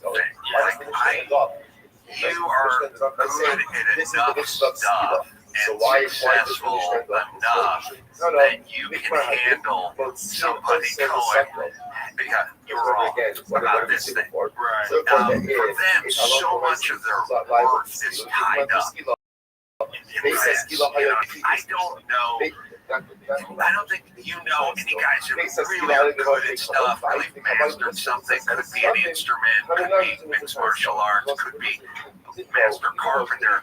They don't walk around with that so insecure, so they don't fight so hard. Like, look, I remember when I was a kid, I would argue real hard because I guess I was insecure. Like, I'm right, you're wrong. You know, like, remember you're a kid, you get so caught up in stuff, you know, like, oh, who would win in a fight, Godzilla or King Kong? And you start getting like really fired up and stuff. And then I got older, and then I got successful, and I learned to trade, and I knew some stuff, and I had some race cars and did some stuff, and I kind of went, yeah, okay, I could be wrong, because I'm still going to be this person, you know what I mean? Yeah. And it's like, you own the building we're sitting in, so you could be wrong. It's your building. It's gotta be your building. You know what I mean? But if it's not your building and you're just sort of temporary and you don't own anything and you don't master anything, nothing has your name on it, well then you're fighting for that. Where you're fighting for your very identity. You're fighting, that becomes part of your identity. Whereas like COVID, being right or being wrong wasn't really, I wasn't that wrapped up in it. I had other things that was going on. So I think we're dealing with a deficit of expertise, and these people are fighting hard. Like for me, a lot of it, toggling in between the blue collar world and the sort of ideas world of, you know, air conditioning and cubicles and thoughts and ideas and stuff, and then being on a job site. The job site guys are the most even guys I've ever hung out. By the way, COVID, neither here nor there. To the workers, to the dudes putting on the tool bags and swinging the hammer. Just, I spent a lot of time with these guys, and I would go from the job site, blue collar, regular dudes, and then I'd go into the white collar world, and it's triple mask, and everyone's distancing and dumping Perel on their head. And I was like, what is so different about these two? And the ones, they're up in their head, they intellectualize everything, and the other guys are tactile. And they have a relationship with danger. Everything on that job site could cut your hand off. There's belt sanders, band saws, and like rangers. They have, you know, carbide bits on them that'll gouge you and fuck you up badly. And you gotta know what you're doing. Like, and a router's not the same as a high point saw, and that's not the same as a framing gun. Like, you have to sort of know, and there is no such thing as, well, that's dangerous. Don't use the power saw. It's too dangerous. Like, well, we gotta build a house. Well, it's too dangerous. Well, we gotta speed it up. Meaning, like, you gotta get up on scaffolding, or you gotta get on a ladder. But you have to do it. And you have to weigh it. You know, you have to kind of go, well, it's going to take a long time to put scaffolding all the way around this house. How about I just put a ladder? You go, well, that's not as safe as scaffolding. Yeah, I know, but we got to do this thing. And so it's a constant weighing of danger, like pros, cons, what could happen, because everything could kill you in that situation, but you have to get the job done. And so those guys are calibrated, and so like COVID felt like something to them, but they calibrated the danger and realized, yes, it's a thing, but I also have to go to work. Schools need to be open, and it doesn't really affect kids. Let's protect the old people. Like, they had to make those decisions. And the white-collar college crowd cannot calibrate, and they don't know what to do with danger. They don't know how to deal with it, and they've been off the farm for so long, and in the air conditioning that it's gone. Like, you grew up on a farm, and that's part of your life, and that used to be part of everyone's life. You were just going to a factory, working a stamp or a press, you know, whatever it is, you can take your hand off, and then you're on a farm, and it's the same thing. Equipment, stuff's above, stuff can happen. You're constantly sort of calibrated for danger, and then you move everyone out of the farm and off the factory and out of the construction site, and you put them in an air-conditioned cubicle, and you slather them up with Purell, and they lose all their calibration. So when something like COVID comes along, they go, oh shit, close everything, get a distance, put a mask on. Even if you're going to swim practice, you gotta wear the mask in the pool. It's 100% safety over hours, because no one was calibrated, and it was all of the administrators and the teachers and all the academics and all the people who ran college. They were making all, they were the ones that were doing all the process for this. They were making all the rules. It wasn't the blue collar guys making the rules. It was all the white collar, college educated, terrified people. Terrified because they don't have that. But you just laid it out. Now you're gonna say, now remember again, It's absolutely it's a true. mistake in the manner. It's not a normal way to live. You know, it's not natural. Well, the point thing is that As safe as humanly possible all the time is not good, and they look at it as good. So again, we can put 5 caissons in the ground and that'll be enough for the next 200 years. Yeah, but why not do 500 caissons? Wouldn't that be better? And it's like, yeah, no, it's too expensive. It's not feasible. It's not going to work.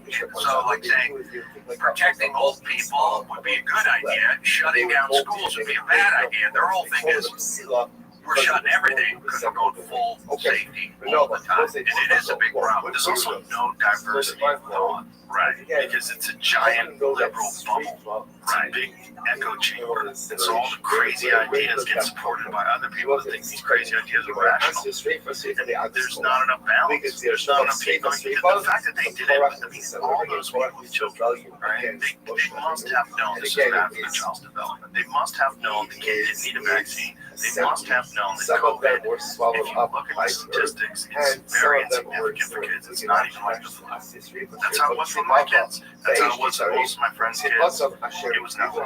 But yet they allowed those motherfuckers to keep them out of school for a year and a half. They told them to wear masks when it didn't make any sense, when there was no studies whatsoever that masks did any good. In fact, not only that, but there's some real indicators that masks, like carrying on a dirty fucking mask and breathing into it all day, probably increases the amount of bacteria you're taking in. Oh, yeah.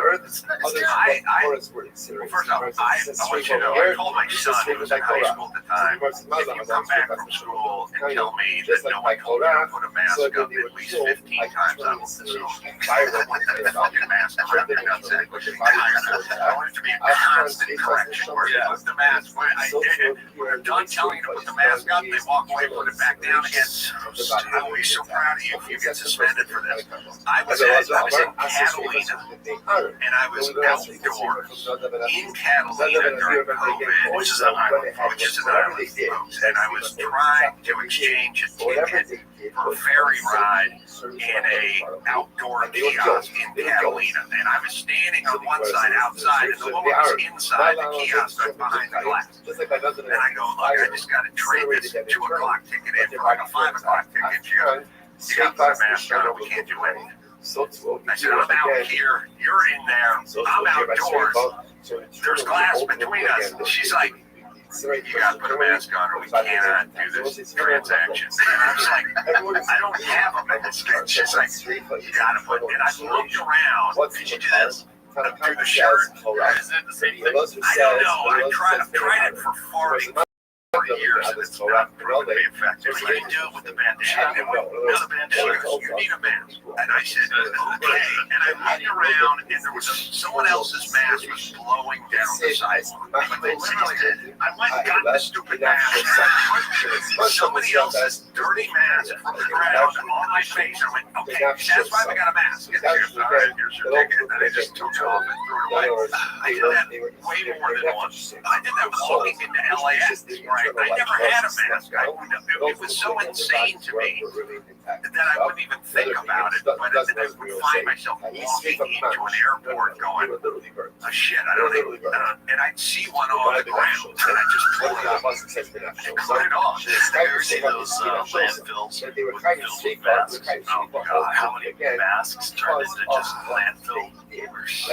It's so dumb. It was an environmental disaster. There was hundreds of millions of those fucking just in this country. Just in this country. Not to mention gloves. People are putting I'm wearing gloves, but I wear masks, so I think about it all the time. I wore a mask on one person. I probably wore 30 or 40 different masks over the course of however long. Maybe 100. Who knows? I was a mask recycler because I get my shit off the ground. When I first moved here, that was one of the things that I was shocked by. People weren't wearing masks because of living in a totally different reality. Well, not only, but the thing that's crazy is the first time we heard the phrase mask up in between bites, like on an airplane, they yell you to wear a mask the whole time, right? And at some point they hand you the hummus box and they go in between bites. I was like, we all should have went, okay, this doesn't exist. masking up in between bites. I yelled, I was talking to Dr. Drew, and I said, mask up in between bites.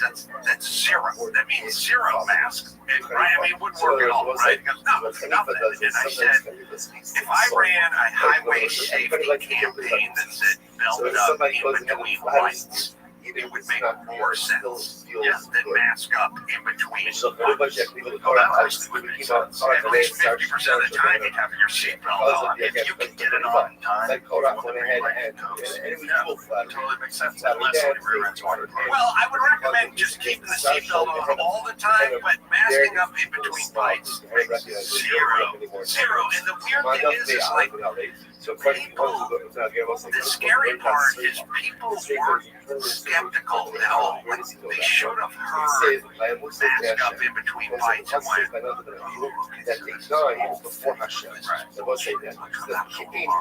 half the people that lectured me on wearing a mask or wearing theirs down around under their nose, you know, or the one I liked. My favorite one was when the flight attendant would go, because for me it was a constant, I'm a mouth breather, I'm like, this is driving me nuts, you know, I'm being like waterboarded with my own saliva here, and they'd always come back, and half the time, the flight attendant had their mask with the elastic strap twisted 180, which made it create a huge gap on the side. Like, I can see 3/4 of an inch of daylight coming in the side of your mask, bitch, and you're giving me a lecture about wearing a mask. We should have known. People should have been skeptical. We should have seen it didn't hurt kids. But the whole lie was the kids' part. I was on to them early because I realized, well, somebody pointed out to me later why I was skeptical early, which is there was a pattern that had broken, which is every time they give you a death, like when you're driving and listening to the radio, they go, an 89-year-old man was struck and killed by a cyclist, you know, and then they go, a 61-year-old mother from Laverne, you know, whatever that thing. And when I started hearing about COVID deaths, I didn't get an age. I just got another person died of COVID. And I was like listening to it, like this was like 5 days in. This person died of COVID, that person. And I was like, how old was that person? And they never said the age. They just said died of COVID. And I was like, but if you died in a motorcycle accident or a heart attack, they gave an age all throughout history. And I was like, I'm not getting ages. I think these are really old people, but they're not telling us they're really old people because it wouldn't scare us as much. Because if a 91-year-old dies of anything, you just kind of go, all right, good, had a good run. You know, but if you hear about an 11-year-old dying, it's a big deal. And so I stopped hearing ages, and I was like, they're trying to fuck with us now because they don't want to tell us these are elderly people who are dying of COVID.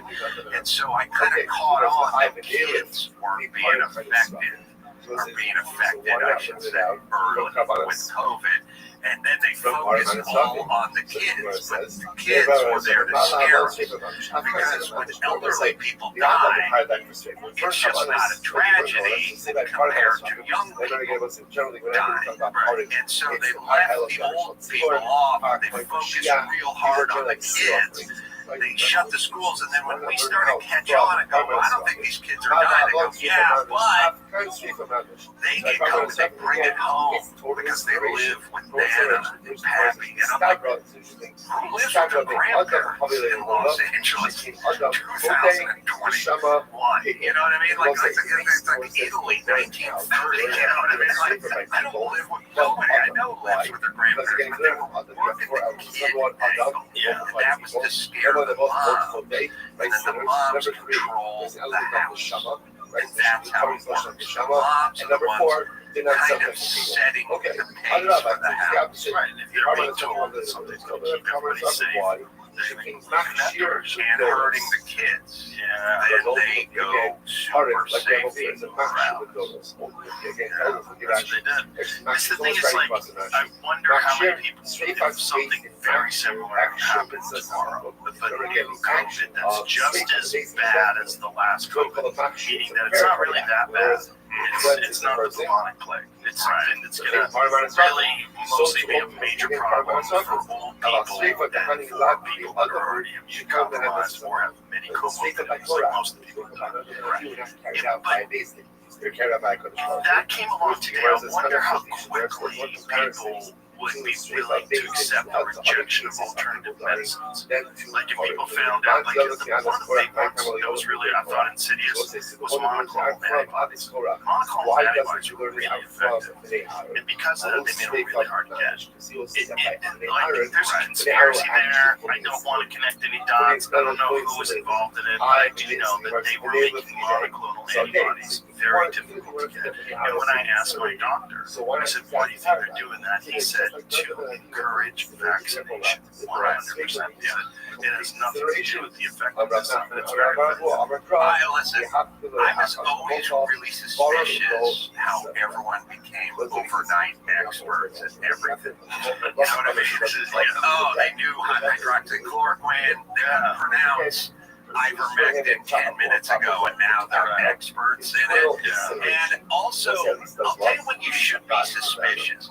Be suspicious when people aren't sort of agnostic about things. Like if you'd said to me, what about ivermectin or hydroxychloroquine, I'd go, well, I don't know. I'm not a doctor. Why don't you talk to your doctor about it? I'm a epidemiologist. I don't know what you mean. I don't know anything. Everyone on CNN was an expert, and they all knew that it didn't work. And I'm like, how do you guys all know this all at the same time? How does Rolling Stone magazine, how do you losers all know this thing that you've never heard of before, that you couldn't pronounce the day before yesterday? You now all know it doesn't work based on nothing, so now I'm suspicious. Because if CNN was just sort of like, hey, maybe it works, maybe it doesn't work, I don't know, you should definitely look into it. But they all knew it didn't work, and when you know it doesn't work, then you should be suspicious of those people because it's impossible. It's like, well, the whole camera was hoping you didn't Google search it. Right, they knew it didn't come from a lab. How is that knowable? Right. How do you know unequivocally that it didn't come from a lab where they developed these antibodies and these, not only that, it's racist theories. Right. So here's the whole thing. If CNN, if somebody said to CNN, hey, do you think it came from a wet market or it came from a lab? And do you think ivermectin works or hydroxychloroquine works? And they just went, I don't know. We gotta look into it. I don't know. Maybe it makes sense. It came from a lab, but I don't know. And we should look at it. But they all do. Right. And when you know something you don't know, then you're lying. That's how it works. That's how it works. And that's what we got shoved down our face. The ivermectin thing was fascinating because when CNN was saying that I was taking Horstein, which is the chose to refer to as that, I had no idea ivermectin was even remotely controversial when I said that. Right, I didn't know. I just knew that this was what was recommended along with all that other stuff, but they didn't focus on any of the other things. They couldn't dismiss monoclonal antibodies because everybody knew that was really effective. Right. IV vitamins proven effective. But they protested so much. Like, I was yelling, like, they're going, oh, look at, Joe Rogan. I go, is Joe Rogan dead? Because he seems fine. No, he was not dead. I got better really quick. And I didn't care about that at all. The narrative, at the time, I was 53 or 4. It's not, it wasn't what they said it was, and that was what the problem was. When they found a healthy person who takes care of himself, got over it really quickly with these medications, they had to figure out, they turned my face yellow. I know, but why is my whole thing? Children did not inherit it. Why would you mortgage your integrity? Why would you pitch a place so fast? You don't hear about that. You don't learn about that. Really need to own. Like, it's really all you've got. In terms of, there's a lot to be said. My house could have burned down in Malibu, but I could get a new house. And I pulled in a race car, I could crash in total, but I can get a new one. But when your reputation goes, that's it. That's all you got. Especially when it's improvable. Why were they so fast busted loose. Like, why was Sanjay Gupta up there talking about horse pace when he knew better, when it is now so damaging to their reputation? Like, if somebody said to me, hey, Rolling Stone magazine, I'd go, I'm not going to listen to these ass people. Sanjay Gupta recommends, I'd be like, that asshole, all he does is lie. I'm not going to. Maybe he's right, by the way. Maybe he's not lying about this thing. I'm just saying I'm not going to listen to him and many other people because of this. And I don't get why he would do that. I mean, for him to say horse pace, like, I'd like, well, it can be used on a horse. I don't think Sanjay said that, but most of what he did is he went back onto like Anderson Cooper's show. Don Lemon. Don Lemon, Yeah. sorry. They're almost the same guy. Line and cock. Those are their things. You're right, they're different. So he went on Don Lemon, and Don Lemon's going, wait, but it can't be used on a horse. He's like, well, again, I mean, he really should have used that moment to clarify a little bit, but he just sort of passively went along with Don Lemon. I think on it's that one. more of a just not being a very brave person being confronted and not being very easy. Also, it was like, I think one of the first times he'd ever been attacked, he got attacked publicly after, and he got attacked publicly even more after that, and I actually made a post about it. Just like, he's a good guy. He's a part of a system. I don't think Sanjay's a bad guy at all. I like talking to him. No, I agree. I agree. And I don't. I feel that way about most people who were carrying the hides of most, not all. But but the idea is there's a lot of times being a good guy, but sort of peddling misinformation that you know enough, like you know what the truth is. I think many don't. This is a problem with medicine. Like, say, if I believe Sanjay is a neurosurgeon. And a recognition that I believe that's what he does. He's a practicing doctor. Right. So that involves him being focused on his area of expertise all day long and very little time for anything else. You work long hours, you have very complicated surgeries. I don't think you have the time to go on Reddit and find out conspiracy theories about SB40 and the fucking vaccine, simian virus 40. Like, what is this? No, what is what's mRNA? How did they make it? What do the tests actually show? Like, no, he's going by whatever the medical establishment tells everyone to go by. They're saying it's been shown to give you antibodies, it will stop deaths, this works. He's just going to say that. He's not the guy that's going to do a bunch of research. So when he's saying that, when he's trying to tell people to get vaccinated, it's not because he's propagandist. It's because he believes the business that he works for. Because he's not that guy. He's not like Peter McCullough who goes digging into all the studies and says, no, none of this is accurate. Or Robert Malone who did the same thing. It literally owns patents, 9 patents on the creation of mRNA vaccine technology. Got vaccinated and then was telling people don't do it. This is not what they said. It has a terrible reaction to the body. This is why it doesn't stay local. He starts saying all these things and they're accusing him of spreading misinformation. Like, he literally helped create the fucking thing. Well, he's telling you to not do it. They would go after anybody. That's got outside the narrative. What I'm saying is Sanjay's not that guy. No, I agree. But he could have figured out the horse pace.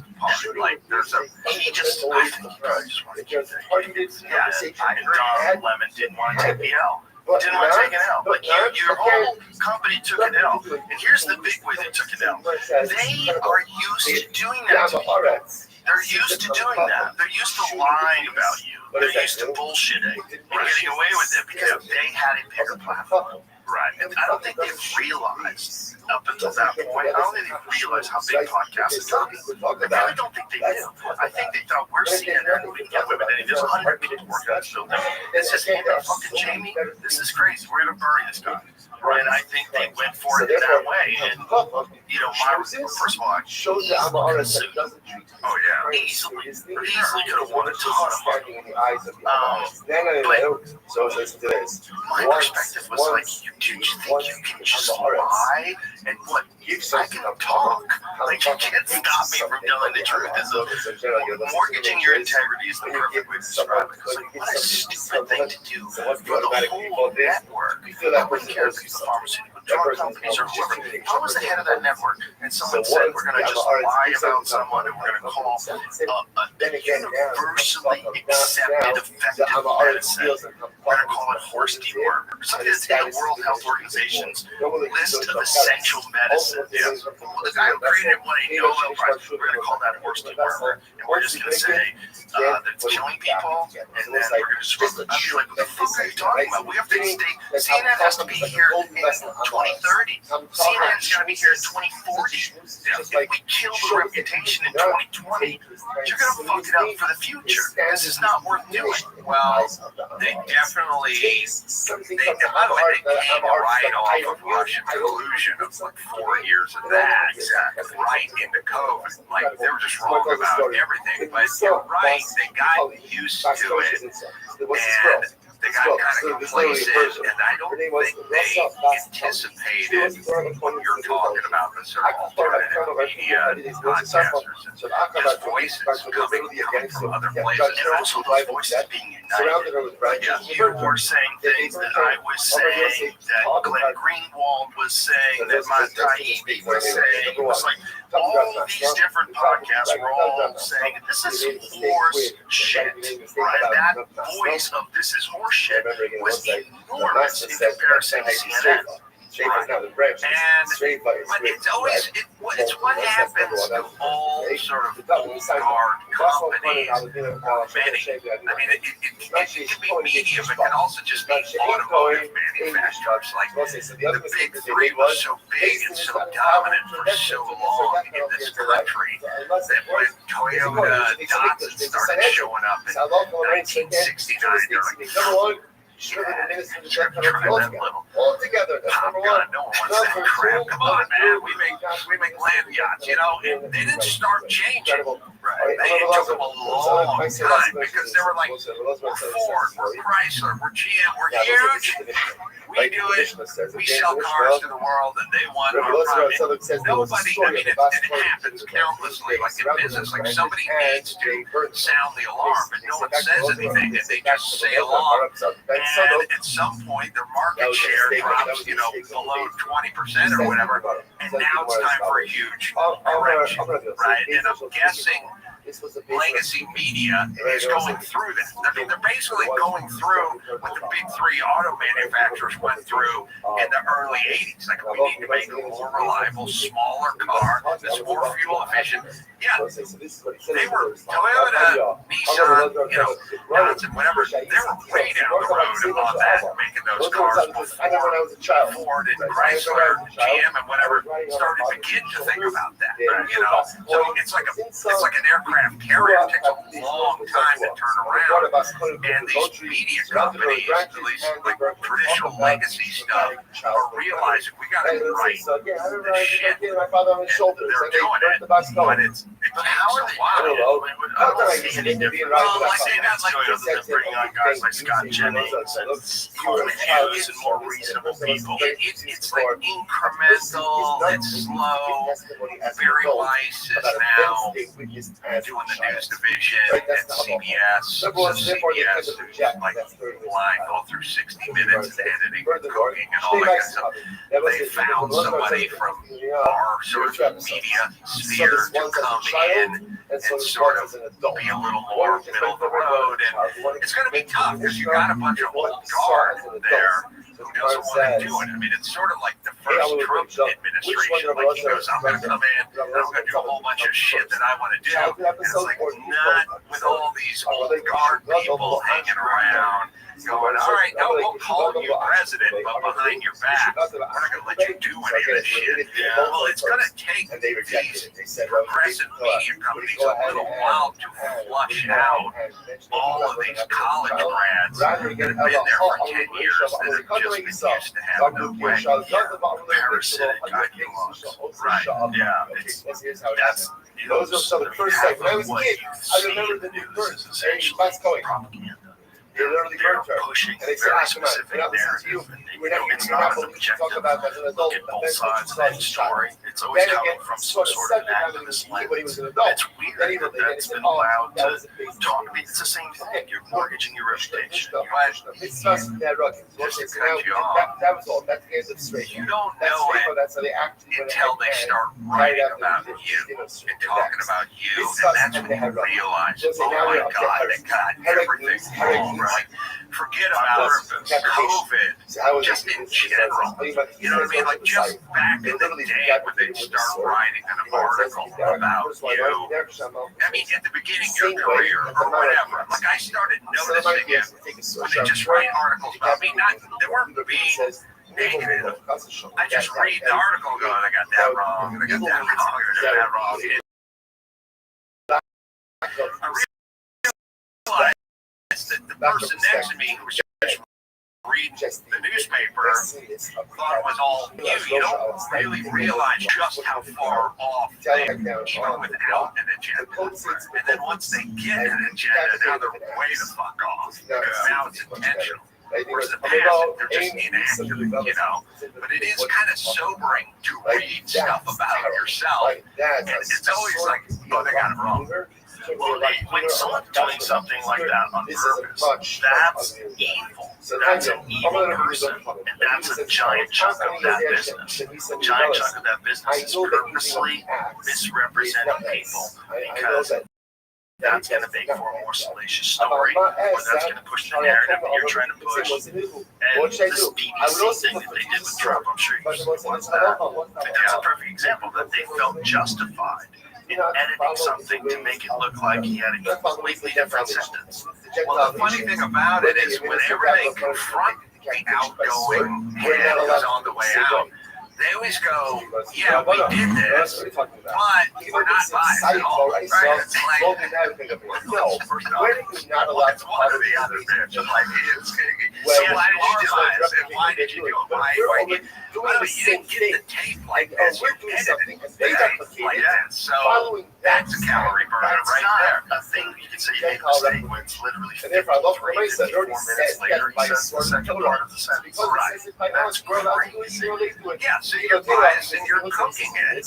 And that means we don't need to listen to the BBC anymore, which is the part about mortgaging your reputation, which people, I think, I've come to sort of learn that it's not always about accuracy. I think it's about authenticity, which is to say, people may disagree with something that Joe Rogan or Adam Carolla has to say, and that's fine, because it's going to happen. I mean, that's a society, that's opinions, that's how it works. But they have to believe you believe it. And if we believe you believe it, and I think a lot of your success is people go, he 100%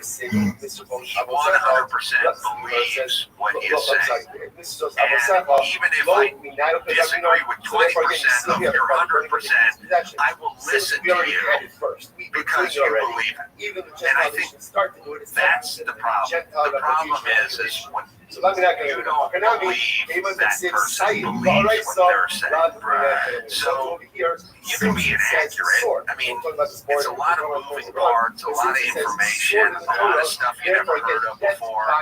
You can be, something like COVID. I don't know about ivermectin or hydroxychloroquine. I don't know a lot of clothes. I don't know any of this stuff, so I'm willing to go, I could make a mistake. I don't know this subject. But I am saying what I think. And I believe that. And if you believe that, then we're going to have a relationship. If you start thinking on the line, it's really going to hurt the relationship. Yeah, and if your job is to just lie, they've given you some sort of a mandate. This is how we're going to frame this. It's not like it was their ideas.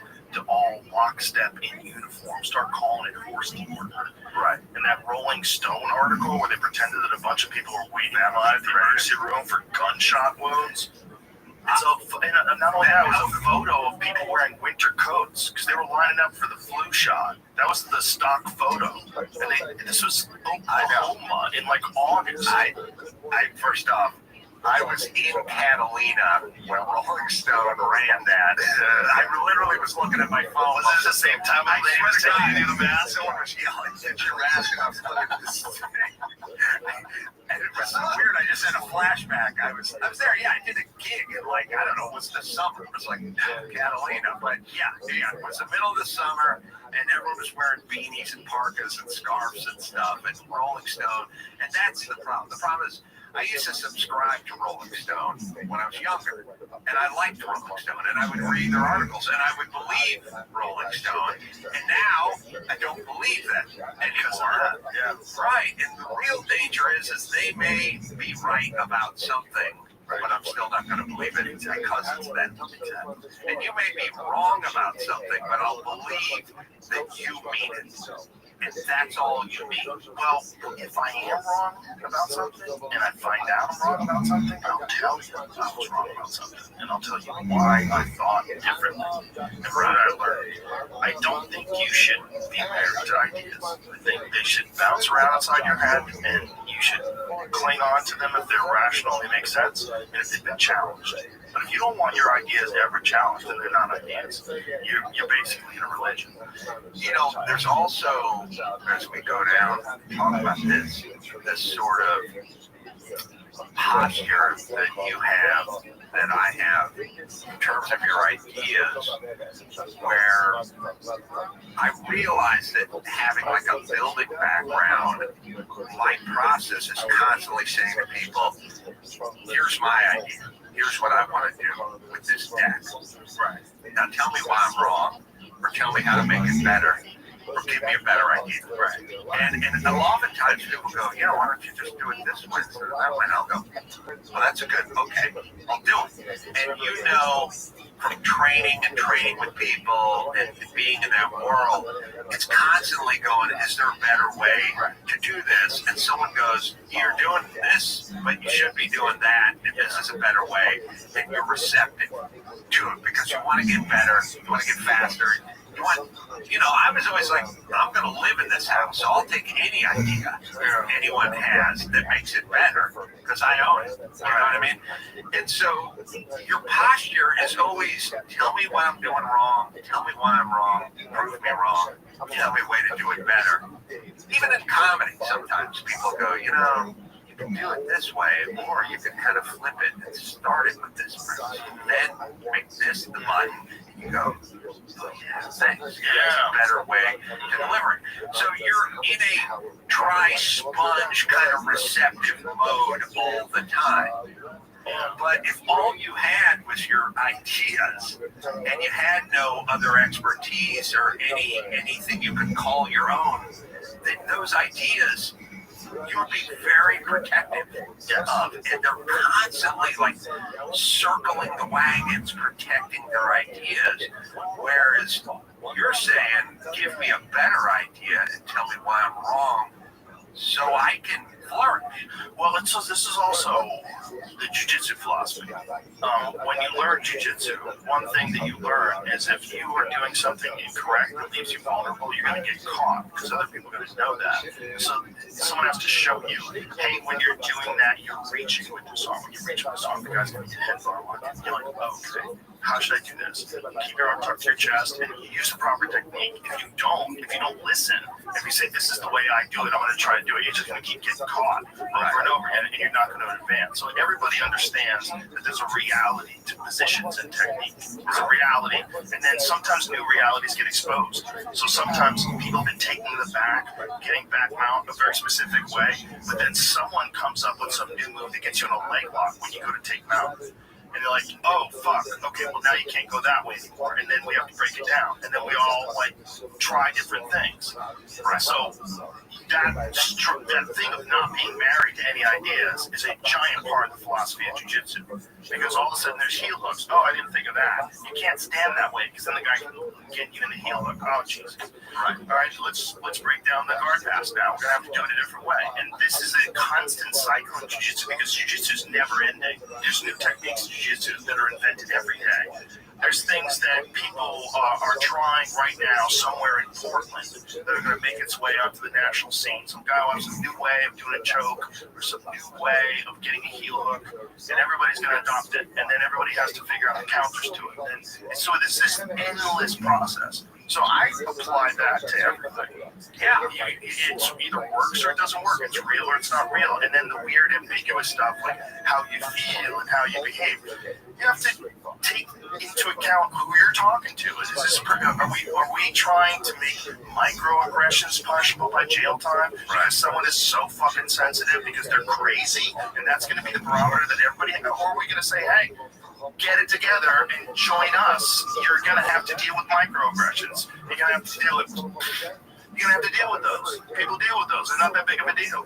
Well, it's sort of microaggression is sort of like mask up in between. Like put the word micro in front of aggression. There's no aggression. It's everything. It's looks.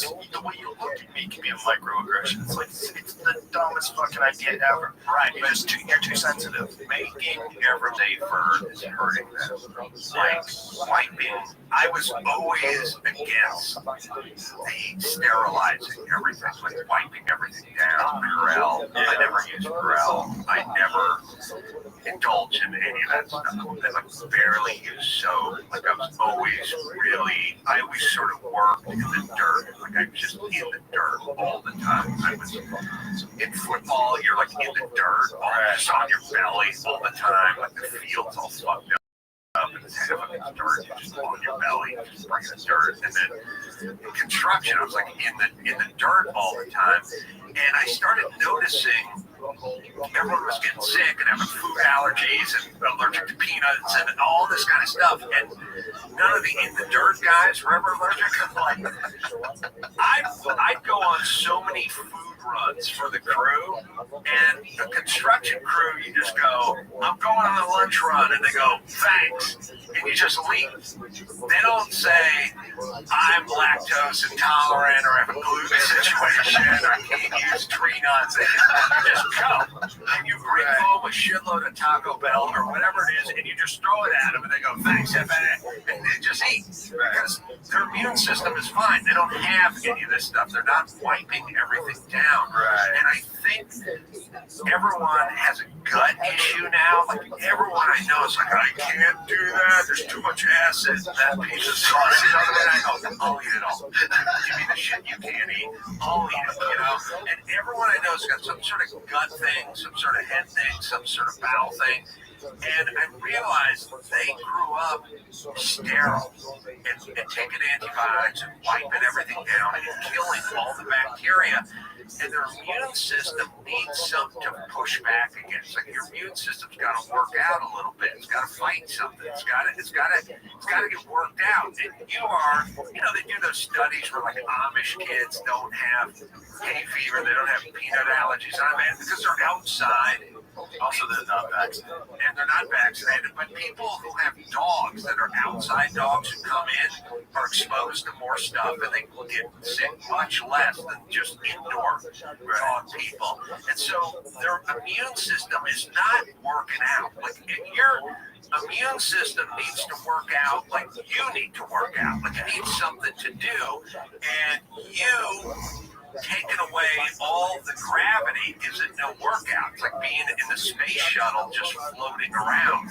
You lose your muscle mass and you lose bone density. And I think your ideas are the same way. Like with microaggressions and stuff like that, you need some calluses. You need a little something built up, you know what I mean? Like a little intestinal fortitude, a little keep walking, a little just mind your P's and Q's. You need a little of that. And if you're so vulnerable all the time, like literally, your gut and your biome and your bacteria need a workout, but your brain needs a little workout, like a little controversy, a little pushback, a little somebody disagreeing with you. And if it's all bubble wrap and Purell and microaggressions, you have no system. You have no way to protect yourself. It's a really good point about diseases, about getting sick, about just your health in general. Like being sterile and living on a street all the time, stepping on concrete, never being exposed to nature at all. If you're a total city person, you're probably lacking in a very crucial vitamin to being a human being, which is our exposure to some kind of nature.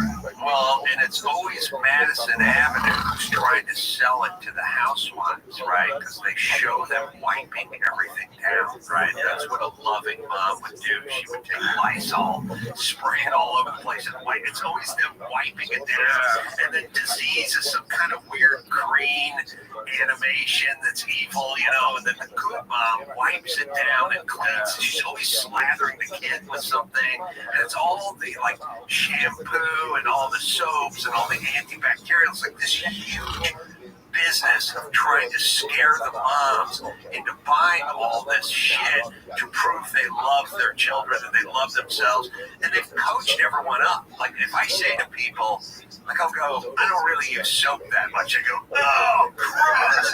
Oh, dude, yuck. And I just rinse off in the shower, and then I go about my business, and I go, oh, and I'll go like, sometimes I won't shower for like 3 days, and I'll go, whoa, gross, so gross, like it's a campaign.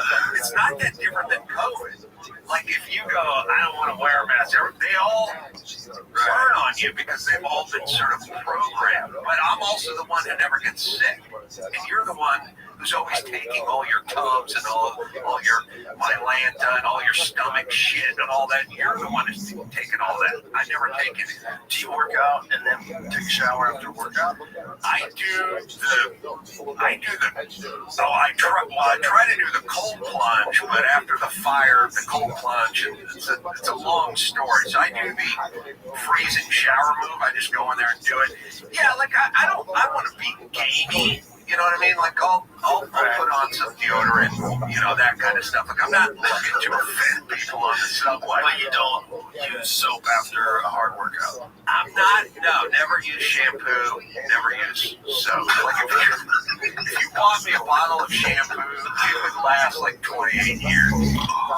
Well, I got in the habit of always showering and washing my skin because of jiu-jitsu. You get a lot of different infections. Yeah, you get, like, I've got staph a couple times, I got ringworm a couple times. I'm not saying outlaw soap. I'm saying too many people are too sterile. Yes. And you're hurting your system by being so protective. What I was going to say is, so I use special soap. So I use a soap called Defense Soap. Defense Soap is like designed for grapplers. And what it does is it kills bad bacteria, but it promotes healthy skin flora. It's all like eucalyptus oil, healthy stuff where it smells good, but it's good for your skin health. So it doesn't torch your skin. So one of the dumbest things that I know grapplers have done, they get some sort of an infection, and then what they do is they wash themselves with antibiotics. So, Brad, you are just torching all of the healthy bacteria around your skin, and you're just putting poison all over your skin, which is an organ. It's a fucking, yeah. And when guys do that, I've seen it spread. I've seen them get like ringworm that spreads all over their chest. It's fucking horrible. Well, I mean, if you think about how many people have peanut allergies now versus what we grew up with, because I've never heard of anyone being allergic to peanut butter when I was a kid. I've never heard of it. And now kids are like allergic to peanuts, and it's because they're not exposing them to it. It's because of peanuts from the house and the airplanes and everything else. They need to be exposed as infants, and now the studies are coming out, which is they need exposure to peanuts, not removal. Peanuts, one of the funniest. Nuts and peanuts became toxic. I mean, if you want to show an example of how kooky we've made the world, Peanuts used to be everywhere. It's funny that peanut butter is like the only universal food when you're trying to trap any critter. Like you just go, we got a raccoon in our backyard, get some peanut butter. Right. We got a rat, we got a mouse, whatever, a lizard, you just go, get some peanut butter. And now humans are the only creatures who can't eat peanut butter. The animal kingdom, you catch a buffalo with peanut butter. And every animal on the planet agrees on peanut butter. Removing it from the classroom. That's so funny. And it's so true. Remember they used to hand out peanuts in airplanes and they stopped doing it because people got so bad with peanut allergies that the peanut dust was dangerous. Right. And so what is going on in the last 20 minutes? It's not like human physiology has changed that much in the last 40 years that everyone is allergic to peanuts. Like you are removing them. We're not building a tolerance to anything. Our systems are weakened because you've sterilized everything in our world. Everything is sterilized now, and now we're vulnerable because we didn't build up any immunity to anything. But I really don't, I do, like, when you go to space, they got a big problem, no gravity. Right. And their bodies wither. Yep. And they need to figure out, like they agree, you need gravity. You need gravity in the world of ideas, and you need gravity in the world of your microbiome and your gut. Like we just, as human beings, we just need gravity everywhere. Right. It's not some kind of resistance. Yeah, you need somebody pushing against weights. Like you need gravity for your quads, and you need them for your ideas, and you need them for your views. Maybe that's the problem with dumb people. Maybe they're just out of shape, just brainwashed. Like they're just like a couch potato for the brain. They just never tried to get it moving. Maybe it's not even that they're that dumb, that they just have the dumb patterns. Well, I don't think everyone's a blank slate. I think some people definitely have intellectual advantages at a young age. But I think, the amount of people that just kind of give up and never put forth any effort at all, it's a lot. It's a lot. Well, it's I think a lot of it is because I grew up in a real downtrodden environment, and you just kind of get broken. Right. It's like I could remember sitting around watching TV. And it's like, the Brady Bunch are going to Hawaii. And I go, like, who goes to Hawaii? How do you even go to Hawaii? Like, how would you get to Hawaii? Right. And then they check in a hotel, he pulls a credit card out. Like, who's got a credit card? How would you do this? Like, that's for other people. Like, that's how you would look. Almost every commercial where you'd see somebody successful or a sitcom or something like that, I would just go, well, that's for other people. That's not for us. Right. And so you get really, like, broken, and then you just kind of buy in, and then you go, well, this is my lot. That's for like other, and it like infects you, and it infects whole communities. You know what I mean? And they just go, there's nothing better. Like it's not that we don't know there's credit cards, big homes, and nice cars. Like I knew about all of it, but it wasn't for me, or it wasn't for my family, and it wasn't for my friends. And you just buy into a system where you go, well, this is it. And you do it early, and it's stifling, I think. And it's very difficult to break out unless you find a thing that you do. Maybe a sport where you travel, go to different places and meet different people. Something. There has to be something. You get involved in something where you tap into a community of people that think differently. You start a band, whatever it is. If you find a thing where there's a bunch of sort of forward-minded people that are, optimistic and have a good work ethic that's contagious. But if you're just stuck in your neighborhood with the same people, the same family members that are real negative, it's a giant problem because they program you, whether you realize it or not. As much as you want to pretend you're wholly and entirely independent, no one is. Everyone is at least partially dependent upon the people they surround themselves with and the energy of the people they surround themselves with. Yeah, it's hard. Yeah, I remember I said to my mom when I was like 8, I was like, why don't you get a job? Because if you get a job, then maybe we could go to Hawaii with the Brady's, or we could have a decent car, like something we could have stuff. Because I wasn't really thinking about, it's an interesting thing. My whole life, no one ever said the word career. They said job. You got to get a job. Yeah. They didn't go career. Yeah. They go like, what do you want to do? What are you good at? They didn't think in terms of career. You get a job, it sucks, but you got the weekends, But I said to my mom, I go, why don't you get a job? And she goes, I get a job, I'll lose my welfare. And I was like, I guess that makes sense. So like I was 8, I was like, yeah, that makes sense. And then I realized the fact that it made sense to me means I was being sort of indoctrinated into that system. It's beneficial for really poor people. It's also a job. Oh, it's a free stuff. It's a cage, man. It is bad. We had a free house and welfare, and it was stifling. Isn't that crazy? Yeah, we're so like sometimes people go like, why'd you get into comedy? And I'm like, I wanted some air conditioning. Really? And I go, yeah, it was miserable. Like it sucked. I drove a truck, it didn't have air conditioning. I went to a crappy apartment, didn't have air conditioning. I went to a job site, there was no air. And I was in the San Fernando Valley. Like, oh my God. So I did it because I wanted air conditioning, but I had to be miserable. Like I had discomfort. I was not comfortable. I didn't have air. And I wanted it. So I knew to get air, I had to get paid. And so I was like motivated to do stuff. And when you're not really that motivated, right? And I realized, like, when you were young, when I was young, you were, like, I was probably confused, but I was hungry. I was like, I want to get something done. I want to do something.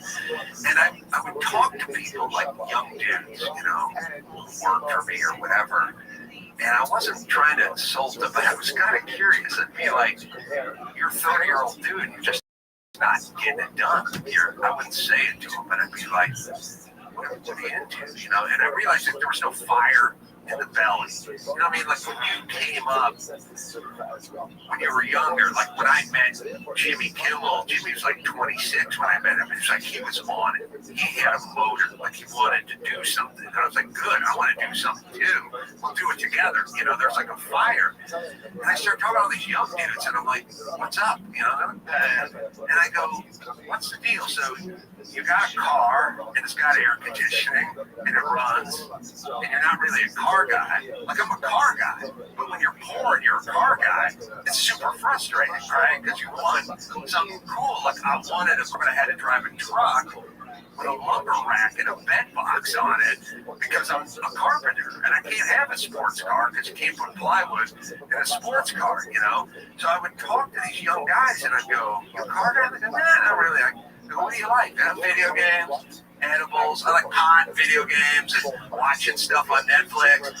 And I go, you got a big TV? They go, yeah, I got a 70-inch TV. I got a Mini Cooper, automatic with air, and I like to eat pot. And I'd be like, you have air conditioning? They'd be like, yeah. I'd be like, oh, you don't want anything. You don't want anything. Like, I wanted cool cars with air conditioning. And so I was motivated to do stuff. Don't you think that some people are just internally motivated anyway because they become curious about something and they really want to get good at it? Like that's an inherent part of being a person. I do. One of the most interesting things, and I don't know why, it just stuck with me from years ago, but I was watching one of those like 20/20 shows or 48 hours or something like that, and they were showing guys who trained dogs, like dogs who sniffed out gunpowder at the airport or contraband or whatever, And I was looking at this thing and I was thinking to myself, I was like, every time there's a dog that does something, sniffs out drugs or explosives or whatever, they're all different breeds of dogs. And I was like, why are they all different breeds of dogs? Like, why isn't there like one dog that does all super good at gunpowder and cocaine and whatever? And in the show, they go, well, we just go down to the pound. We get any dog. and then we can train them. And the guy goes, well, how do you know what dog to get? And they go, the enthusiastic dog. Like, you go to the pound, some dog's just sleeping. You walk in, it doesn't lift its head. The other dog's jumping up and down, doing backflips. They go, look at that dog. Because that dog's enthusiastic. Now, he doesn't know anything about gunpowder or cocaine, but he's got a motor, and we're going to teach him. And I started thinking, oh, I know a lot of people that are like tired pound dogs. Yes. And then I know a lot of people that are yappy pound dogs. And once you take the yappy pound dog, like Joe Rogan, you go, well, go ahead and get it to bow hunting. And what does he know about bow hunting? He's like, nothing, but he's going to find out. He's going to learn. He's got to practice because he's got a motor. A lot of people I know, they're kind of flatliners, and they don't have that motor. If you have the motor, you'll be fine. Well, part of the motor is your physical body, and that's something that a lot of like self-professed intellectuals like to ignore. The amount of energy that you have to think about things is dependent upon the amount of energy your whole system has. A giant part of your system is your body, and it's not just a vanity thing. It's a function of it. If it works better, you think better. Everything works. I see it on a day-to-day basis. If I have a day where I do not work out, my brain, I don't think as quickly, it doesn't work as well, I'm more irritable, maybe I don't react the same way that I would if I was more calm and relaxed after a workout. There's a lot of things going on where it balances out your mind and your ability to think. It alleviates anxiety, lets you think more clearly. One of the things that writers like to say, it's one of the, and I was actually just talking to someone about this yesterday. A comic does this. After you write, walking, get your blood pumping. And when you go for a walk, sometimes when you're thinking about those ideas, new ideas will just pop in your head because it's like the seeds are already planted. Now go for a walk, you're watering. Like it's the whole system works together. And if you want to have energy, if you want to have a motor, the best way to have a motor is have a physical body that works well. If your physical body doesn't work well, you're tired all the fucking time. And you can say it's, oh, I'm getting older, oh, I'm getting this. Like, a lot of it is just ignoring your physical body for too long. And it atrophies, just like your body. Yeah, everything needs gravity. Well, you need fucking gravity. You need weights. You need to pick things up and move them around. Because if you don't, you can't pick things up and move them around because your body thinks you never have to do that. I agree. And I also would add, you need curiosity. Yes. You're a curious person, and all the curious people I know are doing just fine. And then there's people I know that are just not curious. And that's a weird gift, I guess. I don't know how to make someone curious. I think as a comedian, you're sort of curious, you know, and I can remember, even when I was young, I'd go, what's the difference between, you know, why they call it a sofa or a couch? What's the difference between a sofa and a couch or curtains and drapes? Is there a difference or we just have a different? Every one of my friends would go, I don't know, shut up. You know, they weren't curious about stuff. Right. Constantly being to uncurious people, which happens a lot. Oh yeah. But if you're curious, it's like what you're saying about your physicality. Like it'll feed you. Yes. Most everything you know is started in curiosity, wanting to know about this stuff, you know. And for other people, and many people, they lack a curiosity. Do you think that's inherent, or do you think that is how they grew up? I'm starting to think of the nurture. Like I used to be more nurture than nature. I have twins, and I have boy-girl twins, and they're totally different. And one of them is that pound dog jumping up and down, and the other's just sort of chillax, you know. And I didn't make them one way or the other. They got raised, they got fed the same thing, they went to the same schools, they breathed the same air. You know what I mean? Like they just sort of were who they are. And I think you can take something like a motor that's like a little too much and guide it and sort of nurture it and figure out an outlet for it, you know, like a sport or something. And there's things you can do, but like my sister's totally different than I am. And I didn't get this way or that way. My parents didn't instill anything in me. They didn't guide me. They didn't have conversations with them about things. I wasn't exposed. Just kind of who I was. Well, it makes sense when we see it in nature, right? We see it in animals for sure. Like there's a golden retriever, that's what I have, and then there's a Belgian Malinois. They're two very different dogs. One of them is a great family pet, and one of them is a meat miss. That's just how they come out of the box. Right. The idea that wouldn't be the case with humans is kind of ridiculous. Yes, why should we? And I know we do it because we're sort of narcissistic and we have to claim some dominion over things. Like it's kind of religion, you know what I mean? Like we had to create it to go, well, Grandpa's in a better place now and he's been reunited with his old golden retriever who died 8 years earlier. And we're just kind of constructing a thing because we need some control. Like we need to feel like not having control is really threatening to a lot of people.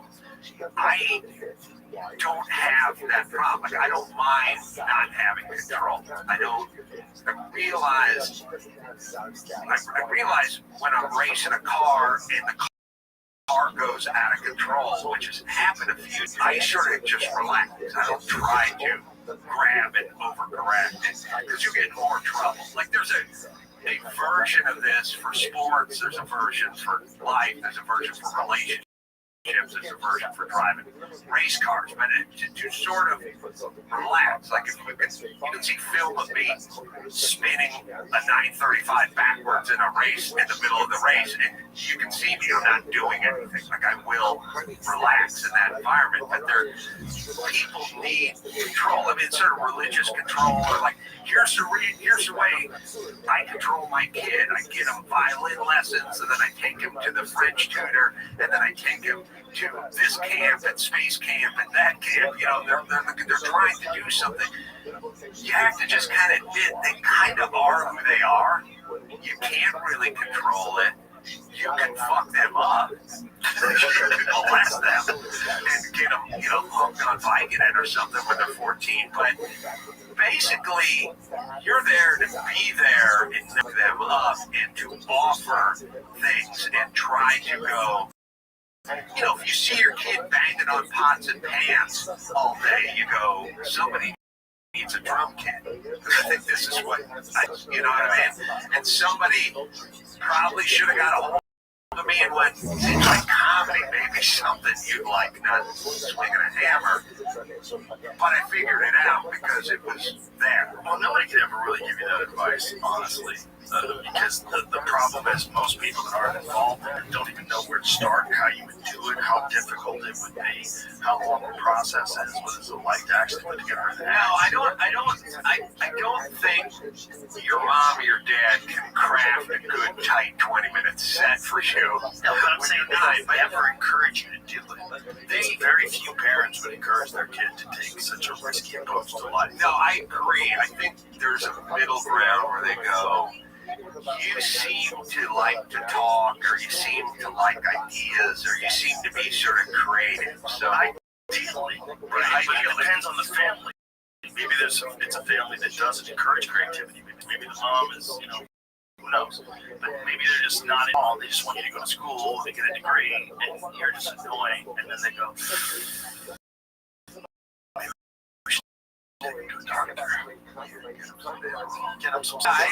I agree. I think as a parent, you're supposed to observe, and you're supposed to look, and the kid will guide you. They'll have a propensity. They'll bang on pots and pans. They'll like sports or whatever it is. And then your job is to sort of go that way and help facilitate that, you know. And conversely, like, I grew up playing football when I was 6. Like I played tackle football when I was 7, and I played my whole life, or my whole, you know, until I was 19 or so. And I always was like, every good lesson I ever got was on that football field, man. Like everything I learned, all my, whatever success I have, I owe it to that. Because I got intestinal fortitude, I learned a lot of tough lessons, and now I use that. And so, like, I was like, if my son is going to play football because he's going to learn all those valuable lessons I've learned. My son didn't play any football, didn't really like it, and it wasn't his thing. And I didn't force him into it at all. I was just like, all the stuff that I was into, football, cars, wrenching on cars, race cars, you know, that kind of stuff, swinging a hammer, building, architecture. My son's not down with any of it. And I'm just like, fine, but you got to find your own thing. But I'm not going to try to stuff you into this thing that's going to make you resent me later. Yeah, that's not okay. A lot of parents fall down that trap, that's for sure. Yeah, it's just, I mean, if you have a child that wants to be a comedian, it's probably a fucking terrible feeling. Like, oh my God, like, what is he trying to do? Like, how do you even start? What do you do? Like, well, if you get a degree, go get a degree. You're going to get a job. You're going to work in a respectable position. Anybody who tried to talk, see, my thing was, no one ever tried to talk me out of anything because they were trying to talk me into something. Right. You know, it's like, Adam, you're going to be a physician. There was like, the thing was, you got to leave and get a job. Right. And then we're done. So I never had anyone say it was a harebrained idea or it's not going to work because they didn't care enough to get that involved. Not like I was going to go into my dad's unfinished furniture business and open that empire. And I don't imagine you got a lot of that either, did you? No, but that's the good thing. I got to figure it out on my own. Well, you know, the thing that's kind of cool about where you landed is it's organic in the sense that, like I ran into someone who I went to high school with, and I asked him what he's doing, and he's doing fine. He goes, I do outdoor signage, I do big vinyl signs. When Oscars come to town, we print the signs that hang to whatever. And it's his business, it's his dad's business, it's their family business. And I thought, nobody, when they're 15, says, I'm going to make vinyl signage. They want to be an astronaut or a baseball player or a comedian or whatever. But you're doing it. But is this really where you belong? Or is it just because your dad did it and it's lucrative and whatever? And the thing that I'm happy about, at least as it pertains to stand-up or comedy or whatever, cars or whatever I'm into, it's all organic. Right? There's no dad was a comedian or dad raced cars or dad had. You're just into cars because you're into cars. You're into doing a podcast because you enjoy it. Yeah, right.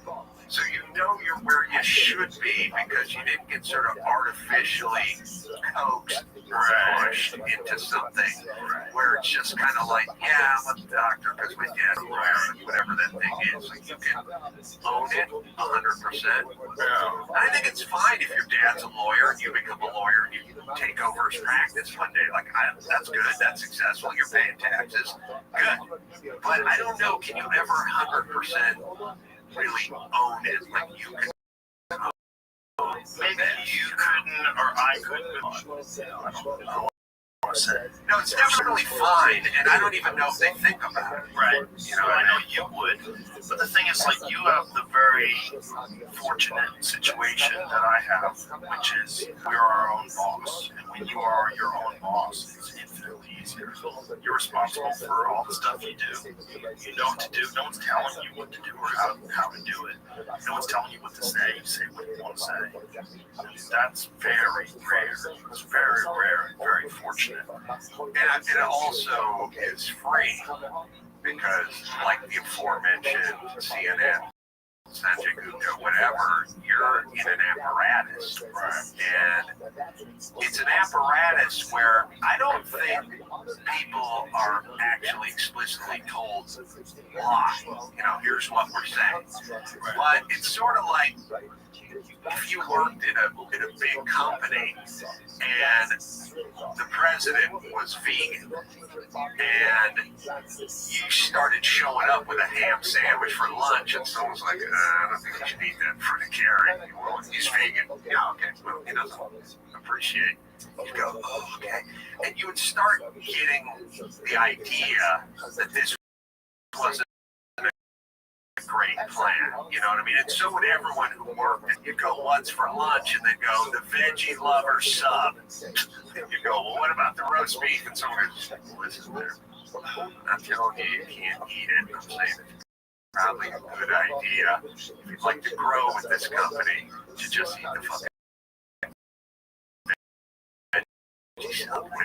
especially if Gary comes down here. And when you can't eat chicken anymore, you're stood for what's going on around there.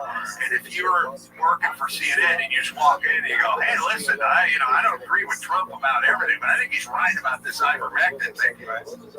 People start looking at you sideways, and you get the idea that maybe you weren't long for that job.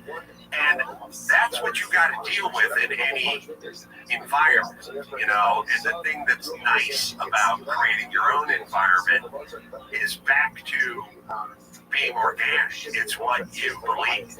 Yeah, I mean, it may not be 100% accurate, it may not be right all the time, but it is authentic. But how crazy is it that authentic is rare? Like that we've made it all the way to 2025 with all the communication we have with the internet, and authentic is still rare. That's really weird. Well, it's so easy to do. I think we're so obsessed with not being cast out. Right? Being cast out is like a major human thing, you know, and I've realized, like, I remember, I always bring it up on my podcast, I don't know why, but I was in Maui, and with the Brady family. I was in Maui, you know, this was 10 years ago, and I was sitting at a table having brunch with, like, a bunch of nice people we traveled to Maui with, you know, the couples and the kids who go to the resort, and the dads and the moms, and there's like 10 adults, and everyone brings their kids. And we're sitting having brunch, and we're like enjoying ourselves, and somehow someone fired up a leaf blower in the back, you know, some gardener, goddamn leaf blower can't enjoy our conversation, it's too loud or whatever. And I said to the table, I go, you know, leaf blowers are illegal in Los Angeles. They basically criminalized leaf blowers in like 96 or 97 or something, but it's not enforced at all. And everyone's like, they're illegal? And I'm like, yeah, the gas-powered ones are illegal. And these guys up and down my street all day with these things. I go, yeah. They go, why don't they enforce them? I go, well, because it's all Mexicans who make their living with the leaf. The council doesn't like the optics of coming down on the poor Mexican gardeners who use their leaf blower. So it's really illegal, but the Mexicans use it, they turn the other way. They look the other way because they don't like the optics. And everyone looked at me and was like, that sounds kind of racist or something. I was like, I go, no, it's just what happened. And they're like, I don't agree. You're saying Mexicans shouldn't be, whatever, the whole, like, turned on me. And I realized, wait a minute, none of you assholes know anything about this subject. I don't, because I read an article on it. There was literally, like, the Million Man Mexican March. They went down to City Hall, they brought their leaf blowers, and the lily white city council was like, we don't like the optics of busting Mexican girls. Right. And Brian Holtzman had a bit about it. I was telling the table about, I wish he was with me, and Maui could have defended me. But I was sitting there, and I realized like the whole table was turning on me, because they were like kind of white liberal folks. They're my friends. And they were turning on me, and I realized, I go, listen, maybe you don't like it, maybe it sounds racist, I don't know what you think, I'm just telling you, leaf blowers are illegal, but they're used all day, every day, because the city won't enforce the law because they don't like the optics of it. And everyone's like having problems with it. And then I realized I ruined brunch. But I was like, listen, assholes, I'm not backing down. I'm not apologizing. I know all this stuff. What do you want me to say? Sorry you don't like it. But what I realized is half the people at the table were just going along with the other half. They didn't know anything. They don't think about leaders or laws or city council. They just out of the tribe, and they wanted to stay in the tribe.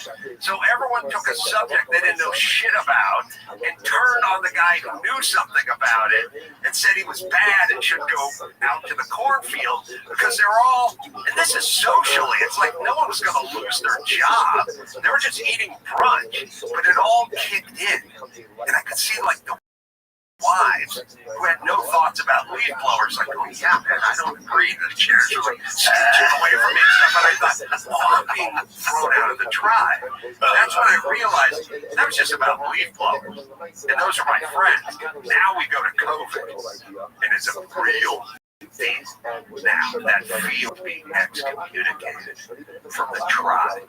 And it's so easy to get everyone to go along with everything because we have that innate baked in human quality of not wanting to be ostracized and pushed out of the tribe. And I also started to realize that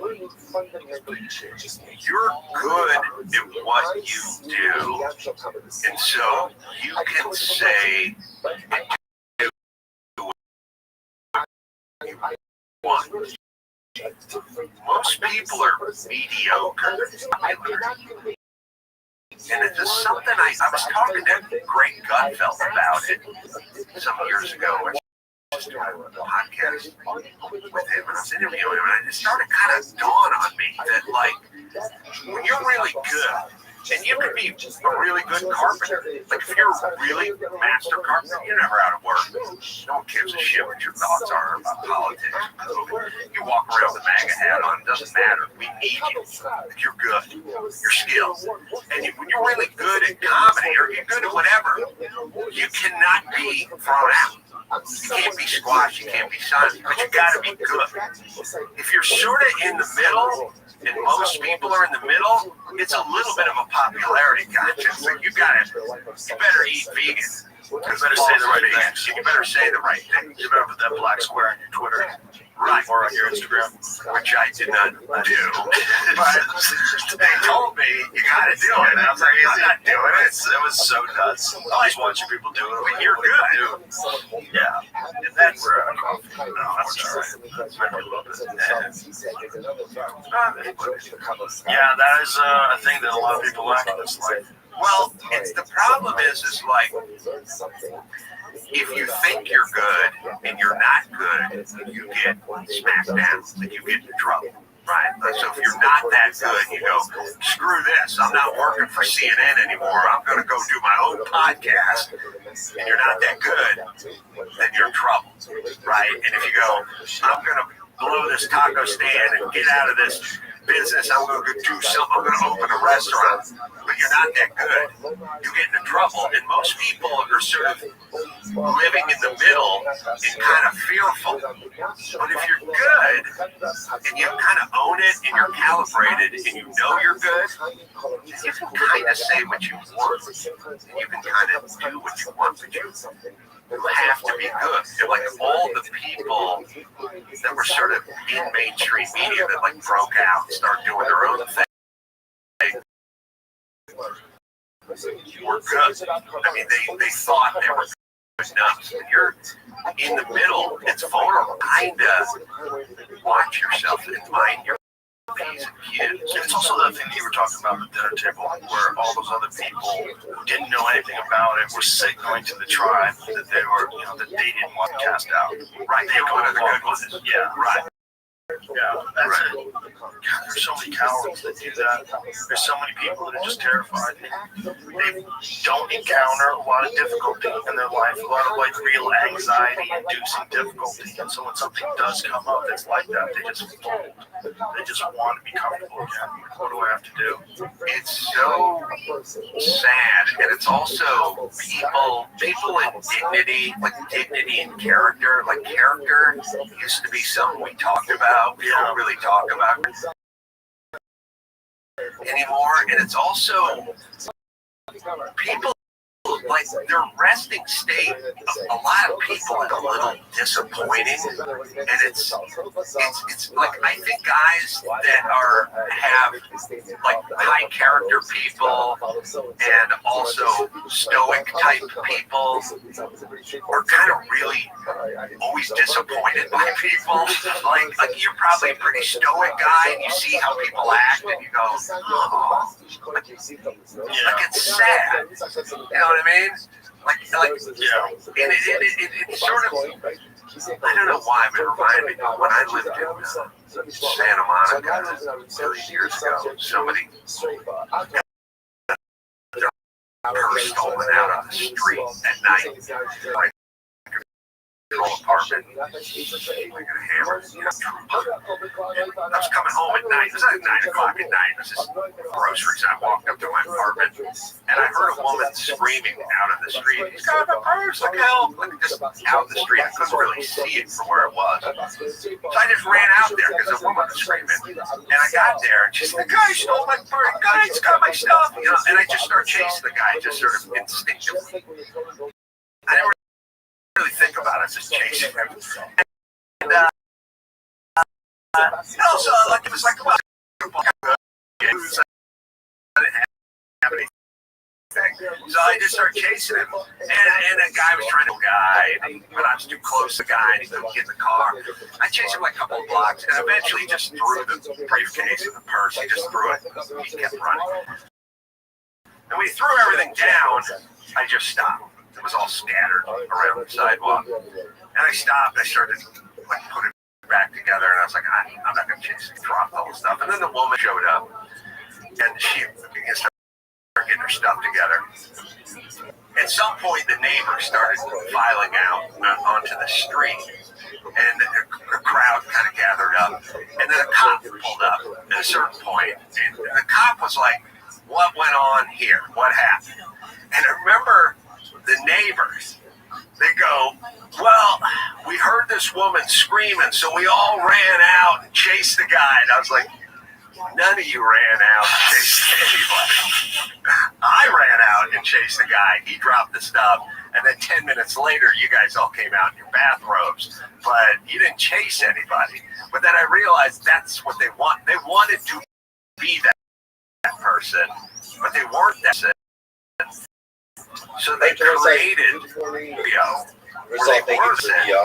And I went to them all, I talked to the cops. I just stood there, I didn't say anything. I wanted to hear what they had to say. And they all started, when I heard a woman screaming, I snapped into action and ran out. You know, it's like none of you did any of this because I was there. And I realized, oh, people have a they have a version of themselves that's in their head. And then there's the version of them that's kind of a lazy coward. And they're watching that film footage of the hero. I'm bad and I'm weak and I'm dumb, and that's why I'm doing the right thing, trying to save people. But, there's always this sort of heroes real that's running in their head. It's not the real one. It's not the one you know. It's not the weak, cowardly one. It's the stoic, strong one. It's the one that heard a damsel in distress and snapped into action. Damn the torpedoes. I came running outside to find this guy. Chased him.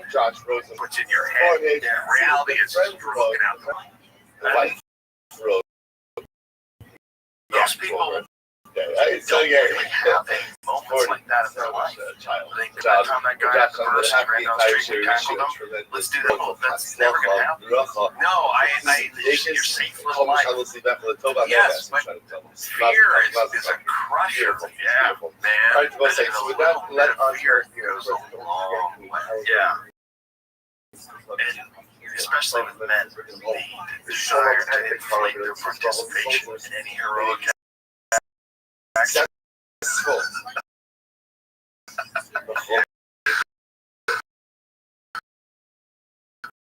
Men love to pretend there's something they're not. To make people that I know that like conversations Oh, for sure, because they don't have to test themselves constantly. No, there's something about the boxer, the fighter, those guys that are like so version or vision of themselves that they're never overcompensating with a bunch of other horseshit. And I sort of always liked those guys, and I've always found it to be that way, like being in boxing gyms and stuff. Like the movie version of the boxing gym is a tough guy. You know, whenever the rallies, people are like, I can remember like back in the day, they're on a belt. You know, the whole gym was on a bell, right? Yeah. 3 minutes and then 1 minute off or whatever. Like, it's sometimes you go walking up to a heavy bag because you didn't think the guy was on it, and then some huge dude would come up and go, oh, I'm sorry, I was working on that bag. And I go, oh, okay. And he goes, sorry, you can get in. And like, it wasn't like, you know, when there wasn't any of that. They all seemed like secure, kind of calm. I mean, it was sort of like a big dog versus a yappy little dog, you know. The big dog sort of knows, and I appreciate it, and I like that, and I definitely like those guys, and I see why like you like those more attractive, but just better. And I was going to tell you that, you know, people like so many weird, soft, sort of fighting and all that shit, and then there's these sort of carnivore, meat lovers, MMA guys going on, and what's the challenge? The challenge it was Dr. Drew. Dr. Drew says to me, where are we going? What's going on? Where are we heading? When are we going to fix this, essentially? Space is an octagon. He's like, what do you mean? I go, the fucking safe space people are going to go further that way, and then there's a group of people that are moving to Florida and moving to Texas, and they're going the other direction. Like in LA, when they started pushing electric cars, I started seeing tons of Ram dually pickup trucks popping up. Like for every one person you push into an electric car, or another dude buys a Ram and puts a gun right on it. Like, that's what we're doing. And I don't know how it's going to end, but I can tell you, we're just going safe spaces and octagon. It's going to be move out to Texas, practice MMA with Joe Rogan, or it's going to be move to Seattle and get your dick cut off. And there'll be nothing in between. That's the ultimate civil war. Yes. And it's my conclusion that the safe spaces eventually are going to have to come and go, we need protection. We need you. We get straight off. This all feeds into the it's certainly a symptom of going one way or the other. But I always wonder, is it the nature of the nurture thing? Like, is there something wrong with not just society, but also the environment, that we are creating more biological organisms that are susceptible to weakness? You know, like not just physical weakness, but emotional and psychological weakness. Like there's a thing that's going on that's on top of what's going on as far as culture and society. Destroying their endocrine systems. That's all like trackable. We all got like a spork in our brain worth of plastic right now. Dr. Shaswan has you all should read it because it's terrifying. Well, I think there's a lot of practical organic stuff like plastics and microplastics and stuff like that. Environmental toxins, what you were talking about, all of it is there's all of so why do you need to be able to fight anymore? You know what I mean? Like we live, why do you live heavy thing? You know what I mean? Like hey, man, if you're a coal miner or you work on there's bales of hay, you gotta check you can't be guy throwing bales of hay up on the loft, you know, but everything is computerized. and air conditioned, and you're in your cubicle. Like, show up, like what's the necessity? Then it Like, why turns out wouldn't that we get softer and weaker? We're not baling hay and throwing it up to the barn anymore. We're not mending the fences. Nobody's having to, wrangle the steers. We don't have to make cabins. You don't have to chop a tree down and make a cabin anymore. You go to IKEA. There's a cabin there you can buy. Made in China. Like, we're not. Why wouldn't we go this way? Well, it's natural. Well, when you look at aliens and everything, right? You see these aliens that have no muscle tone, they have no gender, and that's where we're headed. But that is a great name for an energy drink. Jack Dillian. Joe, if you threw your considerable weight on that lighting product, Monster, Red Bull, Jack Dalen, we'd be sponsoring X Games, fighters, in every ring, it'd be in every octagon. We might use this podcast for a couple days. Jack Dale. She gets right about the 8th result and look at punish. It's where humanity seems to be heading, some sort of genderless direction. Yeah, there's a giant egghead. Right, you don't need to fight, so what do we need all this shit for? Aliens aren't real, I think that would there's a Jack Dillon website? What is it? Oh, really? That's hilarious. But they make workout clothes? I'm suing the shit out of that. That's my IP, man. Jack Dillon, that's hilarious. Well, we skipped some press.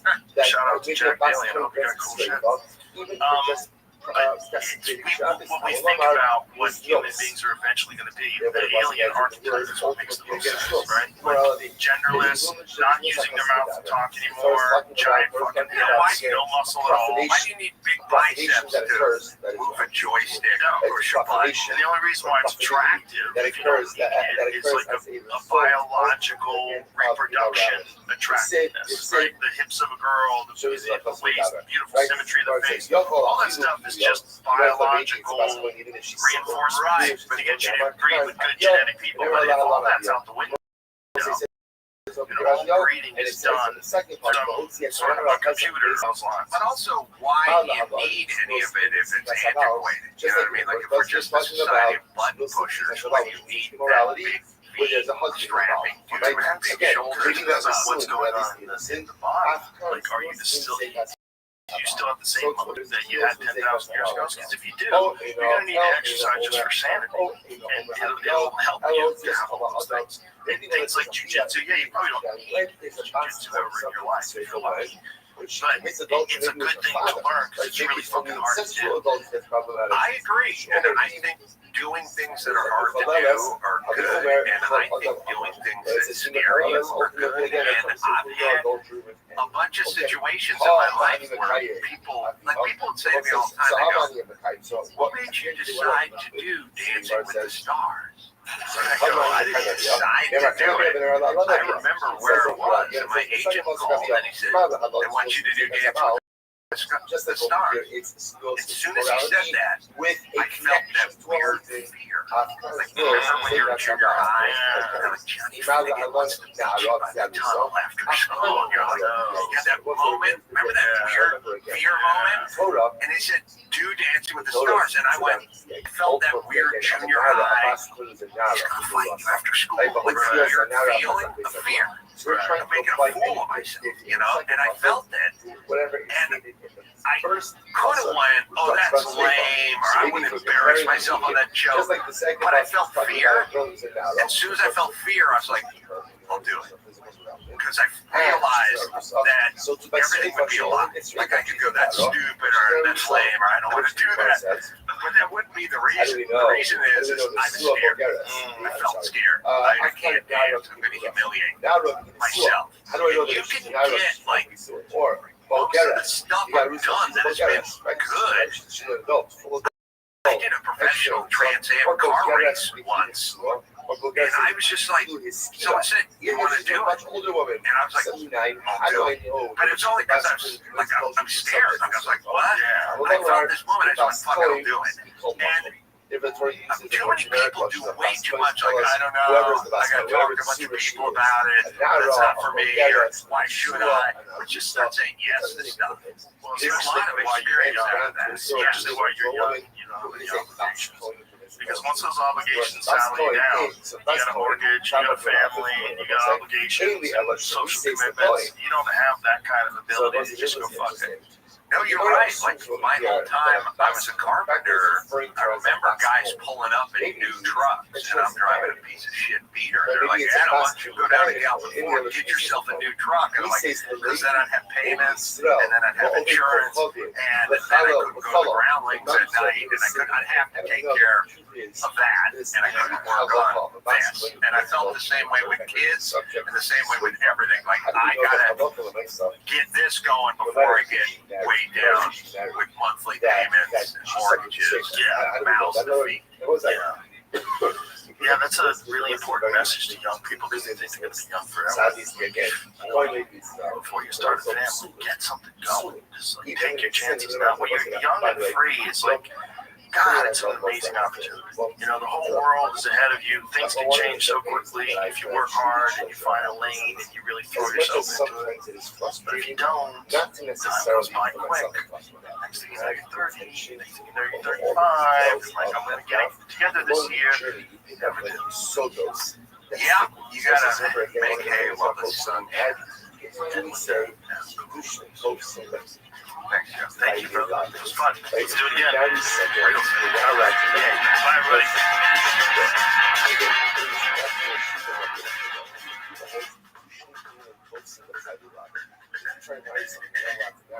Even if the only prohibited you by Allah, like he says, marriage does not work. We don't. We hold Kedushin in a Tosin B'Chayim Lisa. Right? If a man tries to marry his sister, not going to work. Try to marry another man's wife, it's not going to work. But if if a woman marries a mamzer, right, or the sin, The Joe Rogan Experience. Train my name, Joe Rogan podcast my name all day. I don't know that even if this woman is married to Great to see you. Good to see you too. Got a bunch of notes. Got a lot of things to talk about. Yes, we're starting to talk outside. We're like, hold this, hold these thoughts. Let's bring them in. Well, here's where I am. As a criminologist, I take a different approach to things. I'm not obviously a doctor or scientist, thankfully. And as a criminologist, you get a view of the world that's quite interesting. And so I took a deep dive into pharma, but I want to put that off for a second because I know you know a lot of these CIA operations, like paperclip, where we bring over people who are working on bioweapons in Germany. We don't prosecute them, and we use them to be the beginning of the U.S. bioweapons program. And I know you know MK Ultra and Mockingbird, but do you know the one called Project Gladio? No, I do not. Put your seatbelt on. This just tops it all. So this was the World War II ends, and the OSS, which was the CIA at the time, decides to leave behind, rather than take everybody home, all the American soldiers, they're going to leave behind a bunch of them. And you guys hide your weapons, hide your rifles, secrete all the grenades and ammunition, and put it in bunkers, and just sit tight until we have some ideas of things you want to do. So eventually, a few hundred of them stay behind, and they are going to do things in Europe to stop communism, to stop socialism, to fight the Soviets, etc. But what do they actually end up doing is terroristic incidents against our allies. They blow up a train station in Bologna, 285 people injured, 85 people killed, done and funded and operated by our CIA. They do the 1989 assassination of a guy who's a journalist who's writing about this. They shoot him twice in the head. They do another bombing, 17 people killed. Another one, Oktoberfest in Germany, not Italy, 17 people killed. Why? Because they see that certain candidates are doing well and might become prime minister advisors, for example, are important legislators. So when you have a big giant terrorist incident done in some train station, for example, that moves the public toward a more right-wing government or a more totalitarian government, CIA is dealing with, and away from anything where communism can happen. There's the assassination of Aldo Moro. He was a former prime minister, 5 bodyguards. They're all killed. He's kidnapped. A few weeks later, he's shot in the head, put in the trunk of a car. That was done by Project Gladio. In other words, these things were done by the United States to our supposed allies. And hundreds of these leave-behinds operated eventually a 20,000-person army all over Europe. Now, I don't expect anybody to believe a word of it. You got to go to Wikipedia and put in GLADI and plus 1 and you see that this insanity is true. The punchline on it for me, the one that really blows it out of the water, is that it ended in 1990. That perhaps. And George Bush was president, former director of CIA, of course, and he denies it like crazy, but eventually the Italian prime minister really goes to the mat on it, and it becomes so well established that the U.S. government funded and managed these operations, blowing up regular citizens in Europe, that a lot of the people who were in prison for those incidents, terrorist groups, etc., were released on the defense that it was actually done by CIA. I can't tell you to put your seatbelt on. Oh my God. Is that just like an idea that starts off as a precautionary measure that just got completely out of hand because there was no oversight? Yeah, no oversight is the key to a bunch of stuff I want to talk about today, because when governments, big centralized governments and other power centers become, without oversight, and where does oversight come from? It comes from us, the public, having to be skeptical. If the public is not skeptical, they'll buy a story like, oh, a terrible terrorist group assassinated this guy Aldo Moro, how terrible. And they'll buy the story with no skepticism because that's what we're told. Then there will be no oversight. Power centers. It's no surprise, we can talk about every country on earth. I happen to love America, but I'm not saying it's just America. It's, this is the nature of espionage and the nature of war. I want to answer your question about, is it just because of no oversight? The United States doesn't end wars very often. For example, World War II ends, and you're all excited about it, you're mounting things, and you're doing all this stuff. And then it ends, and everybody's like, hey, but we were really into this thing, and so we don't let them in. We leave 300,000 troops in Germany, 300,000 troops in Japan, hundreds of thousands of troops in South Korea. Why do we bring these people home? If the war's over, the war's over, but that's not how empire works. And so the U.S. tends to, continue these wars in the versions I just described to you, which is more secret versions. And it's dark, man. If somebody came into America and did a bunch of terrorist incidents in America and killed a lot of Americans, let's reflect on whether that's ever happened. But anyway, if that happened, we'd be stressed. And rightfully, we have a lot to complain about. But if it goes on, it's kind of my theme for today is sharing these things that are all available on Wikipedia. I'm not making them up. They're all real, and I looked at them from the point of view of a criminologist, where I really lay out the evidence and my purpose, my reason for doing this. Today with you, also in the book, my reason is that I really want to encourage Americans to be skeptical, because if you don't have skepticism, the government runs us. Yeah, and it's a strange time. First of all, one of the things that happened was the Smith monk, right? So when during the Obama administration, it was illegal to use propaganda on American citizens. That blurred the lines of truth and reality for all of us and forever. Unless that is somehow another roll back, I don't see any effort or any desire to roll back. We're always getting stuck in a situation where it's absolutely illegal for intelligence agencies to lie to us in the interest of national security. Yeah, that's where we are for sure. There was, I know you already know about Project Mockingbird. Project Mockingbird had hundreds of American journalists who were, in some cases, directly on the payroll of CIA, in other cases, just had great relationships and would float ideas inside the United States. It was shut down by the Church Committee, and the Senate Committee, and it wasn't really shut down. It just changed its name. The reality is that today, unlike in the past, all information is international. So if you start floating information overseas that's not true, it's going to make its way to America. And does it make sense to do this? I remember when I was working on an investigation involving Saudi Arabia and their use of Twitter, misuse of Twitter,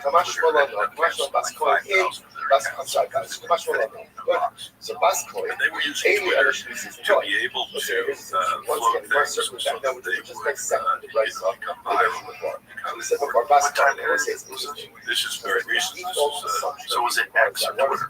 It was Twitter. 2018, 2019, and they would get things to trend. And how would they do it? Well, when Twitter shut down their bots, they had 40,000 people sitting in their houses, and they would send out the message of the day, like Jeff Bezos is the evil Jew. Yeah, he's not really Jewish. Jeff Bezos is the evil Jew who's robbing us at night, etc., because they were in the competition. Bezos over various things. And then it would trend. And so when I saw that happening with Twitter, I thought to myself, oh, every country should do that. I don't mean I like it. I just mean it's kind of obvious that if you have an opportunity to communicate with your population in a way that makes particularly young people in Saudi Arabia, they're the ones who are going to come over to the Castle Wall one day. If you can control their perceptions, of course, that's what every country in world history has done. Every country has a narrative, right? Ours was, I was growing up, anybody can become president. The government works for us. We don't work for the government. And other wonderful myths. So that was our narrative. India's narrative is the next life matters more than this one. See, the next life, have a good time. Maybe now you're homeless. Maybe now you're one of the 7 million homeless people in Mumbai. But your next life will be better. England's narrative, the class structure.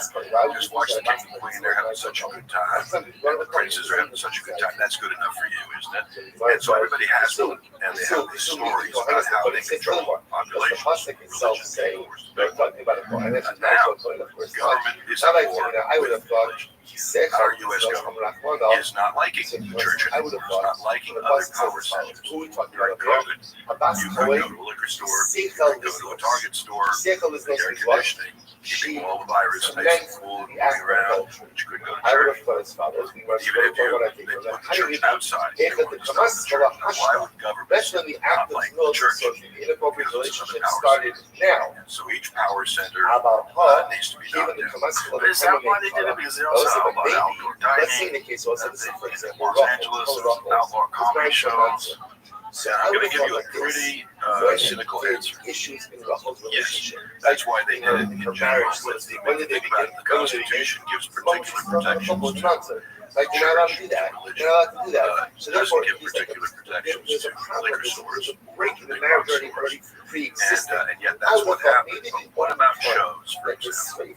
When you have a population that cannot gather problematic relationship began now.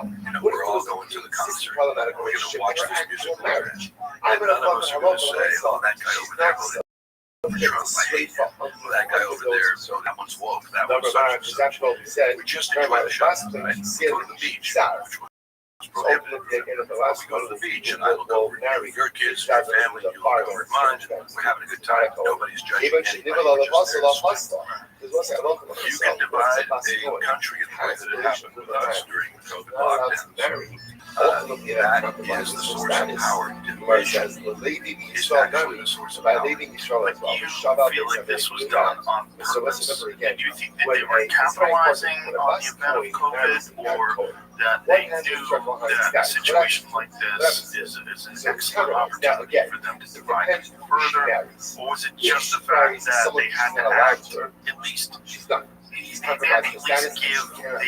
guise of public safety. It had to at least be performative in that they were doing something. The optics that was there, they were protecting people from this prejudice. Well, my best way to assess things is rather than ever try to figure out what's in somebody's head, I just look at what actually happened. What actually happened is that every Western nation on earth put all its citizens under house arrest. Every nation on earth did what no opposing enemy could ever do to the United States, because then everybody staying indoors, not gathering, hundreds of thousands of businesses closed, unable to do what they wanted to do, and not free. So I don't think there's any argument that during the COVID lockdown, talking about the COVID disease is this big.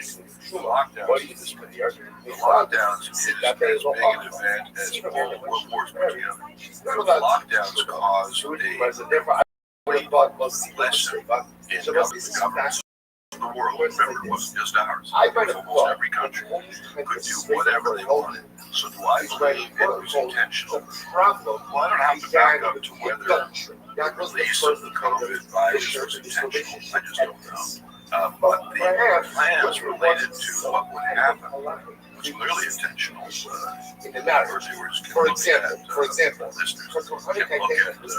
Operation Coming and 201 and 201 online. I don't know if you've ever seen it on YouTube.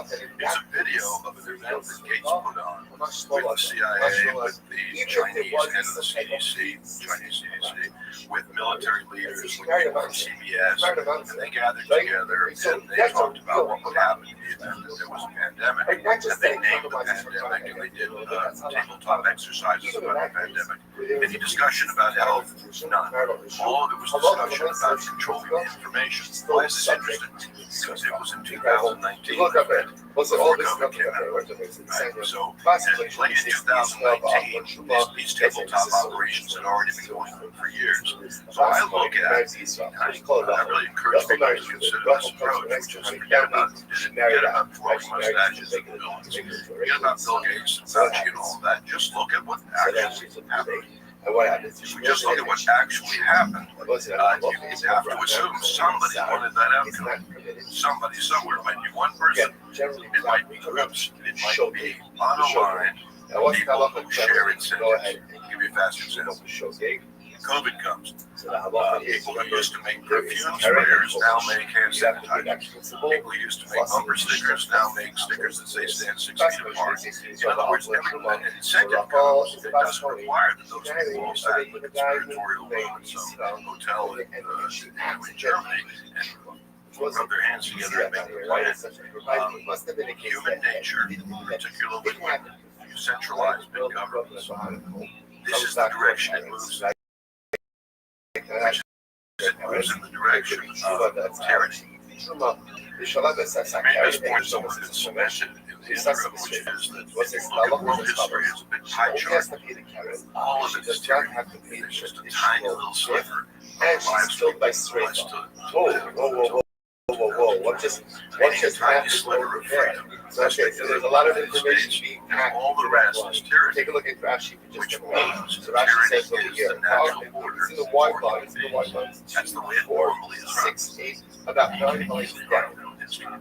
That's the worst. You know, what you see is any suffering that I've done the last few years has been because of my resistance to let go of the illusions, the delusions that I call the courts will be fair, the government will respect our freedom no matter what, the Constitution will be followed no matter what. It's hard to let go of that stuff. It's not easy. And, I still have resistance to it. That's why I look at Gladio, which I just told you about, and I say, holy shit, do you believe this? Well, we have to be able to believe all of it. Go back to her parents' home. Yeah, it's just, there's so many layers to it. It's very difficult for what is a regular person? A regular person is a person who has a job, an interesting family, and hasn't spent an inordinate amount of time delving into conspiracies and being rational about it, being objective and saying, I know that every fiber of my being rejects this as foolishness and tinfoil hat bullshit, but is this real? And then the more you find out, oh my God, that is real, The more you find out Operation Northwoods, holy fuck, that's real. The more you find out about these things, MK Ultra, you go, wait a minute. Nobody got arrested for any of this. Nobody went to jail. Nobody got prosecuted. Nobody got tried. The more you dig into the JFK assassination, the more you dig into everything. It is a bottomless pit. That if you haven't reached the surface of it, you have no idea how much depth there is to it. And that's the normal person. Most people, most people took the shot because they wanted to keep their job, or they took the shot because they have to travel to see relatives, or they had to visit loved ones in the hospital, or whatever the reason was. They did what they had to do, and they know people that got fucked up because of the shot. Maybe they got fucked up because of the shot, and they feel helpless and they don't know what to do. But I don't think we understand the depths of the COVID pandemic. But what happened during the AIDS pandemic was the exact same power structure. And when you find that out, we went over Peter Duesberg's the highlight of the day. And we showed the article in Spin Magazine that was talking about these various doctors that stepped out against the use of AZT and like what was going on and how evil it was. And the only reason why they were doing it was because these are drugs that are already been approved and they could just push them through quickly. And they were very profitable. All right, how's your schedule looking? Feeling busy? Got a lot on the horizon? Well, yeah, it's that time of year when life gets crazy and demands more of your energy, more work, more plans, holiday travel, all while it's getting darker and colder. It can really drain your energy or get out ahead of it. Listen, I talk a lot about AG1. It's a daily health drink that can help you stay one scoop ahead of all the energy drains coming your way this season. Because with superfoods and B vitamins in every scoop of AG1 supports steady energy production without the crash. In fact, just shaking up one scoop of AG1 in water covers your multivitamin, your pre and probiotics, antioxidants, superfoods, and more. It's one simple step to start your day ahead of anything that might come your way. And that's why I partnered with them for so long. Subscribe today to get this clinically backed formula in the flavor of your choice: tropical, citrus, berry, or original, to help you stay one scoop ahead. If you use my link, you'll also get a free bottle of AG3, K2, and AG1 welcome kit, plus a few bonus AG1 travel packs. Just head to drinkag1.com/Joe Rogan or visit the link in the description to get started. That's drinkag1.com/Joe Rogan. I think there's a darker reason. And the darker reason for overdosing on AZT is that it provides exactly the symptoms of AIDS that we can hide from, and so it keeps the great documentary that's on YouTube is called House of Numbers about this. It keeps the numbers going. You can turn the numbers up or down just by changing the definition of what is AIDS. Fauci, his definition in that documentary is Fauci and Redfield. They're all young, first rounds, and they're making the case that HIV is the absolute cause of AIDS. Feels that you can have AIDS without HIV, you can have HIV without AIDS. I've raised 10 kids, but 2 kids, one of my father, when is that? 8 or 6, but 31 years old now, tested positive for HIV. Right away come the drugs. And he and I met about it. We watched this documentary called House of Numbers. And he decided no medication. He's really healthy. He's in the sun a lot. He's having a common and wonderful life. He lives in Fiji. So he's out in the tropics a lot. And when he took the medication for 3 weeks, he felt really shitty. It wasn't AZT, it's the newer concept. But he felt really shitty when he stopped. He feels great. We'll see how things go, but the idea that they were trying to push was, if you test positive for HIV, they say at point blank, you will die from this disease. There's nothing you can stop for these drugs. And that turns out not to be true. They thought that young children would get it, people in the household would get it, that it was spread aerosol. There was the Duesberg thing is fascinating because this all took place in a time with no internet, conspiracy theorists online, and he has a assumption was, first of all, there was the inconvenient fact that the vast majority of the people that got air quotes AIDS all were hardcore drug users. There were these partiers in the gay community, and anybody that knows anything about drug use knows that if you're a hardcore drug user, you're staying up all night, you're partying, guess what? You're going to crush your head. And, you know, they were taking antibiotics, which were at the parties in big bowls. Because they had all of this was a tremendous amount of sex. It was almost a statement of freedom in the gay rights movement. And the people had all kinds of infections. So they were shooting up antibiotics and taking antibiotics. And of course, AIDS is right. The biggest over there, and Pittsburgh poppers is the big one.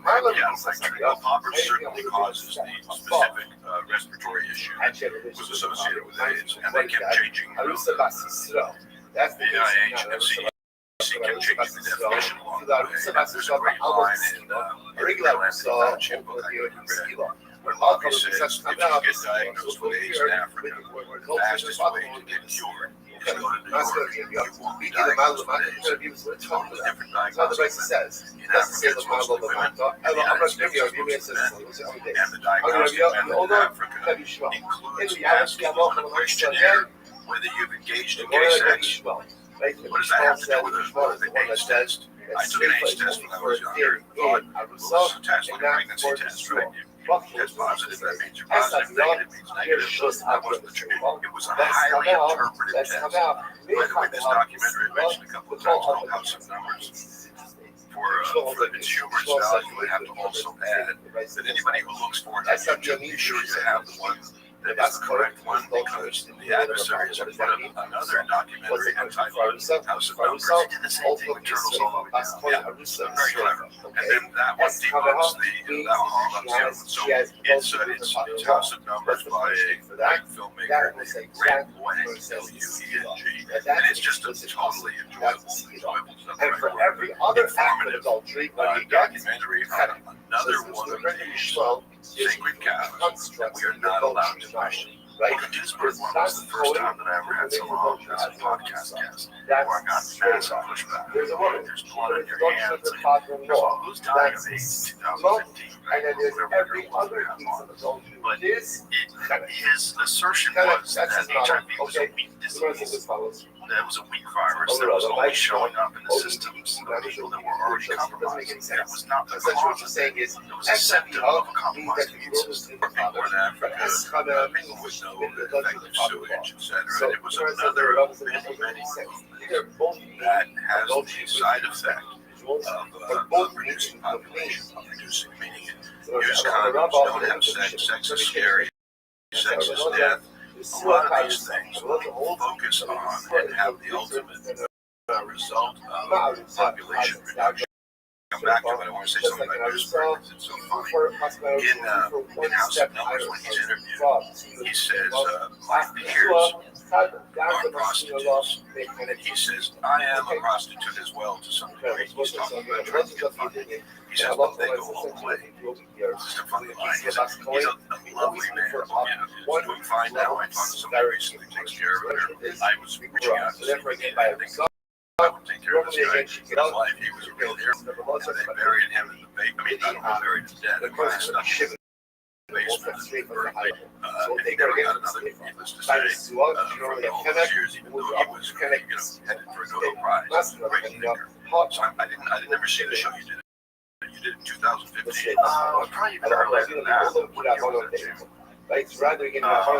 It might have been 13 or 14. I don't remember. I remember massive pushback. Very upset. But you got balls, but I guess you knew that was because doing it at that time, the insult that goes with that one is AIDS denial. No, we're AIDS. We're not talking about that. We're talking about whether HIV is always the cause of AIDS. But there were so many facts that people were. Like for me, when I see a dilemma, I see a situation, and I see inconvenient facts that people are ignoring. One of them being that ACT kills people, and that it was a chemotherapy medication that they have stopped using because it was killing people quicker than the cancer is killing people. And that chemotherapy is always a very short-term use. It's for short-term use. It's like when you have cancer, you take chemotherapy, it kills cancer, and it almost kills you. And then you recover from it, and hopefully the cancer's gone. Chemotherapy that you were being told to stay on, but that had never been kicked in. So it was one, AZT killed people for sure. They were using AZT for AIDS. People were dying from AIDS or AZT, whatever. They were dying more. When they stopped using it, people stopped dying of AIDS. Because that's kind of how it went. Because they'll try to tell you that, oh no, it's the new medications have stopped this way to the heterosexual community. It's really a sexually transmitted disease that's so, unbelievably contagious that it just spread through the gay community like wildfire. Why? There's a lot of people that had gay sex and straight sex. Wow. It never really had any meaningful transition to it. It was a lot of weird shit. Why do people that were total trash get AZTs dead in 6 months? What is it possible that AZT killed those people and then Peter Duesberg is right? This was my thought, and I'm going to hear this guy out. Let me talk to him with a skeptical but objective mindset and see where this guy's at. And you find out he's a tenured professor at University of California, Berkeley. He's done groundbreaking research on cancer. He's a brilliant guy.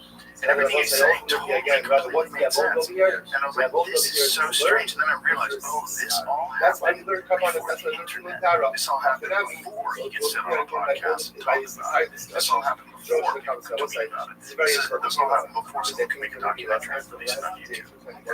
Very true. By the way, another Duesberg story is that there's a couple that adopted a baby in Romania. They're covered in this documentary, House of Numbers, and they adopt the baby. He's tested for AIDS in Romania, tested for HIV. And negative. Gets to America, they do another test. The baby is HIV positive. So these PCR tests. It's very interesting. Yeah, they're PCR tests. This is what Carrie Mullis was very adamant about, is that the use of the proper use of PCR.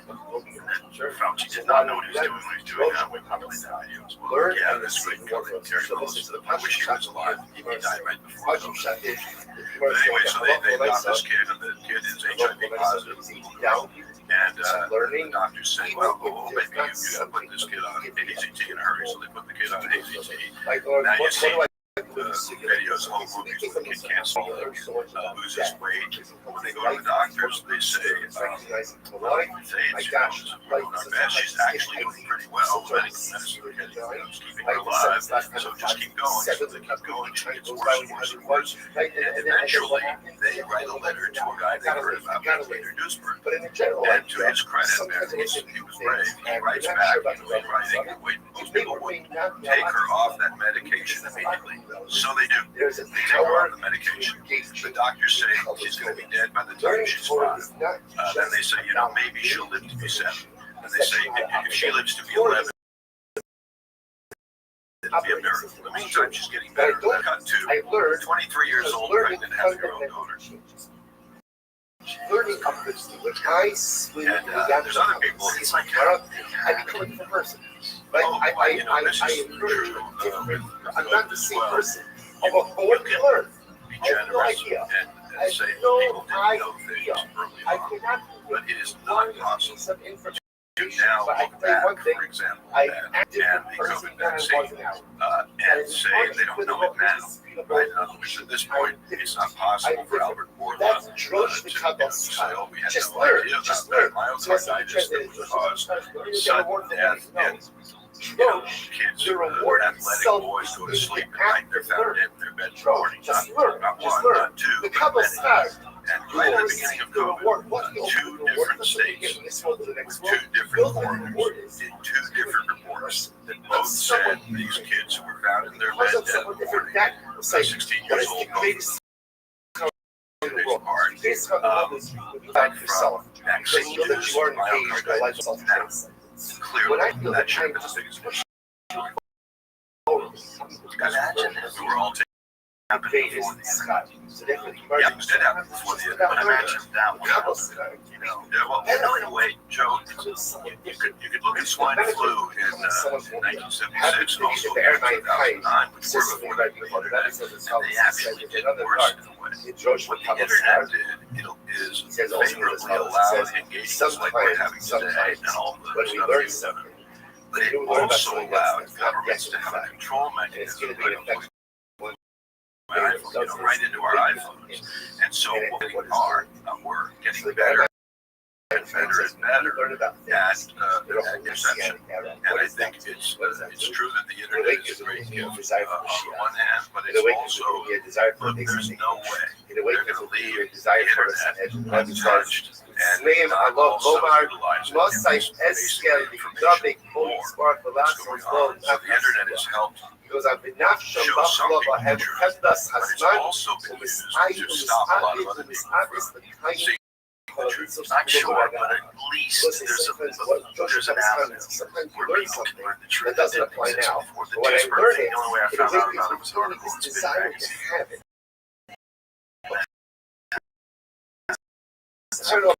Spiritually minded friends. I started reading books. I was like, wait, this can't be real. This can't be true. And having him on was just absolutely fascinating. But the blowback from all the people around I'm convinced that there's no way all of these other doctors would be in agreement and be correct. And that gave me pause.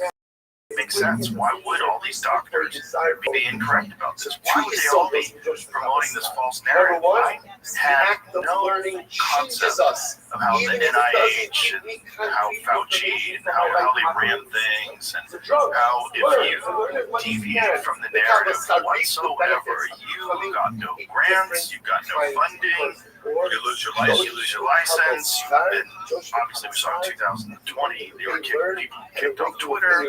Like esteemed scientists, professors, people that taught at major universities, removed from the conversation because they were speaking.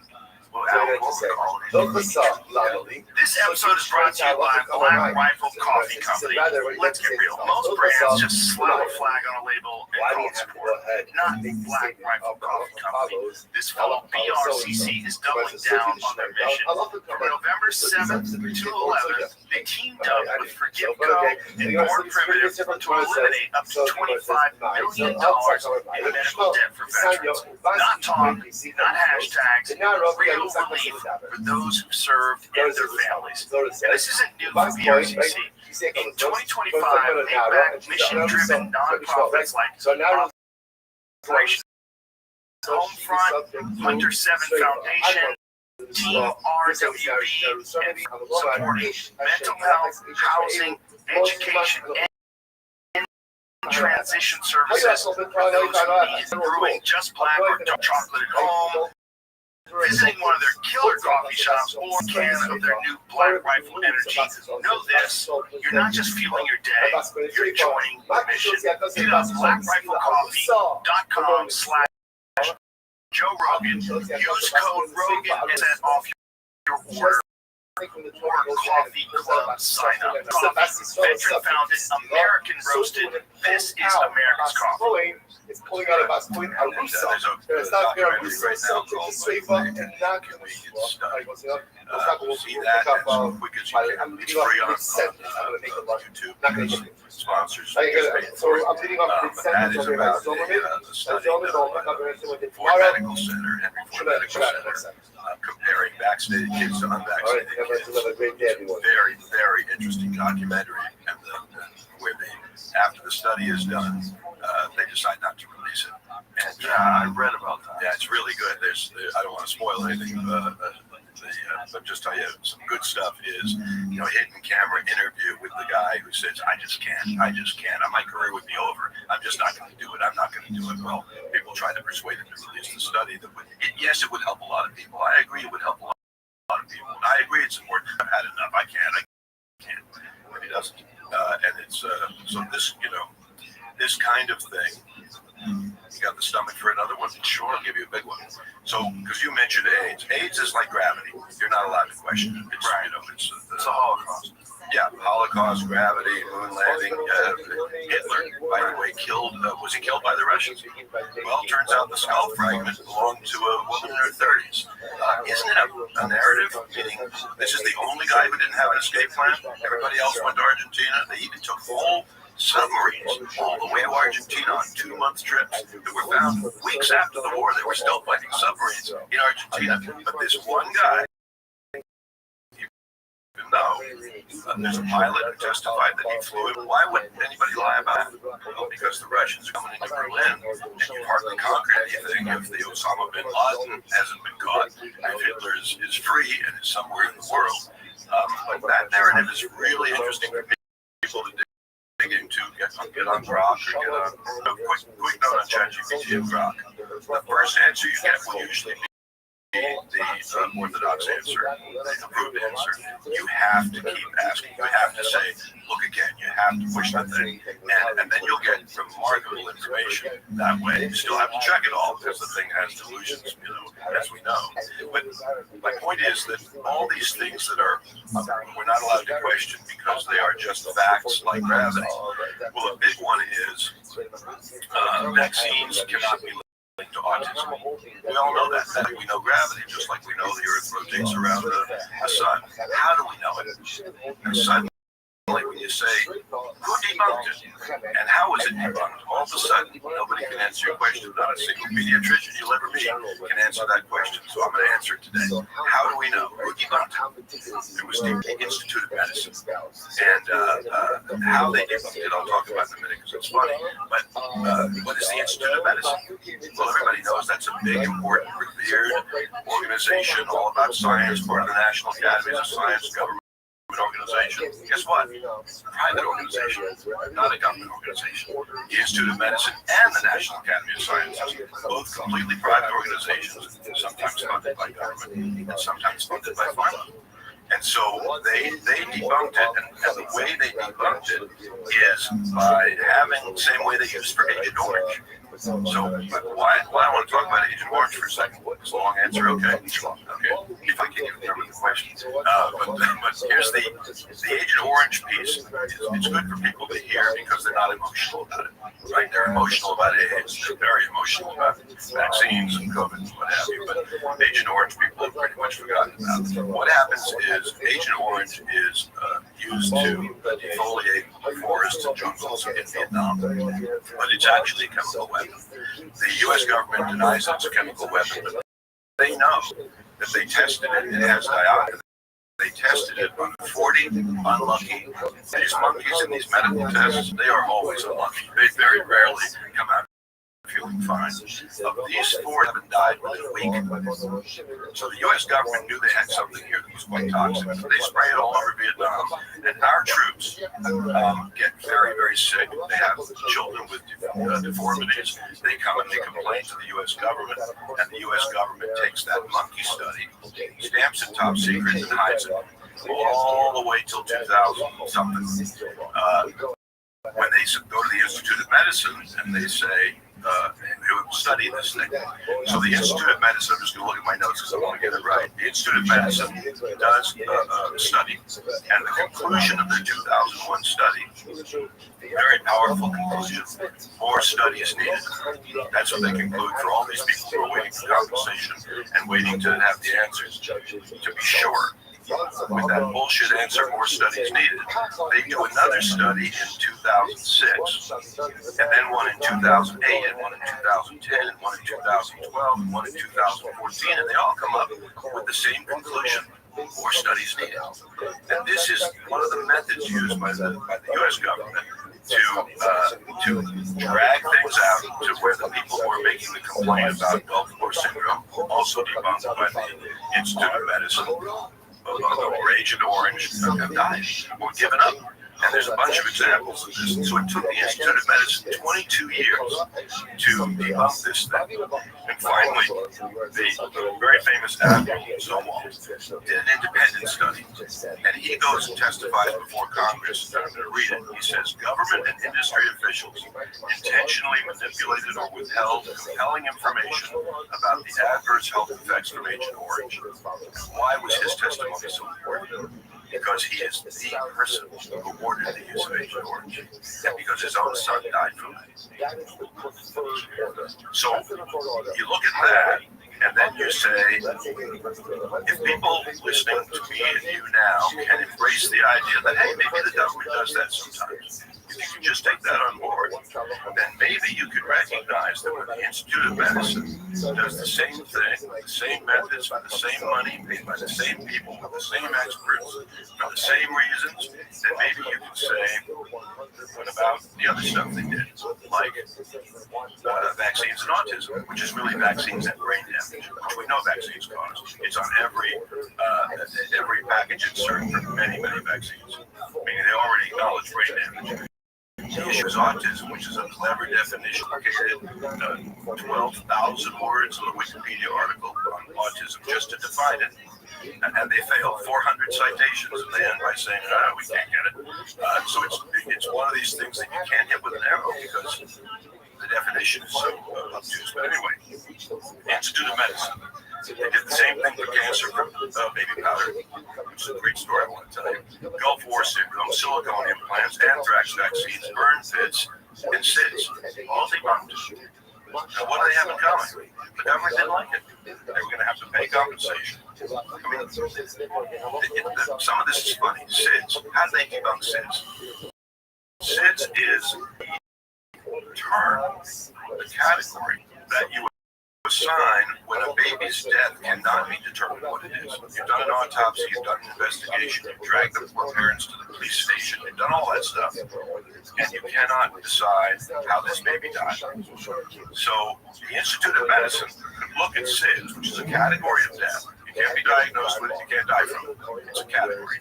And they said, we don't know what causes SIDS, but we sure know what doesn't cause it. Multiple vaccines. That we're sure of. And this is the style of bullshit that goes on. There's a correlation in terms of multiple vaccines and the amount of time period afterwards where a baby dies of sudden infant death syndrome. Well, I have no doubt that sudden infant death syndrome is often caused by multiple vaccines. I have no doubt about it. And that's for another show, and a lot of it's in here. Like I really get into explaining that fact. But the broader point is, you don't have to prove SIDS. You don't have to say COVID vaccines are a problem, or vaccines might cause, the mercury vaccines or other vaccines might cause brain damage, because once you break the system that they use for this debunking, once you get into understanding how this works, can I tell you baby powder real quick? Yeah. Okay, so Johnson & Johnson baby powder, they go to the FDA. And they say, we have to tell you something we're a little concerned about. We have found some cancer-causing asbestos in our baby powder, and we're acknowledging it, and we want to know what to do. And the FDA says, well, we're going to study how much cancer-causing asbestos is okay in baby powder. So they study that for 44 years. And they never considered maybe zero. I had babies, I was like zero. Causing asbestos in the baby powder. They never thought about zero, but they studied it for 44 years because time flies when you're. And the FDA finally ruled on it in the year of 2024, about 10 months ago. After 52 years, they knew it for 52. I want to say effing, but I won't swear. 52 years, and Johnson & Johnson, by the way, still claims our baby powder doesn't cause cancer, which is the worst advertising slogan in the history of the world. So the problem was in the places where they're mining talc, the talc and asbestos are often together. That was the problem, correct? Yeah, but they were able to solve the problem now because there's still Johnson & Johnson baby powder. It's just not made with talc. And they knew this, 52 years ago.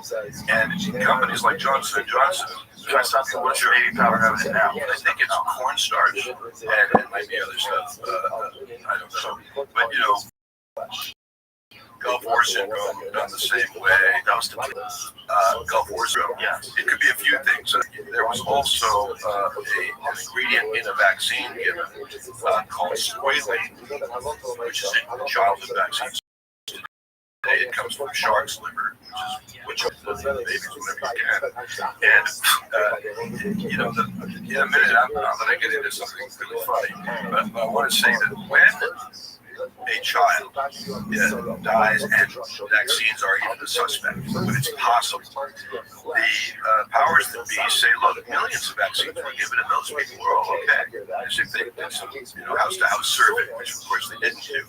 But that's not how we handle air crashes. We don't say, oh, millions of passengers, fine, don't worry about those 400 who are dead in that plane crash. What do? We get the black boxes, we reassemble the plane, we reconstruct what happened. And, they're extensively studied. If we use for plane crashes, my point is, the millions don't matter, the few matter.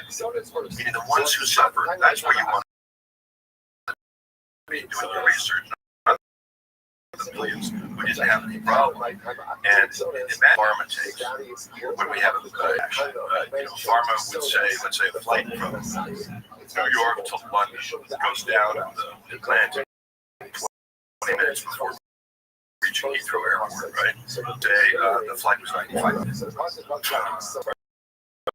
Right? Or they would say, hey, at least you're better off. We got those. In other words, they essentially put death out of the equation and focus just on this.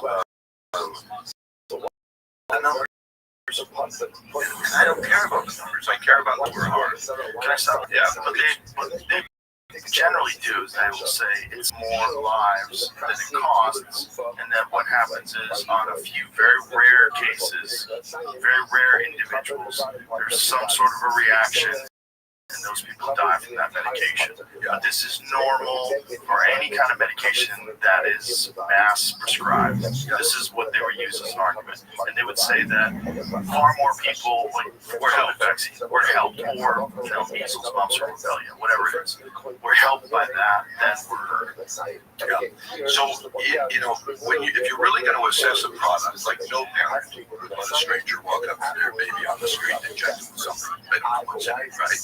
And yet millions of parents do that every year in America by going to Walmart or to Walgreens and getting a vaccine. They don't know what's in it. And they don't know about that 23-year-old pharmacist assistant who's measuring it out and giving it to you. And they don't ask questions like, did your baby have an adverse reaction to this a week ago, or what have you. I want to go right to your question, which is the assessment that we would have to do for anything, forget vaccines, for any kind of drug, is what's the likelihood of getting, in the case of vaccines, you have to say, what's the likelihood of getting the disease?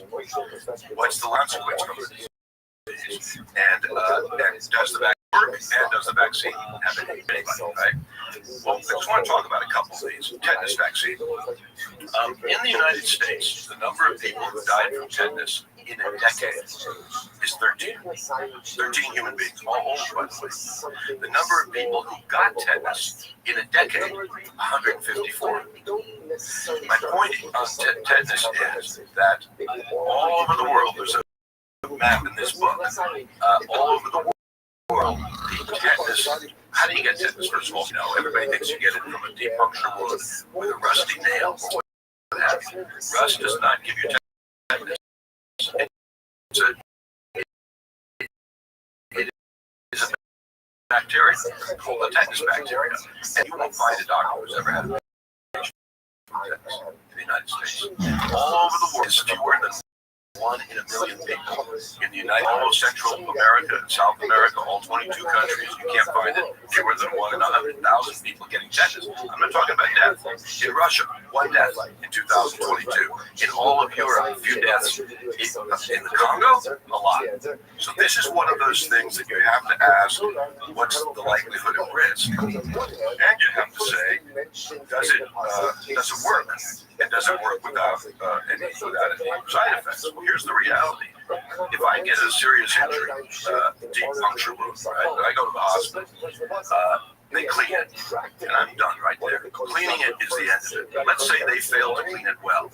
They always offer you a tetanus vaccine anyway, right there. Even if you had one a year ago, there's never a circumstance where they don't try to get you to take a tetanus vaccine. So tetanus is the beautiful vaccine you can take at the time of the injury. You don't have to take it prophylactically. 5 injections to little babies. Little babies. You don't have to do that. So each one of these vaccines, each one of these is a different product. And so polio, by the way, as I head down the polio rabbit hole for a second, I want to say it is another one of these sacred cows, right? Because everybody says, you don't want polio coming back. But here's the reality of polio. Right from the CDC website, 99% of people who get polio never have any symptoms. The typical symptom, you had Humphreys on, so you know, so that the typical symptom is having cold for a week, having sniffles. Number of deaths in the world, planet Earth, 8 billion people. Number of deaths last year from polio, yes, zero. Number of polio kills, terrible outcome, which is paralysis, which is the only bad outcome. 500 on the planet Earth, half of whom recovered. You can recover from it on top of everything else. So you have 99% won't have any symptoms. Of the 1%, 1% of them will have poliomyelitis, paralysis. And of the 500 I just told you about, 564 in 2022, 97% of them were vaccine-induced poliomyelitis, meaning they were the strain from the vaccine. And that's an inconvenient truth right from the CDC website. Yeah, when you tell people that, they go, wait, what are you saying? Yeah, the vaccine is giving people polio. And, you know, Alex Jones and other people told us that on the podcast a long time ago. They had to stop giving it to children in the Congo because they were getting polio from the vaccine. It's the only place they were getting polio. We pulled up an AP article. Watch this AP article where it shows us oral administration of polio to these little children. And it turns out a bunch of them got polio. It's something like, of all the cases of polio, I believe 94% of cases are vaccinated. And by the way, even people hearing my voice right now and yours can go to the CDC website, or who can look this up. In this book, by the way, I just find a random page here, but all the pages have, I don't know where the camera, all have QR codes, right? Everything I assert in this book takes you to the original source material, so you can decide whether to trust me on anything. People just won't let it in their head, right? And the reality of it is that it is very unlikely for your kid to get polio. And let's look at mumps, by the way. So mumps, you can find a CBS story online that shows that they say most mumps cases are in vaccinated children. If you dig a little deeper, what does most mean? 94%. So now you've got a vaccine that doesn't stop mumps. I mean, would you take any other product where they say, this will help you to whatever your sickness is? 94% of the time it won't, but you might be one of that lucky 6%. The point is, I believe, as a parent myself, that parents have to look at each product individually and decide how likely is it my kid is going to get this thing, and what are the consequences of trying it. With COVID, it's so easy. The COVID vaccine, your child stands zero benefit and just might die, right? And so that's the easiest equation in history.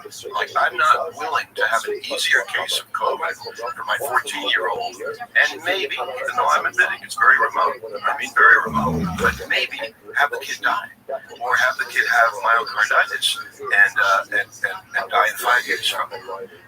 The number of athletes that drop dead in play during games, I'm talking high school athletes, is higher than it has ever been in the world. And they say, oh no, it always happened. Well, I studied that in my last book, and it didn't always happen. It happened 26 times a year over 32 years. You know that during COVID, after the vaccination in 2021, 2022, and 2023, we didn't have a single month. There was 26 cases of sudden death of a young person. And so, how many more than that? Well, I've got 550 just in that book, Cause Unknown. And that's just looking, they're hard to find because you only can find them in local newspapers because the national papers wouldn't report it. And there are some cases that were kind of obvious, like Justin Bieber, getting the paralysis on his face, and his young, healthy wife getting a brain bleed. So there were some that weren't hideable, but those people didn't come out and say, oh, that was related to the vaccine, or I took the vaccine. I don't know Justin, by the way, at all, but I know people going to his concerts were required to take it, so I don't know the answer. But what we do know is that 500 real cases, all with citations, 550 that I put in the book Cause Unknown, that they did the statistical work on it. We have a citation for every single one of them, and it's only people under 45. And you know what people under 45 usually don't do? Drop dead. Right? Healthy, and particularly children and athletes. And so with the COVID vaccine, mRNA vaccine, when you've got the actual, original developer of the technology, Robert Below, dead set opposed to it. When Kanye, who won the Nobel Prize for discovering HIV, dead set opposed to it, spending the last few months of his life touring around unhealthy, saying, do not give this to your children. Then over here you've got these authoritative sources. And the authoritative sources tend to carry the day if people are, and I don't mean it to be too but I want people to hear it. If they're lazy, because if you're a parent, vaccine is not a single product. It's not a brand. It's a whole bunch of different things, and each have different risk profiles, and each have different benefits. Take polio. There's 6 different polio vaccines on the market. Are they all the same? Of course not. They're different. You got to choose, right? Where you go to the pediatrician, and the pediatrician tries to give you your, the MMR vaccine. With the flu vaccine, is a better example. The flu vaccine still had mercury in them until Bobby Kennedy. And they lied and said they took it out in 2001 of all childhood vaccines. On the same page it says, except for some flu vaccines. So there were 6 flu vaccines. And their defense was, parents can choose if they want to with mercury or without mercury. It's just like comedy. Whether you want it with mercury or without mercury. And one parent would say, I'll take it. Mercury, for God's sake. I think it's important to point out about talking about polio that it's also the widespread use of DDT. Yeah, you mean causes? Oh, of course. This is a big one, and not polio, by the way. It might just be Guillain-Barré syndrome and other forms of paralysis. Even, sorry to interrupt, but even President Roosevelt probably didn't have polio, and yet he's the poster child for polio. There was no polio test, and he got it in adulthood, which is not normal for polio. He's paralyzed. That's true.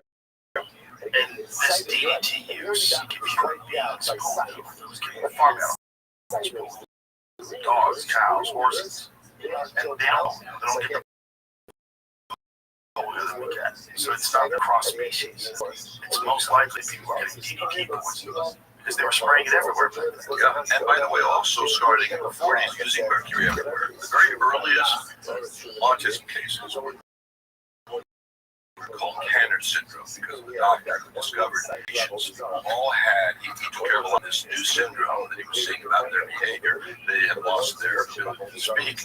They had all kinds of problems. And in almost every case, the father was working with mercury, or mercury was being used in agriculture at that time. Mercury was like this, his wonder product because it's effing effective.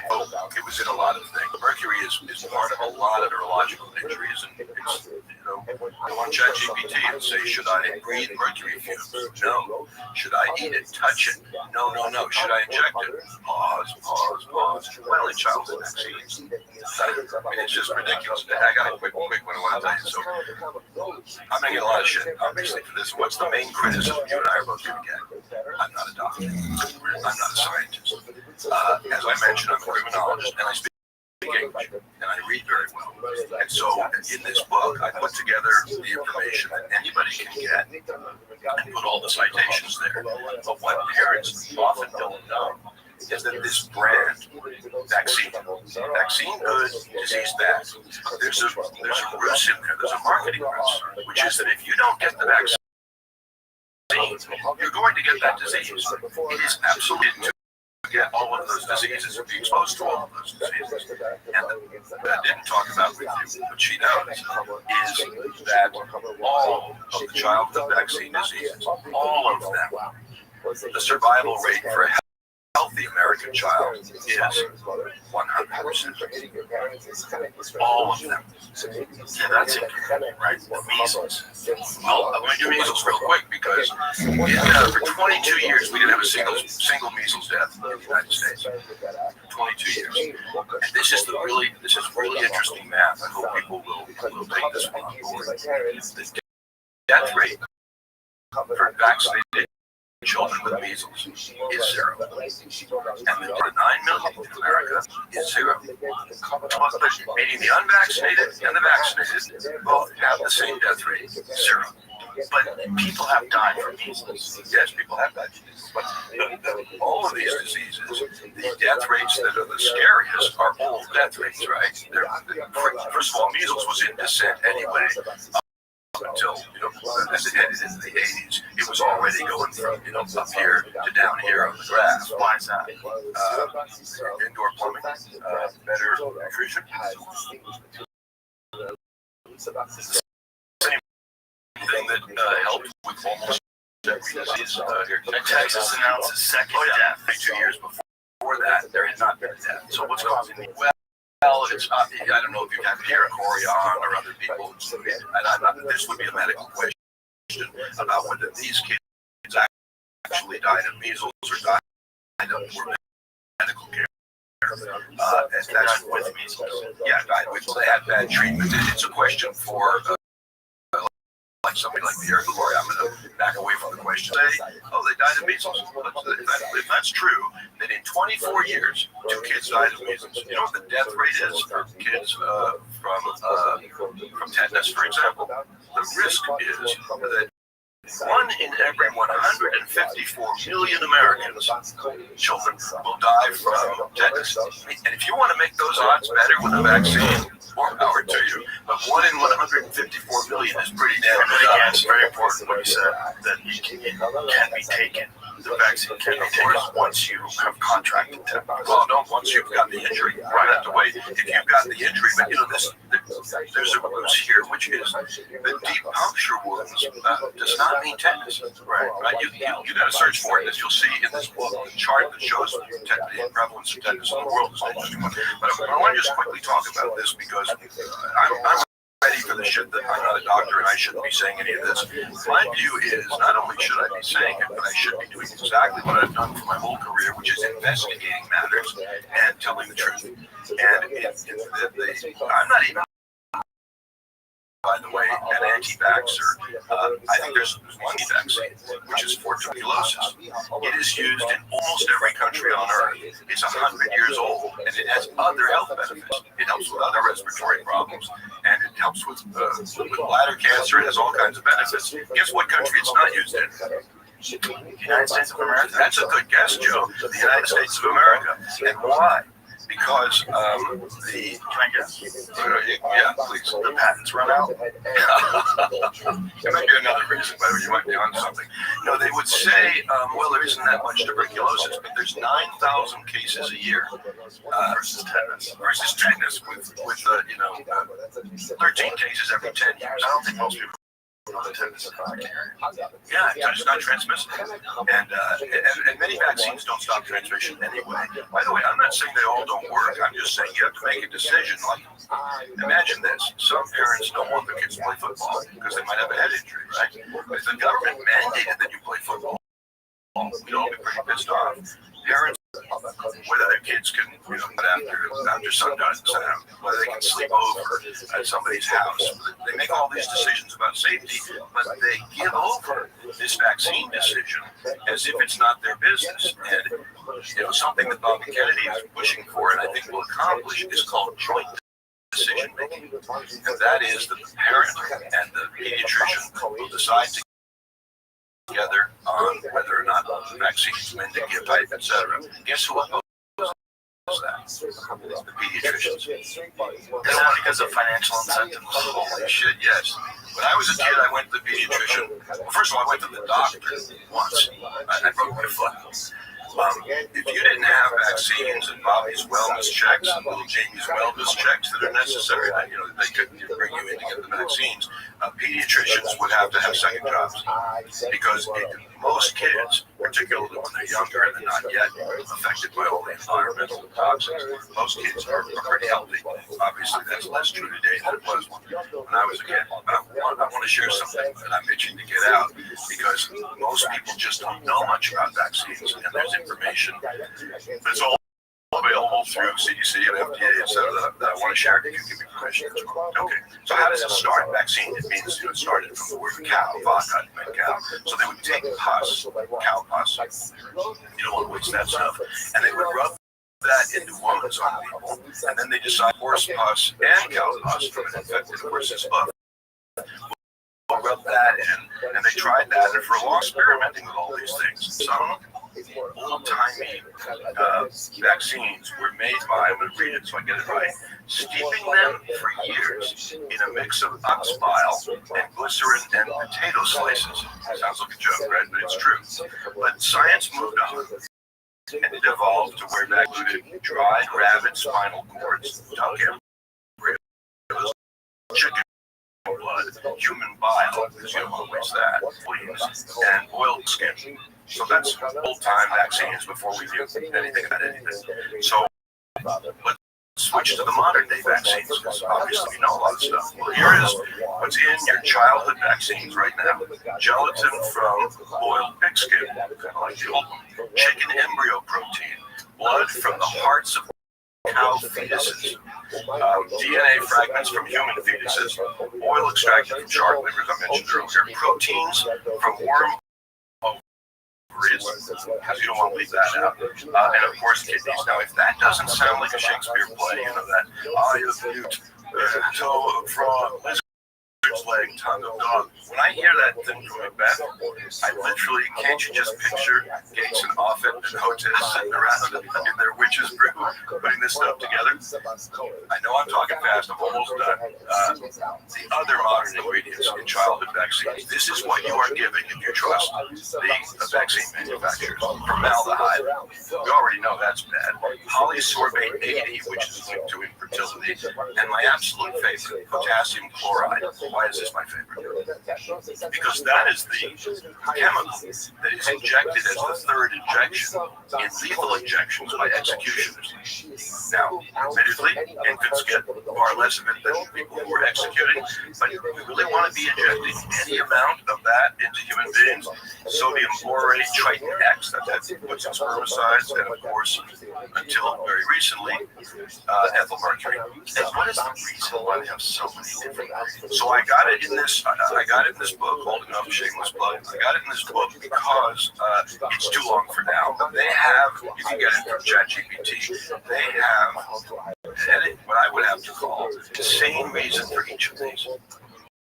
Right? I mean, you just heard what they are. I mean, they're nuts.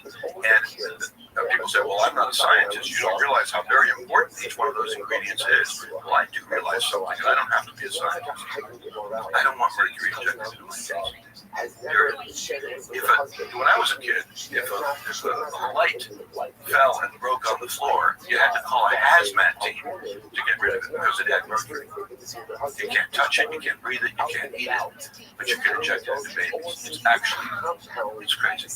And for vaccinologists, there's a degree of mad science here. There's a degree of craziness. And again, I'm still not anti-vax. That's not the point. The point is, learn which products you think matter, because they're not all the same. What are they saying is the reason why they have all these different ingredients? Well, some of them are, I mean, it's not, the one that's not, of course, is SB40.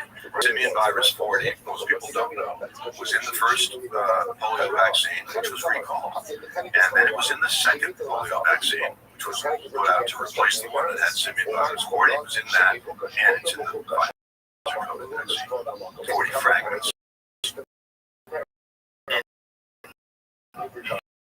If you can explain how that happened. They were they needs to be in some kind of organic material, and that monkey case is a good way to do it. So simian virus 40 accidentally, they claim, accidentally got into it. Let me tell you what they claim for mercury. It's a good story too. They say that it's a preservative, and that they needed it for multi-dose vials of the flu legal In the UK, not in Denmark, not in Switzerland, but for some reason in the United States, it's okay until Bobby Kennedy took it out. I mean, that committee that Robert Malone is on, the ACIP committee that decides on childhood vaccines.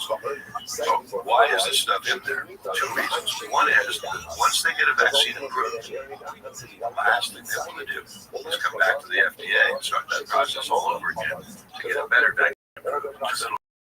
Because it costs a lot and it won't get passed. Right now, the ACIP committee, I mean, it's happening right now. There's a new Moderna vaccine.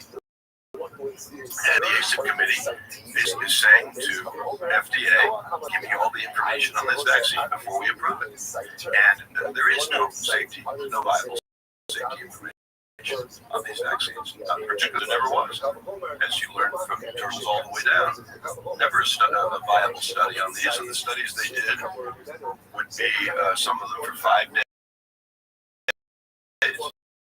some of them for 14 days. And that becomes kids. We need to know whether they had actual quote. They always say studies are published, and then when RFK pushed them on this and forced them to reveal the fact that no, there weren't any studies that showed it. Yeah, they had never done a study. There are now 3, but not done by the government, of comparing vaccinated kids to unvaccinated kids for all health outcomes. If you give a kid a measles vaccine, it'll stop from getting measles for many years. It works. But does it affect, right? So the 3 studies have been done, and many more problems among vaccinated kids unrelated to the disease. Therefore, I'm talking about asthma and ADHD and neurological problems and visits to the pediatrician. It's the easiest study in the world to do because you go to a big company like Kaiser, they got the kid, they know he went in for a vaccine or didn't, and they know how many visits he had to the pediatrician. And so they can look very easily at it. It's not a hard project to do, and that's what Bobby and Del Victory both went to get done by CDC and NIH. And that's the meeting where Fauci said, oh, yeah, I have that study. And he did this looking through the file box. Oh, I can't find it. I'll send it to you. And then they had to sue to get it. And right before the joint of the court, they get the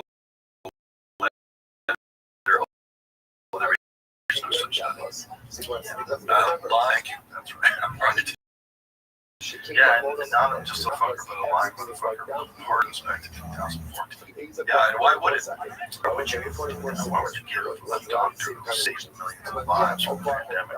Why would you give him a pardon? That goes back to 2014. It seems insane. It seems insane that you would even need something like that. I like my word ingredient. He wasn't charged with anything. Right. So pardons are typically for people who are charged with something, not for people who might be.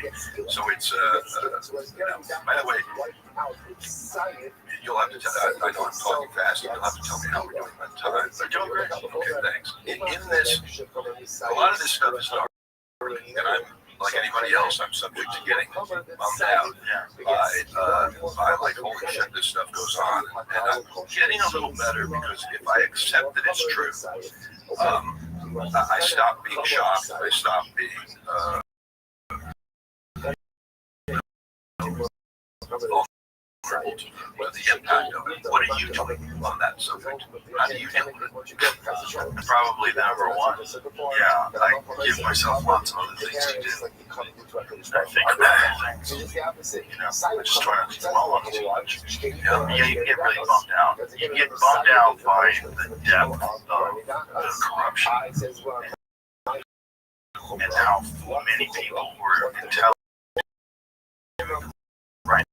have become minimum whether they realize it or not, and how it is to dismiss anybody's questions about very questionable things. Yeah, it's very disturbing, and it alienates a lot of people. There's a lot of people that I can't talk to on certain subjects because they'll just spout out some propaganda.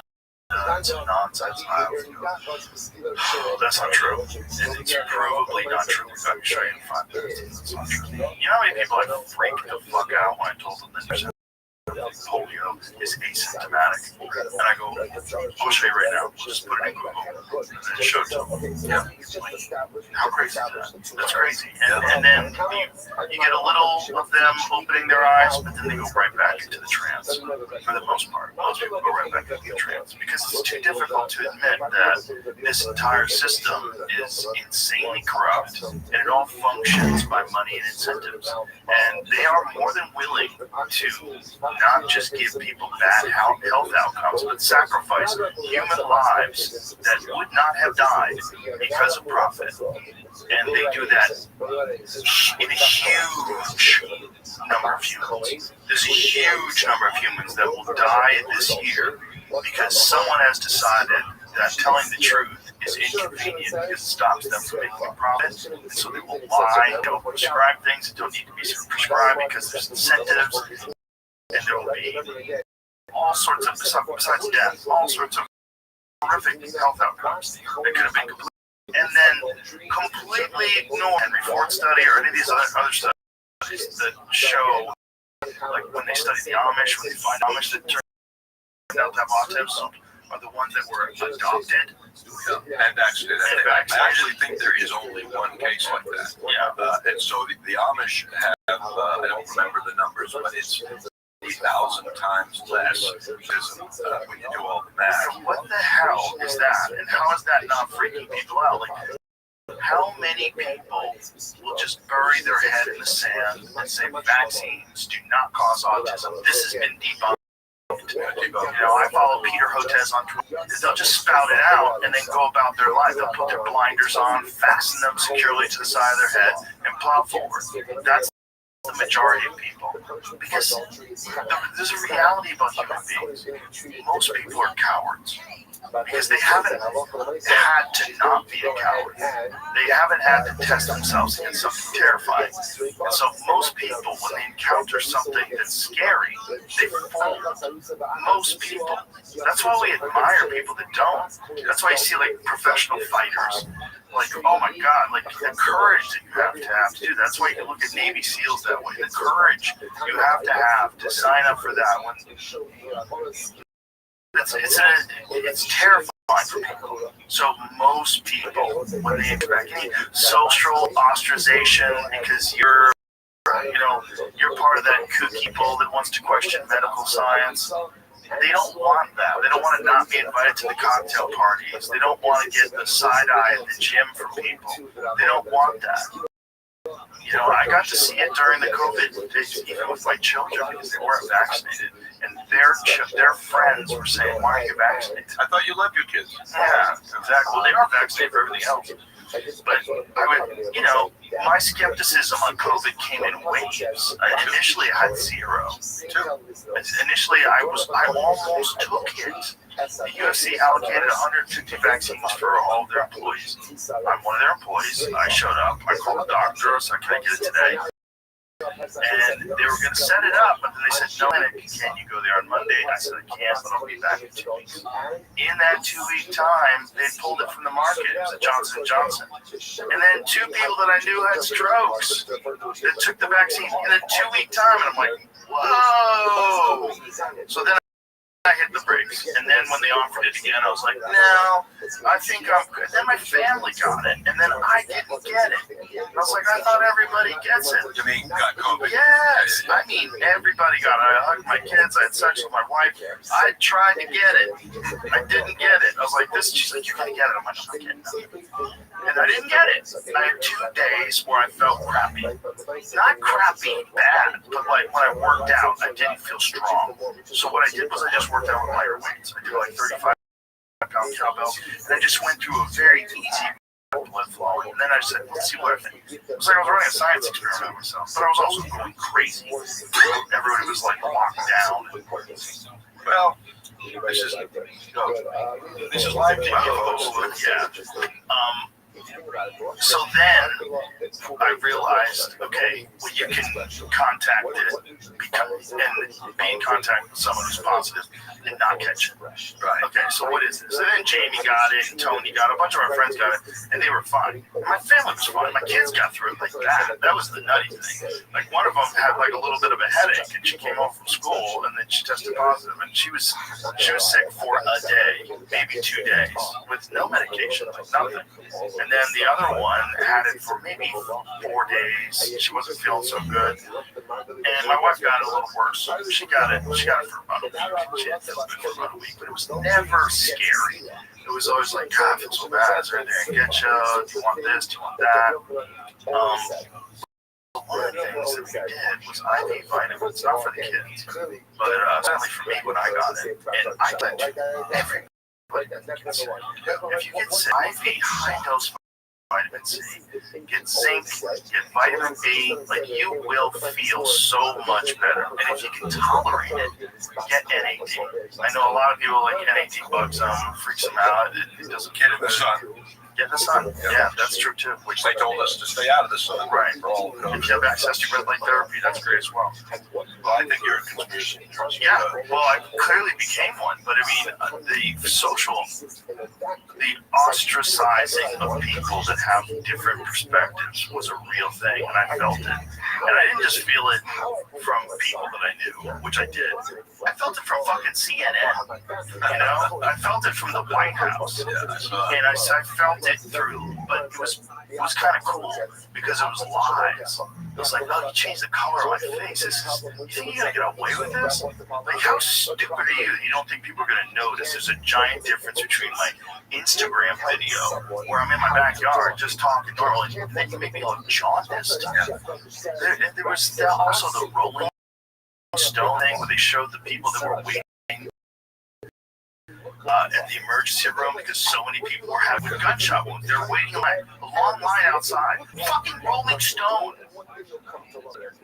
And they were saying people were getting overdose of horse dewormer, which, by the way, no one got an overdose of horse dewormer. Which, by the way, no one's taking. You can get ivermectin online, you fucking idiots. Back then, you could get it at a pharmacy until they shut that down. Like, why would you shut down the ability to get a very useful medication? Why would you do that? Like, how do you know why this person is getting ivermectin? What if they have fucking malaria?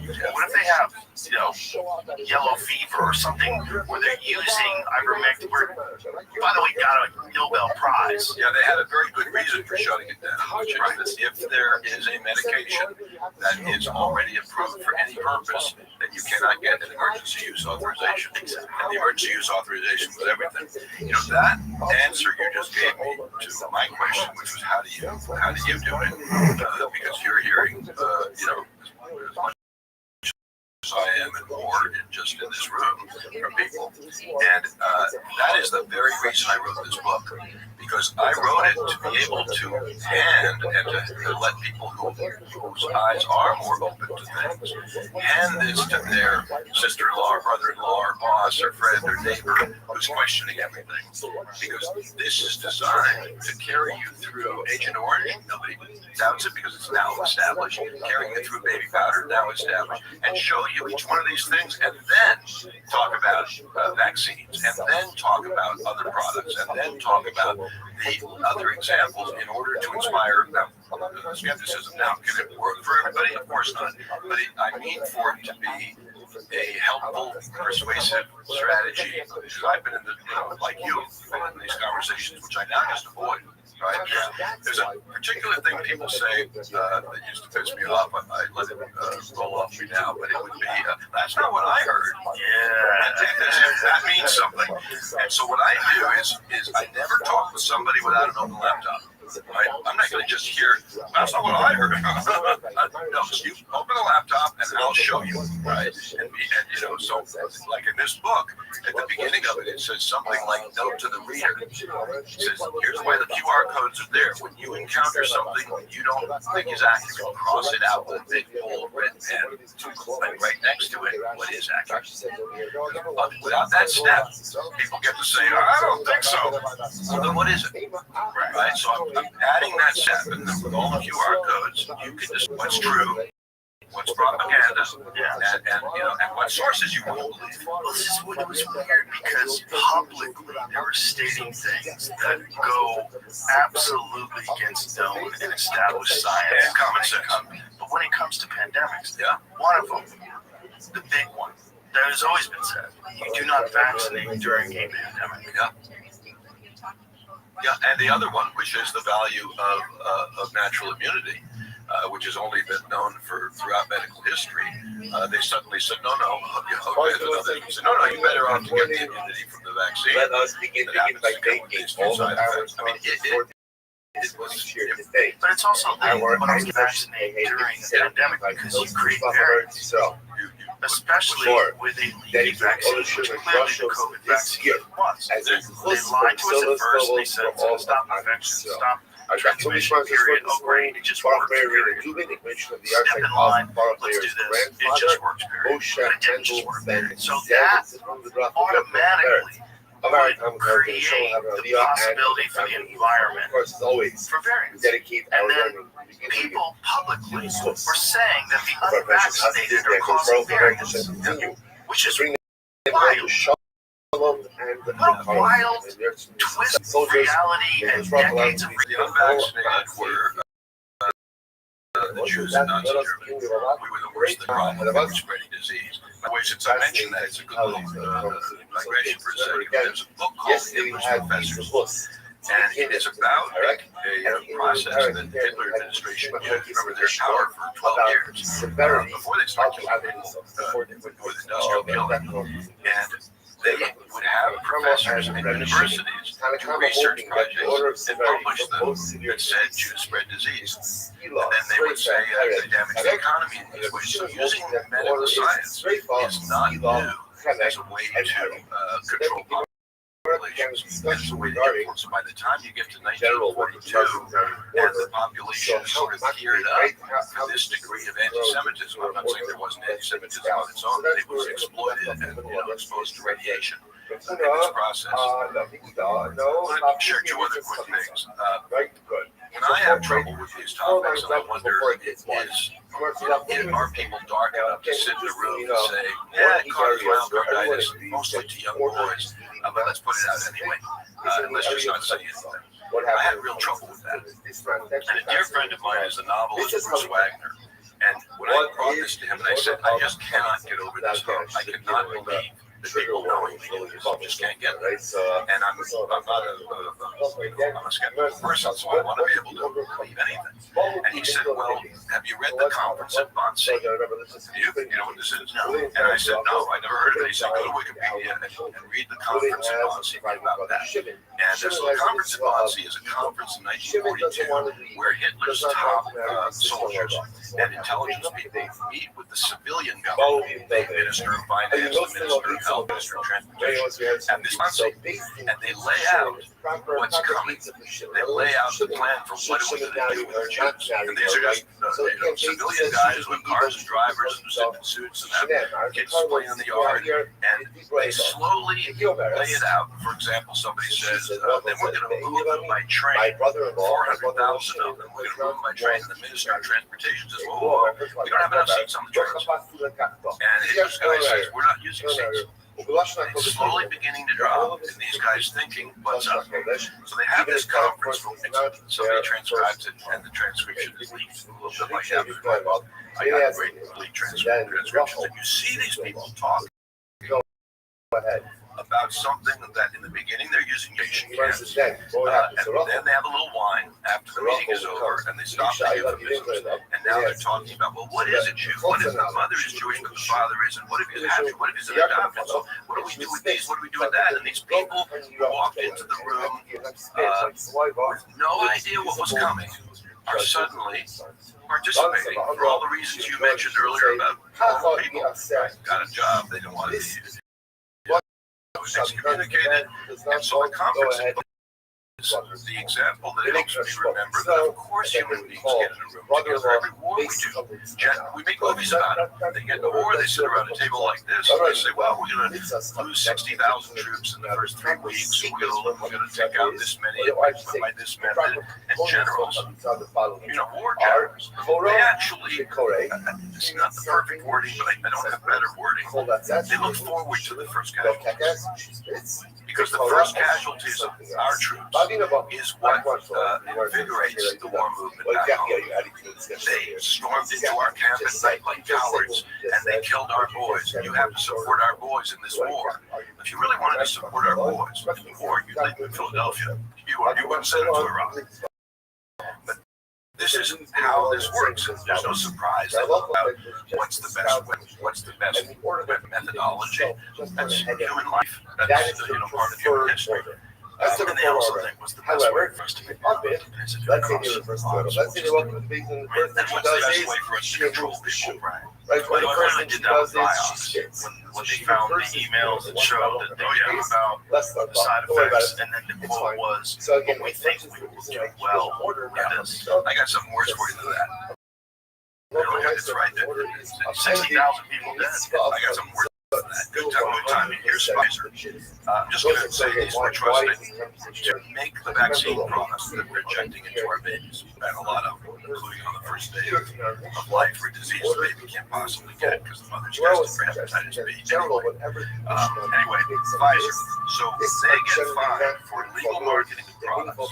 The company's forced to pay the largest criminal fine in U.S. history at that time, plus $1 billion more in a settlement in 2009 for False Claims Act. And I almost forgot $240 million in criminal fines and another $190 million in 2004 for false claims to Medicare. And $60 million and $40 million, $75 million for fraudulent marketing, $15 million for paying kickbacks to healthcare providers. That's Pfizer. Johnson & Johnson, who's a really trusted company, to some people, they got fined $5 billion for what I already talked about, which is the baby powder, $4 billion, sorry. And they had to pay out all kinds of court things. But they got a $5 billion fine from multiple states for its role in the opioid crisis. And you can decide if I'm overplaying this because they got deceptive marketing, downplaying the risks and overstating the benefits of their products. False claims made to mislead patients and regulators, tricky promotion, etc., for products, and failing to adequately warn about the risks of those products. They're $4.7 billion criminal fine in connection with baby powder, $2.2 billion in penalties for illegal marketing and kickbacks. Now, I know this is boring, so I'm going to rush through it. GlaxoSmithKline, same thing. All kinds of criminality. GlaxoSmithKline had 700 middlemen who were bribing doctors. And one of the companies that I talk about in the book, the sales guy comes to the CEO and he says, I got a great idea for a product. Most of pharma companies are paying doctors to go around and give seminars, touting the drug, right? He said, let's cut that out. Let's go right to pay the doctors to write the prescriptions. It was called bribe to prescribe. Doctor to write the prescription, and then he'll send it to a particular pharmacy, and it's for drugs the patient doesn't need. And then we're going to kick back from the pharmacy as well, plus we'll sell our product. The CEO of that company hears that. He slaps his hand on the table and he says, we just got our new VP of sales. Right? They've been convicted, by the way, other than Vioxx, which caused 200 deaths in America. They get a 650,000 deaths. So, go online and you'll get a whole different group of numbers. I said 200,000. Oh, sorry. I thought you were talking about 200. Oh, sorry. I'm sorry. Okay, I had read 60,000. Here's a good one. Really 200,000. Yeah, here's a good one from Merck. And by the way, it could be 600,000 for all we know. You think somebody's running around trying to do that number accurately at the CDC or at work? Let's say the low end, 50,000. I thought the low end 600,000. Well, it's bad. It's still insane. Here's an interesting one from Merck also. A bunch of whistleblowers came forward. at Merck, and they acknowledged that their flagship product, which is the MMR vaccine, that they tested it against a variant of mumps. It doesn't exist in the wild. And guess what? The MMR did really good in that test, right? And it came back that it could pass all the requirements to be included. They added rabbit blood to human samples in order to pass that test. Why did rabbit blood help them pass that test? Science, who knows? Now they barely do that. Eli Lilly, criminal fines of $500 million and $800 million in settlements. This is the last one I'll do for a product of theirs called Cyprex. Right now, why did 32,000 people sue over Cyprex? Why were they so pissed off? Was it because Cyprex caused swelling in the hands, the feet, and the arms? A little bit. That pissed off some people. Was it because it caused problems with swallowing, drooling, or the twisting body movements that lots of people reported? Some were pissed off about that. Was it that it caused stroke and heart attack? I'm reading, by the way. Probably that explains some of the result. But ultimately, what really pissed people off was the big side effect of sudden death. But Eli Lilly made a good decision pushing Cyprexa, because even though it cost them $40 billion, even though it cost them billions in settlements, they made $40 billion in revenues. That's the same as the bonds, right? $12 billion in revenue. And all the last 31 years of the government, pharma manufacturers made $62 billion, but they made trillions, and most of them are repeat offenders. The question is, why in the world do we trust these companies? It's a very good question. I was hoping you could answer. There's no answer. I mean, people are lost in the trend. And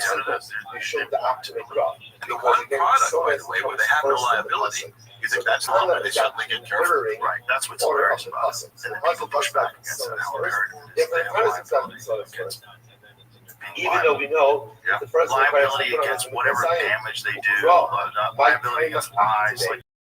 So again, it's just crazy that they let them do that, because vaccines cannot be both safe and effective. This is like literally what they said when they were pleading for the immunity. Yeah, you know, I forgot to mention earlier, you asked why are some of these ingredients in the vaccine? Yeah. Claim that it was a preservative for the multi-dose viral flu vaccine. There's another ingredient in the vaccine, and that's called the adjuvant. And that's what bothers the body. That's what gets the body to say, I don't like this, I'm going to mount an immune response.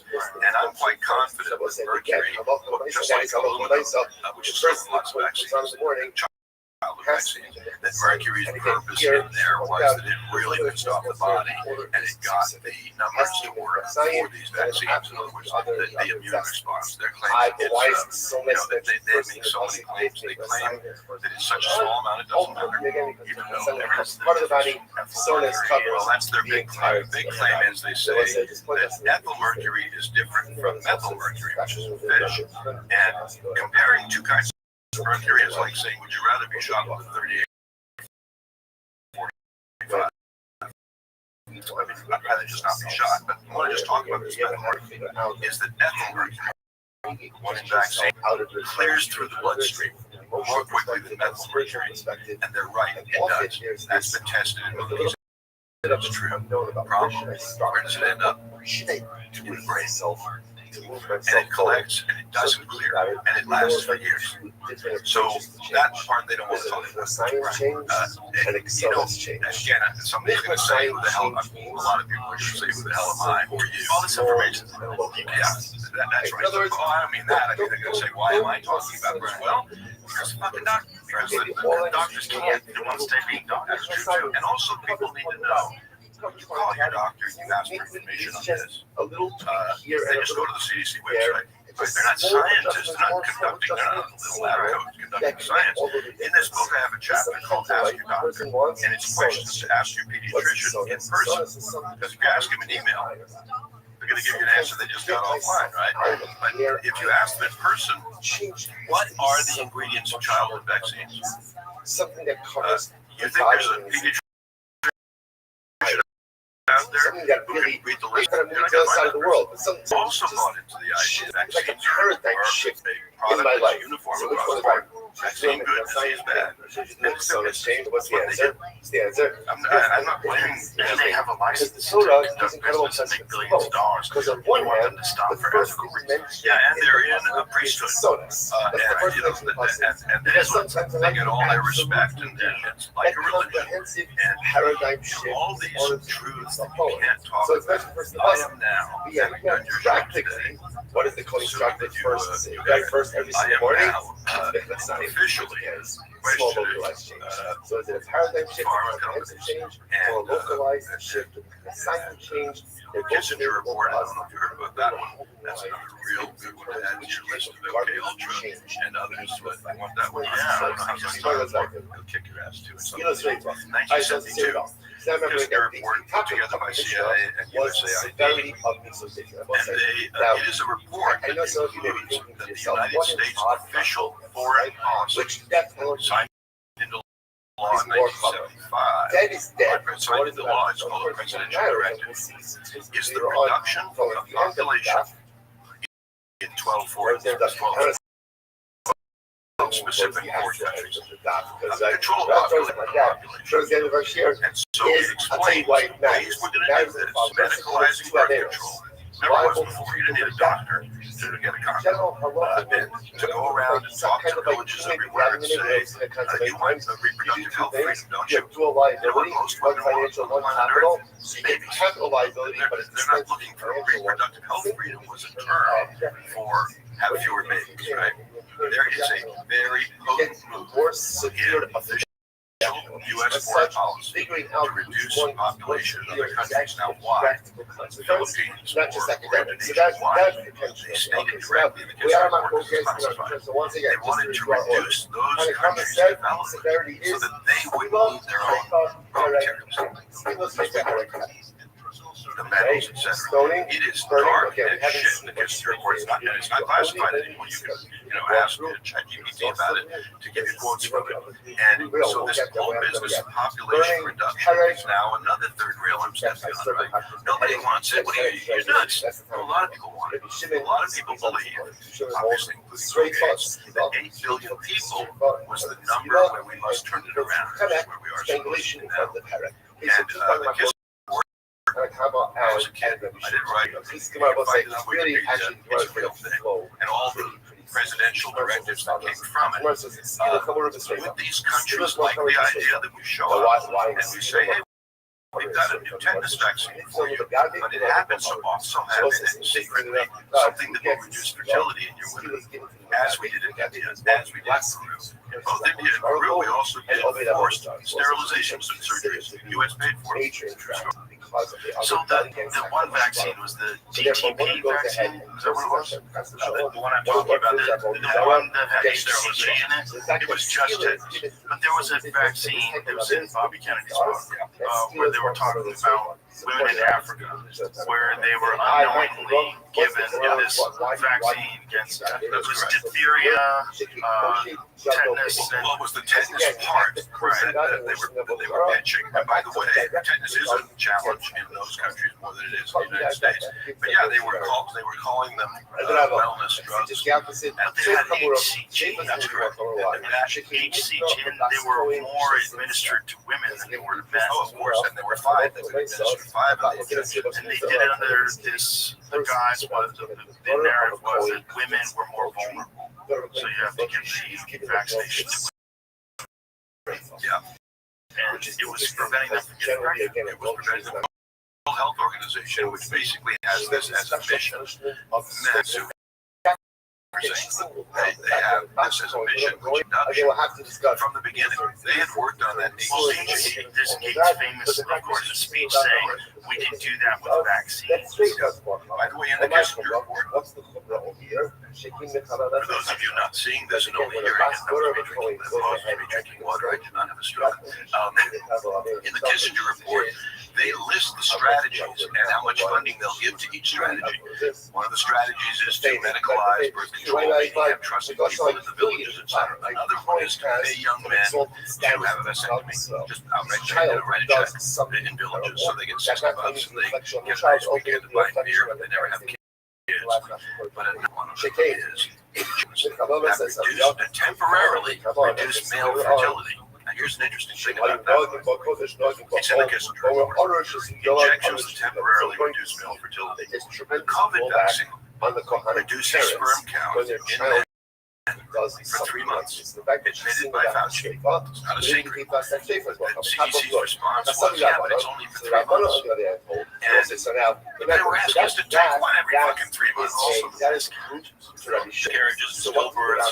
My idea is that it's no surprise that these responses that I think good people believe, I think there are good people who believe that population reduction is important. The fact is, of course, that now we are barely at replacement value right now in terms of many populations. Countries like Japan, South Korea, they're under replacement numbers, meaning they're not having enough babies. The entire population of the planet Earth could fit in the state of New York. I'm not saying it would be a pleasant place, but I'm just pointing out that the Earth is very big, and I'm not persuaded that overpopulation is the issue. I do think an issue is distribution of food. That's it. I mean, how we distribute the resources we have is affecting a lot of people. But whether I agree with a lot of people believe it very strongly. The woman who founded Planned Parenthood, which I gave it, the woman who, she was into population reduction. By the way, when I said it, I was still giving money to it in the last 2 years. Now, all these things are changing. Everything I thought is subject to reevaluation. Maybe that's how we ought to live, which is to not lock into these positions where we think we know. Well, I think part of the problem with some poor countries is they don't have great infrastructure, they don't have great power grid, they don't have great manufacturing, they don't have great government, right? Well, the only way you're going to generate wealth is if you have legitimate power, reliable power that is clean. The problem with that is when you give people a nuclear plant, they didn't know how quick and easy it would be for it to convert to now they have nuclear weapons. That's how you get Indian Pakistan. Yeah, right. They both have nuclear weapons. Why they have nuclear weapons? Somebody decided to build nuclear power plants. They think so. You can't have the whole world have nuclear weapons. It's pretty nuts how many people have them as it is and how we haven't used them. Well, we have used them, of course, only in the United States. We haven't used them since this thing is this unsurmountable problem of providing energy and infrastructure. When you hear things like, it's like we want to make sure that they don't develop to a point where they start using their own materials and we need them. So let's fuck up this entire, whatever the progress was going to be, let's hold that. Yeah, and do it in the name of showing up like we're here to help. And we're here to do something wonderful for you. Dark. Time for anyone? Okay, this will be fun. All right, so they are killed in the Institute of Medicine report and study that they did what they call autism and alcohol brain damage. It's a closed session. Right? And the very first thing said is this optimistic pronouncement. The closed session transcripts will never be shared with anybody outside the committee and the staff. Well, that turned out to be way wrong because somebody leaked the transcripts, which is why they're in my book. They're absolute transcripts. The provenance of it is now around since it was when there was the beginnings of articles that nobody has come and said, like Bobby Kennedy published on them, and nobody came forward and said, wait a minute, I never said that. And you can see, you can tell they're real by how, what they say, and also what they end up with, which is equal to the report they published. But this was meant to be secret, right? Now, the second pronouncement they made, this one was dead on accurate. The point of no return, the line we will not cross in public policy is pull the vaccine, change the schedule, we wouldn't say compensate the injured, and we wouldn't say stop the program. And another one says, CDC wants us to declare, well, these things are pretty safe on a population basis, and we are not ever going to come down that autism is a true side effect. That is the first hour of their study. That is the first hour when they sit down to answer the question, which is, might mercury or other ingredients be causing autism in children anywhere. And they CDC wants us to declare, well, these things are pretty safe on a population basis, and we are not ever going to side effects. The CDC Well, the CDC pays for the program, but they specifically, and everybody kind of knows it. One of the doctors asks, are we going to look at mercury? And the answer comes back fast, saying, there's the first study that the U.S. government is doing, supposedly to find out what causes autism, but what they're actually doing is finding out what doesn't cause autism, right, which they already know is going to be vaccines. And one of the doctors says, wait a second, not this round. If we're going to look at autism, can we really fundamentally look at it in isolation? In the real world, they, meaning the injections, don't occur in isolation. Individuals got the MMR vaccine also received the vaccines for mercury. So that's a very good point he's making. What happens to his point? Immediately, a guy named Dr. Berg interrupts. This is what I think is funny. I'll try and do it without writing it. This is what Dr. Berg says. He says, I don't know how long it will take for us to figure out what the question really is. I'm a veteran in one panel that took 6 days for a group about this size to figure out what the question was. It can be a formidable issue. I don't know what the question is, whether it's MMR or whether it's a measles vaccine. And somebody tries to answer it, and he says, excuse me, we're going to have a method for how we focus the question. This is one of the questions we need to focus on. How are we going to form the question? What process are we going to use to form the question? The issue of specifying the question is a very important step. I would like to know how this panel is going to specify the question. And this is what he's obsessed with and talking about. And the next guy, he talks all through the thing, and he's impossible to understand.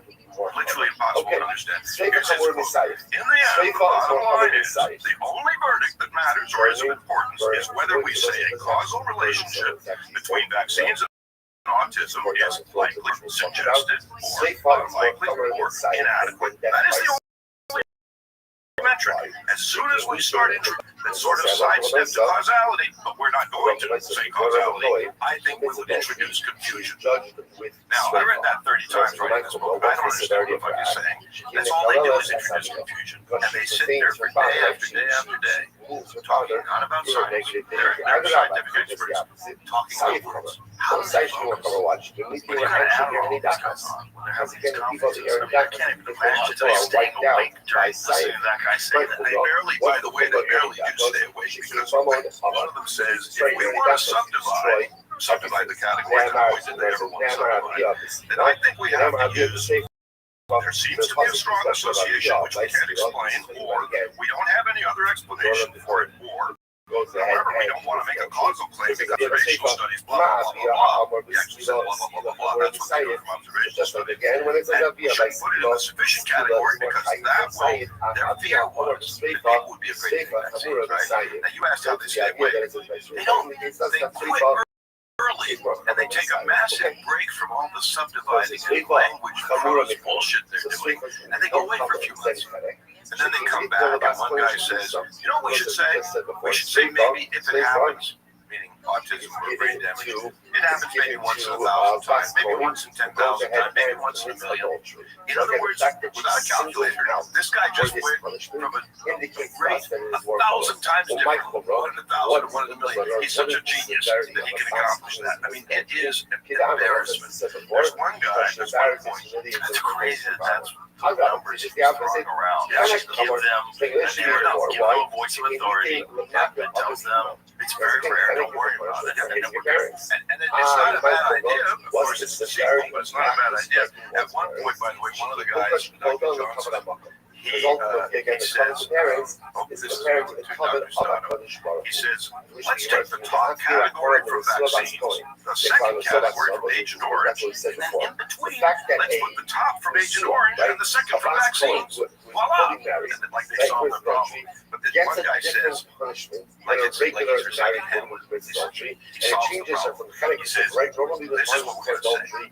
We're going to say our information is inadequate to accept or reject. That is a statement. So what does that show you? And then they work on that statement for a while. And there's this woman named Barbara Lofish who offered them a lot of information that they rejected. They turned it down. And here's what they say about her in the meeting. They say, all we are going to get from her is a list of hundreds and hundreds and hundreds of kids who were developing normally, and if they got their MMR vaccine, and they started to regress. In other words, all we're going to get is exactly what we think is here to do. That's what America has to do. So all these, and this couple of Dr. Goodman, he says to the group, he says, it's not, it's still sort of rough, but and then he rolls out this big event. I call it the three-category system. That is high, intermediate, and inadequate, with the other two categories being no evidence at all or favors acceptance. And he says, what we're looking for is an argument that is embedded inside the rhetoric, an argument that might be of some value to parse out and take pieces of and make sure that we address it in its pieces. That's like a fucking Scrabble session. That doesn't make any sense. But I'm not a scientist, so I shouldn't be able to opine on it, but that's why. But it's clear what they're doing. Oh, yes, trying to make that water as much as possible. And they come out with their report, and not only do they come out with their report saying that there's no link between any vaccine and any autism in any child, not only that, but they say it should not be further studied. These guys will do study after study after years because they got paid for it. About this one study. It's quite remarkable. And that is allows everybody to say to you, and the first line, Kennedy, let's debunk it. That's how it happens. That's the debunking. What I'm trying to do is show them how the sausage is made. It is debunking campaigns. It's not pretty. Curses that show or worship idolatry. There's nothing optimistic. Very simple. But it's just until those kind of people are no longer those kind of things. We're going to continue to have reverse. And there's going to be new things that come up that freak everybody out. Yeah, of course, you asked at the very beginning, did I think that some of these things were intentional or simply exploiting the opportunities that came? I now believe that very few things are purely organic. That's what I believe. In other words, any giant social movement like COVID is a giant social movement. This is not accidental. This is not people who thought this. We tried that. We just doing our best to figure stuff out. That's now impossible. That process, that's what she was about. Do you think that the virus was...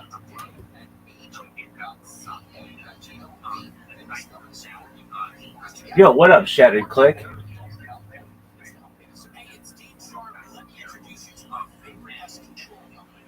I hear myself. All right, well, you be you, baby. I'm here in the flesh.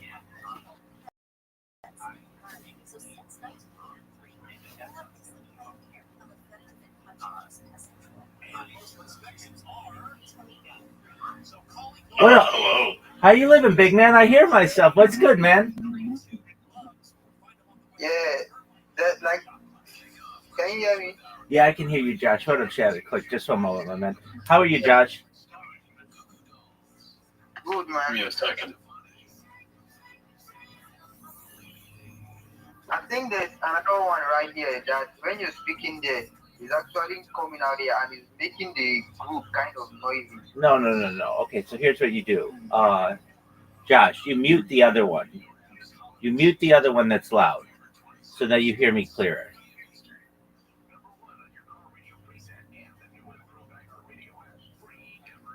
Okay, man, I've done that. So does it sound better? Does it sound... Can I send for you the link to the link tree?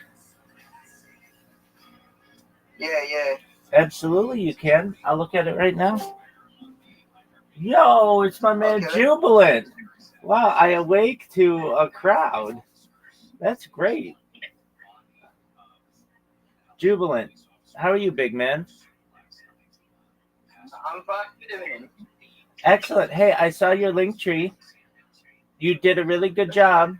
Now you just have to put the other links on it that I sent you. So I sent you a long list of different social media. You got to put that social media on there, and then we'll move on to making videos for you.